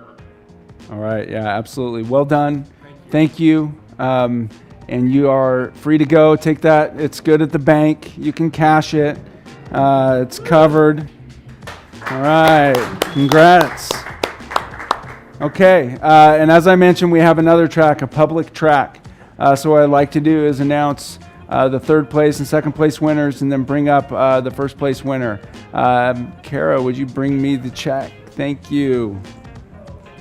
All right, so the public track, first year doing this, coming in third place was Crew Notes by Beta Cannon. Congratulations, Crew Notes. Coming in second place was Revenate. Congrats to the Revenate team. And so that means coming in first place, guys, come on in. First place this year is Flashpoint Building Systems, Nick and Pat. Congratulations. So, you knew you had it the whole time, right? We were really excited to be a part of this. We went in to win. Yeah, well, mission accomplished. I think you're trying to get a mic here. Tell us a little bit about Flashpoint. So Flashpoint is built upon the idea of doing things right the first time. We recognize that there's labor shortage in our industry and we're not filling our ranks, so how do we do more with less and maintain quality? And we recognize that our industry is complex, the process is complex, and that's why we have the problems that we do. So how do we make it more simple? How do we make it to where everybody benefits and we get, all 3 points of that iconic triangle, cost, schedule, and quality? Yeah. And that's what it's rooted in. Well, tell us about your experience of the 10, 11 days that we held the competition or the program. What did you learn from your industry partners? How did that help you evolve as a company? What was that like? So admittedly, we've had this in the incubator for a few years, and we recognize the opportunity here being that it was just kind of the perfect storm. The problem statement was there. We've been trying to solve that problem statement, which was how do you hold installers more accountable and preserve quality on a project from an installation standpoint. Yeah. So we just said, let's go do this. Prepared the material and made the pitch, and here we are. All right. Well, hey, congratulations. Hopefully this money will help you go even further with your company and keep you moving along. And we'd love to have you back next year and hear about what's next for Flashpoint Building Systems. Absolutely. Okay. Cool. Well, thank you. Congratulations, guys. Thank you. Yeah, our pleasure. Congratulations, guys. Thanks, Levi. All right. You are free to take that one to the bank, too.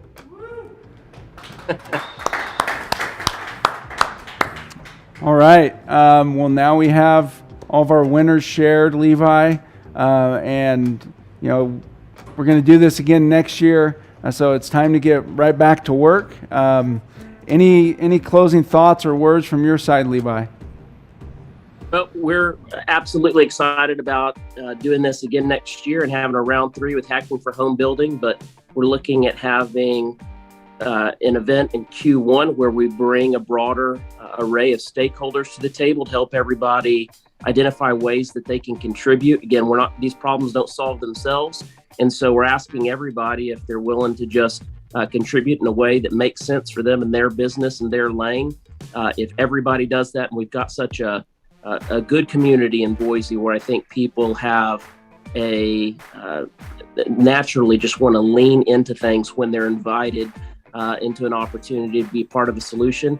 And we'll be talking about that in Q1 and Q2. I think we'll have a different type of event that we'll be able to, again, expose a completely different kind of segment of the industry to. And so, again, we're looking for opportunities to really bring this vision to fruition where we can make Boise really the place where it's easiest for housing innovation to happen for a variety of reasons. And with Flashpoint, I think they're a great example. Even without them trying, I've had multiple conversations now with builders since the pitch competition, and we saw what they're working on about some potential next steps. And that's the type of thing, it's a small piece, but the type of thing that can happen when we bring the businesses and everybody into the mix here, and it makes it much easier if you're an entrepreneur trying to bring your product to market. So I'm excited about what they're doing, and when we've got some next steps, and excited about what we have ahead for this vision and Hacking for Home Building next year. Absolutely. Well, thank you, Levi. Thanks for making time. Thank you to all of our industry partners, too numerous to name all of them here, but just appreciate everyone's work and efforts to make this a success. Thanks to the Boise Entrepreneur Week team for allowing us to be part of your event. And yeah, we will see you all next year. But we do have another Build Tech segment coming up next. Build Tech, the ecosystem and investment is the next session. But first, a word from our sponsors.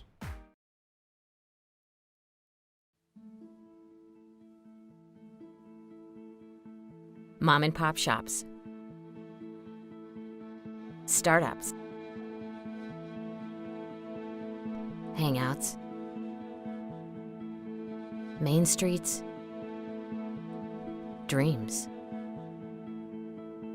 The economic backbone of our communities.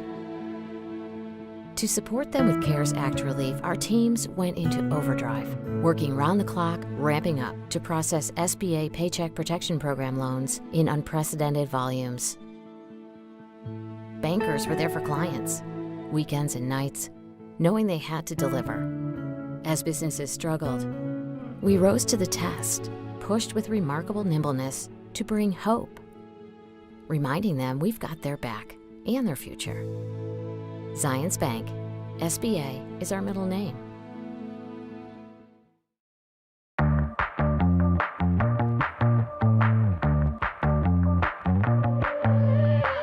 Hello, everybody.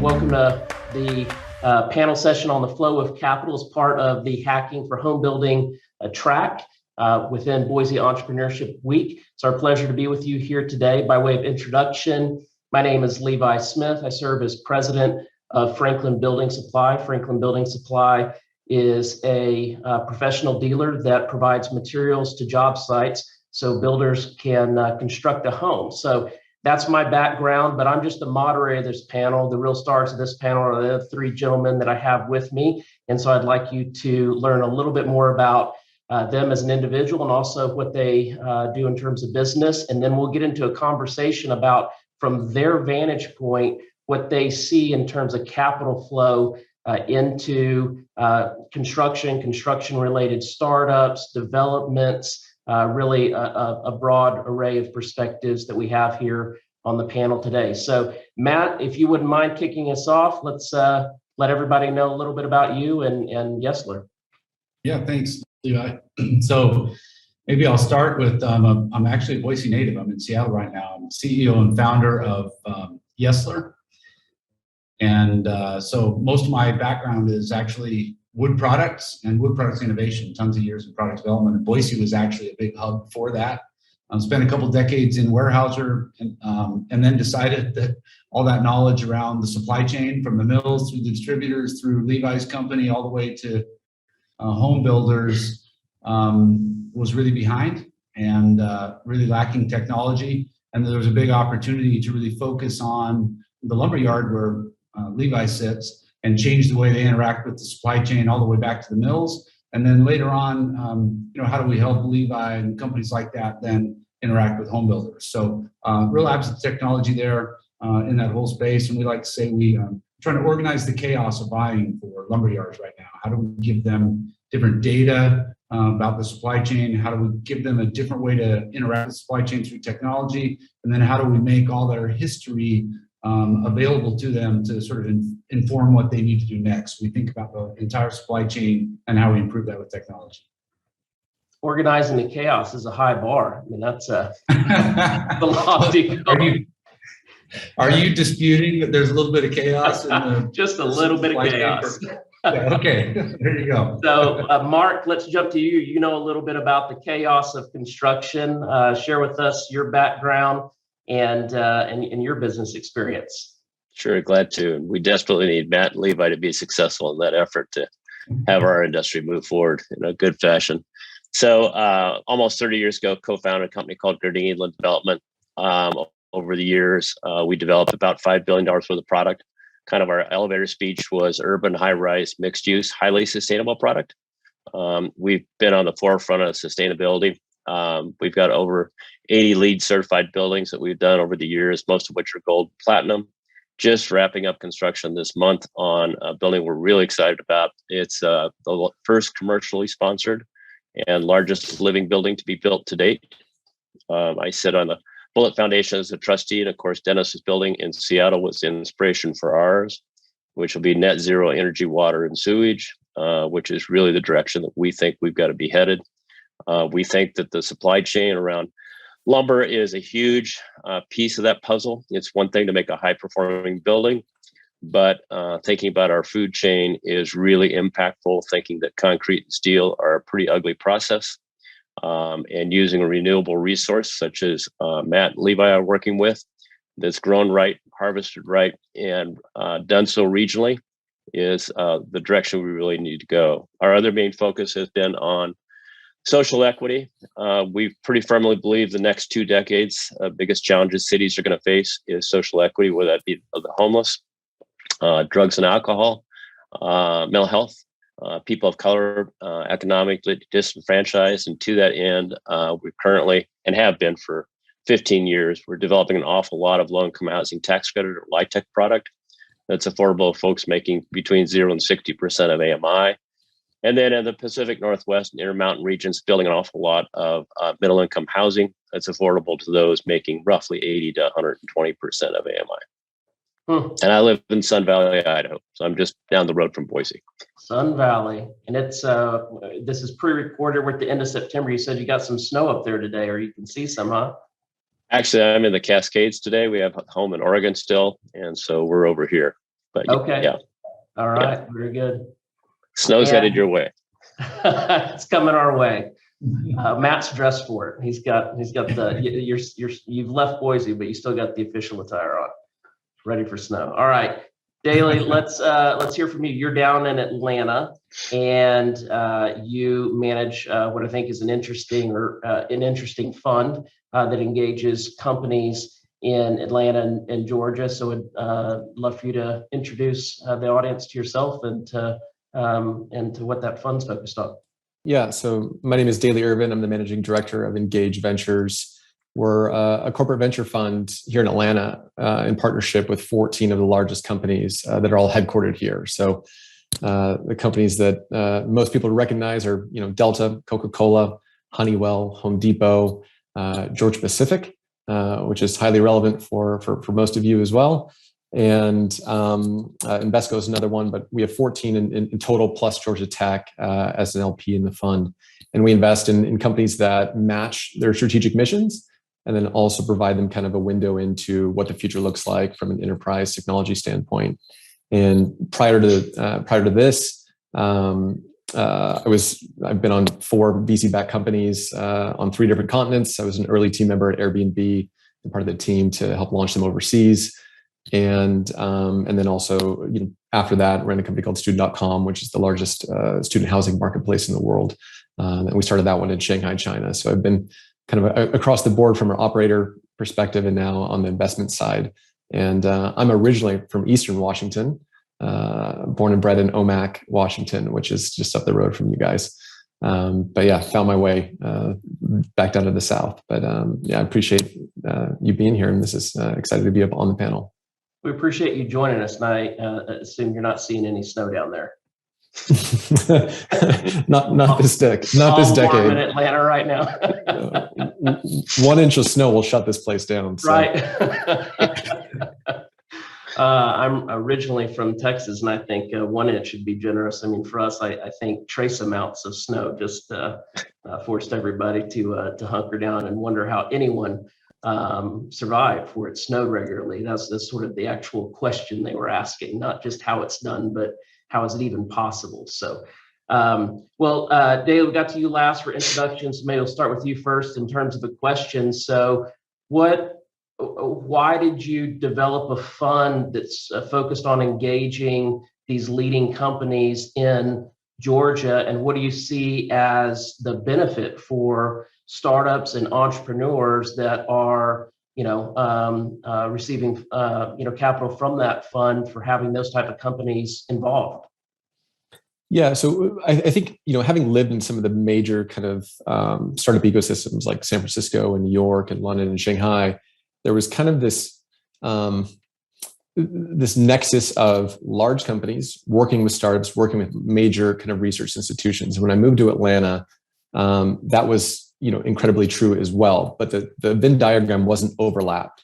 So what a lot of people don't know about Atlanta is that we have amazing research institutions, and then we have some of the largest companies on the planet. And that connective tissue was never, really, really intact.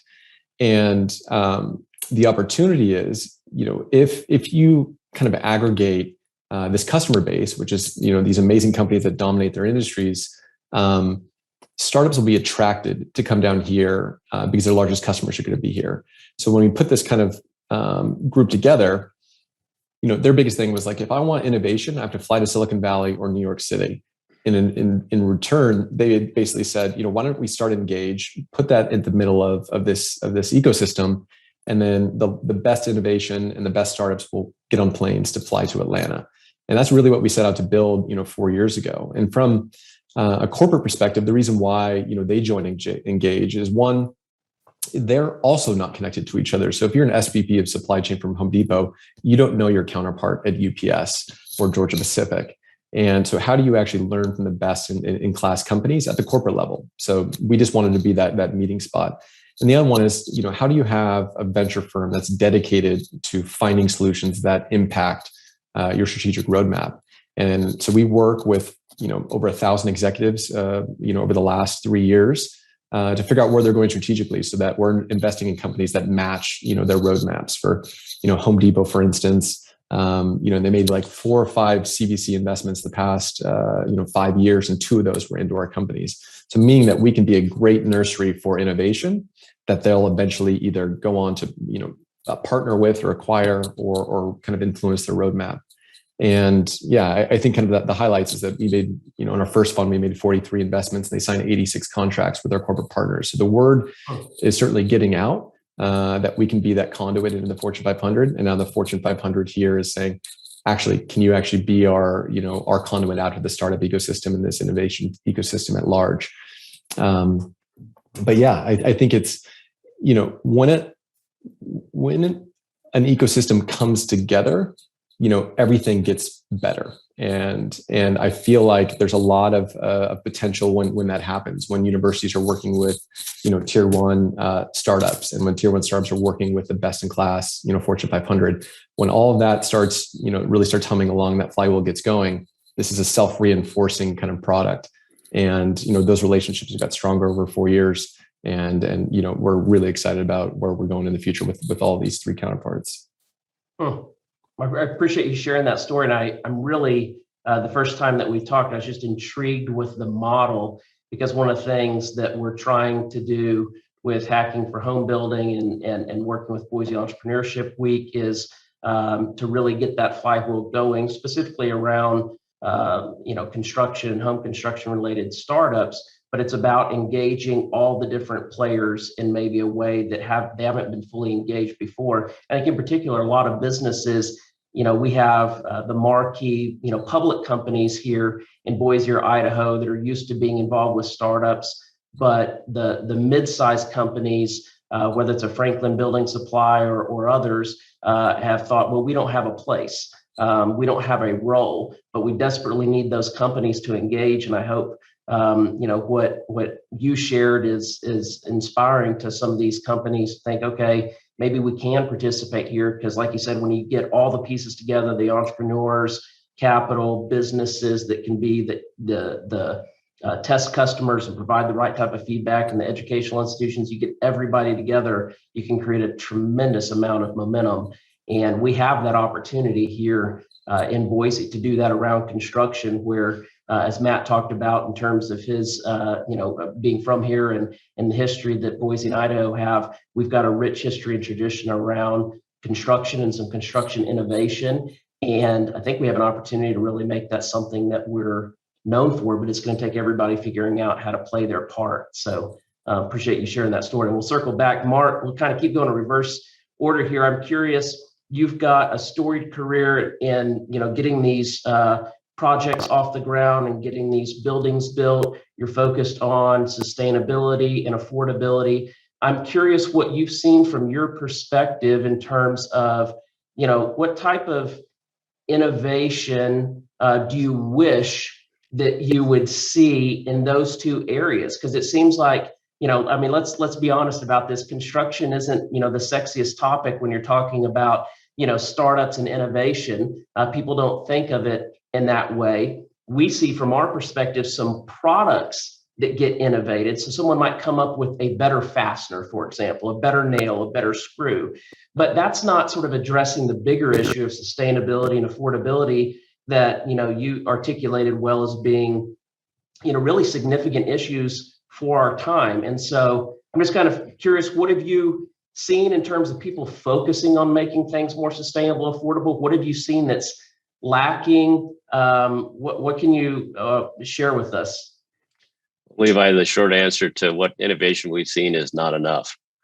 Our industry is an old hidebound industry. There hasn't been a lot of innovation. I read an article recently about a manufacturer that's doing it, modular manufacturing down in the Oakland area. And the biggest innovation in the last 50 years was probably the staple gun, which is pretty sad. On the sustainability side, I think a lot has transpired over my 30-year career in development and sustainability. I look back on some of the things we did 30 years ago, and it's pretty laughable. Whereas today, I think a lot of it has become common practice, which is great. And it was a combination of really, I think it's more around design and engineering and construction, in learning how to do things more efficiently, how to implement strategies around sustainability. Again, as I mentioned, kind of the introduction, I think kind of the holy grail is our supply chain, and that I think the industry has made a lot of changes to make these buildings more high performing. But I really think we need to get at a more sustainable supply chain. The living building that really does that, all the items that are on the red list in particular, that's a big hit in terms of some of the stuff that's got 1,000-year lifespan. It's nasty to manufacture and bringing it from long locations. I remember years ago when we were looking for sustainable hardwood floor to put in our high-rise buildings. I think we bought it from Guatemala. They shipped it to China to have it milled, and then they shipped it to Oregon for us to install it, which is pretty pathetic, when you think about it. So the supply chain stuff that Matt's getting after, I think is really a big part of our industry. And Daly, when you're talking about your community, kind of reminded me of what we're seeing now around workforce and affordable housing. And I've pretty much come to the conclusion, certainly in the coastal market here in the West, and the Intermountain region, I just simply think we don't have enough housing. I don't think it really matters at what price point. I think we're short at all price points. And in particular, as you think about workforce housing, Levi companies like you that are hiring folks and bringing them into the workforce at, $40, $60, $70, $80,000 a year, it is very challenging for them to find a place to live that they can afford using 30% of their income as the metric. More recently, we've kind of been pulled into rural Idaho and rural Oregon. And again, I jokingly call us urban snobs because that's where we spent all of our life in our business. And what we're finding has been very, very eye-opening.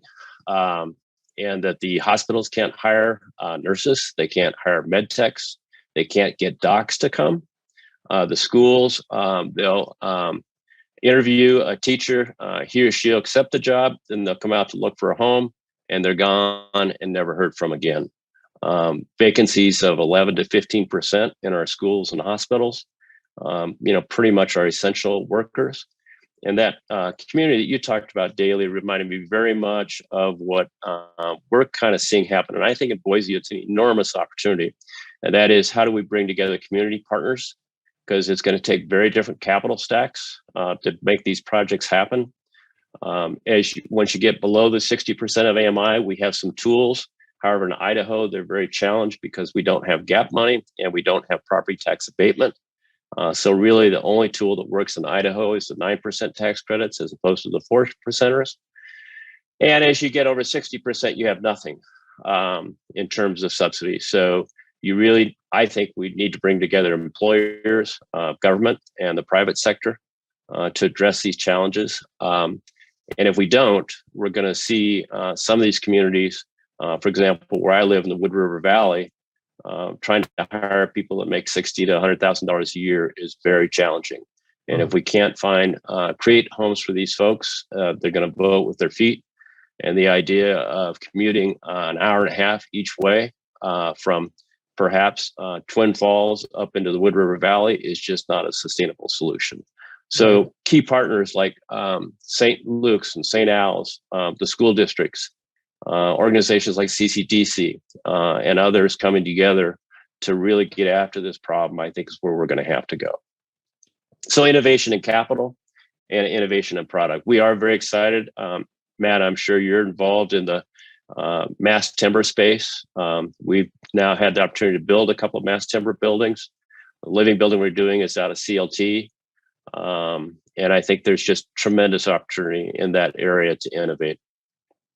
I think one of the things you said at the beginning, right, that there's been very little innovation, particularly when you look at, just kind of the process by which, construction takes place, certainly home construction, even more than commercial, maybe some significant improvements in terms of products related to sustainability. But I think it's interesting if we change the subject matter here and we said, it turns out the world or the US, let's just say US, just doesn't have enough planes to move people around, or the US just doesn't have enough phones for everyone to have one in their pocket.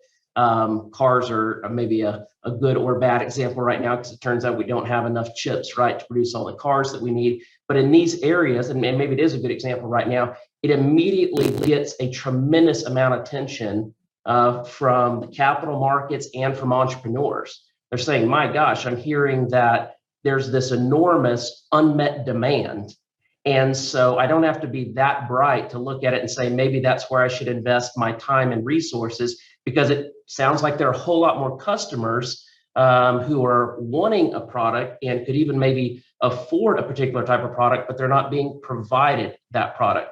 But when you think about home construction, I think that message in many ways kind of continues to fall on deaf ears. There are notable exceptions, and so these are kind of broad strokes that I'm speaking with here, but it's something that I think continues to get overlooked.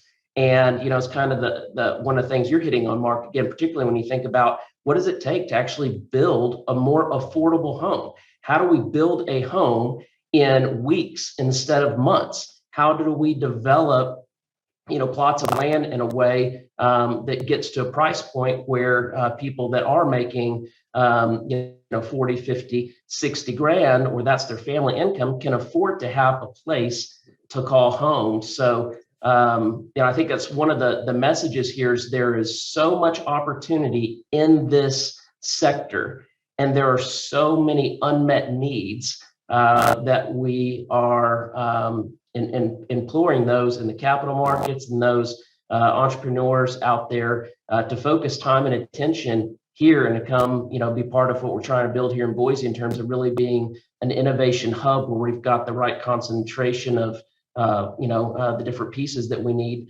to make solving some of these problems more viable. So maybe before I circle back to some of that and get y'all's reaction to even what each of you have shared, let's circle back to Matt. So Matt, you are focused on a piece of the supply chain, and you and I joke about the chaos of the supply chain, but it's only kind of funny because it's also kind of true. It's a supply chain that hasn't changed a lot in a long time, and it's representative of the overall supply chain in construction. You're focused on a piece, but overall the supply chain in construction, and with Mark's example of what it took to go from Guam to China and then to the coast, it hasn't changed a whole lot, hasn't improved a lot. And again, there's some examples we could point out that would be a counterpoint, but again, broadly speaking, it's got some real issues. So what are you seeing in terms of people's interest in what you're doing, investors' interest? Are people, wanting to put resources behind solving supply chain issues on the lumber side? Just give us your perspective from your vantage point there.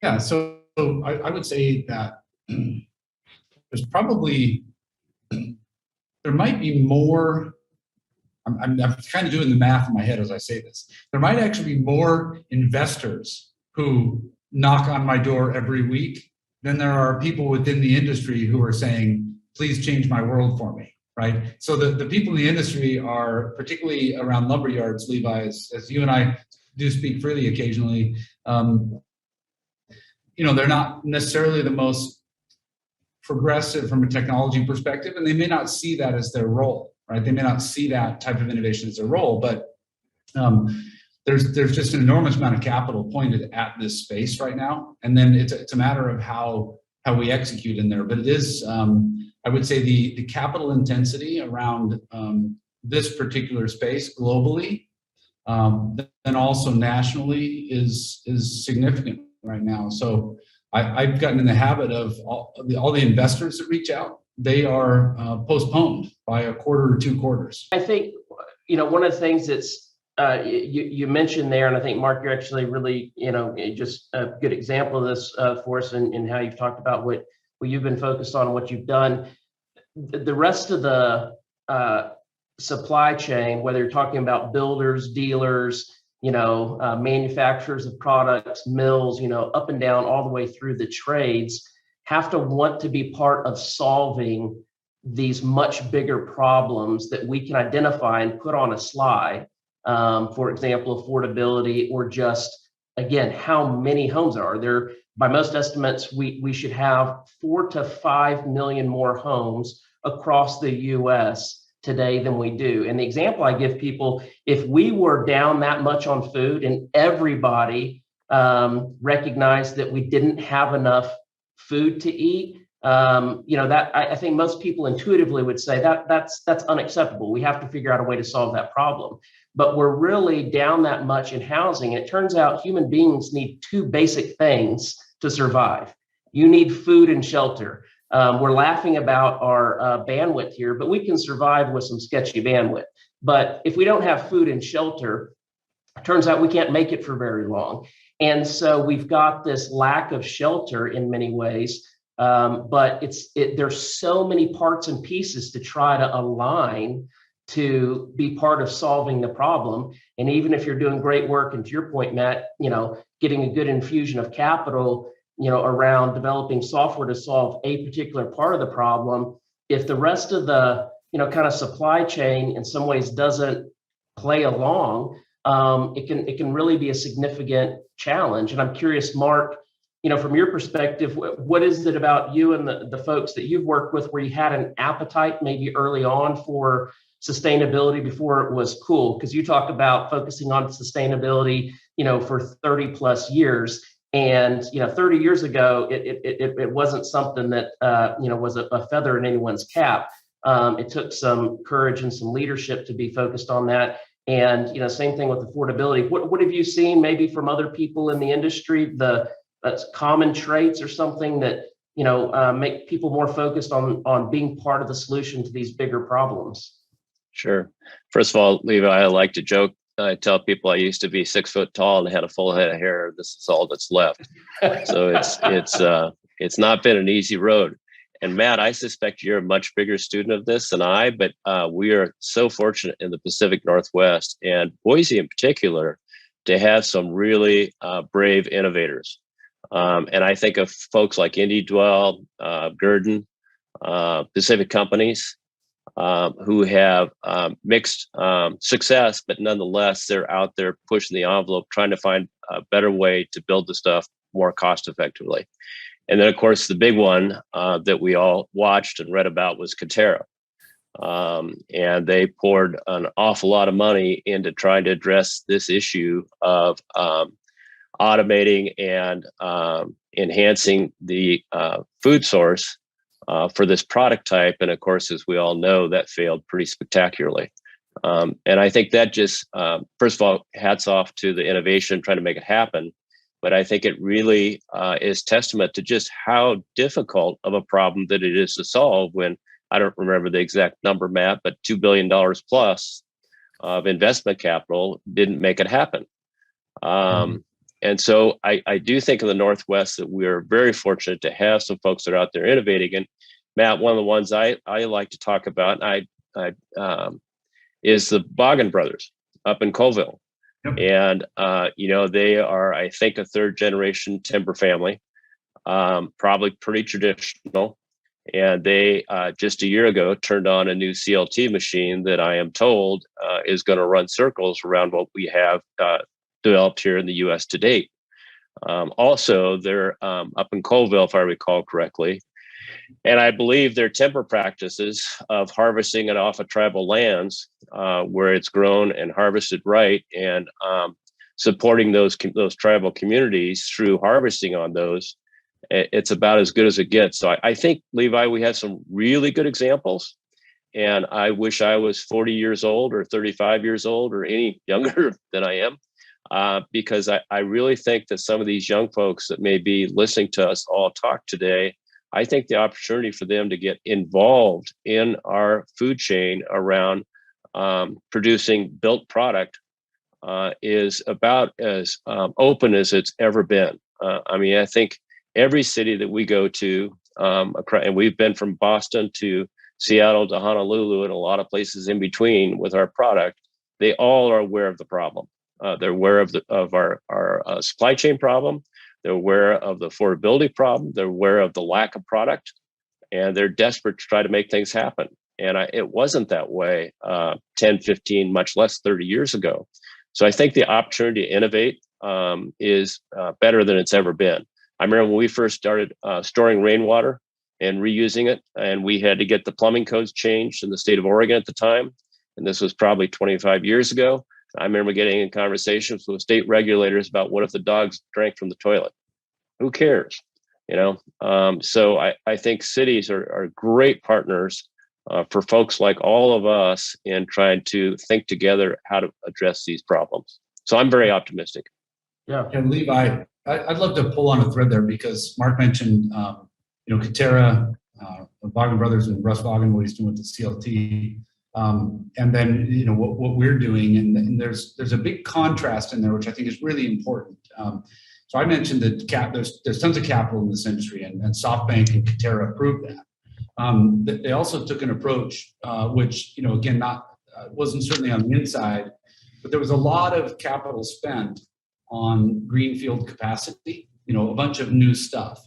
Whereas you look at Vaughan Brothers and, they have some existing resource, they have some existing people, they have some existing capacity, and they're supplementing that with some capital, but they're funding, within sort of their own sweet spot. Similarly, with Yesler, we look at the software play. We look at how do we, as a very first place to go, bring the software and the technology solution to a really, an older industry. So Levi, how do we give your company what you need, to actually make the transformations?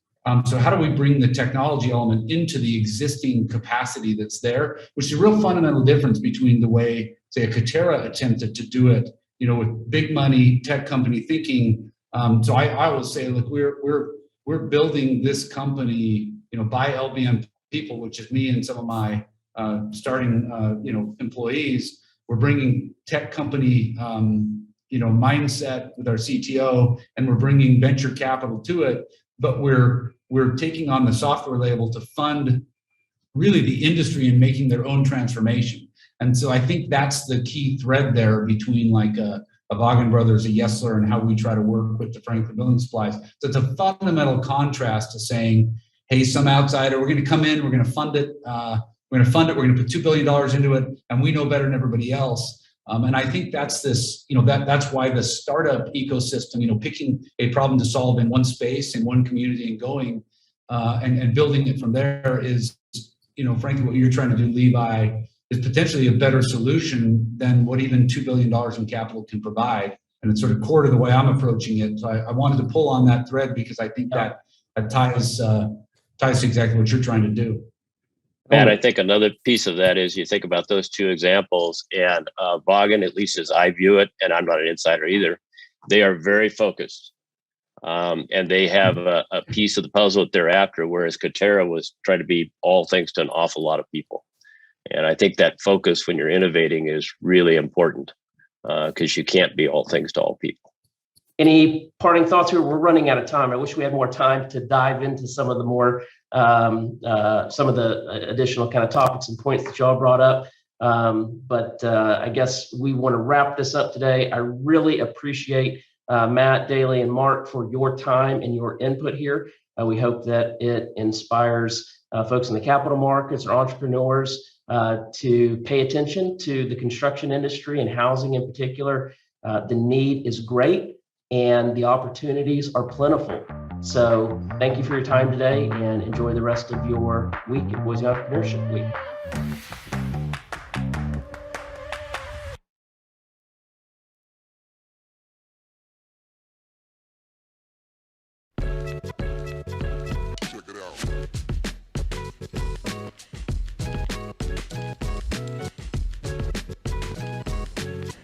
Hi, and welcome back, Entrepreneur Week. What a day. Day 3 here at a close. It was exciting to see another day of handing out checks, and today we had 2 pitch competitions, which is super exciting. Nick got a ton of time on the camera today, so he did great, honestly. Popped up here, had it ready to go all the time. So we're always excited to be partnering with the Venture College and the institutions here in town. A community effort really has to mean a community effort, right? It takes so many different players in an ecosystem to really have that effect of all boats rising. And so I'm excited to kind of spend our last little bit today sitting down with Nick Miller and talking about that relationship and talking about, really the change in Boise. I mean, you and I have been at this for a while, back when you were the economic development director at the city, and I feel that like the spirit of this stuff is very different here than it was 5, 6, 7 years ago. And so, how have you seen it change? How do you see this evolution as it's been going? Yeah, I think Boise Entrepreneur Week and Boise in general has really started to up its game in a way that seems right, seems appropriate. We're obviously, as a community, we're growing. We're attracting a lot of attention, a lot of people, and with that comes new opportunities for entrepreneurs. There's new capital providers in town, and I think if you look at the lineup of this week and the lineup of 6 years ago, we have a much more diverse group of people. We have a lot of the same themes, but just new faces, and I think that Boise is at a point right now where new faces are really being welcomed into our community, into our ecosystem, and everyone's getting to work together, which is awesome. Well, and we know it's a good thing, right? I mean, the truth is you need many hands and practiced hands, especially to have that effect. And we're talking about people who are volunteering the time or running a program like the Venture College, but it's also just new entrepreneurs, people who are bringing a business here or starting a business here. They're now hiring engineers. Their marketing dollars are flowing to some of the marketing agencies here or hiring some of those folks. And it's an exciting time to be in Boise because we've certainly seen so much rapid growth and change, really acutely, I'd say, in the last little bit. And I'm sure you see that and you feel that energy just within the Venture College. I mean, just students at the university now. I mean, I know your cohorts have grown. Yeah. The check sizes for things like Hacking for Home Buildings, which is only 2 years old, has grown. The partnership has grown, and so I'm excited to see that continue. And maybe we could take a minute and talk about what's in the future for the Venture College.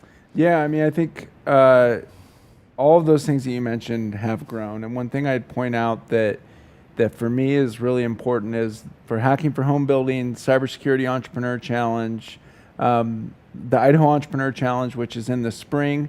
These are hosted by the Venture College, which is a program, the College of Innovation and Design at Boise State. But we take all higher education students in Idaho, as it should be, into those competitions. Yeah. So we have, Adam Stock with Cargo Made Easy, who won the 2-minute drill here earlier this week, was a IEC winner from BYU, Idaho. Mm-hmm. The team that won the Cybersecurity Entrepreneur Challenge, 2 CWI students and a Boise State student, the Hacking for Home Building student track, a U of I team. And so we're really trying to say, where are the best and brightest entrepreneurs that are students in Idaho, and how can we elevate them, give them a little bit of seed capital, and watch them grow? And so that's the opportunity that we see, and we just appreciate the partnership with Boise Entrepreneur Week to come alongside the more mature and sophisticated entrepreneurs and really put those two in proximity to each other, and we just know good things will happen from that. Well, and absolutely. And I remember, it was probably 3 years ago, you and I were talking about, how do we encourage, because if you want an entrepreneurial ecosystem and you want more entrepreneurs bringing good ideas, you have to plant those seeds earlier, right? It's no mistake that like the Boise Entrepreneur Week logo is an acorn, right? Like we're going to say something very specific there. There's no mistake there. So if you want that to be the future of your ecosystem, well, you have to start planting those seeds much earlier. And I think it was 3 years ago we were talking about, Boise had been running IEC, the Idaho Entrepreneurial Challenge. Yeah. And this is for high school and college students exclusively. Yep. And we knew that, there was this thing that would happen when they'd go to the competition. It was kind of a school project for a lot of them. And then some of them had great ideas. These were things that could be real businesses. But because there wasn't an obvious next step, a lot of them, a good portion of them would be like, all right, I got my degree, boo, I'm off to whatever my real career is, right? And we're like, well, how do we encourage some of them to keep going, right? And certainly the check size grew in IEC as part of that, but they needed a place to go. And so, last 2 years we've had the IEC winner have a guaranteed seat in our pitch competition in Boise Entrepreneur Week. And this year that winner won. Right? So like, we're like, okay, I found that very validating, that the conversation that you and I had 3 years ago. Yep. Like, okay, well, here's that conversation in action, working the way that we thought it could. Yeah. And neither one of us are judges, so it's not like we had we didn't stack right? the deck by any means. And all it was encouraging. Yeah, and I think, you know, the fact is, he's just a really solid entrepreneur, and has a great idea. Now that format was like perfect for him. He was custom made for it. He was. And if you look back at Boise Entrepreneur Week pitch competitions, you know, past IEC winners have done really well in there. Before we had that conversation, even of Lumini, who was a previous IEC winner, Trill with Free to Feed. Was a previous IEC winner who placed. And so there is this kind of evolution, a life cycle that we can see of teams coming through the Venture College or IEC or, you know, other programs at the other universities, and then landing at Boise Entrepreneur Week and having success there. And I'm just excited to see what the next step is. What are the years to come hold for those companies, those individuals, and I'm sure we're just going to see more and more of those stories, and I just appreciate being a part of it. Well, and they're landing here more ready too, right? They get all that mentorship as part of IC, which is in the spring. They get, if they win and do well there, they get a little bit of funding, and so then they kind of get this chance to, you know, work on their idea, work on their product, maybe produce a prototype. A lot of them are ready to do that, and so by the time the fall and Entrepreneur Week runs around, they've had mentorship, they've pitched before, they've had coaching, they've had money to develop their problem. Like, they're sitting in a pretty good spot to hop up on these stages and go compete with, you know, entrepreneurs who would maybe do this more frequently or a little older or whatever it is. They're pretty prepped to come in and perform and do well. And Lumini is, again, a perfect example. The first time they pitched with us, they hadn't gone through the Venture College program or pitched an IC. It was 2017. They didn't win that year. Then went through IC, went through the Venture College program, came back and won the following year. Yeah. So they had a great trek through these competitions. So listen, I think this is exactly the kind of behavior that any ecosystem can learn from. I'm happy it's happening in Boise. It takes people like Nick Miller, it takes people like TM with Trailhead, Diane Bevins with the Idaho Women's Business Center, all these people who come together to make sure that we are supporting entrepreneurs and helping our city grow. I appreciate you a ton, and today's slate of events was awesome. I mean, I got to sit back and just watch it, which is not very often for me that I get to do that. Well, now I'm understanding why you're thanking me. No, but I appreciate you, Nick, and I appreciate the role that you have played in leading this event to where it is today. The fact that Vinyl invests so much in this event, in the Venture College, in this ecosystem, it takes entrepreneurs to jump to the front of that. So thank you, and I look forward to wrapping this week up and then getting to work on 2022 in like a week. Yeah, we were literally sitting in the green room talking about, okay, here's what we're going to do in 2 weeks, the meetings we got to have to start getting 2022 set up. Well, with that, for the Boise Entrepreneur Week community, thank you for tuning in today for day 3. We have one more full day coming up right at 9:15 tomorrow morning. Looking forward to have you join us. We'll see you then. Thanks, everyone.